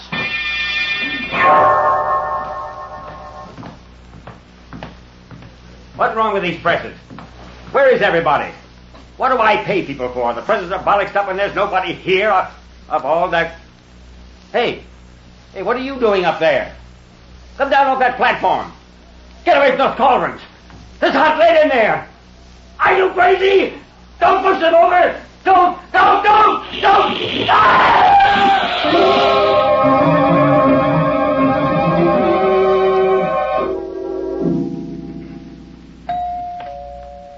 answer it, Mr. Witherall. Mrs. Mullard, is Mr. Witherall in? Why, yes, Mr. Bennett. Another visit, Mr. Bennett? You're quite determined about the Herald, aren't you? Mr. Witherall, something's happened, something horrifying. Oh, what is it? It's Forrest. Oh, has the editor printed another inflammatory picture? No, it isn't that. Forrest is dead. Really? He's been murdered. It's all over town. It is, and I didn't know it. You must be slipping, Mrs. Mullard. Of course, since he's dead, well, you know the consequences. Sure, they'll have to turn in his ration book to the OPA. How did he die, Mr. Bennett? Well, in a pretty gruesome way. He was evidently trapped. He was alone in the press room when the killer dumped one of those huge kettles of boiling lead over him. Say, that's a new one. And the body was found in the press room? No, the murderer took the body and dumped it down a chute, the chute where the papers come off the press and roll out onto the delivery trucks. And just a little while ago, the body came rolling down the chute along with the newspapers. Mr. Bennett, why have you come here to tell me about this? Well, I know you've been mixed up in murders, Mr. Witherall, and that you've been rather successful at solving them. Yes, and I heard you threatening Forrest. You weren't by any chance near the Herald building at the time of the murder. Heaven help me, I was in the building. But you know nothing about the murder, of course. Absolutely. I've never been in the Herald press room in my life. I don't know a thing about kettles of hot lead or delivery chutes. You'd have a little difficulty, Mr. Bennett, proving that. I realize that. That's why I'm here, Mr. Witherall. Would you represent me? Well, frankly, Mr. Bennett, I don't represent anyone. If you think my looking into the story might clarify it or speed the solution... That's all I ask. I want you to come to the Herald office now and get at the truth. We're going to look into the murder, huh? I'll get to the bottom of this. Where's my hat? Where's my coat? Yes, and don't forget your bloodhound.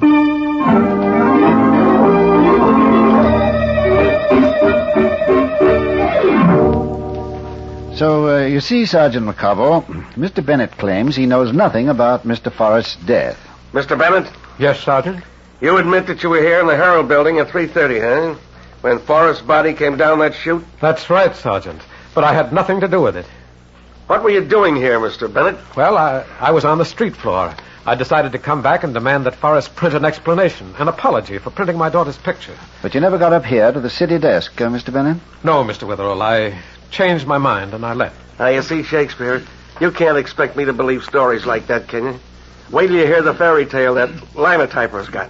Hey, boy, it's a dilly. Don't mind Sergeant McCobble, Mr. Bennett. They figured morale in the police force was too high, so they took him in. Ah, Mrs. Mullet's in again. She's the only overage destroyer that never got to Britain. What's that? Tut. Now, isn't that the linotyper coming now, Sergeant McCobble? That's the guy, Shakespeare.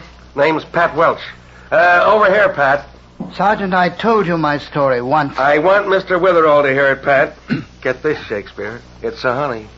Well, I work in the linotype department. I came up here to Forrest's office to talk about the next edition. Then Jackie Biglow, the reporter, telephoned from the shipyard while I was in Forrest's room. Then I left him and went downstairs. That was, about 3:15, I think. You're rather definite about the time, Pat. Yes, I looked at the clock when I got back to the linotype department. Then I got a telephone call saying my mother was sick. You see what I mean, Shakespeare? About fairy tales? Why didn't you go the whole hog, Pat? Say that you had to leave because your grandmother died. Or did you pull that one to get to a ball game? That's the truth, Sergeant. I swear it. That your whole story, Pat? No. As soon as I heard about my mother, I ran to the elevator to get home. But I got stuck inside. I presume the elevator operator can confirm that. No. It's a self-starting elevator. There isn't any operator. But it's stuck. The superintendent will swear to that. It hasn't been fixed yet.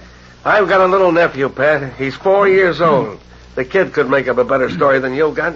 Pretty sure sure of yourself, ain't you, Sarge? Now, look, Mrs. Mullet. It's time for spring cleaning. Why don't you go home and rearrange the dirt? No. Suppose we save the second-hand wit for amateur night and get on with finding the sparrow that killed Cock Robin. Pat, where's the main switchboard? Downstairs. Going down there, Shakespeare? If you'll excuse me, Sergeant, yes. It's possible that the phone girl can confirm whether or not Pat received a call after 3 this afternoon. Okay, go on. I'll wait here. Look, Mr. Witherall, you said you'd help me. Now you're wandering off to corroborate this man Welsh's story. Mr. Bennett, our objective was the truth. Remember?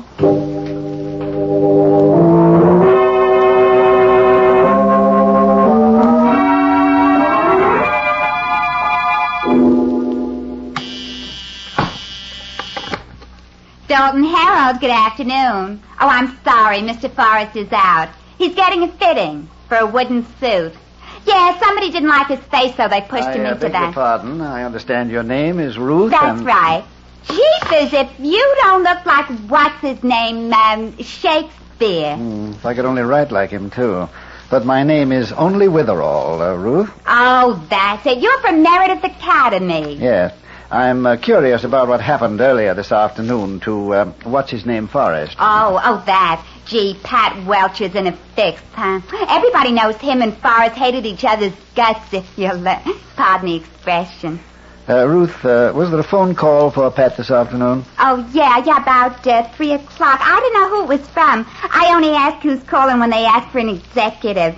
Oh, ain't it a shame? Patty's such a sweet guy. And Forrest, if you'll pardon the expression, was a high-class stinker. We must have you address our English literature classes at Meredith sometime, Ruth.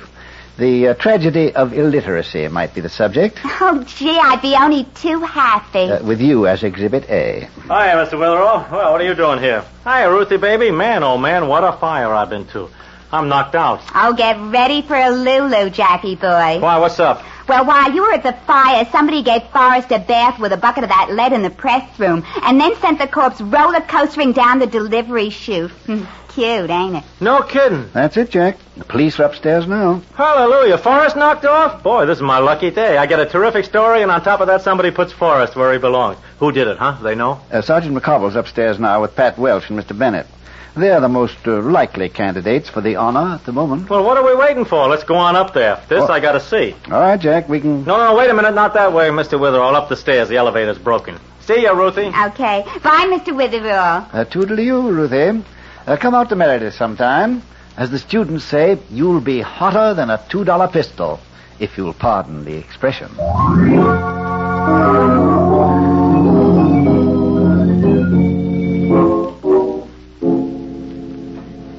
Now, Jack, you say Forrest cheated Pat here out of a newspaper, huh? Put him out of business? Yeah, that was the deal, McCobble. It was in Frisco about 10 years ago. I'm sorry, Pat, but a fact's a fact. I'm not worried, Jackie. Man that's innocent doesn't have anything to worry about. Yes, as the bard wrote, truth is truth to the end of reckoning. Sergeant, aside from the fact that I happen to be in the building, you haven't a scrap of tangible evidence against me. But when it comes to motive, Mr. Bennett, you did have a violent argument with Mr. Forrest about that picture of your daughter. Since when do you convict people on that kind of evidence? We'll get all the evidence soon enough. Give the sergeant a chance, Mr. Bennett. He'll learn. Won't you, squeaky shoes? Mrs. Mullet, don't stand there with your teeth in your mouth. Why don't you... Easy. Talking about motives, Jack, I happen to know that Forrest cut you out of the job you wanted, working for that syndicate in Chungking, and I also know what it meant to you. Sure, that's right. Oh, I'm not sorry he's dead. I'll bet everybody in the building had a motive for wiping out that lug. Oh, what happened to your wrist, Jack? Huh? Oh, the bandage? I burnt myself at the fire. Now, the chief will back me up on that. I was poking in the ruins for sabotage evidence. You've been at the fire since that first call came in about it, Jack? Yeah, been there all the time. I telephoned Forrest from there. Anybody will tell you that. You left the moment the news flash came in? Yeah, about 3 o'clock it was. Pat, you saw Mr. Forrest alive in his office when Jack telephoned? I did. After Jack called about the sabotage development, Pat, you went back to the linotype, as I understand it. That's right. When you did, you looked at the clock, and it was 3:15. Uh-huh. Then you received a call from that your mother was ill. You dashed for the elevator, but it broke down while you were inside. I told you the super will confirm that. Therefore, the elevator broke down roughly about 3:20. That's about it. It's very interesting. What's the angle, Shakespeare? Now, Jack, you say you've been at the fire since a few minutes past 3, and we know that the elevator broke down about 3:20. Get to the point, Mr. Witherall. Yeah, what's this all about? Jack, it's about the fact you're supposed to have been at the fire since shortly after 3, long before the elevator broke down. Yet when I met you downstairs with Ruth, you remarked quite casually that we should take the stairway because the elevator didn't work. How did you know that, Jack? Why, Sounds like a payoff question to me, Jack. One of the truckmen outside on my way in, he told me, just before I found you at the switchboard. Really, Jack? I suppose you'd be willing also to submit your wrist to a medical examination? My wrist? Wrist? Why, certainly I will. Why? Why? Because, Jack, I think you burned your wrist while dumping the cauldron of hot lead over Forrest. As you know, a medical examination will reveal whether that burn was caused by flames or if there are traces of lead in it.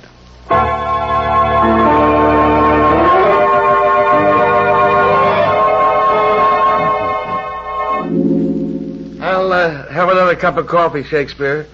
Then I'll be meandering home. You figure Jack went straight to the fire, huh? Yes, McCobble. He stayed there long enough to establish his presence. Then he raced back unseen to the neighborhood of the Herald. He called up Forrest from downstairs with the sabotage story, creating the impression that he was still at the fire. I get it. Then he buzzed Pat Welch, probably using a phony voice to tell him the lie about his mother being sick. Yes, that got Welch out of the way. Yeah. And gave Welch a very weak excuse, too. Then Jack monkey-wrenched the presses, forcing Forrest to go down to the press room, where he was killed. The whole affair couldn't have taken more than a few minutes. Then Jack went dashing back to the fire. He'd gotten away with it, too, if he hadn't pulled that boner in front of you about the elevator. Yes, there was that. And the wrist burn. Shakespeare, how did you know the wrist burn could be analyzed for traces of hot lead? I never knew that. Sergeant, shall I confess something to you? Neither did I. What? It sounded like such a good idea at the time. Oh, you faker. Rather neat, eh? Worked beautifully, too. Jack might never have confessed. You know, I think my students at Meredith have given me a superb training in the art of what they call manufacturing applesauce. Yeah, well, applesauce or not, Shakespeare, we caught that killer, and that's what counts. Those murderers can't get to the chair fast enough for me. As a matter of fact, considering what kind of a man that newspaper editor was, he deserved to get wiped out, too. Probably, Sergeant. There's no doubt that society's transgressors must be punished. Yet, we mustn't make quick, violent judgments. We must always remember what the gentleman I'm supposed to resemble once wrote about mercy, when he said,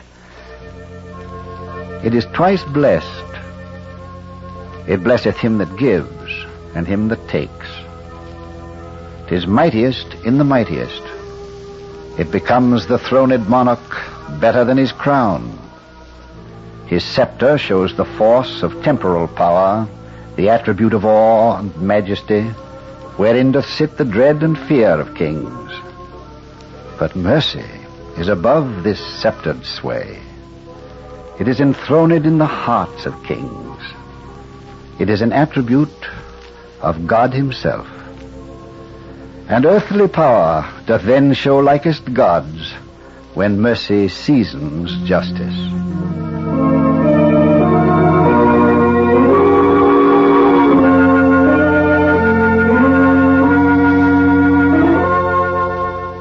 WOR has presented the distinguished American actor Walter Hampden in The Adventures of Leonidas Witherall. Mrs. Mullet is played by Ethel Ramey, Sergeant McCobble by Jack McBride. The character of Leonidas Witherall is from the mystery novels by Alice Tilton. The radio script is written by Howard Merrill, and the program is under the direction of Roger Bauer. Next week, Leonidas meets a very interesting hitchhiker, doesn't he, Mr. Hampden? Oh, yes. Leonidas is driving along the highway when he meets a young lady who asks him for a hitch. And a very informative young lady she is, too. In fact, before long, Leonidas is receiving a very practical lesson in how to win friends and influence homicidal maniacs. We hope you'll be listening next Sunday at 7, and until then, good night.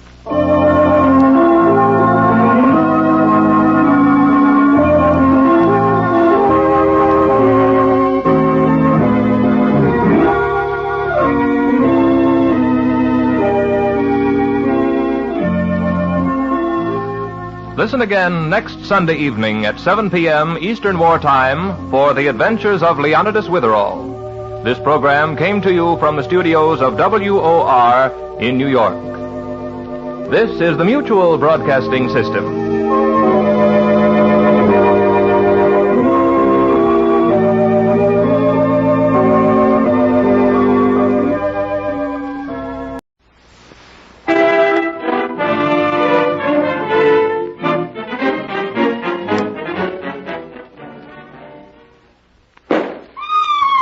Ladies and gentlemen, quiet, please. A murder has been committed.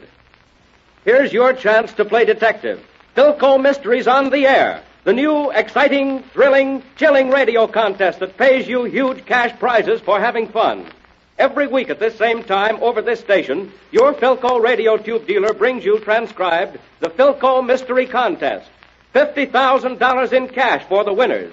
$50,000 in cash for solving simple mysteries. Weekly prizes, big grand prizes. A real contest of skill. Anybody can enter, nothing to buy, and you may win. All you need is the free Philco mystery book your Philco tube dealer will give you. Tells you all the amazing details. Shows you how easily you can win. Lists all the prizes. Contains free entry blanks. You cannot win without this book. Get your free copy right away. All ready? Got your thinking caps on? Then here goes Philco Mystery number 1. Listen carefully. Keep your wits about you. Better have pencil and paper handy. Jot things down in your Philco mystery book, of course, if you already have it. And if you haven't, be sure you get it as soon as possible. Phyllis Cole, her friends call her Phil Cole, the beautiful girl detective, daughter of the late Philip Cole, world-famous criminologist, is going to solve a mystery right before your ears. And then you are going to show how she solved it. Come on, let's play detective. Your first case is the case of the dead magician.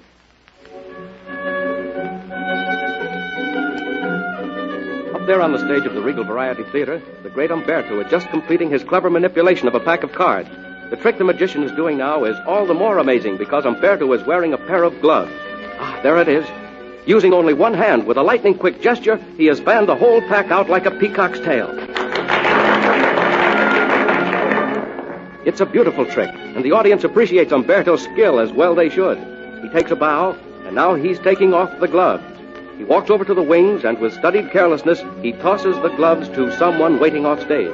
And now he's back in the center of the stage to make an announcement. The great Umberto.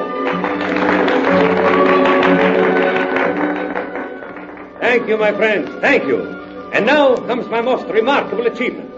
The illusion which has made me famous in 37 countries of the world. It gives me particular pride to perform my illusion this evening because seated here before me in the front row is Miss Phyllis Cole, the daughter of that world-famous criminologist, the late Philip Cole. And seated beside this charming lady is the well-known mystery novelist, Mr. Thomas Taylor. And now for my amazing illusion. A human being, a man or a woman from this audience, will seat himself upon this chair here on the stage. I will stand in front of this person with my back to the audience and have the lights put out for the merest instant. When the lights are again put on, the person will have disappeared. Now, who will be so kind as to come up here to the stage to assist me? Please, someone, anyone. There is no danger. Me? Ah, this young lady here. Will I do, mister? Perfectly, my dear. Come up these little steps, please. Allow me. Thanks. Now, you will kindly be seated upon this chair. All right. Now what do I do? You do nothing. It is I who will do. Oh. So, ladies and gentlemen, the young lady is seated. And now I stand in front of the young lady with my back to the audience. So, are you ready, my dear? Oh, okay. Go ahead. Now I will count 3 slowly. On the count of 3, please flash all the lights off. And then on again instantly. Yes, sir. And now I begin to count. 1, 2, 3.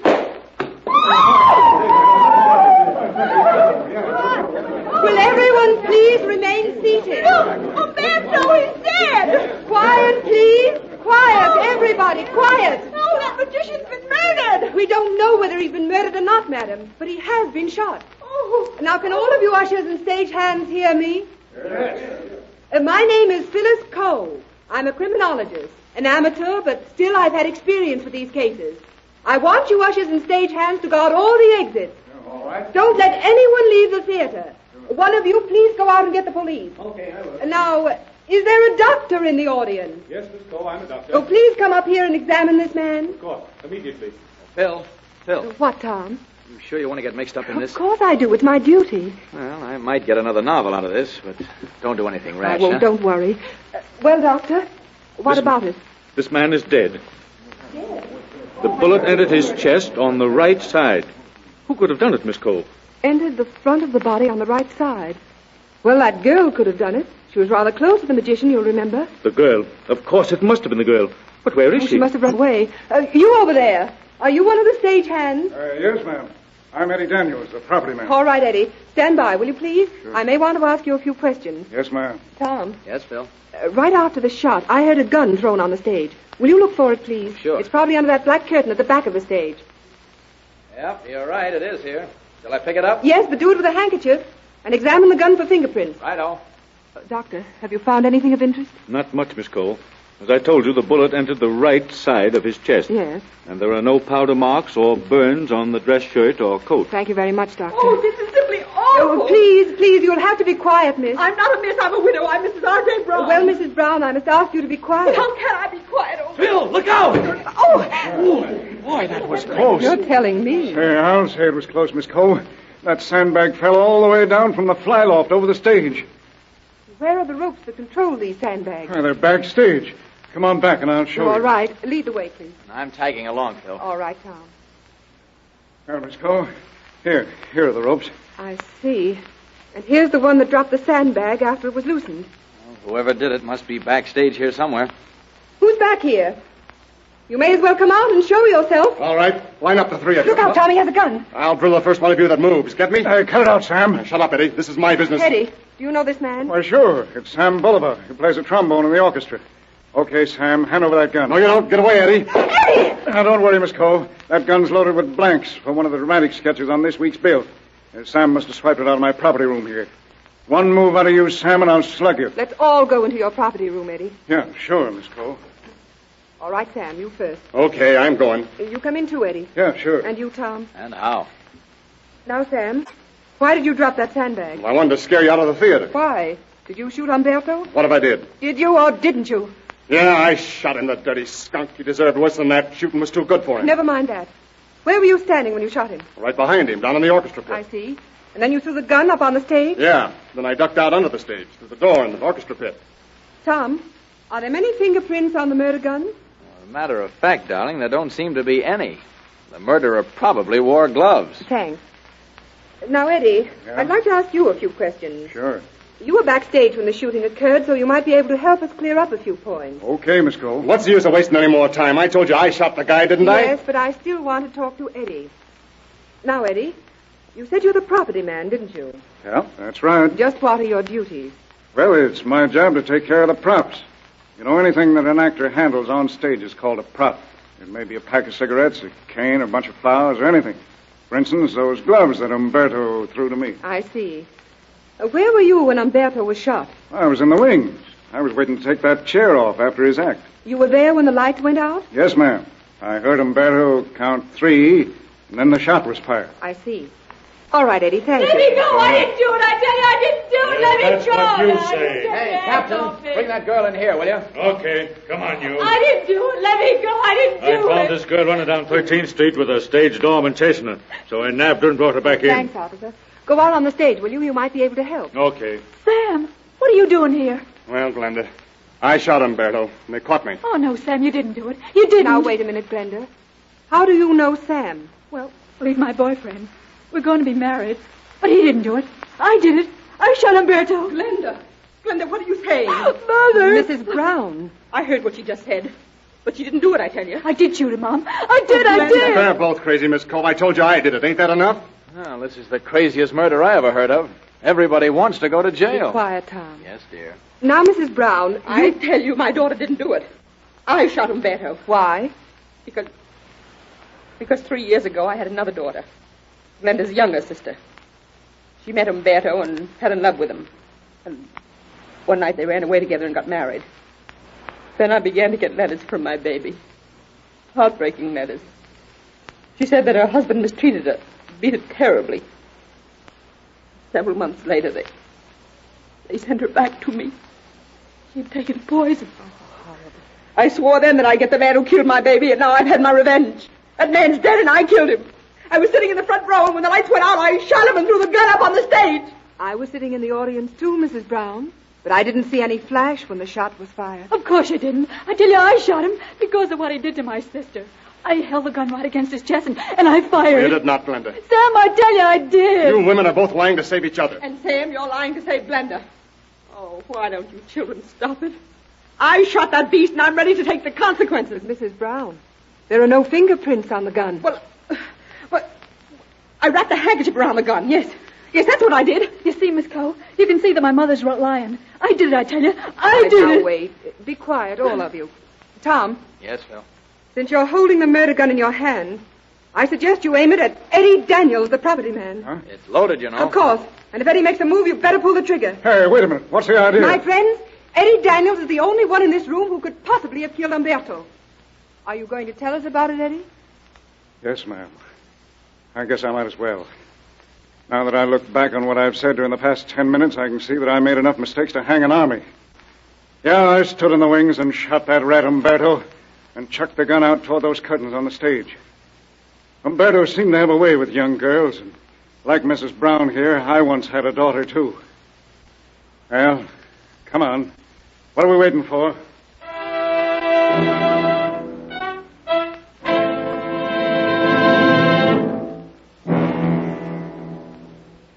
So Eddie Daniels, the property man, murdered the great Umberto. And you have just heard Phil Coe, the famous girl detective, find the murderer. Of course, you know how Phil Coe found it out. You heard everything that happened. You know everything Phil knew. It ought to be very simple for you to point out why Phil Coe suspected Eddie. Can you? How good a detective are you? $50,000 in cash prizes are waiting for the best detectives among you listeners to this program. Over 2,000 weekly prizes and 51 huge grand prizes in the great Phil Coe Mystery Contest. It's all fully explained with fascinating diagrams and full details in the Phil Coe Mystery Book, which your Phil Coe tube dealer will give you free. If you haven't yours already, get it just as soon as you can. Then you can enter this easy contest that pays big cash rewards. There never was a simpler, easier, more exciting contest. Nothing to buy. Anybody can enter. This is a real contest of skill. Conciseness, clearness, neatness, and good common sense are the only things that count. Enter the Phil Coe Mystery Contest now. Go to your Phil Coe tube dealer and get the free mystery book with the official entry blanks. Read the rules and directions carefully. Follow them exactly. Study the diagram in the case of the dead magician. Then answer the simple question. Your answer may be the winner. Don't miss a single one of the Phil Coe mysteries. Listen every week at this time over this station. Better be sure you have Phil Coe radio tubes in your set so that reception will be good and clear, and you won't miss a single important detail of any mystery program. You want to win some of that $50,000 in cash, don't you? Then get started. Be a detective. It's fun. Next week, Phil Coe, the girl detective, brings you another swell mystery, the missing masterpiece. Listen in at this same time over this same station. Read all about it beforehand in the free Phil Coe mystery book. We hope you win.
famous museum. Read all about it. Philco Mysteries on the Air. Your chance to play detective. Win huge cash prizes in this newest, most exciting, most fascinating mystery contest. Every week at this same time, over this station, your Philco radio tube dealer brings you transcribed the great Philco Radio Mystery Contest. $50,000 in cash for the winners. $50,000 in cash for solving simple mysteries. Weekly prizes, big grand prizes. Nothing to buy, anybody can enter. You may win this contest of skill. The big free Philco mystery book tells you all about it. If you haven't already got yours from your Philco radio tube dealer, get your copy as soon as possible. Lists all the prizes, shows you how easily you can win. Contains official entry blanks. You cannot enter this contest without this free book. So get your copy now. Here's Philco Radio Mystery number 2. If you already have your Philco mystery book, be sure it's open to pages 6 and 7 while you listen to the program. Listen carefully. Take notes. Follow the action on the diagram you'll find on page 6. Philco, the beautiful girl detective, is going to solve a mystery. And maybe you will win a big cash prize for showing how she solves it. You're a detective. You're on a case. It's the missing masterpiece. It is 9 o'clock in the morning, and the National Museum of Art has just opened its doors for the day. Old Dennis Maloney, one of the trusted guards, is coming on duty at his regular station, the Gallery of Valuable Dutch Paintings. Just as he is entering the Dutch room, Dennis is greeted by the director of the museum, Dr. Benson, who has been making his early rounds. Good morning, Dennis. Good morning to you, Dr. Benson. You're looking healthy and happy as usual. Oh, as for me health, sir, it's only me 2 feet that bother me at all. 25 years of walking around guarding oil paintings have flattened them out like 2 sheets of tin roofing. Oh, that's too bad. I'll see to it that you get more rest periods during the day. Thank you, Dr. Benson. You know, I always enjoy coming into this room. Those old Dutchmen certainly knew how to paint. Oh, indeed. And hello. What's this? Well, what do you mean? Why, look here, sir. This little table in front of the benches. Why, there's a crack in the glass top. Oh, somebody must have dropped something on it. Maybe so, but that glass wasn't cracked when I went off duty last night at 5. Say, I'll bet it was that goofy artist, Mr. Young, that done it. Young? Was he here when you left last night? Yes, sir. He had a permit to paint in here until 6 o'clock. And when I left, he was sitting on this bench making another copy of this little Vermeer. He, heaven help us. Why, what is it, Dennis? Well, look, this Vermeer. There's something different about it. Well, you're right. This is only a copy. Oh, the real one was here last night when I left. That Vermeer cost the museum $200,000. Oh, it was that artist, Fellow Young. Remember, I said he was here last night? Yes. And you say he was copying the Vermeer? Yes, sir. He always does.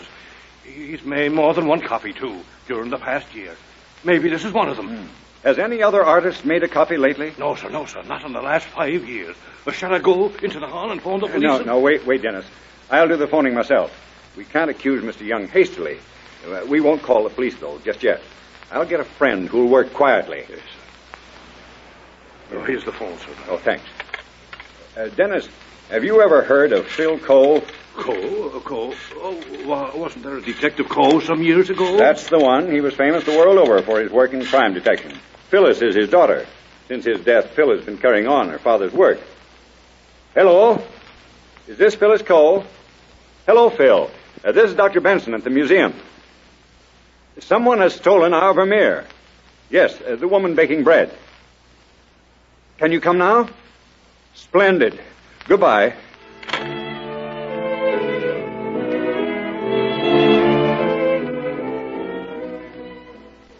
Dr. Benson, I've taken the liberty of bringing my friend Tom Taylor with me. You see, Tom writes mystery novels. The boy's pretty good, too. I'm afraid he uses me as a bloodhound to sniff out plots. Why, Phil, darling, I pursue you because you're a charming woman, as well as an efficient plot hound. Oh, that's enough, Tom. I'm here on business. Now, Dr. Benson, please tell me everything. Well, I entered this room an hour ago with Dennis Maloney here. He's been guarding our Dutch masterpieces for years. Indeed, and I have, Miss Cole. The first thing we noticed was a crack in the glass top of this small table. I see. Go on, please. What are you going to do with that magnifying glass, Phil? Well, I'm going to examine the crack in the glass top. Go right on, Dr. Benson. I'm listening. Well, then we discovered that our Vermeer was gone. And in its place, only a poor copy. Oh, Dr. Benson, I found something interesting in this cracked tabletop. Yes, Phil? Now, Dr. Benson, The Vermeer was a small canvas, and that's why you hung it fairly low, about 7 feet, I'd say. That's right. The person who took it from the wall pulled this little table over and stood on it. That's what cracked the glass. I found some grains of sand wedged into the crack in the glass. Whoever stood on this table had been walking through sand not long before. That sounds like an excellent clue. Tell me this. Was anyone in this room after Dennis went off duty last evening? Yes. There was a rather shabby artist who frequently comes in to copy our Vermeer. His name is Nelson Young. The museum closes to the public at 5, but Young had one of our special permits to stay till 6. Do you suppose this copy is the one that he made? Well, I can't say. Dennis, are you certain this artist, Mr. Young, was here after 5 last evening? Yes, ma'am, he was. I examined his late permit, and when I went out, I left him sitting there on the stationary bench, painting away with his long, gangly legs doubled up under himself like a pretzel. Who checks up on the late permits when people leave the museum after the regular closing hour, Dr. Benson? The night watchman at the side door. Well, could an artist with a large portfolio easily walk right out with the picture? Yes. Well, who in addition to this chap Young had late permits yesterday? Well, there were 2 others. I picked their permits up at the office while I was waiting for you to arrive. Here, their names are on them. Oh, thank you. Marcia Bedell. Who's she, Dr. Benson? She's the daughter of old Amos Bedell, the retired banker. She's about 19, only child, and as in most cases of that kind, her father's a bit too indulgent. She's a spoiled young lady, and if I were her father, I'd turn her across my knee. And that shouldn't be difficult either, because she's a tiny little thing. This other permit is signed by Richard Duncan. What sort of a chap is he? Well, he's a very fine portrait painter. Has a mania for collecting, too. Now, I hesitate to say this, but I believe Duncan would mortgage his soul to gain possession of a fine painting. Duncan sounds like an all-round good fellow. He's just the kind of a chap most men instinctively dislike. You mean he has a way with the ladies? Exactly. He's the lean, dark type. Always looks well in evening clothes. Tall, good-looking. Well, Dr. Benson, I think we'd better get those 3 over here immediately. Nelson Young, Marcia Bedell, and Richard Duncan. An interesting trio. I think we may find them very enlightening.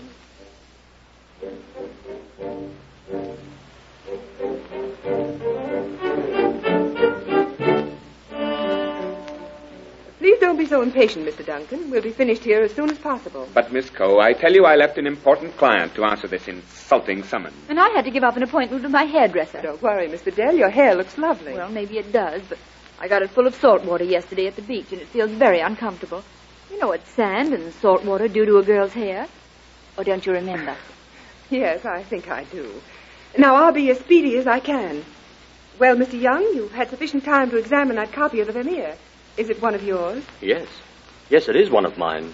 I recognize my own work, of course. But the Vermeer, I can't realize that it's gone. It was so beautiful. If only Vermeer himself could have heard you saying that, it would have made him so happy. Oh, you needn't sneer, Duncan. After all, you bought one of my copies. Is that true, Mr. Duncan? Yes, I did buy one of his awkward daubs. Daubs? How can you talk like that? Just because you waste your time painting the vacant faces of the rich, you think you can Shut talk... your mouth. No, be quiet, you two, please. Yes, for goodness sake, stop fighting. Please, everyone. Miss Coe is doing her best. I apologize, Dr. Benson. Proceed, Miss Coe. Thank you, Mr. Duncan. You've admitted that you purchased a copy of the stolen Vermeer from Mr. Young, yet you called it a daub. If you thought that, why did you buy it? He continually whined about his lack of money. So I finally gave him $100 and took the copy so that I could have some peace while working here. Mr. Young, have you sold any other copies? Yes. Marcia Bedell bought one, too. She praised my work. Poor fool. I only bought it for the same reason Mr. Duncan bought his. I pitied you. I see. It was all just charity. Mr. Young, how many copies of the Vermeer have you made? Only 3. Mr. Duncan's, Miss Bedell's, and one which I've kept myself. Can you identify this copy left here on the wall by the thief? No, I'm sorry, but I can't. All 3 copies were practically identical. Come, Miss Coe. We're wasting valuable time. Surely you've discovered some clues. What are they? Well, the person who took the painting from the wall stood on this table, cracking the glass top. The person also obliged us by leaving a few grains of sand in the crack. Is that all? Yes, that's all. But aren't there any fingerprints or anything like that? There always are. Unfortunately, Miss Bedell, the fingerprints we're looking for are probably on the stolen Vermeer. Now, Mr. Duncan. Well? Where is the copy that you bought from Mr. Young? I sent it to an acquaintance of mine in Amsterdam. A Dutchman with very little artistic perception. And where is your copy, Miss Bedell? I gave mine away last Christmas. To whom? My sister. She lives in Buenos Aires. I see. Now, Mr. Young, where is the copy which you kept for yourself? I put it in storage with my furniture. Now, I have here the permits which the three of you turned in last night. Mr. Young left the museum at 5:35. Marcia Bedell went out at 5:50. And Mr. Duncan left exactly at 6. Are those times correct? Yes. Mr. Young, where were you working between 5 o'clock and the time you left? I was in this room, of course, studying the beautiful Vermeer.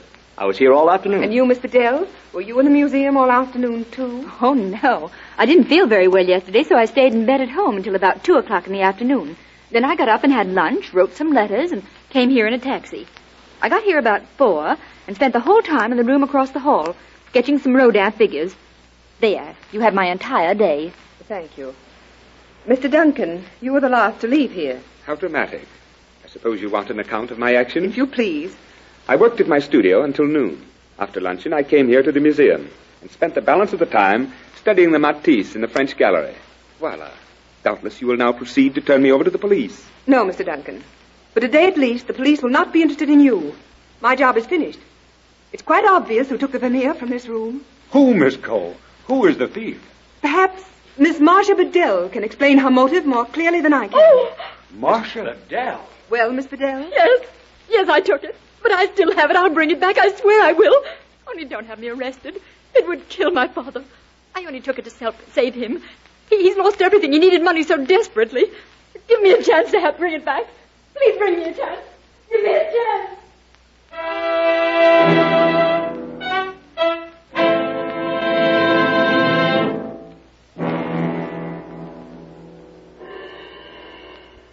Well, you never can tell. That Bedell girl might have got away with it, too, if it hadn't been for Phil Coe, the famous girl detective. You have just heard Phil Coe discover who stole the missing masterpiece. How do you suppose she found the guilty person? That should be easy for you. You heard what happened. You know everything Phil knew. Why did Phil suspect Marcia Bedell? Can you give 3 reasons for her suspicion? Sure you can. Then write down those 3 reasons just as well as you know how, and enter the Phil Coe Radio Mystery Contest. $50,000 in cash prizes for the winners, over 2,000 weekly prizes, and 51 mammoth grand prizes. All the details are fully explained in the Phil Coe Mystery Book, which your Phil Coe radio tube dealer will give you free. Be sure you get your copy of this book. It contains the official entry blanks. You cannot enter this great contest without this free book. Besides, it will help you win. It's filled with diagrams, explanations, and all the rules and details. Follow carefully all the contest rules as they are explained in the Phil Coe book. It should be easy for you to answer the contest question. Maybe your skill will make you a winner.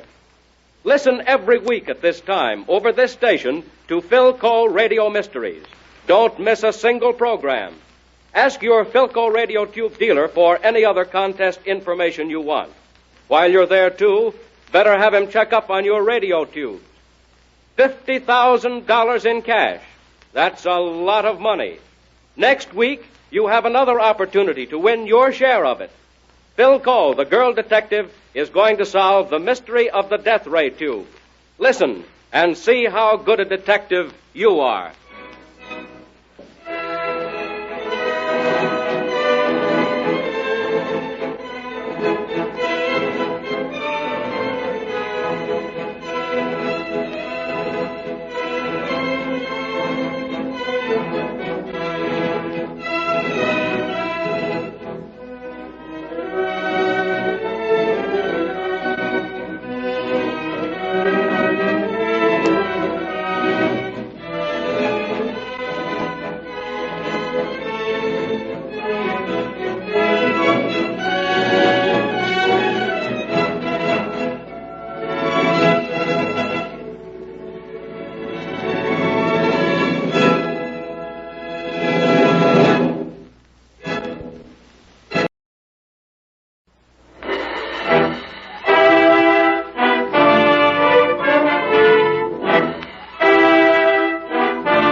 Phil Coe Mysteries on the Air. The mystery of the death ray tube. A new kind of radio contest. Mystery, thrills, suspense. Your chance to play detective. Your opportunity to win a huge weekly prize. Maybe even a mammoth grand prize in this great $50,000 cash prize contest. Every week at this same time over this station, your Philco radio tube dealer presents transcribed Philco Radio Mysteries. Fascinating fun. $50,000 in cash for the winners. A contest of skill that you may win. Anybody can enter, nothing to buy. Read about all this in the big Philco mystery book, free at your Philco radio tube dealer store. You cannot win without this book. Get your copy. Contains official entry blanks, lists the prizes, tells you all the details, shows you all the rules. In a few seconds, Philco Radio Mystery number 3 will begin. Have you got your Philco mystery book open to pages 8 and 9? Use the diagram on page 8 to help you as you listen. Take notes. Keep your ears open. Don't miss a word. Ready? Then listen. Philco, the beautiful girl detective, is going to solve a mystery. 126 people are going to win big cash prizes for telling how she solves it. Maybe you'll win. Here comes the mystery of the death ray tube. In the mountains of Colorado, Phyllis Coe and her admirer, Tom Taylor, are sitting on a rail fence in front of a large cabin, talking and enjoying the morning sun. Tom seems a bit perplexed. Well, it seems to me that a few words of explanation are in order. I refuse to explain a thing till you point that gun the other way. All right. Well, I'm at least going to pop at a few tin cans. If you fire that gun and waken old Dr. Crowfoot, he'll have you boiled in oil. The old doc is certainly a mystery man. Come on, Phil, be a good girl and give me all the details, huh? Why are we out here, and what are old Dr. Crowfoot and his 2 assistants doing? Well, Dr. Joseph Crowfoot and my father were great friends. Before Dad began devoting all his time to criminology, he and Dr. Crowfoot used to work together, experimenting with electricity. 3 days ago, I received a wire from the doctor asking me to fly out here. He said he'd concluded an experiment that he and Dad had often discussed, and he knew I'd be interested in hearing about it. Well, that certainly doesn't clear it up very much. Hey, see that tin can over there by that wooden shed? Oh, now, Tom, don't. Oh, ha! Bullseye. Now you've done it. Here comes Dr. Crowfoot, and he looks like a thundercloud. Good heavens, man. Put that pistol back in the holster. Oh, I'm sorry, Doctor. I was just taking a pot shot at that tin can there by the shed. Yes. And inside that shed lies the culmination of all my years of infinitely patient work. Oh, I'm sorry, Dr. Crowfoot. Oh, I know, my dear, I know. Confound it. Just when I want to talk to you, here come those 2 crazy assistants of mine. Yes, Conrad, yes, Kent. What do you want? Our laboratory assignment for the day, naturally. Must I direct every step you take, Conrad? Start something of your own. I already have, sir. New theory. Thank you for giving me a chance to get back to it. Coming, Conrad? Yes, I'm coming. You and your fool theory. That fella Conrad gets under my skin. Phyllis, this is going to be the greatest day of my life. Oh, how do you mean, Dr. Crowfoot? Today, for the first time, my scientific development will be demonstrated before eyes other than my own. A representative of the United States government will be here. Oh, it sounds very interesting, Doctor. Interesting. My dear, what lies inside that wooden shed is so interesting that the greatest brain in the War Department is coming here to investigate. I received a telegram from Washington this morning. Major William Osborne is arriving by train this afternoon. The Major Osborne? Yes, the Major Osborne. What is this development of yours, Doctor? A poison gas? Poison gas, huh? Nothing quite so elementary. But late this afternoon, when Major Osborne arrives, you will know what is in that shed.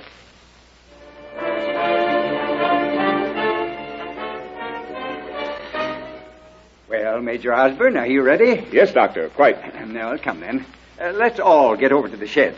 My dear Mr. Taylor, if you'd been cooped up in Washington as I've been for the past 5 years, you'd really appreciate this country. Now, here we are. Just let me unfasten this lock. There we are. Now step inside, please. Thank you. After you, Miss Coe. Oh, thank you. Now, my friends, what do you see?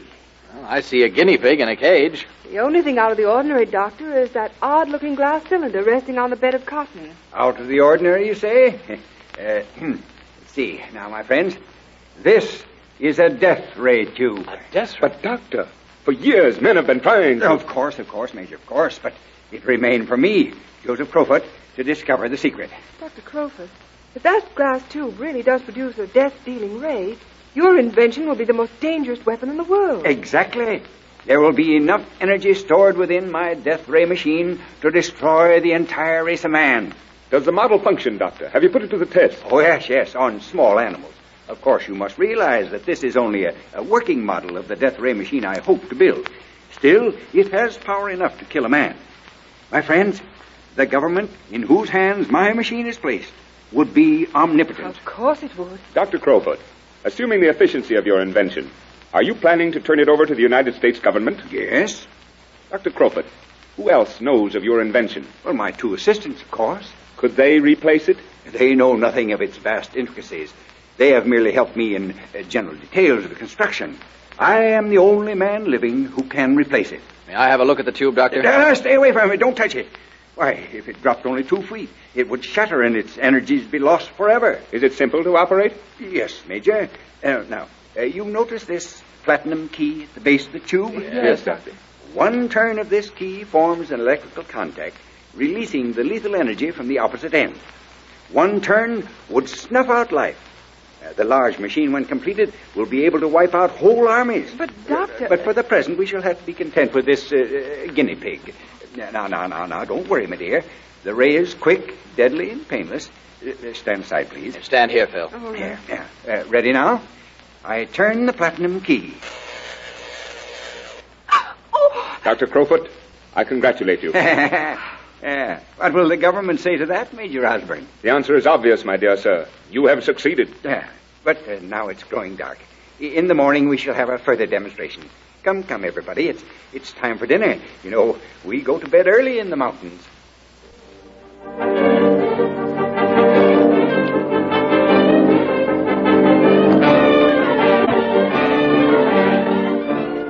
Fire! Fire! Hey, everybody, wake up! Fire! Tom, where is it? Down in the wooden shed. Good heavens, the doctor's tube. Doctor, are you up? Yes, Major. Oh, good Lord. Come on, help me. Help me. Doctor? The shed is burning. Hurry, Kent. Hurry, Conrad. The shed. It's What burning. time is it, Tom? After midnight. Look out, Dolly. Don't stumble over that bush. Follow me, Miss Coe. I'll pick the way for you. Oh, I can see now, Major. The flames are pretty high. Doctor, don't go in there. Don't.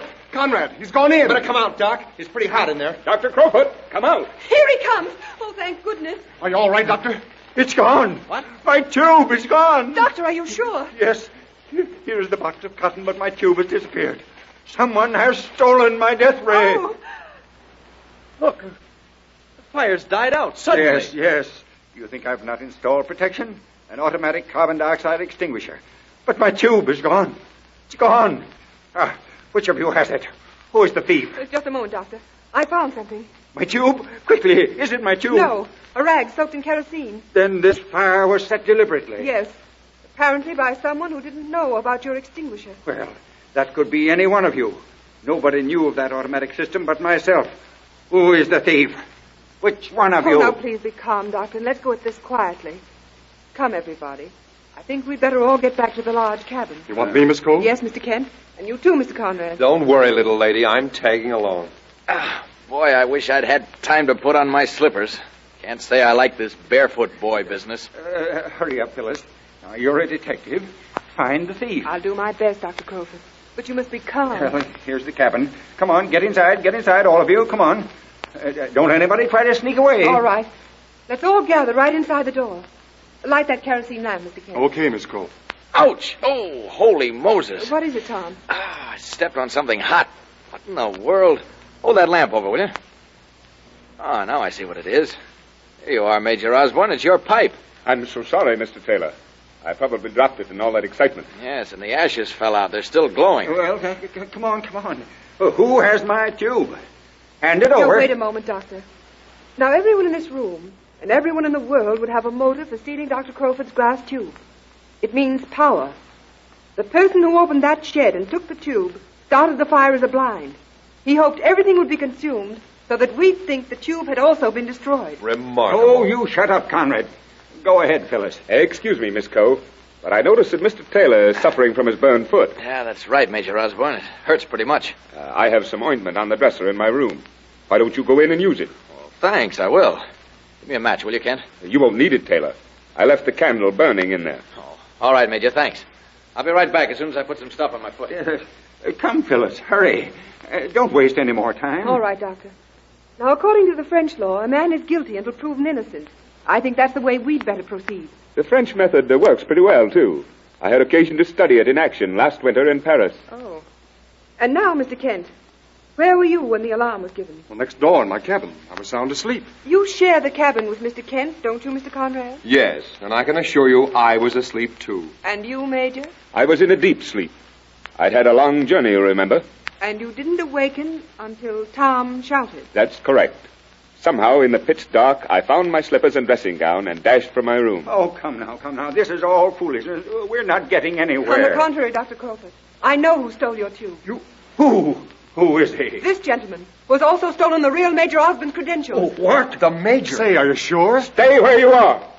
Every one of you. The tube, look. It's in his hand. Yes, Doctor. It fits very nicely into the pocket of a dressing gown. Miss Coe, I congratulate you upon your cleverness.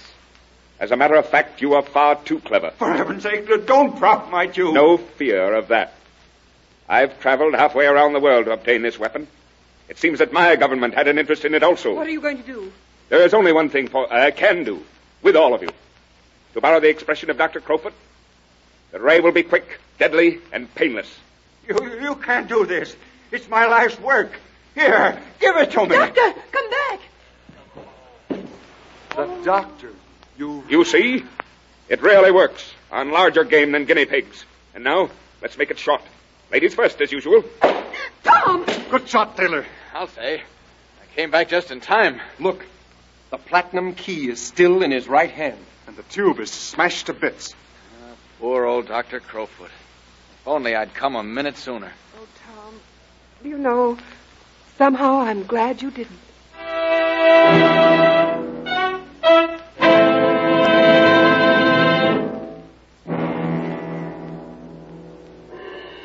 It's a good thing Tom Taylor came in just then, I say. Major Osborne was an ugly customer. He fooled everybody but Phil Coe, the girl detective. Did he fool you? Why did Phil Coe suspect Major Osborne? You ought to be able to tell why. You heard everything that happened. Of course, you can give 3 reasons which enabled Phil to discover the guilty person. Enter the Phil Coe Radio Mystery Contest. $50,000 in cash prizes for the winners. Huge weekly prizes, gigantic grand prizes. You probably have learned all about it in your free Philco mystery book, which your Philco radio tube dealer gave you without any obligation. Read the list of prizes again. Read the rules again. Be sure to write your answer on the official contest blank contained in the book. Remember, you must use this official entry blank for your answer, and you can't get the official entry blank without the book. So get your free copy now. This is a contest of skill. Your skill may win for you.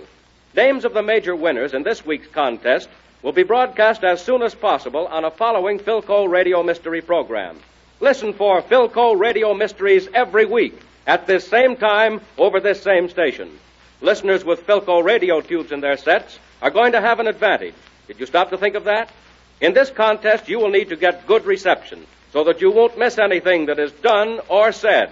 And the best reception is what you get with Philco radio tubes. Next week, another Philco radio mystery. Next week, Phil Coe, the girl detective, is going to find the guilty person in the thrilling airplane drama, Murder in the Sky.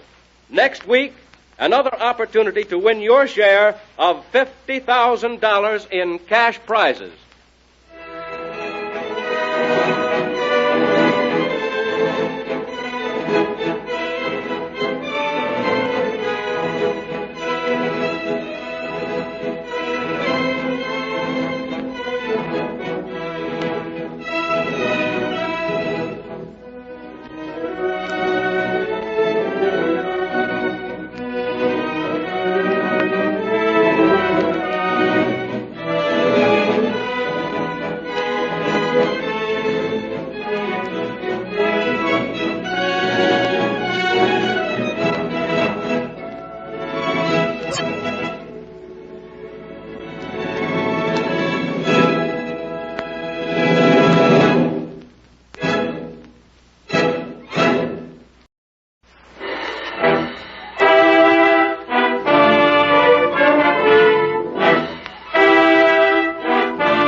All aboard.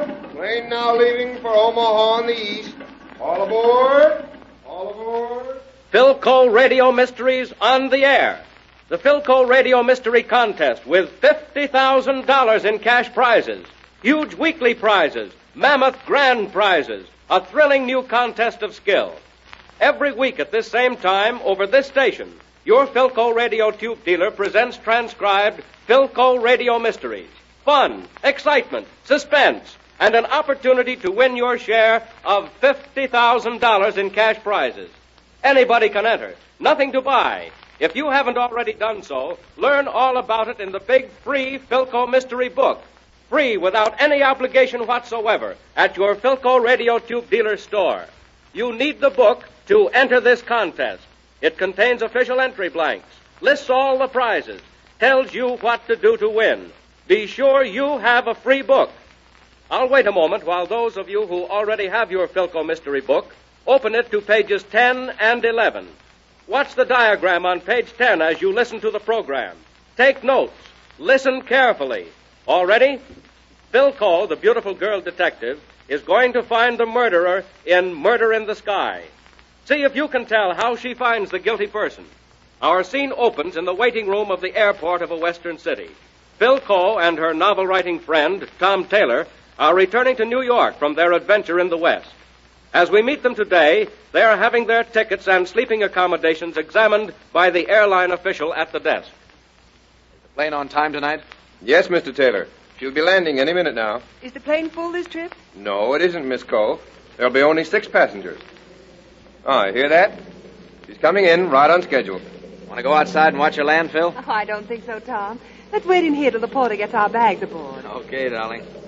No other woman but you could keep me from watching an airplane land. Oh, silly. Go on out if you want to. No, I think I'll just sit here and gaze at you. Say, young man, is this the sleeper for the East coming in? Yes, sir. You're just in time. I was delayed at the hotel. Lost my glasses somewhere.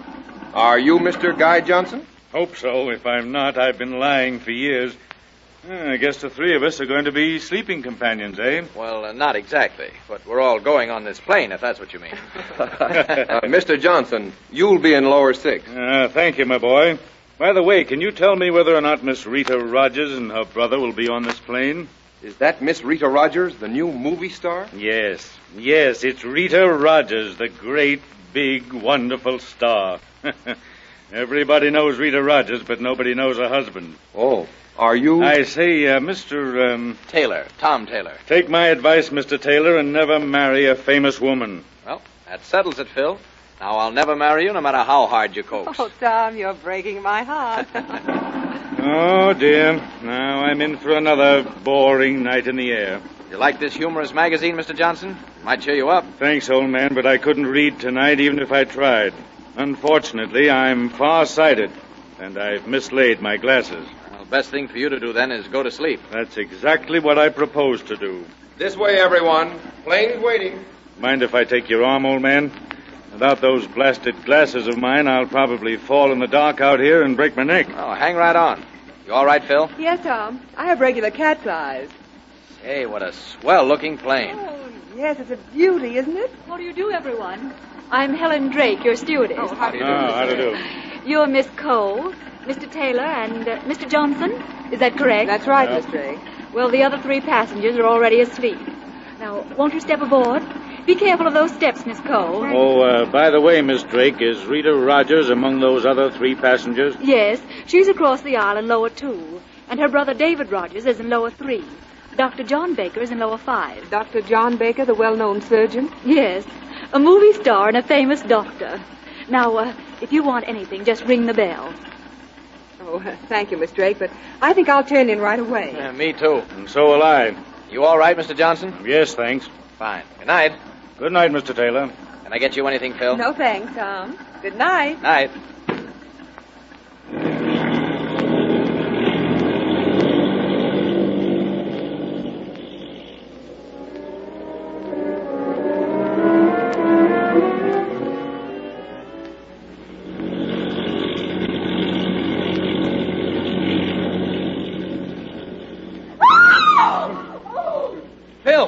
Phil, is that you? No, Tom. It's the stewardess, I think. David, are we crashing? We're okay, Rita. This girl, the stewardess. What's happening? Miss Drake. Miss Drake, what is it? What happened?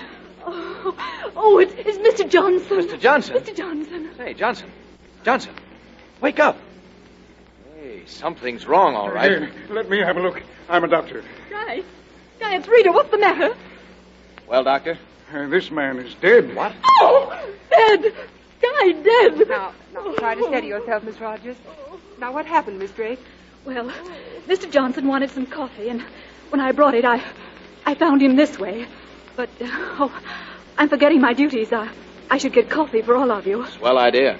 I have Mr. Johnson, his tray up forward in the galley. But I guess you wouldn't want that after what's happened.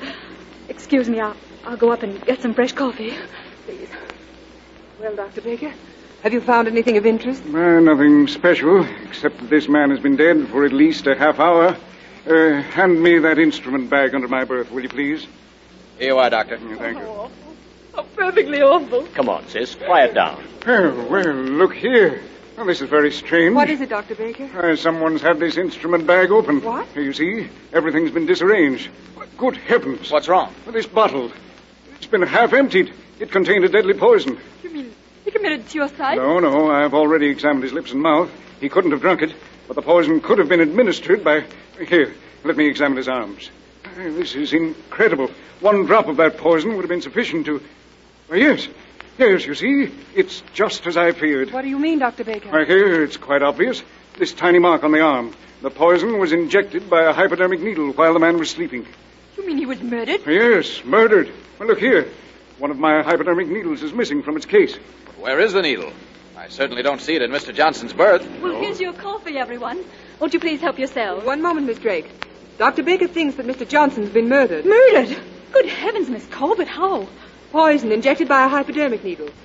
Tell me, Dr. Baker, could this have been suicide? No, absolutely not.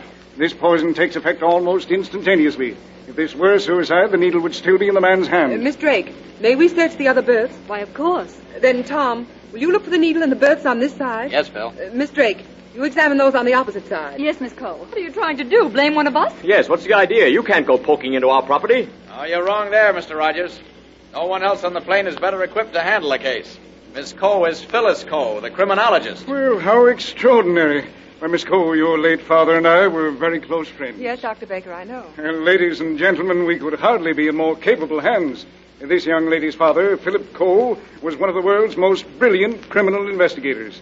And Phyllis Coe is following directly in his footsteps. I found it. Look, here it is. Where did you find it?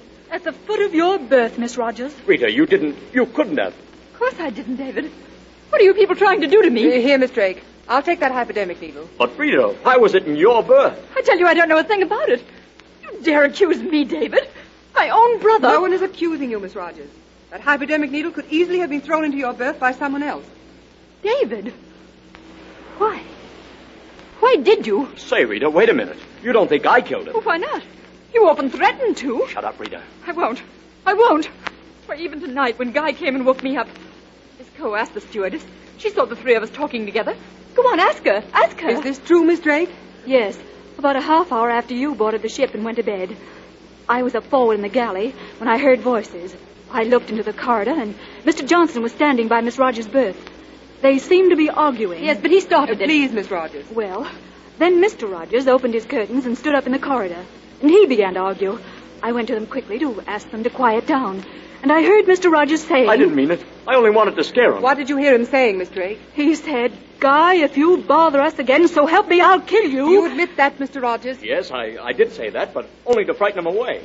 Miss Rogers, Guy Johnson was your husband, isn't that so? No. I happen to know that he was. Now, what was the trouble between you? Tell me the whole story. All right, I will tell you. I married Guy 5 years ago when I was trying to get a break in the theater. He had a little money, and I needed anybody, to help me get ahead. We never loved each other. Our life together was a continual wrangle. 2 years ago, I left him and went to Hollywood. It was difficult at first, but then I got my break. Since then, Guy has been constantly hounding me for money, blackmailing me. Blackmailing you? Yes. You mean he threatened to tell something he knew about you? Yes. Oh, yes, he could have ruined my career. What about you, David? How do you fit into this? When my sister made good on the coast, she sent for me to come out and be a personal manager. My biggest job has been to fight Johnson off. You wouldn't believe the amount of Rita's money we had to pay him to keep his dirty mouth shut. And when I saw him here tonight, realized that he'd caught up with us again, I lost my temper. But I didn't kill him. I'd never do a thing like that. No, but you'd throw that needle into my berth. I didn't do that, Rita. I didn't. Now, wait, please. We've got to start from the very beginning. Miss Drake, you seem to be calmer now. Yes, Miss Coe, I am. Then tell us exactly what happened. Well, after I had quieted the three of them, and they'd all gone back to their beds, Mr. Johnson rang for me. I went to his berth, and there I found him. And he was reading a magazine. Go on, Miss Drake. He asked me to bring him some coffee. I went to my galley and got the coffee, and about 3 minutes later, I brought it back to him, right on his tray. He seemed to be sleeping, and when I shook him, he didn't wake up. And then, without taking a second to think, I lost my head and I screamed. It was that scream that woke the rest of you. Is that all, Miss Drake? Yes, that's all. Do you think I'd better go up to the pilot's cabin and have them radio ahead for the police? I think not. I think my friend Mr. Taylor will do that for us. Certainly, Phil, whenever you're ready. But it's really my job as a stewardess. Yes, Miss Drake. But I don't imagine you'll be stewardess much longer. Well, I don't understand. Why did you kill Guy Johnson? But, Miss Coe, Come, Miss Drake. There's no use lying any longer. You've just made it quite plain that you're not very good at lying. All right. Guy Johnson and I are starting even once again. What made you do it? Yes, you little beast. And why did you throw that needle into my berth? I hated you, Rita Johnson, because you were really his wife. My real name is Helen Johnson. I changed it to Helen Drake. I met Guy 2 years ago in Chicago, married him, and then we had a little boy. What? Guy married you? Yes. And after the baby came, Guy told me about you. And then he deserted us. My baby died from starvation. I had only one thing left to do in life. That was to kill the man who killed my baby. Tonight was the first time I'd seen him since. He had poor eyesight. Without his glasses, he didn't recognize me in those dim lights. Well, that's all. And now, Miss Cole, I'm ready. I'm ready to go and join my baby.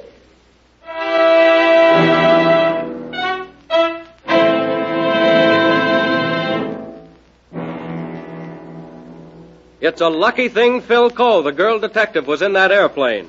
No knowing what might have happened if she hadn't been there. Why do you suppose Phil suspected Helen Drake? You say you suspected her right from the start? Then you'll have an easy time giving 3 reasons which enabled Phil Cole to discover the guilty person. You heard all that happened on the plane. You know all that Phil knew. All you have to do is to answer the contest question, which you'll find in the Philco mystery book.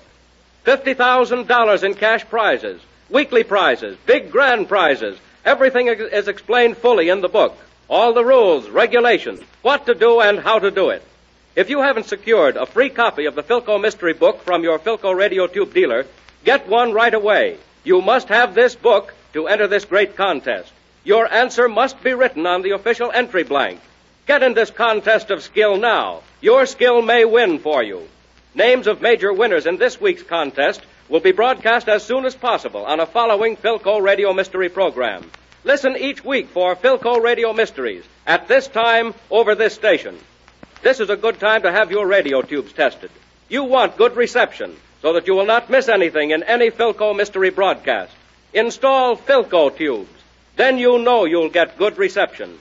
This Philco Radio Mystery was the last one contained in Philco Mystery Book number 1. Philco Mystery Book number 2, with 4 more problems in the great Philco Radio Mystery Contest, is now ready for you at your Philco Radio Tube Dealer store. Free. Be sure to get yours.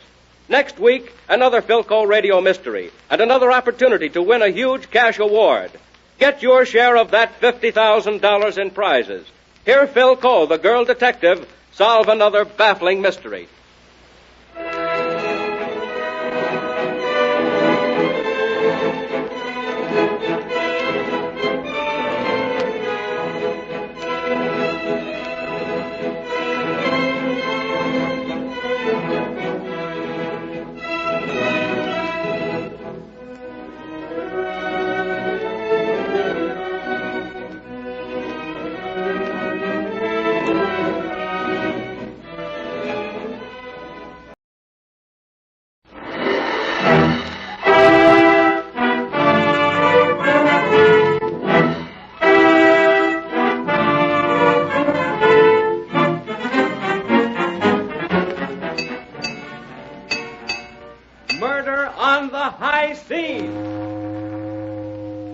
Another Philco Radio Mystery program on the air.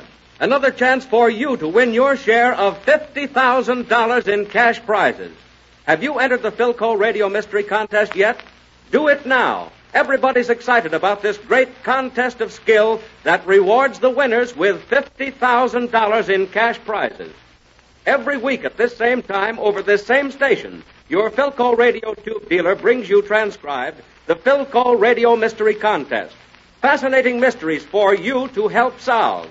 The new, entirely different radio program where you get the thrill of showing how good a detective you are. Remember, in order for you to stand the same chance of winning a share in the $50,000 cash prizes as everybody else, you must have Philco Radio Mystery Book number 2. Get your free copy right away from your Philco Radio Tube dealer. Nothing to buy, just ask for your copy. This big book tells you all the details about the $50,000 cash prize Philco Mystery Contest. It's filled with facts and diagrams. It will help you win. Now let's have some mystery. If you already have your book, be sure it's open to pages 4 and 5. Follow the action on the diagram as you listen to the broadcast of Philco Radio Mystery number 5. Death Boards the Sea Serpent. Philco and her friend Tom Taylor have gone fishing way out in Great Salt Bay. A few moments before our story begins, they've sighted a cabin cruiser some distance away, drifting about aimlessly with its engine running. And since no one has answered their repeated calls, Phil and Tom have gone over to the cruiser in their fast sea skiff. As the scene opens, Tom has just succeeded in boarding the boat and making his skiff fast to the cruiser's stern. Ahoy in there. Anybody aboard? Here, Tom. Help me aboard. All right. There we are. Thanks. I'll cut the engine. You go forward and drop the anchor. Aye, aye, Captain. Good heavens, Tom. What is it? Come back here. Okay. Look at this woman. She's unconscious. Hey, nasty gash in her head. I'd better run down into the cabin and get some water and a towel. Yes, hurry, Tom. There must be somebody else around. The table out here all set for 4. There must be a sleeping cabin further forward. Better investigate. Oh, gently now. You've hurt your head. Jack. Where's Jack? Where's my husband? Here you are now. Sit on this seat. There. That's it. Hurry, Tom. Coming. Oh, so you brought her too. I found a woman asleep in the forward cabin. She's coming right up. Jane, dear, what's happened? Oh, Alice, where's Jack? I don't know. I've been asleep. What happened? Someone hit me on the head. Hit you? Oh, why, Jane, that's ridiculous. Well, I tell you, someone hit me. Do you feel better now? Yes, a little, thank you. Who are you people? What are you doing on the Sea Serpent? This is Jack Wilson's boat. My name is Phyllis Poe, and this is my friend Tom Taylor. We saw your cruiser drifting, and when no one answered our calls, we came aboard. May I ask your name? You may. I'm Alice Jocelyn. Jane Wilson here says she was hit on the head. I'm worried about Jack. That's Mr. Wilson, my husband, Miss Cole. Alice, is the dory back there? No, it's gone. I suppose Jack and Ed went fishing in it. And Ed is Ed Jocelyn, your husband, is that correct? That's right. Oh, I'm worried about those two men. Something awful must have happened. Since Mrs. Wilson believes someone hit her, I want to ask a few questions, if I may. Why, we'll be glad to answer any questions you may ask, Miss Cole. Won't you sit down, all of you? Sit here, Phil. No, thanks. I'll sit on this little steering seat here by the wheel. Oh, goodness. What's the trouble? Oh, there's an exposed nail in the steering seat. I've torn my new slacks. Well, you certainly have. If I were you, I'd sit down again until you find a needle and thread. Sit here, I'll stand. Oh, thanks. Now, Mrs. Jocelyn, you said you'd been asleep. That's right. Your friend Mr. Taylor woke me when he came down into the guest cabin. Have you any idea how long you'd been sleeping? Well, what time is it now? Almost 1. And I must have been sleeping about 1 hour. Were you bothered by any unusual noises? No, I slept the entire time. I didn't hear a thing. I sleep very soundly. You call this Jack Wilson's boat. I take it that you and your husband are guests? Yes. Alice and Ed Jocelyn are old friends of ours. I see. Now, Mrs. Wilson, please tell me what you were doing before you were struck. Well, Ed Jocelyn and I were in the after cockpit. Ed was getting his tackle ready to go fishing with Jack and the dory. My husband, Jack, was on the forward deck getting his fishing tackle ready. I don't know where you were, Alice, but you said you were down in the guest cabin asleep. That's right, Jane. Well, about 12:30, I went below to give some last-minute instructions about luncheon. I thought I heard Alice call Ed from up on the forward deck, but I couldn't be sure because Noggy had the radio on so loud. To whom did you give instructions about luncheon? To Noggy. Who is Noggy? The Wilson's Japanese steward. Of course, Jane, that explains everything. It was Noggy that hit you. You had trouble with him last night, you know, about our dinner. Yes, perhaps it was Noggy. Well, anyway, I gave instructions to Noggy, and then I came back up here. Just as I was stepping out to the after cockpit, I was struck on the head. Where is Noggy now? Better go look for him, Tom. Right away. Oh, Alice, I'm so worried about Jack. And Ed, too. I'm sure something has happened to them. Oh, Jane, they often go out fishing in the dory when they're going to do any chumming. But they never go out of sight of the cruiser. And besides, they never go away and leave the engine running. Oh, I know something awful has happened. I know it. I just know. Mrs. Wilson, why don't you go into the cabin and lie down? Thank you. I will. You'd better stay here and help Alice watch for the men. Call me if you see them coming. I will, Mrs. Wilson. Poor Jane, she's so excitable. Yes, she is. I think she'd better be taken into port for medical attention. Can you handle the cruiser, Mrs. Jocelyn? Oh, good heavens, no. I wouldn't know one of these levers from another. Besides Ed and Jack, and Noggy is the only other one who can run this boat. All right, come along now. We're not going to hurt you. But Sir, Noggy no have done anything? Why, it's Noggy. Where did you find him? in the rope locker up under the forward deck. He was hiding in there. Yes, sir. You bet. Noggy hide. Just a minute, Noggy. Why did you hide in the rope locker? I come out, say luncheon, sir, if please, and see Missy Wilson out flat, blood all overhead. Noggy very much scared. Go and hide in locker till Honorable Sir come pull him out. Tell me, Noggy, while you were preparing luncheon, did you hear any unusual sounds? Any noise at all out here on deck? No. Philco radio, she play too loud. It play all time while I get lunch.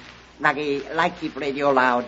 Make everything more happy. You certainly were playing it loud, Noggy. What do you mean, Mrs. Jocelyn? He had it turned on full volume. I dare say he had a purpose in keeping it so loud. Noggy, why did you hit Mrs. Wilson? I no hit nobody.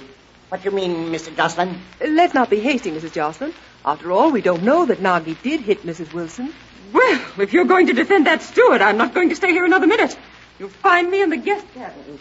Don't mind Mrs. Jocelyn when she fly off handle. She very nice sometimes. Apparently this isn't one of her times. Noggy, you said you ran forward to the rope locker. Did you see or meet anyone on your way? Oh, no, nobody. I don't want to embarrass you, Phil, but perhaps Noggy can bring you a needle and thread. Oh, sure. Noggy have plenty needle, plenty thread for sewing. Oh, I didn't realize it was as bad as that. Noggy, I tore my slacks on that nail there in the steering seat. Oh, Noggy forget the hammer nail in. Yesterday, Missy Jocelyn get big tear, too. She run big boat while men out in little boat fishing. Oh, Noggy, how's forgetting the needle and thread, huh? Oi! Sea serpents! Say, here comes the Coast Guard. Who is it? Is it Ed? I don't know yet, Mrs. Jocelyn. Oh, well, maybe they have bad news about Jack. Oh! This line, will you? Right. Let her come. That's it. I got it. I'm coming aboard. Okay, jump over. Oh, they're towing our dory. Oh, where's my husband? What's happened? Just a minute, lady. We're coming to that. Captain Brent, Coast Guard. I've been looking for this cruiser. Captain Brent, I'm Phyllis Cole. Oh, afternoon, ma'am. I've heard a lot about you. This is my friend Tom Taylor. These ladies are Mrs. Wilson and Mrs. Jocelyn. Jocelyn, eh? Boy, send Mr. Jocelyn over. Right, Captain. Alice, something terrible has happened. What do you mean, Ed? Where's Jack? Okay, Mr. Jocelyn. I'll tell them your story. We were fishing. Jack upset the dory. Ed. 1 minute, Jane. Is Jack... 1 minute. I righted the boat and dove for him, but it was no use. Captain Brent picked me up, and then we found Jack's body floating on the water. Tom, you'd better take Mrs. Wilson inside. Noggy will help too, sir. Oh, you stay here, Noggy. I can do it. Poor Jane. Her husband drowned. Oh, why, it's horrible. He wasn't drowned, Mrs. Jocelyn. He was murdered. Murdered? Yes. He was dead before he was dumped into the water. His skull was bashed in with a bottle. We found pieces of glass in the wound. My guess that Mr. Jocelyn did the job. Then rode him out and dumped him. No use of my lying, Captain Brent. You're right. I did it. Oh, Ed. All right, come along, Jocelyn. We're taking you ashore. One moment, Captain Brent. Yes, Miss Cole? Mr. Jocelyn didn't kill Mr. Wilson. Mrs. Jocelyn is the one you want. Well, that's preposterous. I've given my confession. Yes, Mr. Jocelyn. But your wife Alice has already given hers, although she hasn't meant to. Oh, Ed, help me. I'll do all I can, Alice, darling. All I can. Don't you want to tell the whole truth now, Mrs. Jocelyn? Yes. Yes. This is the truth. Jack Wilson and I were sitting on the forward deck. He was mending his fishing tackle. Jane Wilson and Ed were in the after cockpit. Ed was getting his tackle ready to go fishing in the dory. Go on. For the past year, I'd been borrowing money from Jack Wilson and hadn't been able to pay it back. This morning, he threatened to tell my husband about it. Jack and I argued, and then I lost my temper. There was a bottle lying on the deck, and without knowing what I was doing, I hit him. Oh, I didn't mean to kill him. Honestly, I didn't. Then I called my husband, and he came forward and found that Jack was dead. Oh, I can't go on. I'll tell the rest. I planned to get the body in the dory quickly. I knew that Jane Wilson was in the main cabin with Nagi. But when I got back to the cockpit, Jane was coming out. I had to hit her so she wouldn't see me with Jack's body. Then I shoved her back into the control cabin. I told Alice to start the engine and run the cruiser into Baytown with Jane. I was going to take Jane to a doctor and say that she'd fallen while the men were out fishing. I ran about a mile, and I saw your boat and lost my head and went below and made believe I was sleeping. And the rest we know. Darling, if you'd only told me about the money you borrowed, I'd have paid him back. No, Ed. You couldn't have. It was way too much. Oh, Ed. Ed, what will they do to me?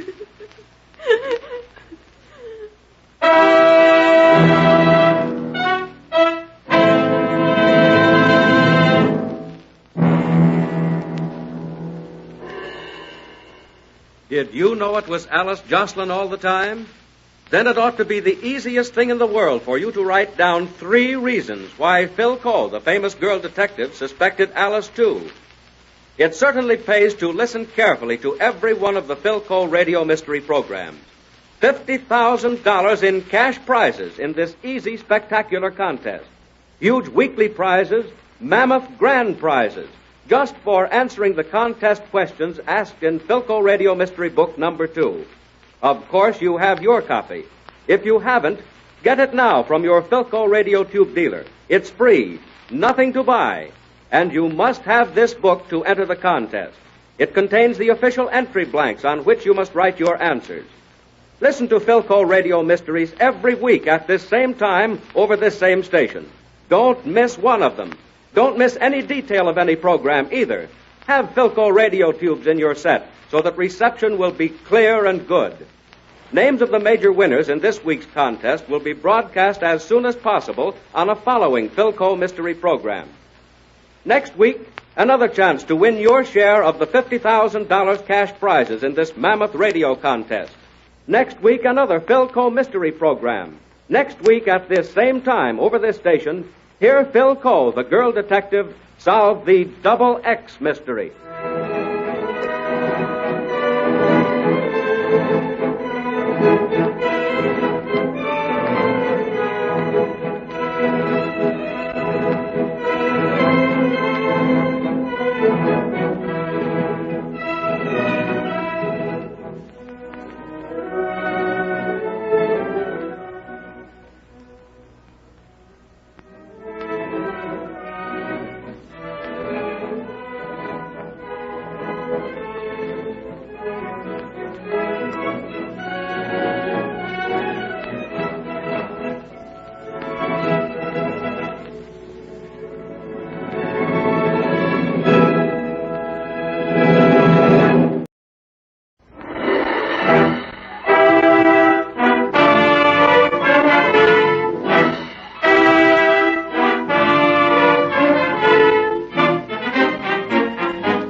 Mysteries on the air, bringing you Phil Cole, the famous girl detective, and another opportunity to win your share of the $50,000 in cash prizes to be awarded the winners in this thrilling contest of skill. Every week at this same time over this same station, your Philco Radio Tube dealer brings you transcribed the exciting Philco Radio Mystery Contest. Big weekly prizes, gigantic grand prizes. You may win just by answering the easy contest questions you will find in Philco Radio Mystery Book number 2. If you haven't your copy yet, get it right away from your Philco Radio Tube dealer. In a moment, Phil Cole, the girl detective, is going to solve the Double X mystery. As you listen to the broadcast, those of you who already have Philco Mystery Book number 2, open it to pages 6 and 7. Then you can follow the action on the diagram. Listen carefully. Take notes. be prepared to win your share of the $50,000 in cash prizes. Ladies and gentlemen, here's the Double X Mystery. Our scene opens in Dr. Raymond's hospital, a famous private establishment. It is 11 o'clock in the morning, and Phil Coe and Tom Taylor are visiting a friend named Mrs. Brown, who is gravely ill. Phil has been ringing for the orderly, but receiving no response, she has gone into the corridor to look for him. I'm awfully sorry, miss, but I didn't hear the buzzer. I'm Judd, the orderly. Oh. I hope you don't mind, miss, but I was having a smoke and a glance at the morning paper. That's all right, Judd. I was reading about last night's jewel robbery. That there diamond's quite valuable, ain't it? Yes, that was a famous Faith diamond. Well, there was a lot of shooting, and the police think they winged the bloke what stole it, but he got away. You know, coincidence is a funny thing. What do you mean, Judd? Well, of course it don't mean nothing, but a chap named Oliver came to the hospital early this morning with a bullet in his leg. Said he shot himself while cleaning his gun. Oliver's at the end of the corridor in room double X. Did Dr. Raymond report it to the police? Oh, yes. They were here to investigate. But there's nothing to it. Smythe, that's Mr. Oliver's valet, he witnessed the accident. They're English chaps. Oh. You know, an hospital gives a bloke a chance to study human nature. Now, take this chap Oliver, for instance. He gave me quite a chuckle this morning. Is it so funny to have a bullet in your leg? Oh, no, it wasn't that. But when his nurse, Miss Rapp, was getting him ready for the operating room so they could probe for the bullet, she asked him to take out his false teeth. You know, miss, they make you take your dental plates out when you're taking an anesthetic. Oh, yes, of course. Well, Oliver kicked up an awful fuss. Said the nurse would lose the false teeth or maybe break them. But he finally took them out and put them in the pocket of his hospital gown. Most irregular. Oh, hello, Phil. Where have you been? Oh, I've just been talking to Judd. Mrs. Brown's asleep, so we'd better not go back. Yeah. Hello, here comes Miss Rapp. She's the nurse of the Englishman I was telling you about, Mr. Oliver. Excuse me. Aren't you Miss Phyllis Coe, the detective? Yes, Miss Rapp. Something awfully strange has happened in room double X. What has happened? My patient, Mr. Oliver, was operated on a little while ago.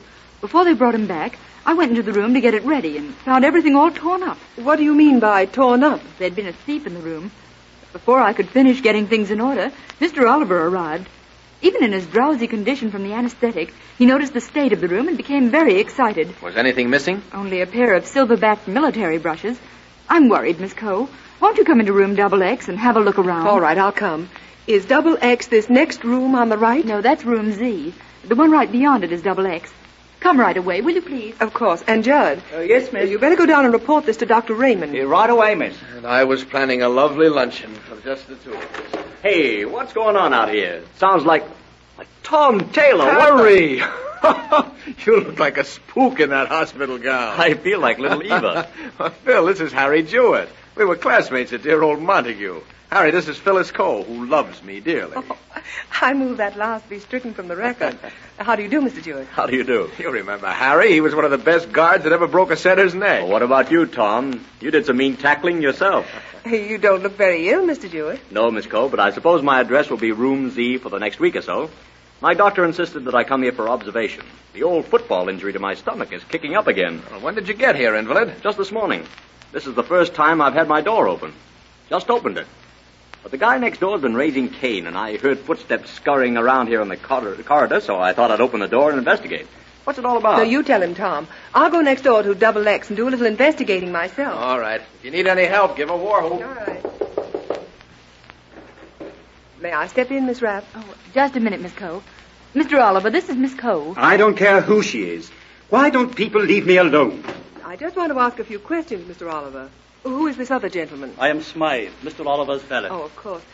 Mr. Oliver, have you any idea who ransacked your room? No, I have not. In my opinion, your military brushes were stolen by a common sneak thief. Miss Rapp, I think you should notify the police. Police? Now, look here. I'm a sick man. Mr. Oliver, I'm only trying to help Get you. out, both of you, and stay out. And tell that clumsy orderly to stay out, too. I brought Smythe over here to take care of me. I won't need anyone else. I'm sorry I disturbed you. Come, Miss Rapp. Oh, hello, Phil. Harry and I were just about to dash in there with the Marines. By the sound of that guy, I thought sure he'd have a stroke. I'm afraid Mr. Oliver doesn't like visitors. Oh, Miss Coe, Dr. Raymond will be up shortly. Oh, thank you, Judd. Now, let me get these 4 rooms straight. Mrs. Brown, whom we came to visit, is in room X, and Mr. Oliver is directly across from her in room double X. You, Mr. Jewett, occupy room Z next to Mr. Oliver, And in room Y, across from Z... You wouldn't be interested in that room, Miss Coe. It's empty. I'll go in and have a look anyway. I'll be right out. Well, tell me, Harry, what have you been doing all these years since graduation? Oh, one thing or another. Nothing to boast about. How about yourself? Oh, you've never read any of my deathless novels? Say, look. She's found the brushes. Well, where were they, Phil? On the floor of the closet. Look here. The silverbacks have been pried off. Looks to me as though the thief was searching for something little, something that might have been hidden in the brushes. You're right, Tom. Now, Judd, tell me, have you been in that empty room this morning? Me?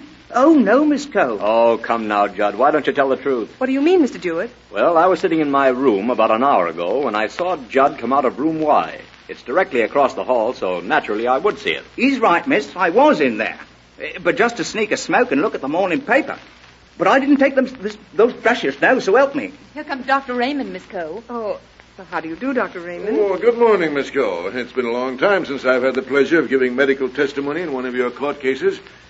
Now, what is all this about silver brushes being stolen from Mr. Oliver? Apparently, Doctor, there's been a sneak thief in the hospital. I found the brushes in this empty room, and I think the police should be notified. Oh, but, Miss Coe, if this gets into the papers... Well, all right, Dr. Raymond. Well, Tom, it looks as though our luncheon plans haven't been spoiled after all. Incredible. Well, Harry, we'll drop in tomorrow. Okay, Tom. It's swell seeing you again. And nice meeting you, Miss Coe. Thank you, Mr. Jewett. Goodbye. Goodbye. I'll return to my bed of pain. Oh, I'm sorry. You two haven't met. Dr. Raymond, this is Mr. Taylor. Well, how do you do, Mr. Taylor? If you want me for anything, Dr. Raymond, call me at home. I'm in the book. Thank you, Miss Coe. I shall. Goodbye. Goodbye, Doctor. Goodbye, sir. Well, Tom, what do you make of it? Think Judd stole the brushes? No, I think he probably dropped them when he was moving the furniture in room XX, saw they were broken, and hid them in the closet so he wouldn't be punished. What do you think? I think we haven't heard the last of it. Come on, let's find that heavenly food you've been boasting about.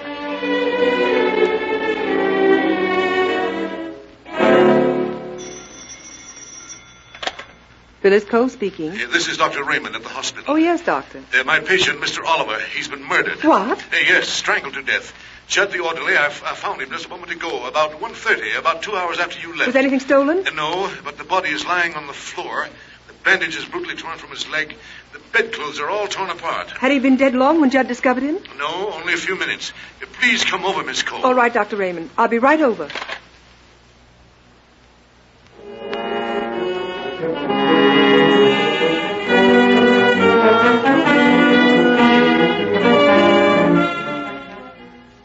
Judd, Dr. Raymond says you discovered the body. Please tell me everything. There ain't much else to tell, Miss Coe. I brought him his broth and found him here, like this. Where was Smythe, his valet? He went out to do some errands, he said. He saw me in the hall and asked me to get the broth. Well, did you do it immediately? Yes, Dr. Raymond. That is, I ordered it immediately. It was 1 o'clock, and since the other patients has their lunches at 12:30, I had to phone down for it. It came up about 1:20. What did you do in the meantime? I went around to the other rooms and collected the trays. Were the patients all in their rooms? Oh, yes, miss. The other end of the hall is all surgical cases confined to bed. Your friend, Mr. Jewett, is the only man on this floor who can walk about. But he was lying down complaining of stomach pains. He couldn't eat a bit of his lunch. He didn't touch his tray. Thank you, Judd. Please leave the room now and send Mr. Jewett in. Yes, Miss Coe. Well, have you learned anything? Oh, just a moment, Dr. Raymond. I want to question the nurse. Miss Rapp, where were you between 1 and 1:30? I was across the hall in room X with your friend, Mrs. Brown. I stayed with her while her special nurse was at lunch. Oh, thank you. You may go. Oh, how careless of me, Doctor. I don't suppose I should have asked Mr. Jewett to come in here. Do you think moving around would seriously affect his condition? Well, to be truthful, I really don't quite know what his trouble is. He arrived this morning and asked to be admitted. He has no physician of his own, and we're waiting for our stomach specialist to arrive. I see. Oh, come in. Hello, Mr. Jewett. Miss Coe, this is a frightful thing. Oh, here, now, don't excite yourself. Here, you'd better sit down. Oh, I'm all right, Dr. Raymond. Matter of fact, I'm thinking of leaving the hospital. I ate a tremendous lunch with no ill effects. Well, I'm glad to hear it. Did Tom come back with you, Miss Coe? No, but I left word where I was going. Dr. Raymond. Yes? I'm going to ask you to do something very unusual and quite unpleasant. Well? I want you to remove Mr. Oliver's false teeth from his mouth. Why, Miss Coe, I suppose I can do it. Yeah, let me look. Yes, the plate comes out rather easily. Well, here you are. I thought so. This plate is an odd shape. There's a sizable bulge in it. I press this catch.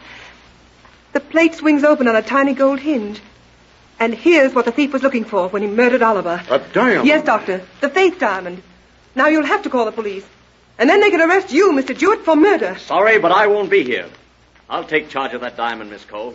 Come on, hand it over. Jewett, put down that gun. Stay where you are, both of you. Don't move, Jewett, or I'll drill you. Smythe. Drop that gun, Jewett. Oh, good work, Smythe. Thank you, Doctor. And now, Miss Cole, I'll take that stone. Just a minute. Mr. Smythe, will you kindly explain yourself? Well, Oliver and I came all the way from England to get the faith diamond. As for Mr. Jewett, as you Americans would say, he's been muscling in on our racket.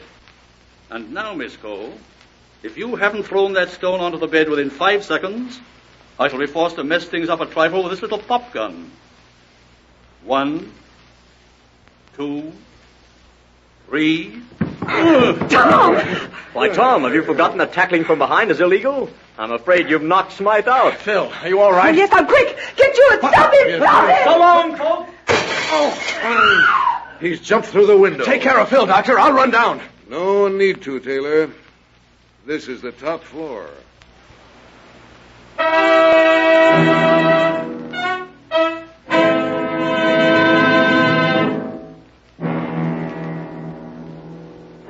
Why do you suppose Phil Cole, the girl detective, suspected Harry Jewett? He really trapped himself, you know. Do you know why? You heard everything that happened, everything that was said. With the help of your Philco Mystery Book number 2, it should be easy for you to answer the contest questions. You must have this Philco Mystery Book to enter the contest. So go and get yours free right away from your Philco radio tube dealer. Nothing to buy, of course. It's yours just for the asking. Listen to Philco Radio Mysteries every week at this time over this same station. Enter every weekly contest. It will be fun. It'll be exciting. Think of it, $50,000 in cash prizes for the winners. Doesn't that sound worth working for? Be wise and have your Philco radio tube dealer check up on your radio tube. Maybe you need new Philco tubes so that you won't miss any detail of any Philco mystery program. Don't let weak or noisy tubes spoil your opportunity to win. Names of major winners in this week's contest will be broadcast as soon as possible on a following Philco mystery program. Next week, Phil Cole, the beautiful girl detective, is going to solve the mystery of the last will and testament. It's about a strange crime that happened up at Lonely Winds, the estate of rich old Daniel Bosworth. I'll be seeing you up there at this time over this station.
Philco Radio Mysteries, another program in the great Philco Radio Mystery Contest, brought to you transcribed every week at this time over this station by your Philco Radio Tube dealer. Plan to get your share of the big weekly prizes and the huge grand prizes.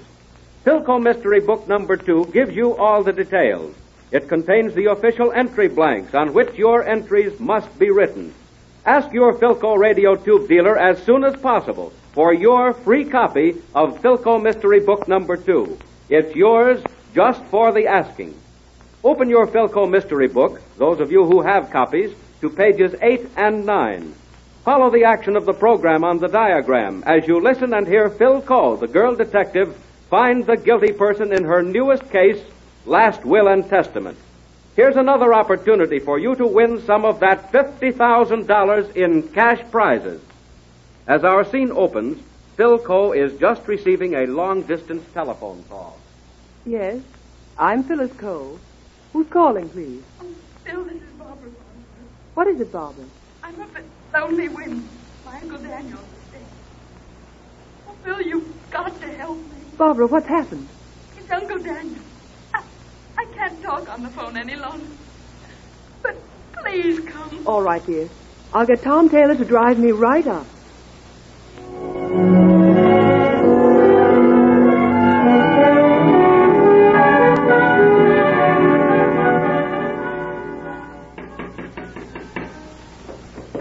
Yeah? Is Miss Barbara Bosworth here? Yes, come in. You're Miss Cole, aren't you? Yes, I am. I'm Corporal Palmer, State Police. Us boys have heard a lot about you, Miss Cole. I'm sure glad to meet you in person. Thank you. Where is Miss Bosworth? Right there in the sitting room. Go right in. Come on, Tom. Righto. Oh, Phil, I'm so glad you've come. Hello, Barbara, dear. You know Tom Taylor, of course. Yes. How do you do? Here, what's happened? Oh, Phil, Uncle Daniel's been murdered. Barbara. Oh, Phil, you've got to help us. Us? Who else is in the house? My father, my aunt, and the housekeeper. They're all upstairs. Barbara, tell us exactly what happened. Well, Uncle Daniel invited my father, Aunt Ellie, and me here to dinner last night. Your father is Dr. James Bosworth, the heart specialist, isn't he? Yes. He and Uncle Daniel were brothers, and Aunt Ellie's their sister. Please go on, dear. After dinner, Uncle Daniel asked us to assemble in the library. That's the room right next to this one. I see. After we were seated around the library table, Uncle Daniel sent me out to the kitchen to get Mrs. Clements. Uncle Daniel was an invalid, you know. Who was Mrs. Clements? The housekeeper. She's been here with Uncle a great many years. I brought Mrs. Clements back to the library, and we took our seats at the table with the others. Then Uncle Daniel took a small piece of paper from his pocket and gave it to my father. And Uncle Daniel was saying, James, this is the combination of my safe. The safe is in the wall behind that oil painting. I'll go over there and open it. All right, Dan. I've often wondered where that safe was. Just say you have. But I don't like people meddling in my affairs. Fine way to talk to your own flesh and blood. Ellie, you give your tongue a sleigh ride. When I want your opinion, I'll ask you for it. I suppose your housekeeper knows all about the safe. Oh, no, Miss Bosworth, honestly. Ellie, leave Mrs. Clements alone. Now, Mrs. Clements, if my sister bothers you again, change your seat. Yes, Mr. Bosworth. Well, Dan, the safe's open. There's a long envelope lying right in the front. Bring it here. Here you are, Dan. Shall I open it? No, I can do that much for myself. I brought you here tonight to read you something. There's a lawyer coming out in the morning, and he's going to draw up my last will and testament from this pile of notes I've written in my own hand. It takes the place of the will that you all know about, the one that I made several years ago. I invited you all to sleep here tonight so that you could be present when the will is drawn. Now, here's what I'm going to get him to put in my will. To my brother James, $1,000 as a token of my affection. What? 1,000? Quiet, Ellie. That's very kind of you, Daniel. Now, Ellie, here's what I say about you. Yes, Daniel? To my sister Ellie, $1,000. What? Be quiet. I'm not finished. To my niece Barbara, with deep affection and gratitude, $10,000. Why, Uncle Daniel, I don't know what to say. Thank you, Dan. I'm grateful to you for my daughter. And to my housekeeper, Josephine Clements, as a reward for 20 years of untiring and devoted service during my long period of sickness, I give and bequeath the balance of my estate to use as long as she may live. Good heavens, Daniel. Shut up, Ellie. Mr. Daniel, I don't know what to say. I shouldn't think you would, Mrs. Clements. What have you done to twist my brother around your finger this way? Ellie. Don't Ellie me, James Bosworth. If you had a spark of family pride, you'd fight this will to your last breath. And Ellie. It's spite work, that's what it is. Just because I wouldn't give up my life to a disagreeable invalid. Now, Ellie, it's Dan's money. I'm sure he wouldn't be doing this if he didn't think Mrs. Clements deserved it. Thank you, Mr. James. And Mr. Daniel, I only hope that the responsibilities of all that money will not be mine for many years. Well, Mrs. Clements, I haven't long for this earth. I'm sure of that. Here, James, put these papers back in the safe until that lawyer comes in the morning. Certainly, Dan. Now it's getting late. Why, it's 5 minutes to 12. Let's all get to bed before Ellie busts loose again. Oh, you've no need to talk like that, Daniel Bosworth. I'm not as bad as you think I am. Oh, Mrs. Clemens, I'll help Uncle Daniel upstairs. Oh, thank you, Miss Barbara. You coming to bed, James? In a little while, Dan. I noticed you have one of those new XX Philco radio sets in the sitting room. Yes, I've only had it about a week. I've heard that this new Philco gives excellent reception on foreign stations. I think I'll go in there and see what I can pick up. You'd want to listen to a lot of foreign drivel is beyond me. I suppose it is, Ellie. But I'd like to try it anyway. Good night, all. Yeah, good night, Jay. Well, Phil, I slept very soundly all night long. And when was the body found, Barbara? This morning at 8 o'clock when Mrs. Clemens took Uncle Dan his breakfast. My father examined the body and found blood on his ear and on the pillow. Father said it was murder. He called the state police, and then I phoned you. I see. And what have the police found? They searched the house and found a long hat pin stuck in Mrs. Clemens' pincushion. There were bloodstains on it, but no fingerprints. The pin had been used to pierce Uncle Dan's brain through his ear. Oh, Phil, it's so horrible. Oh, you poor kid. Must have been an awful shock. Have the police discovered anything else? Yes. The safe was found open, and his notes for the will were missing. Oh, yes, and the police found a torn piece of one of the notes under Uncle Daniel's bed. Then the safe must have been robbed before your uncle was murdered. How long had he been dead when Mrs. Clemens found him? The coroner said about 6 or 7 hours. I see.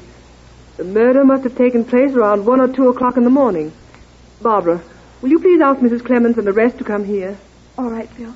I'll explain who you are and have them waiting in the hall. Well, Aunt Ellie sounds like a charming woman, doesn't she? Tom, I don't think she's quite as bad as she pretends to be. Oh? Cole? Yes, Mrs. Clemens, please come in. Mrs. Clemens, was it your hatpin that killed Mr. Daniel? Yes, Miss Cole. It was the silver one with my initials that poor Mr. Dan gave me for Christmas. Oh, of course. Now, when Dr. James Bosworth examined the body, did he say how long his brother had been dead? Yes. He said Mr. Daniel had been dead about 2 hours at the most. I see. Do you know anything about the murder, Mrs. Clemens? Oh, no. No, I don't. Everybody thinks I did it because my hatpin was used. But I swear I didn't do it. All right. You may go. And thank you very much. Well, I suppose you're going to prove that I murdered Daniel. Is that your idea? Of course not, Miss Ellie. Please close the door. I hope you're not going to let that Mrs. Clemens get out of this house. Now, Miss Ellie, what makes you think that old housekeeper murdered your brother? Well, she had that sickening sweet way about her. Acted like sugar wouldn't melt in her mouth. Oh, don't you see? If Mrs. Clemens did murder your brother, it's hardly likely that she would have stolen or destroyed the notes for the will.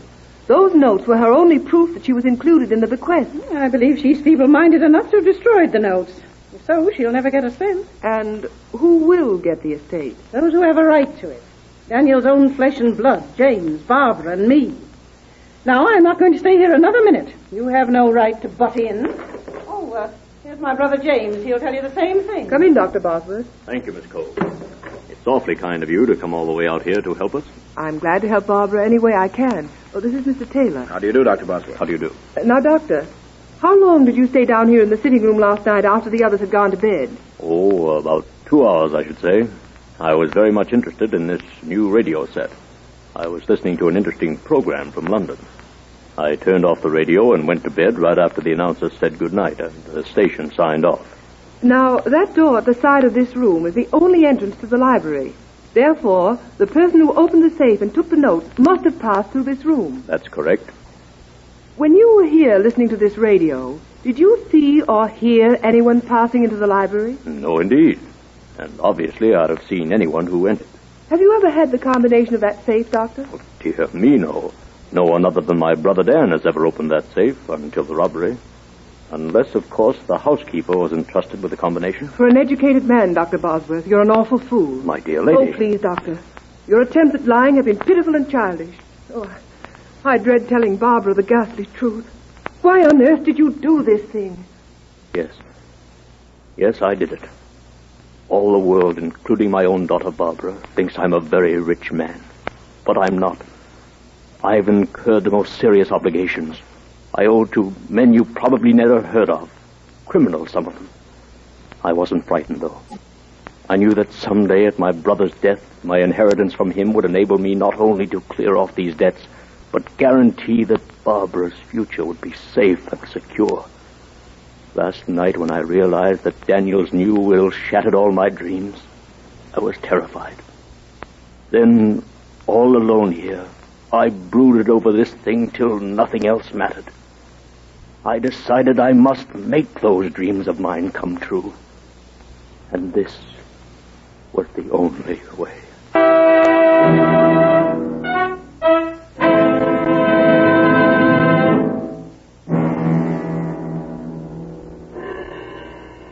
No wonder it wasn't pleasant for Phil Cole, the girl detective, to find out that Dr. Bosworth, the father of her friend Barbara, was the murderer. But you can't let personal friendship stand in your way when you are a really good detective. You heard all the reasons Phil had for suspecting Dr. Bosworth.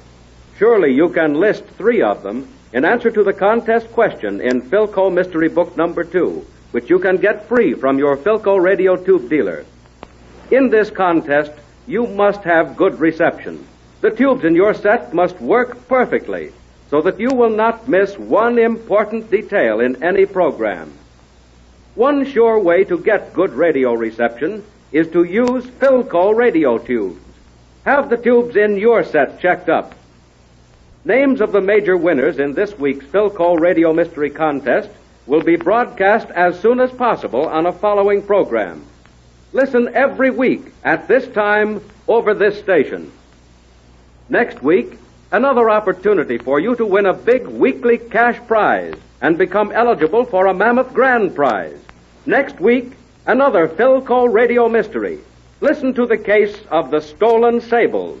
Hear Phil Cole, the girl detective, solve this baffling case. It's another opportunity for you to win your share of $50,000 in cash.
Case of the Stolen Sables.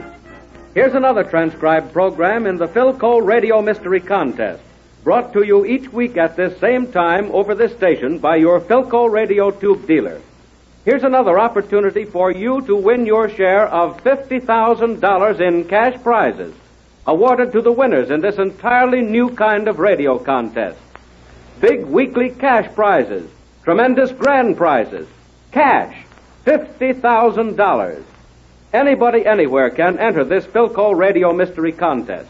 Nothing to buy. Just go to your Philco Radio Tube dealer and get your absolutely free copy of Philco Mystery Book number 2. The case which Phil Cole, the famous girl detective, is going to solve in a moment is the case of the stolen sables. Listen to the program with your Philco Mystery Book number 2, open to pages 10 and 11, if you already have a copy. Listen carefully. Take notes. Don't miss a single thing. You want to win. Let's see how good a detective you are. The scene opens in the living room of Phil's apartment. Tom Taylor has just brought Phil home from the theater, and they are enjoying a late snack before Tom makes his departure. Hey, Phil, this cheese is super colossal. I'm glad you like it. I made it myself. Even bored the holes. Hey, that gives me an idea for my next detective story. Listen to this. We open in the home of an old hermit who ekes out his living collecting the small bits of cheese that fall out when the holes are bored. Now, you see, this hermit has a pet zebra named Elmer, who Stop at times... your nonsense. Turn on my new Philco radio over there. All right. It's a little after 11.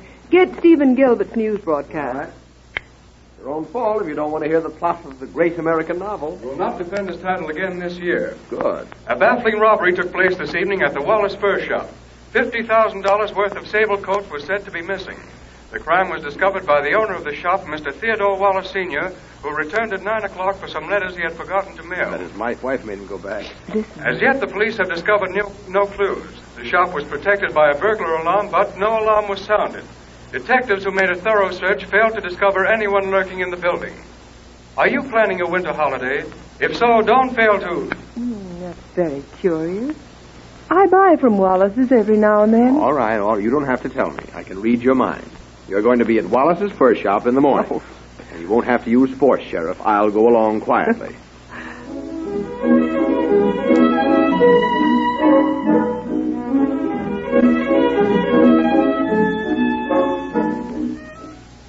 It's very kind of you, Miss Coe, to offer your services. Not at all, Mr. Wallace.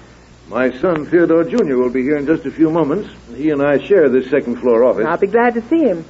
I read in the morning papers that the fur coats were stolen from a glass showcase here on the second floor. Yes, that is correct. I kept that case locked at all times, but the thief didn't bother with the lock. He simply smashed the glass. Good morning, Dad. Good morning, Theodore. This is my son, my store manager. Theodore, this is Miss Phyllis Coe and Mr. Tom Taylor. How do you do? How do you do, Mr. Theodore? Police find anything new, Dad? No, son, not a thing. I'm hoping Miss Coe will clear this up for us. Oh, so you're that Miss Coe, eh? I read in the paper how you found the Faith Diamond over at Raymond's Hospital a couple of weeks ago. That was nice work. Well, thank you. Well, I suppose we're all going to be, what do you call it, grilled? Mm-hmm. To a crisp. Yes, Mr. Theodore. All right. Grill away. What would you like to know, Miss Crow? Well, I'm convinced this is an inside job. Now, who else besides Mr. Wallace Sr. carries keys to the building? Well, no one except myself. Ouch. Damaging admission. Where did you go last night after you left the store? Out to have a look at my polo ponies. Oh, but gosh, that's no alibi. Horses can't talk. No, Mr. Theodore, but they can eat, and I'm told that costs a great deal. Say, wait a minute. You're really getting serious. I suggest you question Patty, the janitor. He's always the last one to leave. No, son, take it easy. Well, I don't know. She's practically accusing me, and I don't like it. If you want me, I'll be downstairs. Oh, you must excuse my son. He's always had a grudge against the poor old Patty. When he was a little boy, Patty once caught him helping himself to a quarter out of the cash register. Oh, I guess all little boys do things like that. I didn't. My father never could afford a cash register. Oh, Tom. Now, Mr. Wallace, Yes? just a few questions. You have both floors of this building? Yes? What rooms are there downstairs? Well, behind this sales room downstairs is the little room used by my two furriers. The back door of the building opens on that room. And by what door do your employees leave? The back door, always. You see, I have a time clock back there, and the employees always check in and out. At 5:30, our closing time, Patty, the janitor, usually sits there by the door to check up on packages taken out. Just a measure of safety. I see. Will you tell me about your employees? How many are there, and what does each one do? Well, there's my son, Theodore, who is my store manager. I have one saleswoman downstairs, Madame Renee. There are two salespersons here on the second floor, Miss Thompson and Mr. Marshall. Then there are the two furriers whom I mentioned, and Patty. Have all these people been associated with you for a long time? All except Madame Renee. She came to me 2 weeks ago, but with excellent recommendations. Thank you. And now I'd like to examine the second floor sales room. Why, certainly, Miss Cole. Come right this way. Now, here is the showcase from which the coats were stolen. And this is Patty just sweeping up the glass. Patty? Yes, sir? Miss Coe and Mr. Taylor are assisting me in tracking down the thief. Now, answer any questions they may ask you. Yes, sir. And this lady is Miss Thompson, my saleswoman. Good morning. And this is Mr. Marshall, my salesman. How do you do? Miss Coe and Mr. Taylor. How do you do? And now I'm going downstairs to have a talk with the detective. Now, if you want anything, just call me. No, thank you, Mr. Wallace. Oh, this is a nice-looking showroom, Patty. It is that, Mr. Taylor? And such enormous sliding drawers under the showcases. I've never seen drawers quite so large. And look how easy they work. You can pull them out with one finger. And they go back in just as easy. One little push, and in she goes. What do you keep in these drawers, Paddy? Coat linings. This one here, for instance. You see, those things in the bottom are coat linings. Oh, wait a minute before you push that drawer back. What's that down there? Well, bless my soul. A man's pocket watch. Whose is it, Paddy? Well, I'm sure I don't know. Oh, say, Mr. Marshall. Yes, Paddy? Oh, look at here. We found a watch in the drawer. Is it yours by any chance? No, Paddy, that isn't mine. The only watch I own has been at the jeweler's for about 10 days. Oh, I see. Paddy, will you come into Mr. Marshall's office for a minute? Oh, with pleasure, Miss Cole. And Tom, will you please bring Madame Renee up to see me? With even more pleasure, Miss Cole. Paddy, tell me about everyone's activities last night. Well, them two furriers, they left prompt at 5. Union rules, you know. Then I closed the back door, which has a spring lock, and come up here to the second floor to close the windows. And Miss Thompson and Mr. Marshall, the salespeople, were out in the showroom? Oh, yes, ma'am. Mr. Marshall had his coat and hat on. He told me he was going to sneak off early and asked would I punch the clock for him at 5:30. Well, such a thing is irregular, but a fellow never knows when he'll be needing a favor. So I told Mr. Marshall to go ahead. So downstairs he went. After shutting the windows, I went down myself. Miss Thompson checked out at 5:30, and so did Madame Renee, and so did I. I punched Mr. Marshall's card. Where were Mr. Wallace and his son? Had they left? Oh, yes. They're very seldom here after 4 o'clock. Bill, here's Madame Renee. Oh, thanks. Come in, Madame Renee. That's all, Patty. Thank you very much. Oh, you're welcome, Miss Cole. It's a pleasure. Miss Cole, this robbery, it is terrible. Yes, Madame Renee. And I hope you won't mind if I ask you a few questions. Of course not. What time did you leave the shop last night? Exactly at 5:30. Miss Thompson and Paddy, they also leave at the same time. Did you see Mr. Marshall leave? Yes. Do you know exactly what time that was? Yes. I remember because I asked him what time it is. He took from his pocket his watch and say it is 10 minutes past 5. Then he went to the back door. But you didn't actually see him go out the door, did you? No, mademoiselle. Where did you go when you left here? To my home. I stayed in all evening and go to bed after listening to Steve Gilbert's news broadcast at 11. That is when I hear about this so awful robbery at the shop. Oh, thank you, Madame Renee. Will you please wait outside? Yes, Miss Cole. Phil? Yes, Tom? I checked with Miss Thompson on her story. She says she left at 5:30 and was home all evening. Oh, thanks, Tom. And now, would you mind asking Mr. Wallace and his son to come upstairs? Not at all. Are we getting warm? Very. Mr. Marshall, would you come in here a moment, please? Why, certainly, Miss Cole. Now, Mr. Marshall, what time did you leave last night? 5:30, my usual time. That's easy to check on, of course. You'll find that time stamped on my time clock record. Did you go out last evening after dinner? No. The fact is, I had a beastly headache.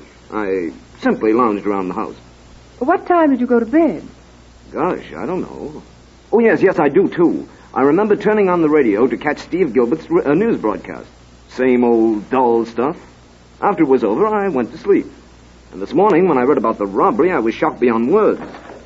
Well, everyone's here now, Phil. Thanks, Tom. Well, Miss Cole, have you made any important discoveries? Yes, Mr. Wallace. Very important ones. I'm going to tell you first how this robbery was carried out. One of you stayed here in the store last night. The thief hid in one of the closets in the furrier's room until all the others had checked out. Then came back upstairs and smashed the glass showcase, carried the coats downstairs, and passed them out through one of the barred windows to an accomplice. The thief then settled down for a quiet night. But Mr. Wallace came back unexpectedly to get some letters he'd forgotten to mail. He discovered the robbery and called the police. Meanwhile, the thief, panic-stricken, hid in one of these large sliding drawers. This one, in fact. Oh, golly. That's the one we found the watch in. That's right, Paddy. And this morning, the thief found it fairly simple to walk downstairs and punch the clock when Paddy was upstairs. And now, Mr. Marshall, I'm afraid you're going to have to do without your watch for quite some time to come. Say, wait a minute. You can't pin this thing on me. Hold on there, Marshal. You take one step, and I'll wrap this mop handle around your thieving neck. Well, it looks as though you had me all right. Miss Cole, you're more clever than I'd heard you were. But maybe it was my own dumbness. If I hadn't lost that watch... The nerve of you. And you made me check out for you last night, too. Well, thank heaven you dropped that watch. Or I might have been carted off to the Hoosegow myself.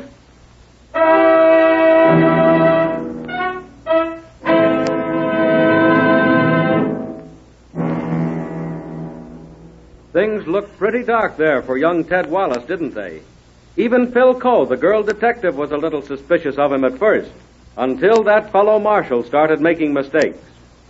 Enter the great Phil Coe Radio Mystery Contest now, if you haven't done so already. Keep trying every week, because every week there's a new program, a new contest, a new opportunity for you to win your share of the $50,000 in cash prizes awarded the winners in this contest where only skill counts. Your skill may win you a big weekly prize, maybe even one of the mammoth grand prizes. Some of you may not have your Philco Radio Mystery Book number 2 yet. Get it right away from your Philco Radio tube dealer. It's absolutely free. Nothing to buy, you know. Next week at this time, over this station, your Philco Radio tube dealer brings you another Philco mystery. Another opportunity in this amazing $50,000 cash prize contest. Names of major winners in this week's contest will be broadcast as soon as possible on a following Philco Radio Mystery program. Wouldn't it be swell to hear your name announced? Remember, the case of the stolen sables, which you've just heard, is the last mystery contained in the Philco Mystery Book number 2. Philco Radio Mystery Book number 3, with 4 more fascinating problems, is ready for you at your Philco Tube Dealer store. Free. Get yours now. Before next week's broadcast, have your radio tubes checked. Replace the worn-out ones with Philco tubes. Don't let poor reception rob you of any opportunity to win your share of that $50,000 in cash prizes. Be all ready to win when Philco, the girl detective, brings you another mystery. Next week, this time, this station.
Honorable members of the State Senate, I bring you sad news. Our esteemed colleague, Senator Henry Floyd, has been murdered. And who murdered Senator Floyd? This Philco Radio Mystery program will tell you. Have you entered the exciting Philco Radio Mystery Contest, brought to you transcribed every week at this time over this station by your Philco Radio Tube dealer? If you haven't entered before, enter now. Big cash prizes are awarded every week in this great $50,000 cash prize contest. Those of you who send in solutions for mystery number 9, this week's contest, have the same opportunity to become eligible for a huge grand prize as anyone else. So get your Philco Radio Mystery Book number 3 and official entry blanks from your Philco Radio Tube dealer. Free, nothing to buy. Maybe you haven't been able to get your book and blanks from your Philco Radio Tube dealer. His supply may be exhausted. If so, drop a postcard to Philco, care of this station, giving your dealer's name and address, and yours will be sent you free. At the close of this program, the winners of the major cash prizes in a previous week's contest will be announced. Listen for them. You may hear your name. Now, Phil Coe, the famous girl detective, is going to find out who caused the death of a senator. Is your mystery book number 3 open to pages 4 and 5? Pay careful attention. Another Philco mystery is on the air.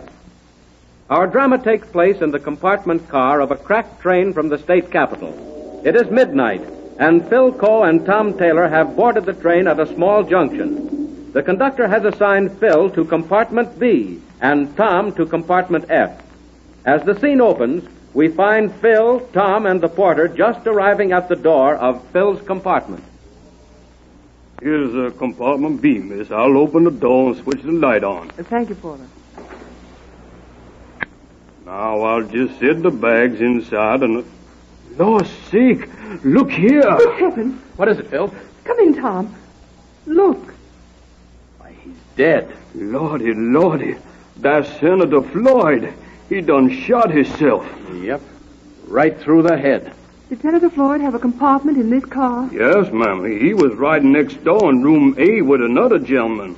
Porter, go get the conductor. Yes, ma'am. Well, Phil, here's tomorrow's front page. I should say it is. Oh, wait. Don't touch anything. I want to get the picture in my mind.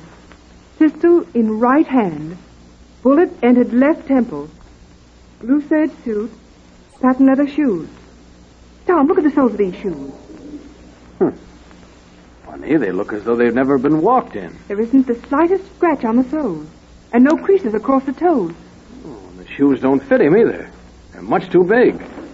Oh, conductor, the porter has told you? Yes, miss. For the present, we'll go to Mr. Taylor's compartment. Porter, please get that gentleman who's sharing Senator Floyd's compartment. Bring him up to compartment F. Yes, ma'am. Let's go, please. Conductor, my name is Phyllis Cole. I'm a detective.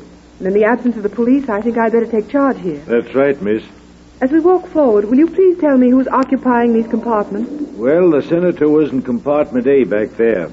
Mr. Pearson, Senator's secretary, shared compartment A with the senator. I see. B, of course, was to be your room. The body's there now. Yes. Here's C. A man named Arnold is in there. Here in room D is ex-Senator Sinclair. In E, there's a Mr. Charles James. Is that Boss James? Yes, sir. He's the big political boss. Rides on this train a lot. Mm-hmm. Here's room F. This is yours, Mr. Taylor. Let's go in, please. Yes, ma'am. If I can be of any help, just send for me. Thanks. Tom, this Mr. James, the political boss, wasn't he ex-Senator Sinclair's campaign manager? Sure. Apparently he didn't manage so well this time. Senator Floyd defeated Sinclair easily. Sinclair's first defeat in 12 years. Yes, Excuse me, miss. Here's Mr. Pearson. Thanks, Porter. We'll ring for you in a moment. Close the door, please. Yes, ma'am. Mr. Pearson, I'm sorry to disturb your sleep, but there's been That's all right, Miss Cole. I know who you are, of course. Mr. Pearson, have you seen Senator Floyd? Well, not since I turned in. I suppose he's back in the club car. No, he is not. We just discovered his dead body. He was shot through the head. Shot through the... But that's impossible. Why? The gun was in his hand. But I can't believe it. Well, why should he have done that? Was the senator greatly worried about anything? Well, he had plenty of worries. He was determined to clean the state up, you know. That was his platform during the election. Yes, I know. The fellows he was especially gunning for were the racketeers. Did he always carry a gun? The senator never even owned a gun. Are you certain of that? Absolutely. Well, I thought he should be armed, but he wouldn't hear of it. Hated guns. How long have you been employed by Senator Floyd? Several months before his nomination. For whom did you work before that? Boss James. What? But James was ex-Senator Sinclair's backer. You changed camps with a vengeance, didn't you? Well, Miss Cole, with me, one candidate's the same as another. It all depends upon what salary is paid. Floyd offered me the job, a good job, and I took it. I suppose you know that ex-Senator Sinclair and Boss James are on this train. Yes. Did you and Senator Floyd speak to Sinclair and James? Well, yes, but they didn't speak back. They're all cut up over losing the election. Tom, will you ring for the porter, please? Right. Mr. Pearson, had Senator Floyd bought any new patent leather shoes lately? Well, no, he didn't even have time to buy a toothbrush. To my knowledge, he never owned a pair of patent leather shoes. Oh. Just one more question. When did you last see Senator Floyd? Oh, about 10 o'clock. Train left the Capitol at 6, and we had some work to do, so we stayed in the compartment. At 10, I went to bed, but the senator decided to go back to the club car for a smoke. The next thing I knew, the porter was shaking me, and, well, I came right up here to you. Come in. You rung for me, ma'am? Yes, just a minute, Porter. Thank you very much, Mr. Pearson. We'll send for you if we want you again tonight. Well, thank you, Miss Coe. I certainly hope you get to the bottom of this. Good night. Good night. I'm going to break in here for a moment before Phil starts questioning the porter. People will be hearing this program over 240 radio stations in every state in the Union. Millions of listeners everywhere get all their favorite programs better with Philco radio tubes in their sets. If you don't already use them, buy Philco tubes tomorrow. Philco tubes make so much difference, and they cost no more than ordinary tubes, sometimes less. Now let's hear what Phil is going to ask the porter. Porter, when did you last see Senator Floyd alive? Oh, about 10 o'clock, miss. He rung to ask which way the club car was and then went on back there. Did Mr. Pearson go to bed then? I reckon he did. He was getting undressed while I was making up the berths. Do you know Boss James and ex-Senator Sinclair? Yas'm, they're in E and D. Were they in their compartments all evening? No, ma'am. They was in the club car all the time. They come back to their rooms about 11. I see. Do you know this Mr. Arnold who's in room C? No, ma'am. Ain't never seen him before. I think he was in his room all the time since dinner. Yes? He rung for me and asked me to get his blue suit out of his big bag and press the pants. I opened the bag and near jumped a foot. Why? Well, laying on the top of the clothes was a shooting pistol. Did it look like the pistol we found in the dead man's hand? I don't know. I couldn't do no more than just flick my eyes at that dead man. I see. What kind of a man is Mr. Arnold? Well, he's kind of big and tough, but he's okay. He give me 4 bits to clean his shiny shoes. Shiny shoes? Do you mean patent leather? Yeah, some patent leather. He must like them kind of shoes a whole lot because he had 2 new pairs in his suitcase, the same kind. I see. Will you please bring Mr. Arnold here? And after that, bring ex-Senator Sinclair and Boss James. Yeah, some. Well, Tom, what do you make of it? I think he either committed suicide or those ex-political big shots wanted to get him out of the way. Suicide? Does that seem likely, Tom? The gun was in his right hand and a bullet hole in his left temple. That would take a bit of doing, wouldn't it? Let's try it sometime and see for yourself, dear. Ah, dear Phyllis, just as charming as ever. Look, I'm Jaime Arnold. What's the idea of getting me out of bed? Mr. Arnold, you're in room C, aren't you? Oh, me? Sure. Did you hear a pistol shot in room B tonight? Huh? I didn't get you. I'm a little deep. Did you hear a shot? No, I didn't hear no shot. But like I said, I'm kind of deep. Don't hear well. Did you ever know Senator Floyd? Oh, me? No. I seen him on this train, though. Senator Floyd is dead. Dead? Suicide, huh? I haven't said so. Well, that's the way with them politicians. They get scared and bump themselves off. Mr. Arnold, do you own a gun? Oh, me? No. I never owned one. Lay, that's the way to stay out of trouble. Come in. Well, look who's here.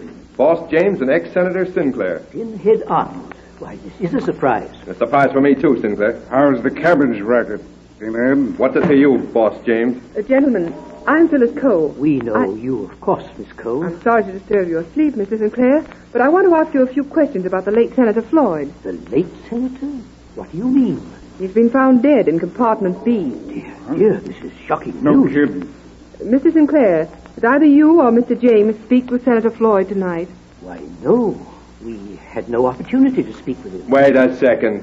What do you mean you 2 guys didn't talk with Floyd tonight? I heard the 3 of you. Yeah, you 2 guys and Floyd, whispering, right outside my door. Yeah, I listened at the crack. That's a lie, Arnold. We didn't say a word to Floyd. Oh, no, Mr. James? No. Well, you was whispering, all right. You told him he was going to do too good a cleanup job at the Capitol. Arnold is lying, Miss Cole. If anyone had reason to do Floyd harm, that one is Arnold. Floyd succeeded in breaking up Arnold's cabbage racket. Well, Floyd bumped himself off, so that lets us all out. Killed himself? How do you know that he killed himself? Porter, Yes, Miss Cole. when you awakened these gentlemen, did you tell any of them how the senator died? No, ma'am. I was too scared to say much except to get out of bed and come along see the lady detective. Miss Coe, Mr. James and I are very tired. We shall submit to no more questioning tonight. You won't have to, Mr. Sinclair. I'm going to reconstruct the death of Senator Floyd. The senator went to the club car, and his secretary, Mr. Pearson, who was sharing the compartment with his employer, went to bed.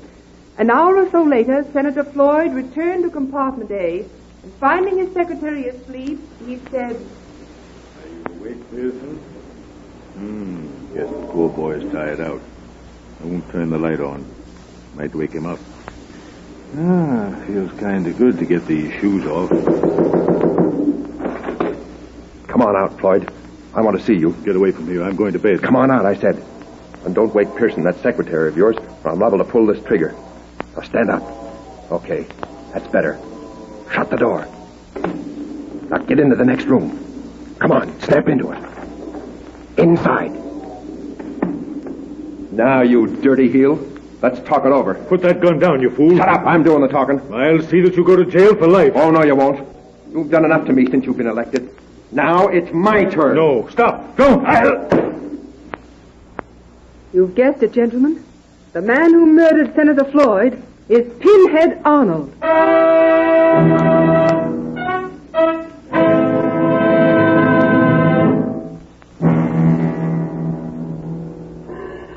All you need is good common sense to point out two reasons why Philco suspected Jaime Arnold. You heard all that happened. You know everything Phil knew. Write your solution on the official entry blank you received with free Philco Mystery Book number 3. If you haven't yours yet, get it right away from your Philco radio tube dealer. Perhaps you haven't been able to get your book and blanks from your Philco radio tube dealer. His supply may be exhausted. If so, drop a postcard to Philco, care of this station, giving your dealer's name and address, and yours will be sent you free. Next week at this time over this station, another Philco Radio Mystery brought to you by your Philco Radio Tube dealer. Another chance for you to share in the tremendous rewards given in this $50,000 cash prize contest. A thrilling new mystery program starring Philco, the girl detective. Listen and hear Philco solve the case of the laughing ghost. It'll give you cold shivers. You'll love it.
How does Philco, the girl detective, find the laughing ghost?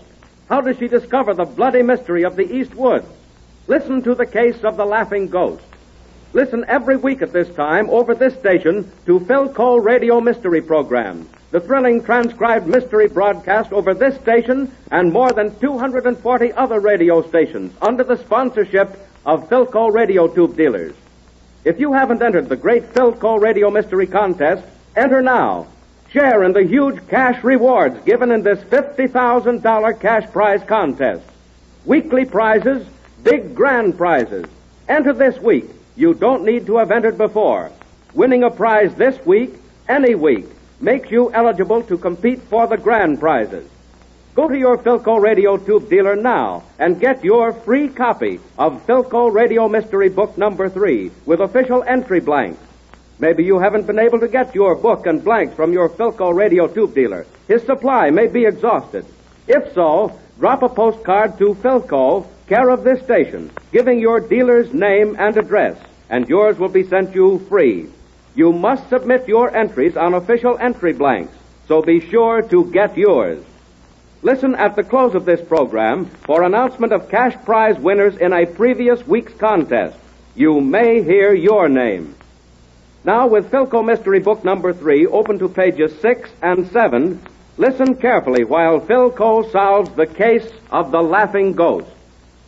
Our drama takes place on the private estate of Theodore Randolph, where a week ago in the thick woods, a servant named Potter was found stabbed to death. It is a crisp autumn afternoon, and the shadows are lengthening as Philco and Tom Taylor are walking down Winding Drive which leads from the Randolph residence to the servants' quarters and the main gate. Well, Phil, now that we've had our talk with old man Randolph, we have practically no idea who killed Potter. He wasn't very helpful, was he? No. All he could do was repeat the tales the servants have told him. Apparently the police haven't progressed any further than the servants. Gosh, it's a good spooky story. Isn't it? Let's see. Several times at dusk, crazy laughter has been heard right here in these woods, to the east of this road. Yes. And the police have hidden outside the gates until they've heard the laughter. And when they've run into the east woods, they found exactly nothing. Not even fresh footprints. That reminds me. It's just about dusk right now. I'm so glad I'm accompanied by a strong, handsome man. Well, that's why you've got it on me. I'm crazy about your company, Phil, but right now I'd feel much more comfortable with a strong, handsome man by my side. Maybe you'll have one in a few minutes. This laughing maniac must be a fairly strong man himself. He attacked Potter, and Potter was 6 feet 2. Look, here comes a man running. Quick, get behind me. Oh. Help! Don't let him get me! Don't let him! Oh, he fell down. Come on, hurry. Be careful, Tom. He tripped in that mud hole. Did you see his head jerk back? Yes. I'm afraid he's badly hurt. Here we are. Here, old man. Now, let me help you up. What were you... Phil. I'm afraid he's... Oh. His head is bent back so horribly. This man is dead. As he was running, he stepped into the hole. His head snapped back and his neck was broken. Oh. The crazy laughter in the east woods. Tom! Tom, come back! Stay there. I'm going to find out what that man was running from. Be careful, Tom! Oh. Hey, lady. What's going on here? Oh, you frightened me. Now, don't be scared. I'm Lynch, the caretaker. Say, what's this? This man's dead. He was running from something and tripped in this hole. Dead? Why, it's Nelson. Nelson? Yeah, old man Randolph's butler. I guess he's seen that ghost. I heard that crazy laugh. Where were you when you heard it? Well, I was running down this path here to the west. It goes to the servant's house. I was in the house when I heard Nelson hollering, and I come out. Hey, who's this guy coming? That's my friend Tom Taylor. Couldn't find a thing, Phil. Hey, who are you? He's Lynch, the caretaker, Tom. He says this dead man is Nelson, the butler. Hey, what are you two doing here on Mr. Randolph's property? We came at Mr. Randolph's request, and we just left him. Oh. My name is Cole. Phyllis Cole. Oh, gosh, what do you think we ought to do about poor Nelson? You say the servant's house is down this little path to the left? Yeah, just a little ways in the west wood. Come on then, Lynch. Give me a hand. We'll carry this man down to your house and call Mr. Randolph and the police. Yes, sir. All right, okay. I got this end. Right. All right, let's go. Oh, he was a heavy man. Yeah, he stood about 6'2". Can you see all right, Phil? Yes, thanks. The house is right ahead. Hey, this fella Nelson answers the description of Potter, who was killed last week. Yes. Both 6'2", black hair, swarthy. Yeah, they did look alike, kinda. Seems like this here maniac fella likes him tall and dark. Hey, Lynch. Yeah? You any idea who or what Nelson was running from? Nope. I wish I had. They were all getting the jitters. Gee, poor Nelson's. I liked him. Him and me was real buddies. When did you see him last? Well, about 10 minutes ago here in our house. You know, that's the funny part of it. It's his afternoon off, and he said that he was going for a walk. I told him it was getting dark and that he oughtn't to go out, but he just laughed. Well, here's the house. Maybe the mystery will be cleared up when they get into the house. Before they do, though, I just want to say that there's no mystery about getting good, clear radio reception with Philco radio tubes.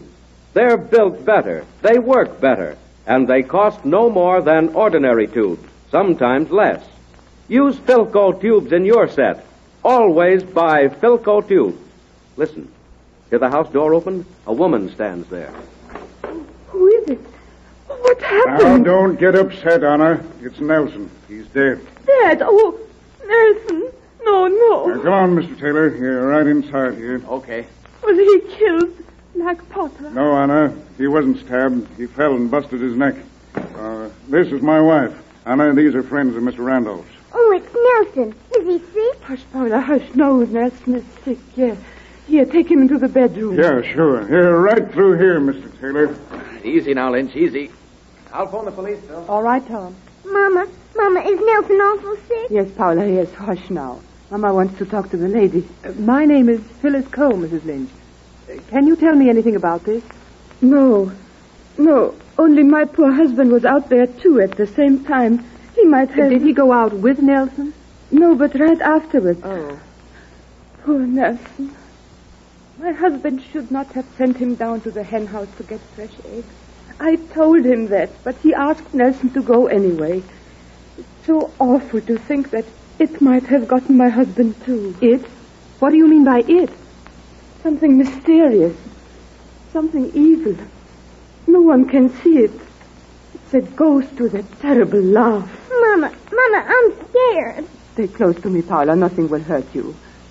Nelson brought this evil on himself. What do you mean by that? He scoffed at my beliefs. He said he did not believe there was a ghost in the woods. When I cleaned windows, he would walk under my ladder and laugh when I told him it was bad luck. Apparently you didn't like him very much. Oh, I did not mind him. I like Nelson. Papa spanked me when I played with him. Papa hated him. Papa said he was no good. Paula, be quiet. In my country, children do not talk. Mrs. Lynch, how long had Nelson been working here? Only about 6 months, that is all. Have you and Mr. Lynch been here long? Oh, yes. Almost 7 years now. I met Lynch 9 years ago when we both in vaudeville. I was with my family, a troupe of acrobats. And your husband? He was how do you call it? A ventriloquist. We often met on the same vaudeville bill in different cities. And soon we got married. Daddy is a very good, ventriloquist? Oh, yes. Sometimes he lets me sit on his knee and make believe I'm his dummy. We have fun. I see. Papa makes his voice sound as though it's coming from somewhere else. Yes, Lynch is very good. But when Paula came, we decided to settle down for the first time in our lives. We loved this place. But now I am afraid of it. Well, Phil, I've called the police. Oh, thanks, Tom. What's all this, huh? What's going on down here? Who's this man coming down the stairs? My brother, Johann. I'll get that ghost. I'll kill him. Hey, Johann's been celebrating. Oh, Johann, you've been drinking too much again. Never mind, Anna. I'm going to kill that ghost. Look out, he has a gun. Johann, put that gun down. No. I tell you, I'm going to kill that ghost. Tom, get that gun. Now, wait a minute, old boy. You can't kill a ghost with a gun. Huh? No. You have to use a special salt. Salt? Yes. Now, I've got some, and if you give me that gun, I'll give you the salt. Good. Here is the gun. Give me the salt. Sit down, Johann. Be quiet. There is death in this house. Death, Anna? Who is dead? Nelson. He fell outside and broke his neck. Mama, you said Nelson was sick. So Nelson is dead, huh? That is good. He will not be chasing after you no more, Anna. Shut up, Johann. You are drunk. Where did you get that gun? It was Nelson's gun. It was in his room. I called Mr. Randolph. He'll be down here when the cops come. Thank you, Lynch. Yeah. Hey, Lynch, your brother-in-law just came downstairs with this loaded gun in his hand. Hey, by golly, here, give it to me. I'll put it away. Well, if you don't mind, I'll keep it for our walk back to the house. Tom, I think we'd better go up to the house and be with Mr. Randolph when the police arrive. All right, Phil. Let's go. It's quite dark now. Lynch, Yeah? I wonder if you'd take your flashlight and walk up to the house with us. Oh, sure. Come ahead. Say, this throws a big beam. Come right back, Lynch. Do not leave us alone Yeah, here. okay, Anna. I'll be back soon. Smells good out here. Must be nice here when there are no laughing ghosts to worry about. Yeah, it's a great country here, Mr. Taylor. I don't see how people live in cities and towns. I've lived in the country all my life. Never been nothing but a caretaker like my old man was. Never want to be nothing else, neither. Lynch, do you mind walking ahead of us? I think you'll like the park better that way. Oh, okay. Say, how come you ain't scared like most ladies would be? Having time, I guess. I've been thinking it's too bad that Potter and Nelson looked so much alike. Huh? What do you mean? Here, hold the light steady. I have an idea the murderer was after Nelson last week. But it was getting dark and he stabbed Potter instead, thinking he was Nelson. And tonight he was planning to strike again. Oh, then you don't believe in that ghost story either, huh? Hardly. Yeah, but how about the laughing? Now, there must be somebody in them woods on the other side of the road. Perhaps not. Perhaps it's only a voice. Huh? Well, say, I better get back to my family. Here's the end of the path. You take this flashlight. Oh, thank you. Phil, what do you mean by saying perhaps it's only a voice in those woods? Suppose you answer that question, Lynch. Huh? You can do a lot of tricks with your voice. What? Hey, what are you trying to hang on to? All right, Mr. Ventriloquist. Keep walking ahead of us. And don't forget, Mr. Taylor has a gun. Keep him covered, Tom. Right, Phil. Well, Lynch, it looks as though the laughing ghost is done for. Well, what if he is? I give Nelson what was coming to him, didn't I? He stole my woman. Lynch, drop that knife. He stole my wife. She was crazy about Nelson. That's why I killed him. And this is the knife I done it with. Well, so long. Here goes nothing. Don't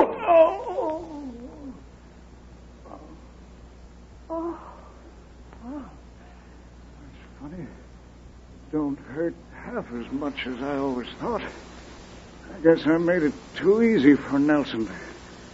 It's too bad. Guess I'll have to give the old ghost a chance to have the last laugh on me.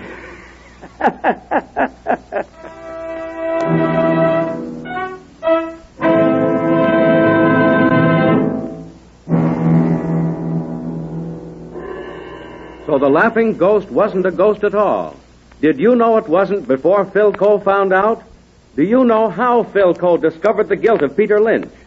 Write your solution on the official entry blank, which your Philco radio tube dealer gave you with your free copy of Philco Radio Mystery Book number 3. Follow all rules carefully. If you haven't been able to get your book and blanks from your Philco radio tube dealer because his supply was exhausted, drop a postcard to Philco, care of this station, giving your dealer's name and address, and yours will be sent you free. Listen next week at this time over this station to another Philco radio mystery. Another opportunity for you to win big weekly prizes and be eligible to compete for mammoth grand prizes in this great $50,000 cash prize contest. Philco, the girl detective, is going to solve the case of the fallen star. Who killed the beautiful actress? Next week, you'll find out.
From way up there. Stand back, Joe.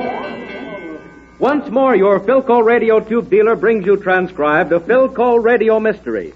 Again, you have the opportunity to share in the big weekly prizes and the huge grand prizes to be awarded in this $50,000 cash prize contest. Enter now. Enter this week's contest. Don't worry if you haven't entered before. Each weekly Philco contest is separate from every other week's contest.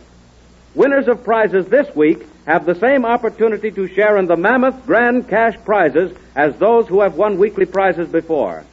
Get your free copy of Philco Radio Mystery Book number 3 with official entry blanks from your Philco radio tube dealer. Maybe you haven't been able to get your book and blanks from your dealer. His supply may be exhausted. If so, drop a postcard to Philco, care of this station, giving your dealer's name and address, and yours will be sent you free. You must write your entries on official entry blanks. Winners of the major cash prizes in a previous week's contest will be announced at the close of this program. Perhaps you'll hear your name. If you have a copy of Philco Radio Mystery Book number 3, open it to pages 8 and 9. Listen carefully. Here's the case of the fallen star. Tom Taylor is rather pleased with himself because the well-known theatrical producer, Reginald Alexander, has asked him to assist in the revision of a mystery sketch for Alexander's new stage review. As our drama begins, we find Phyllis Coe and Tom Taylor knocking at the door of Alexander's penthouse. What time is it, Tom? It's 8:05. Oh, we're not very late at that. Hello, Alex. Hello, Alex. Well, good evening, Phil. Hello, Tom. Your promptness overwhelms me. Every man his own butler, Alex? Yes, on his butler's night off. Come in, come in. Phil, as usual, your beauty staggers me. I noticed a slight stagger. Now, let's see. I don't remember who knows whom, so let's make this a grand introduction. This is Phyllis Coe, detective, packer-downer, foe of the underworld. Oh, Alex, don't give me away entirely. Phil, this lovely creature is Claire Adams, star of my new review, and what's more important, my fiancée. I'm glad you've come, both of you. This serious-looking young man is Bob, Bob Dale, who's writing the show. How do you do? Don't forget me, Alex. My dear, Reginald Alexander never forgets an attractive young redhead. Phil, this is Miss Roseanne Arthur, Claire's understudy. She's also the future Mrs. Bob Dale. I insist upon receiving that much recognition. Quiet, Bob. Authors should be seen and not heard. I take that as a personal affront. I'm an author myself. My friends, this talkative person is Tom Taylor, author, humorist, and bon vivant. I also press pants at low rates. I'm terribly glad you've come, Tom. Ah, Claire, I was hoping you'd say that. Alex tells me you're going to rewrite the mystery sketch for the show. The way Bob Dale has written it makes it absolutely impossible for me to play it. Claire, I tell you, it isn't impossible. It's got to be played as I've written it. Which I definitely refuse to do. Here, Bob. If you and Claire are going to bicker again, go on over to a neutral corner. A splendid idea. Come on over to the sofa, Bob. All right, Claire. By the way, Roseanne, where's Helen O'Hara? I expected her to be here. She went out to the terrace, Tom, to look at the city by night. You know, Miss Cole, Helen O'Hara has designed the most marvelous scenery and costumes for the show. Yes, I know, Roseanne. I've seen Helen's original drawings. Say, look over there on the sofa. Seems as though Claire and Bob have had a real set to this time. Bob looks like a thundercloud. Where are you going, Claire? Out on the terrace. I may as well have my little battle now with Helen O'Hara. I'm just angry enough. Goodness, Alex. Your star seems to have a chip on her glamorous shoulder. Yes, Phil. She's probably out on the terrace pulling Helen's hair this very minute. Claire isn't satisfied with her second act costumes. Oh. Well, here's Bob Dale looking mad as a hornet. What does she do to you, Bob? Oh, Claire still insists that the mystery sketch be completely rewritten. Well, I don't wish you any hard luck, Alex, but I hope Claire gets so mad she quits the show. Thanks, Roseanne. That's every understudy's dream, hoping she'll play the star's part. Oh, dear, arguments always make me hungry. Alex, where do you keep the food? You'll find cheese and crackers in the pantry. Help yourself. Thanks. And, Bob, don't let that big bad producer toss you around too much while I'm out here. No, I won't, Roseanne. I'm sorry I blew up, Tom. Forgive me. Oh, that's all right, Bob. I know just how you feel. Matter of fact, I would like you to look that sketch over. Perhaps you can offer a suggestion that will please everyone. Say, excuse me a second. I'll get the manuscript from my briefcase. It's in the bedroom. Tom, I hope you aren't that touchy with your precious brain, children. Phil, darling, when Tom Taylor writes a line, he writes it for the ages. Not one comma is changed. Oh, hello. Here comes my first love, Helen O'Hara. Hello, Phyllis. Hello, Helen. Hello, Tom. What despicable plot are you three hatching out? We were wondering whether or not Claire Adams had pushed you off the terrace. She told us she was going out there to have a battle with you. Oh, fiddlesticks. I'm an old hand with temperamental stars. Oh, forgive me, Alex. That's perfectly all right, Helen. Claire is only my fiancée. Claire sailed out to the terrace intending to have her way or else. But I think I fixed her. She won't complain again about her costume. I noticed you came in through the pantry. Has Roseanne found the cheese? Yes, she was spreading it on inches thick. Alex, this is the most accommodating apartment I've ever seen.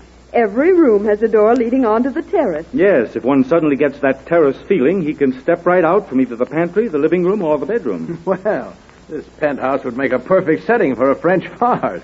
Imagine rushing in and out of all those doors. Alex, your little party seems to be disintegrating. Roseanne's in the pantry. Claire's sulking on the terrace. Where's Bob Dale? Oh, here I am, Helen. I was in the bedroom looking for my briefcase. I couldn't find it. Well, no wonder. I saw you put it on a chair in the hall when you arrived. Oh, did I? Bob, you stayed in the bedroom so long, I thought you were going to bed. No, Alex, I went into the bathroom to wash my hands. Haven't had a chance to tidy up since rehearsal. Did you find a towel in there? Yes, thanks. I got the last clean one. A fine thing. Having only one clean towel in the bathroom. Be quiet. My word, Bob. Did you say you'd washed your hands? Why, yes, Helen. Why? Well, look at your nails. They look as though you've been digging in the garden. What in the world have you been doing? Probably been rehearsing for Tobacco Roll.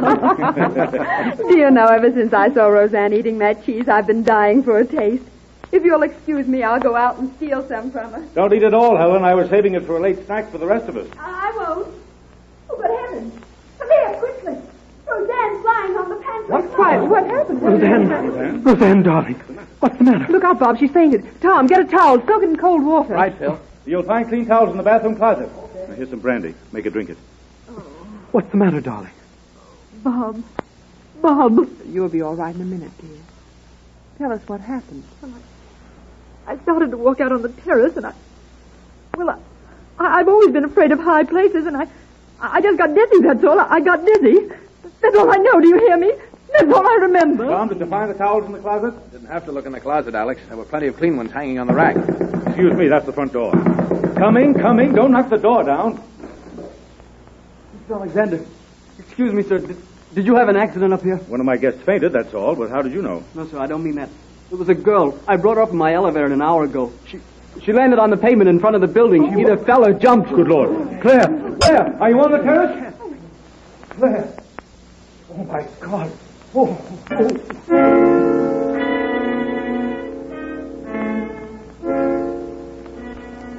Could it have been an accident?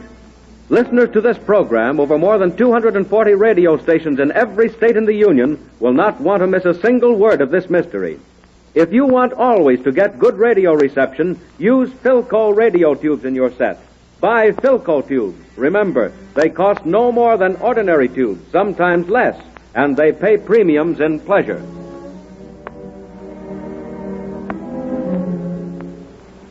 Well, Phil, it's past midnight. Don't you think we'd better go? In a few minutes, Tom. How's Alex? Sleeping. The doctor gave him something. Helen O'Hara is sitting in the bedroom with him. Those awful policemen, Bob. They ask so many questions. Well, they had to, Roseanne. That's their job. What will they say in the papers? That Claire either fell or jumped. That's the way they usually write it. She couldn't have jumped. Roseanne, dear, I hate to go over this again, but it's so important. Yes, Miss Cole. Before you fainted, didn't you see Claire on the terrace? Oh, no. No, I tell you, I didn't really get that far out of the pantry. Well, anyway, we can be sure of one thing. The show's all washed up. Oh, come on, Bob. Snap out of it. Alex will surely open it later, when he gets over the shock. No, Tom. With Claire gone, who could play her part? I could, Bob. I was Claire's understudy. Don't be silly, Roseanne. You haven't had nearly enough experience. But maybe Alex will give me a chance. It's getting late. We'd better forget the show. Come on, let's go into the bedroom and get our things. All right. But, Bob, I could play that part. I could. Go quietly, will you, please? Helen, is Alex all right? Yes, he's still sleeping. Oh, it makes me so angry, Bob and Roseanne arguing about who's going to take over Claire's part. Who do you think will get the part? Oh, I imagine Bob will finally have his way and argue Alex into giving it to Roseanne. I see. Now, Helen, when Claire came out on the terrace to talk to you about her costumes, did she seem upset? Oh, no more than usual, Phil. We had the same old argument about the costumes, that's all. And when you left her and came in through the pantry, what was she doing? Just standing there looking out over the park. Now, Helen, while you were on the terrace, did you notice that one of the potted plants had been smashed? Oh, I know. I think I would have noticed it if it had been. I decorated this penthouse, you know. Even supervised the placement of the plants on the terrace. Yes, but one of the pots is broken now. I don't think the police took special notice of it. The pieces of the pot with the plant and all the earth have been pushed back into a dark corner. Whoever did it left imprints of their fingers in the earth. Well, Tom, Roseanne and I are ready to leave. All right, Bob. Oh, Roseanne, do you feel better, dear? Yes, thank you. I'm sorry I fainted. Well, I'm sure I'd faint, too. If I walked out onto a terrace and saw someone knock a woman senseless with a potted plant and push her over the edge. How did you... Oh, no, I didn't see that. Miss Coe, I must say I don't relish your morbid idea of humor. I agree with you, Bob. It isn't very humorous. I'm sure there'll be no laughter when you stand trial for the murder of Claire Adams. Oh, Bob, she knows. She knows. Oh, Bob, why did you do it? Why? Quiet, Roseanne. Well, Bob, why did you do it? Why? Because I hated Claire Adams.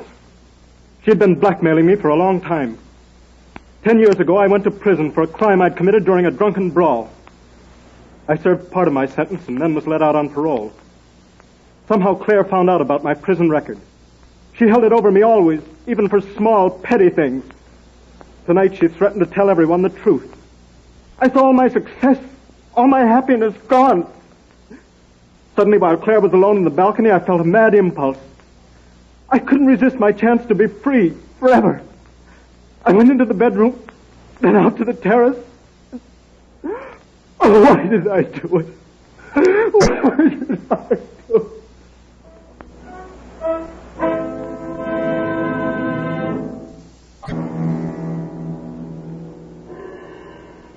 Write your 2 reasons why Phil Cole, the famous girl detective, suspected Bob Dale on the official entry blank you received with your free copy of Phil Cole Radio Mystery Book number 3.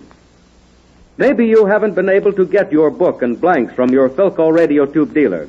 His supply may be exhausted. If so, drop a postcard to Philco, care of this station, giving your dealer's name and address, and yours will be sent you free. Next week at this same time, over this same station, another Philco radio mystery in the great $50,000 cash prize contest. Enter now, even if you haven't entered before. Winning this week will reward you with a mighty welcome cash prize.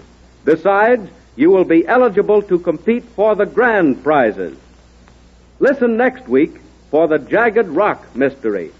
Phil Cole, the girl detective, goes north on a secret mission. Next week, you are going to hear why she went.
Radio Mysteries on the Air.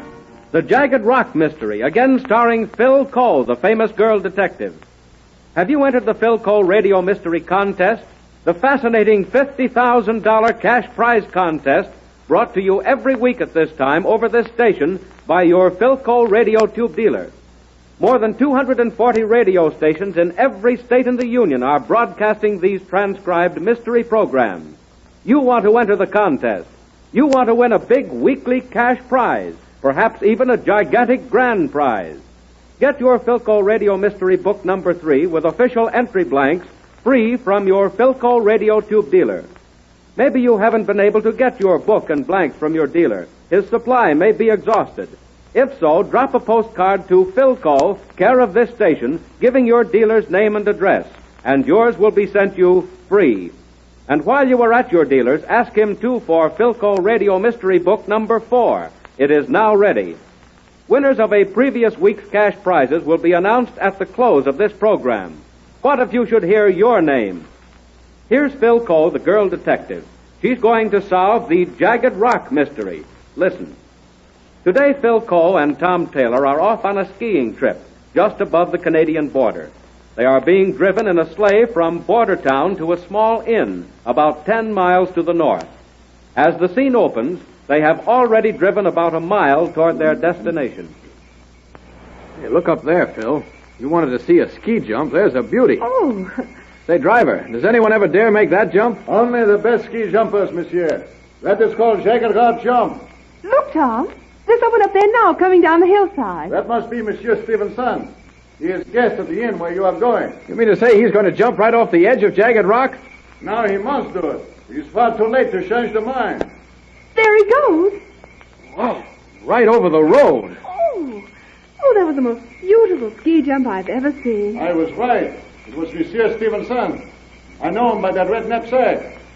Only one other can ski like this. He is Hans, the professional ski teacher at the inn. He's not been so well lately. Say, driver, you suppose Stevenson made that jump just for fun? No, I think maybe he's going down to border town for something. The town is right below us, you see. It is all downhill, so he will perhaps come back by sleigh or automobile. Does Mr. Stevenson often make that jump? No, mademoiselle. But he make 2 or 3 times before.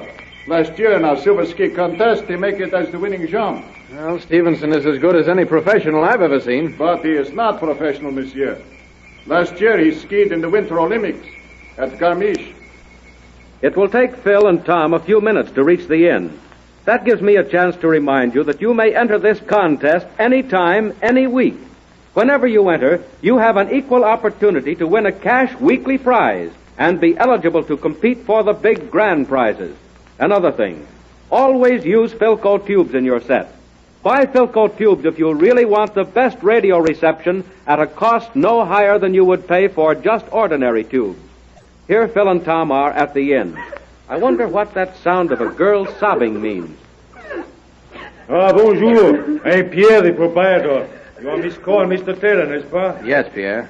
Have you the rooms we wired for? Oui, monsieur. Yeah. Why is this pretty little girl crying? This is my daughter, Marie. Mademoiselle, monsieur. We have had a very sad thing happen here this morning. We have had a death. It was poor Hans, the one who gives instruction in skiing. Hans? Oh, yes. Our sleigh driver said Hans hadn't been well lately. Ah, poor Marie, she is upset. It was Marie who discovered the body. When Hans did not appear for breakfast, Marie went up to fetch him and came screaming out here saying that Hans was dead in his bed with a streak of blood on the sheet beside him. What? Blood? It was not blood, Miss Cole. It was just the red scarf that Marie had knit for our friend Mr. Stevenson. A red scarf to match his red knapsack. Was the doctor called in? Oui. He said the death was due to an overdose of morphine. He found the hypodermic needle in his hand. Ah, you're a silly, lovesick girl, Marie. You knit scarves to Mr. Stevenson and moon about him. And now you are broken-hearted about Hans. Where's the body, Pierre? Has been taken to the undertaker. Pierre, I'm a detective, and I'd be very glad to be of assistance. I'd like to ask a few questions of the people at the inn. May I have a room near the one that Hans had? But of course. I should like to know where he got the morphine. Ah, I had not thought of that. Then, will you show us to a room, please? Yes. Follow me, please. Come, Marie. Perhaps you can be of some help if you only stop crying. Right down this hall, please. Here. This middle room was Hans. The one beyond is Dr. Jasper. But we go for a few minutes here in Mr. Stevenson's room. He is not in at present. Enter, please. Thank you. Pierre, who is this Dr. Jasper? He is a permanent guest, winter and summer. He has what you call a fellowship from some university down in the States. Oh. He is making a study of small northern animals. Right now he has my barn full of muskrats. Always he's experimenting with them. Well, he's a cranky old fellow, but he pays promptly.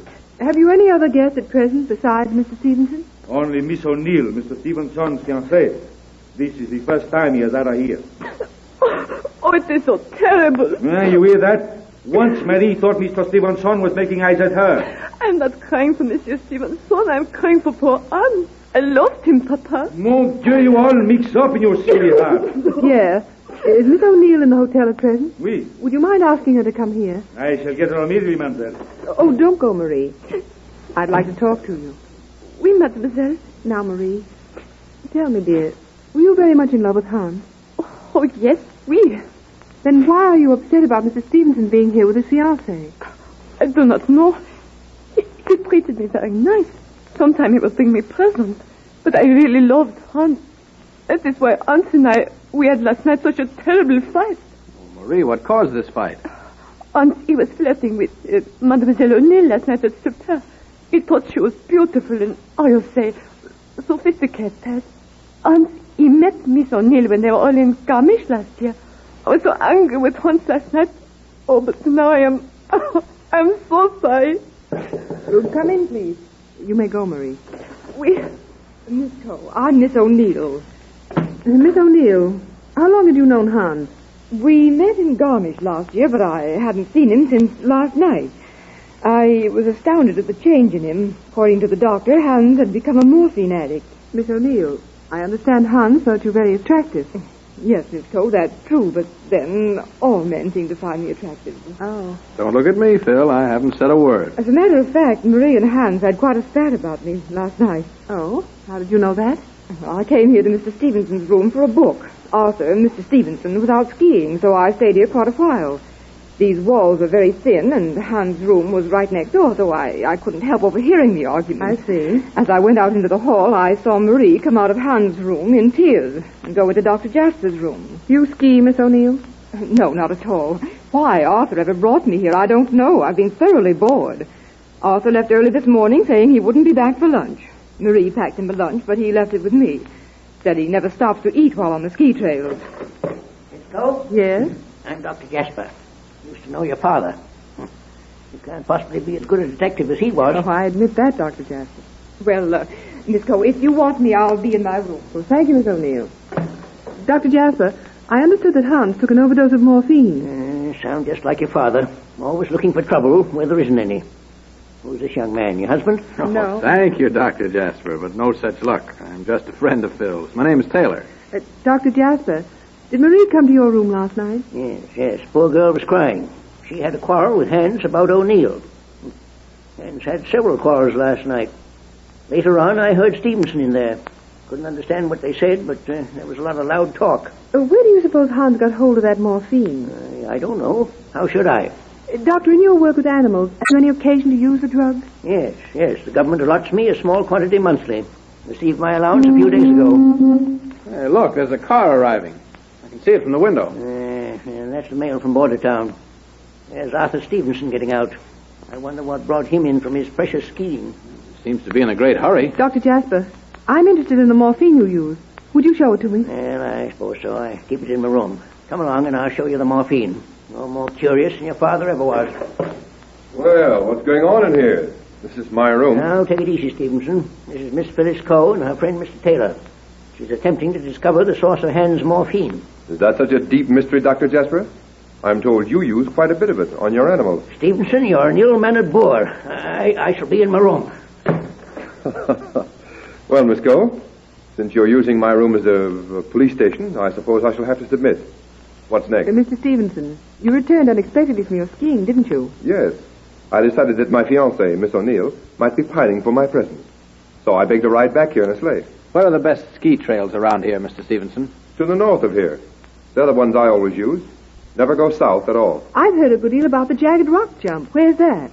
Jagged Rock? Oh, don't mention that jump, please. The very thought of that place makes me dizzy. Mr. Taylor and I expect to do a lot of skiing while we're here. What does one do for food while he's out on the trails? Well, I always carry a spot of lunch along here in this trusty red knapsack. I was glad I had it today, too. I was famished. Well, Mr. Stevenson, to return to the business at hand, where were you last evening? Well, I returned here to my room after dinner and didn't leave it again. I was waxing my skis. I see. Well, Tom, I'd like a little skiing myself this afternoon. Shall we go? Anytime you're ready, Phil. Oh, how silly of me. What do you mean? You know, I believe I forgot to bring a scarf with me. Tom, I know you never bother about a scarf, but Mr. Stevenson. Yes? I wonder if I could borrow one of yours until I get to town and buy one. Why, why, I never wear a scarf myself. I don't even own one. Well, perhaps Marie has one I can borrow. Miss Coe. Yes, Dr. Jasper? My morphine supply is gone. Someone has stolen it. Stolen, Dr. Jasper? Don't you think purchased might be a more likely word? Now, listen here, Stevenson. You can't... Please, gentlemen, please. Obviously, the morphine was stolen by Hans. He was an addict, and doubtless he was desperate. His regular source of supply must have been cut off suddenly. Miss Cole? Yes? I'm Constable Riley of the Royal Canadian Mounted Police. At your service. Oh, yes, Constable Riley. I was expecting you. Hey, Phil, what is this? I haven't told you, Tom. But you see, the government sent me up here to investigate. There's recently been a great deal of dope smuggled across the border. I've been instructed to work with you, Miss Cole. Thank you, Constable Riley. But I'm happy to say we already have our man. Really, miss? Where is it? Right here. Mr. Arthur Stevenson. What? Why, that's ridiculous. Get away from that window, Stevenson. Oh. Now, sit down in this chair. You've been very clever, Mr. Stevenson, up to a certain point. You've been skiing your morphine shipments across the border in the wilder regions, between custom stations. Apparently, you've been supplying Hans with morphine for his personal use. Last night, you and Hans had a quarrel, during which he threatened to disclose your smuggling activities to the police. That's very clever. Go on. Before you left his room, you managed to see to it that his hypodermic needle contained a larger injection than usual, a dose strong enough to kill him. It's all very simple. Well, Constable Riley, the prisoner belongs to you. Thank you, Miss Cole. Here's a nice new pair of bracelets for you, Stevenson. Well, this is a fine bit of business. I'm sent out to get a smuggler, and I bring back a murderer. Headquarters will think it's Christmas.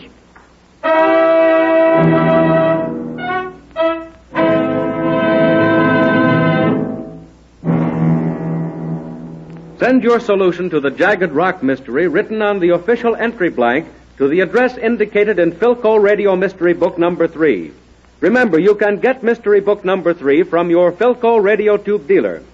Perhaps you haven't been able to get your book and blanks from your dealer. His supply may be exhausted.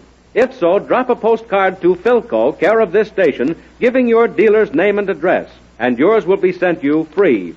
Ask for mystery book number 4, too. It is now ready for you. Another thrilling Philco mystery will be broadcast next week at this time over this station. Another opportunity for cash rewards in this great $50,000 cash prize contest. Here Philco, the girl detective, tracked down another criminal. Strange things in strange places will happen. Be sure that you're on hand.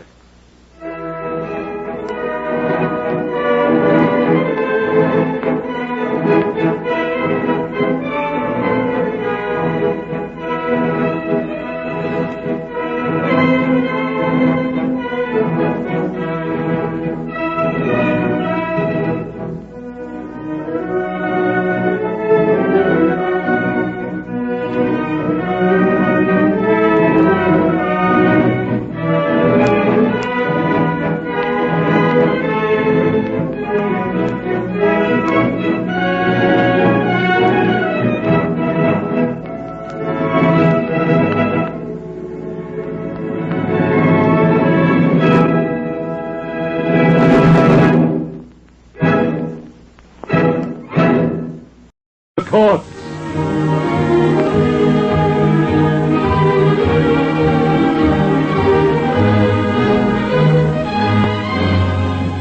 We present the dramatic story of our courts, where daily the unbiased administration of justice is dealt to rich and poor alike. These dramatizations in fictionized form are typical of the human interest dramas that daily crowd our courts. Tonight, the cruise of the Castanet.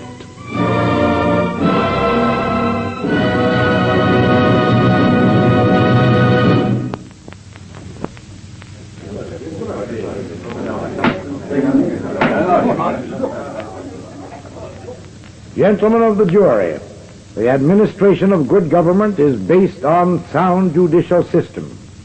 In considering the case before you, weigh carefully all the evidence and be convinced beyond all reasonable doubt of the guilt or innocence of the accused before delivering your verdict. The case of the people versus Thomas Penn.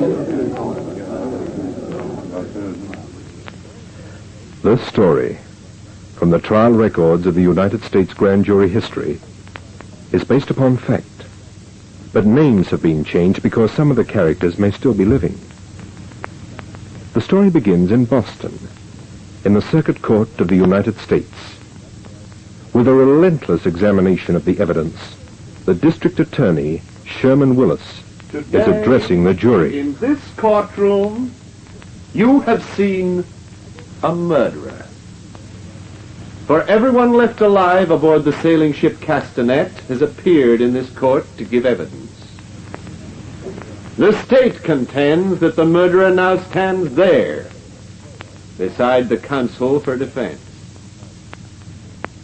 You, as jury, have seen the whole ship's company. You must decide who was telling the truth and who was concealing guilt. I want you all to look at the men seated behind me, at the crew of the Castanet, at the man who is charged with this crime, and at the one passenger aboard that ship, James Lukes. I want you to remember the evidence of this man. I want you to see the three-masted barkentine as she sails through the night, her sails square-rigged against the dark sky. I want you to recollect the evidence of the passenger aboard. My name is James Peter Lukes. I'm 23. I have a weak lung and I'm aboard this ship for my health. My health. That's rather funny. On this night, Monday, July the 13th, I retired a bit early, and because my door rattles, I've bolted it. I dimly hear Captain Nash come to his cabin, which is next to mine. Then I sleep.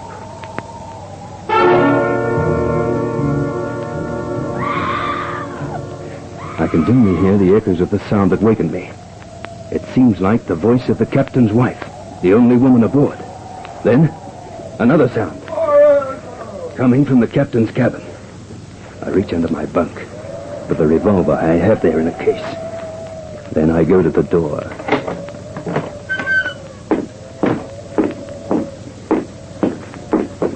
A lamp glows in the chart room. The door of Captain Nash's cabin is open, and I see him sprawled in the doorway and bloodstains on the floor.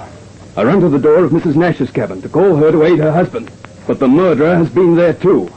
That scream was her death cry.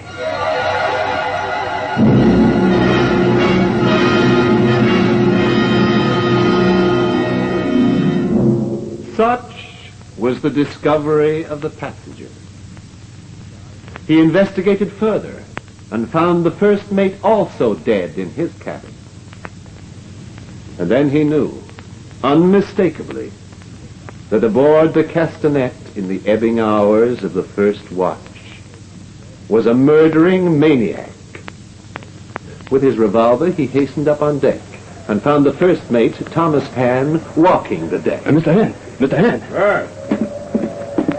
The captain has been murdered.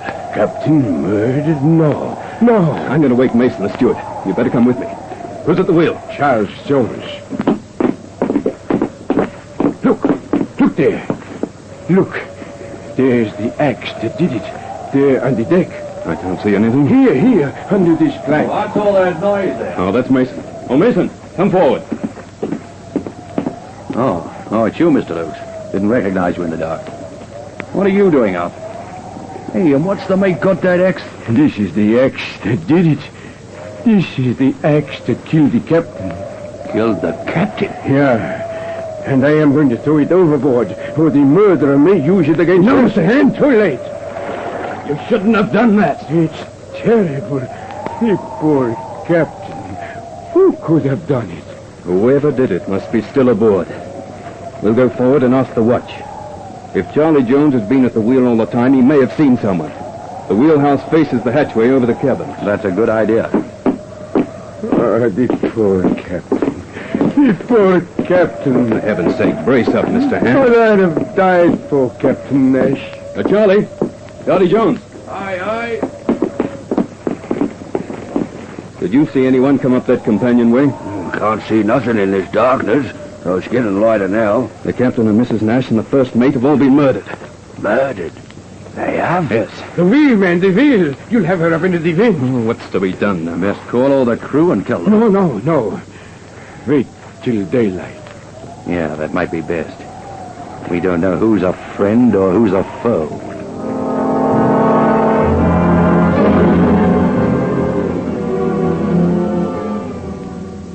Members of the jury, picture that scene. The dawn coming up on that ill-fated ship, finding the crew assembled on deck to hear the dreadful news. And if anyone knows anything about it, he should say so. Well, now then, we should take those bodies out of the cabins and throw them overboard. No, that would be bad. Bodies must be taken in as evidence. And we won't clean the cabin out either. Leave it as it is. Well, then, what do we do with them? We could put them in the lifeboat and cover it with canvas. Yeah, that's a good idea. It'd be proper then to read a burial service. Yeah. There's an organ below in the cabin and... All right. Let's get busy. I'll get the sewing bag from the second mate's cabin. I've been a sailmaker in Liverpool, I have. I'll fix the sewing up.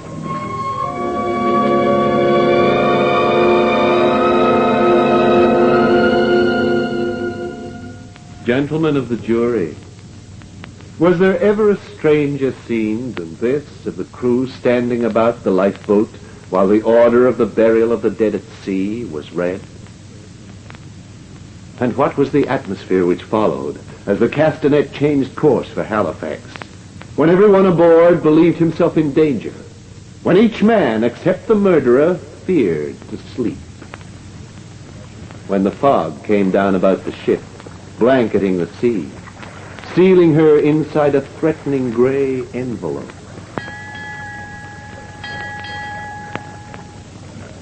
Uncertainty bred suspicion. Mr. Luke, sir. Yes? Something I think you ought to know, sir. Charlie Jones, the new first mate, now that Mr. Hand's in command. Well, what about Charlie Jones? The night of the killing, he changed his clothes, put on old overalls. Here he is.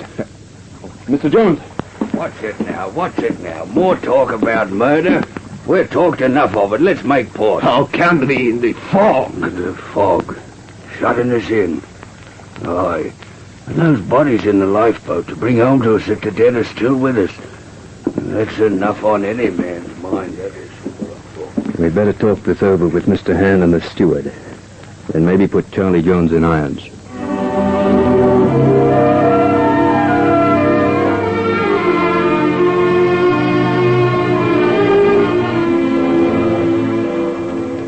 Mr. Jones, come forward.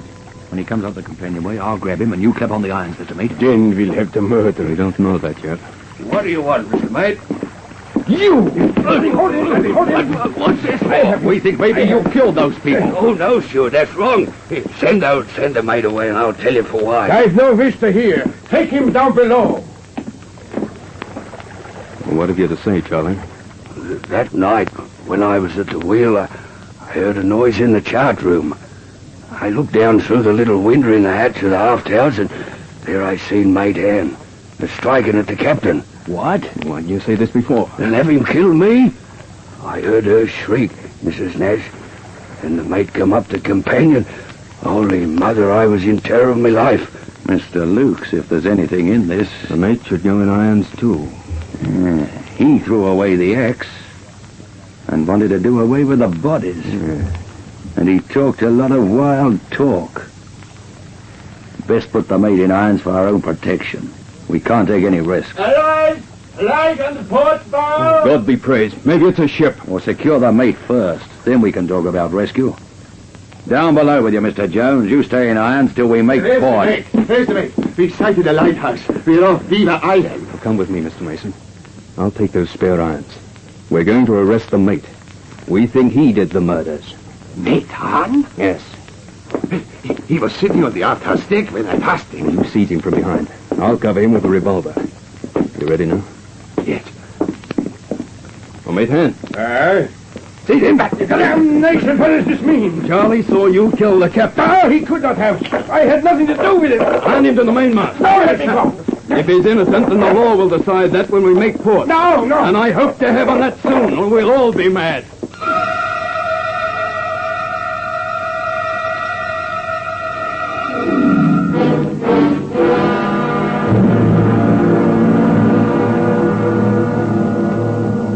We will resume our story, The Cruise of the Castanet, in just a moment. But first, your announcer. We continue our story, The Cruise of the Castanet.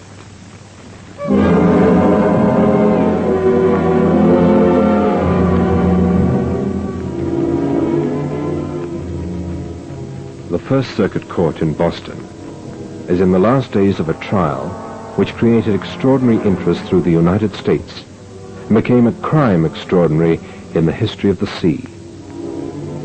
As the Castanet entered the harbor of Halifax, she towed a boat carrying the dead bodies of her captain, his wife, and his second officer, with her present commander and first officer in irons, and the rest of the crew in confusion and fear, half dead themselves from lack of sleep.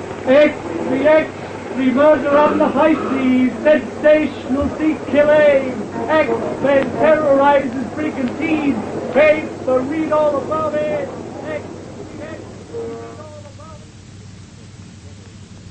And as the newspapers flared the story to the world, the case for the state was piloted forward by the district attorney.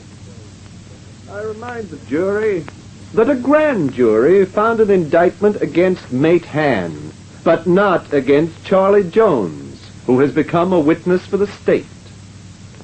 I remind you of the evidence of Charlie Jones, personal testimony, unshaken, damning. I came to the wheel that night at 8 bells, 12 o'clock. I saw the mate walking the deck. I'd see him for a while, then he'd disappear into the darkness. Then he disappeared for a long time. And is that when you heard something? Yes. I heard a noise from the cabin. I looked through the window. What did you see? I saw the captain's cot upset. I saw a man's body on the floor. I could see someone standing over him, striking him. And who was that someone? Mate Han. How did you recognize him? He wore a hat with a hole cut out of the top. I'd seen him wear it before. Thank you. Your Honor, I tender an affidavit which I today received from the American consul in London. It encloses a statement from the Commissioner of Police in that city about the witness, Charlie Jones. I should like to read it to the jury, or part of it. Charles Jones is well known to us. He has been a hospital patient suffering from delusions, and during his treatment, when someone entered his room, he discharged a revolver, the shot going through a window. He had some money, and seemed to be abnormally afraid that someone was going to steal it. I put it to the witness. Is that document correct? That was a long time ago, when I'd finished a long voyage to Liverpool. I was sick, and I had 50 golden sovereigns, and someone did try to steal them. Yes.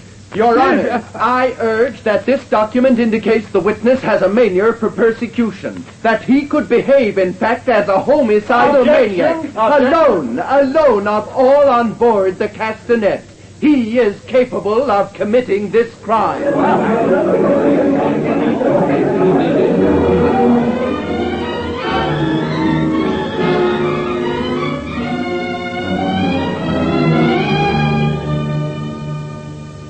You heard the defense suggest that the witness Charlie Jones could have committed this crime. But the state corroborated the fact that Jones was on duty at the wheel of the Castanet at the time that the murders were committed. We have the evidence of expert witnesses that he could not have left the wheel of the ship. I refer to the evidence of Captain Williamson of the Department of Navigation. I've been at sea 52 years. Crossed the equator 70 times. Sailed in a brigantine and, well, damn it, about every other kind of vessel. In case the man at the wheel leaves his post, or if the wheel were lashed for, say, 10 minutes, what would happen to a ship in the circumstances described, Captain? Well, sailing 8 knots in a fresh breeze with the sea running, the ship would have fallen off in less than a minute. Or else come up into the wind with her sails flapping and darn well wakened every self-respecting sailor aboard, sir. And what is the duty of the officer in charge of the watch, in this case, Mate Han, if the wheelman deserts his post? To knock him down, sir. Knock him down. Thank you. You heard, as I said, this expert evidence. You heard the testimony of the detective Richard Marks, who questioned Mate Han in custody. You heard him tell us that he spoke to the mate in these words. Han, we're trying to unravel this horrible mystery. Your position is an awkward one. Charlie Jones has said he saw you do the murder. He couldn't have seen me. He states he was at the wheel. Well, he couldn't see me from there. I think, and many others aboard the ship think the same, that Charlie Jones did it himself. Why should I want to do in the captain? You once boasted to a man named NICKLES, first mate of the schooner White Bird, that it would be easy to kill the ship's captain, seize the ship, and sell it to the insurgents of the rebellion in Cuba. You were second mate on that ship at the time. Nicholas is talking to his hat. I never said such a thing to anybody. I don't know anything about those murders, nothing at all. You heard this testimony from the police witness, gentlemen. And then you heard from Mate Han himself. It's always a strong point for the defense when an accused person takes the witness stand in his own defense. We saw this man walk resolutely up the steps. And doubtless you wondered how a man charged with these diabolical crimes would react to questioning. Wouldn't you expect to find him plausible, cunning, calculating in all his replies? Very well, then, let us examine those replies. I asked him, you remember, many questions.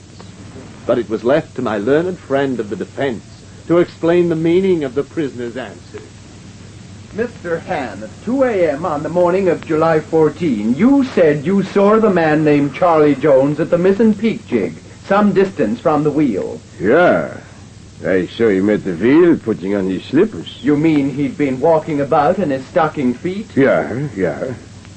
Then later on, I saw Mr. Lukes, the passenger, come up the companionway with a revolver.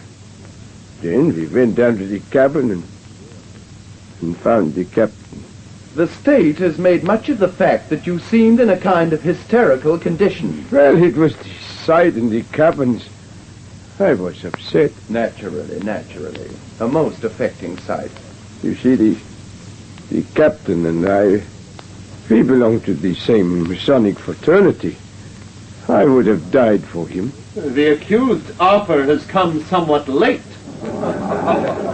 Did you ever quarrel with Captain Nash? No, we got on very well. And the captain's wife? I hardly spoke to her. I would like to ask you a question about the axe which was thrown overboard. Why did you dispose of it? Why? Because Mr. Lukes, the passenger, said I should. You've already heard him testify it was your suggestion. The poor young fellow, he was very upset and didn't know very well what he was doing. You see, we'd all just, looked on a terrible sight. None of us wanted to appear too smart. Each of us was trying not to show he suspected the other. And when Mr. Luke said, throw it away, I obeyed him. Were you wearing the same clothes from 12 o'clock onwards until daylight? Yeah, I did not change them. Did anyone else change clothes? Yeah, Charlie Jones. Leifrick and Blumgorn saw him. There were no bloodstains whatever on your clothes? No. Did you see any on Charlie Jones' clothes? Yeah. Objection! Your Honors, it's already been shown that Jones's clothes were bloodstained, but only after he'd sewn the bodies into canvas for placing in the lifeboat. I don't need the question. Mate Han, you are on oath. Will you swear that you did not commit any or all of these murders with which you are charged? I swear I am innocent. Thank you. Your Honors, the defense rests its case.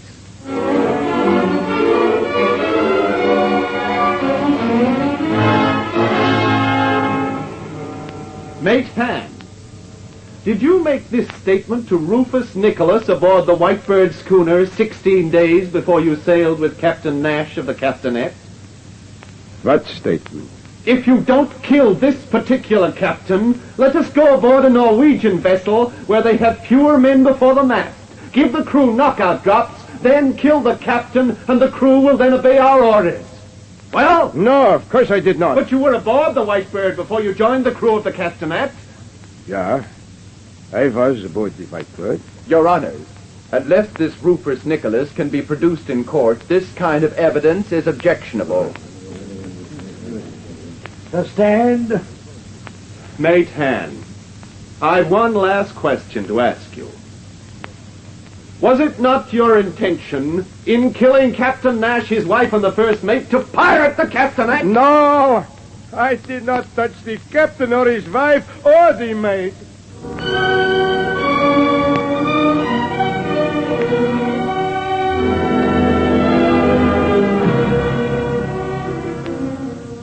Gentlemen, we will probably never know precisely what happened in the cabin of the Castanet on that fateful watch. The defense would have you believe that a homicidal maniac was responsible for the brutal crimes committed, Charlie Jones. But the state feels, and with good reason, that a more cold and cunning mind was responsible for these merciless killings. That one man had opportunity and a motive, and that man is Mate Han.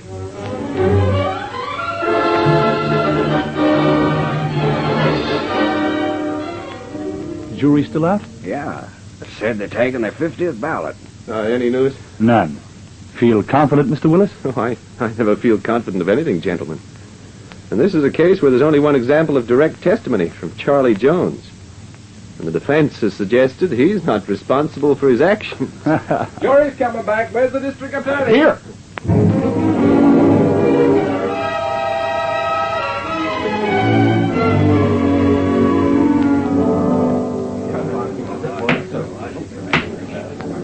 Thomas Han, you have been found guilty by a jury of your fellow citizens.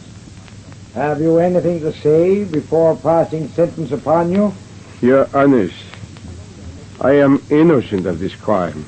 We do not see how any intelligent, conscientious, and painstaking jury, having listened to the whole trial and having seen the various witnesses, could have reached any different verdict. It is ordered that the verdict of the jury be confirmed.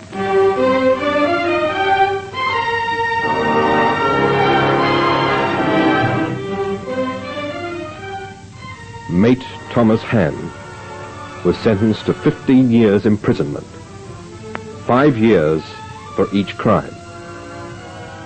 The story of the castanet found its way into many works of fiction.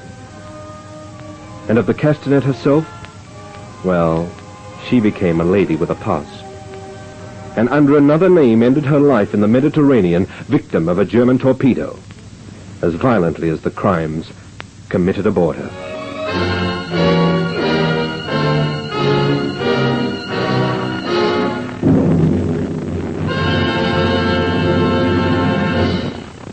In a moment, I'll return to give you further news of this series. But first, your announcer.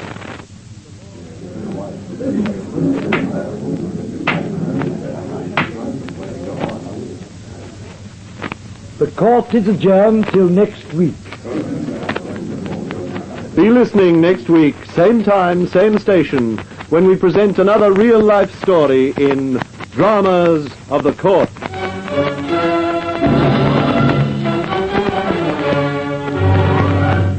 This feature is a Grace Gibson radio production, produced by Reg Johnston and written by Maxwell Dunn.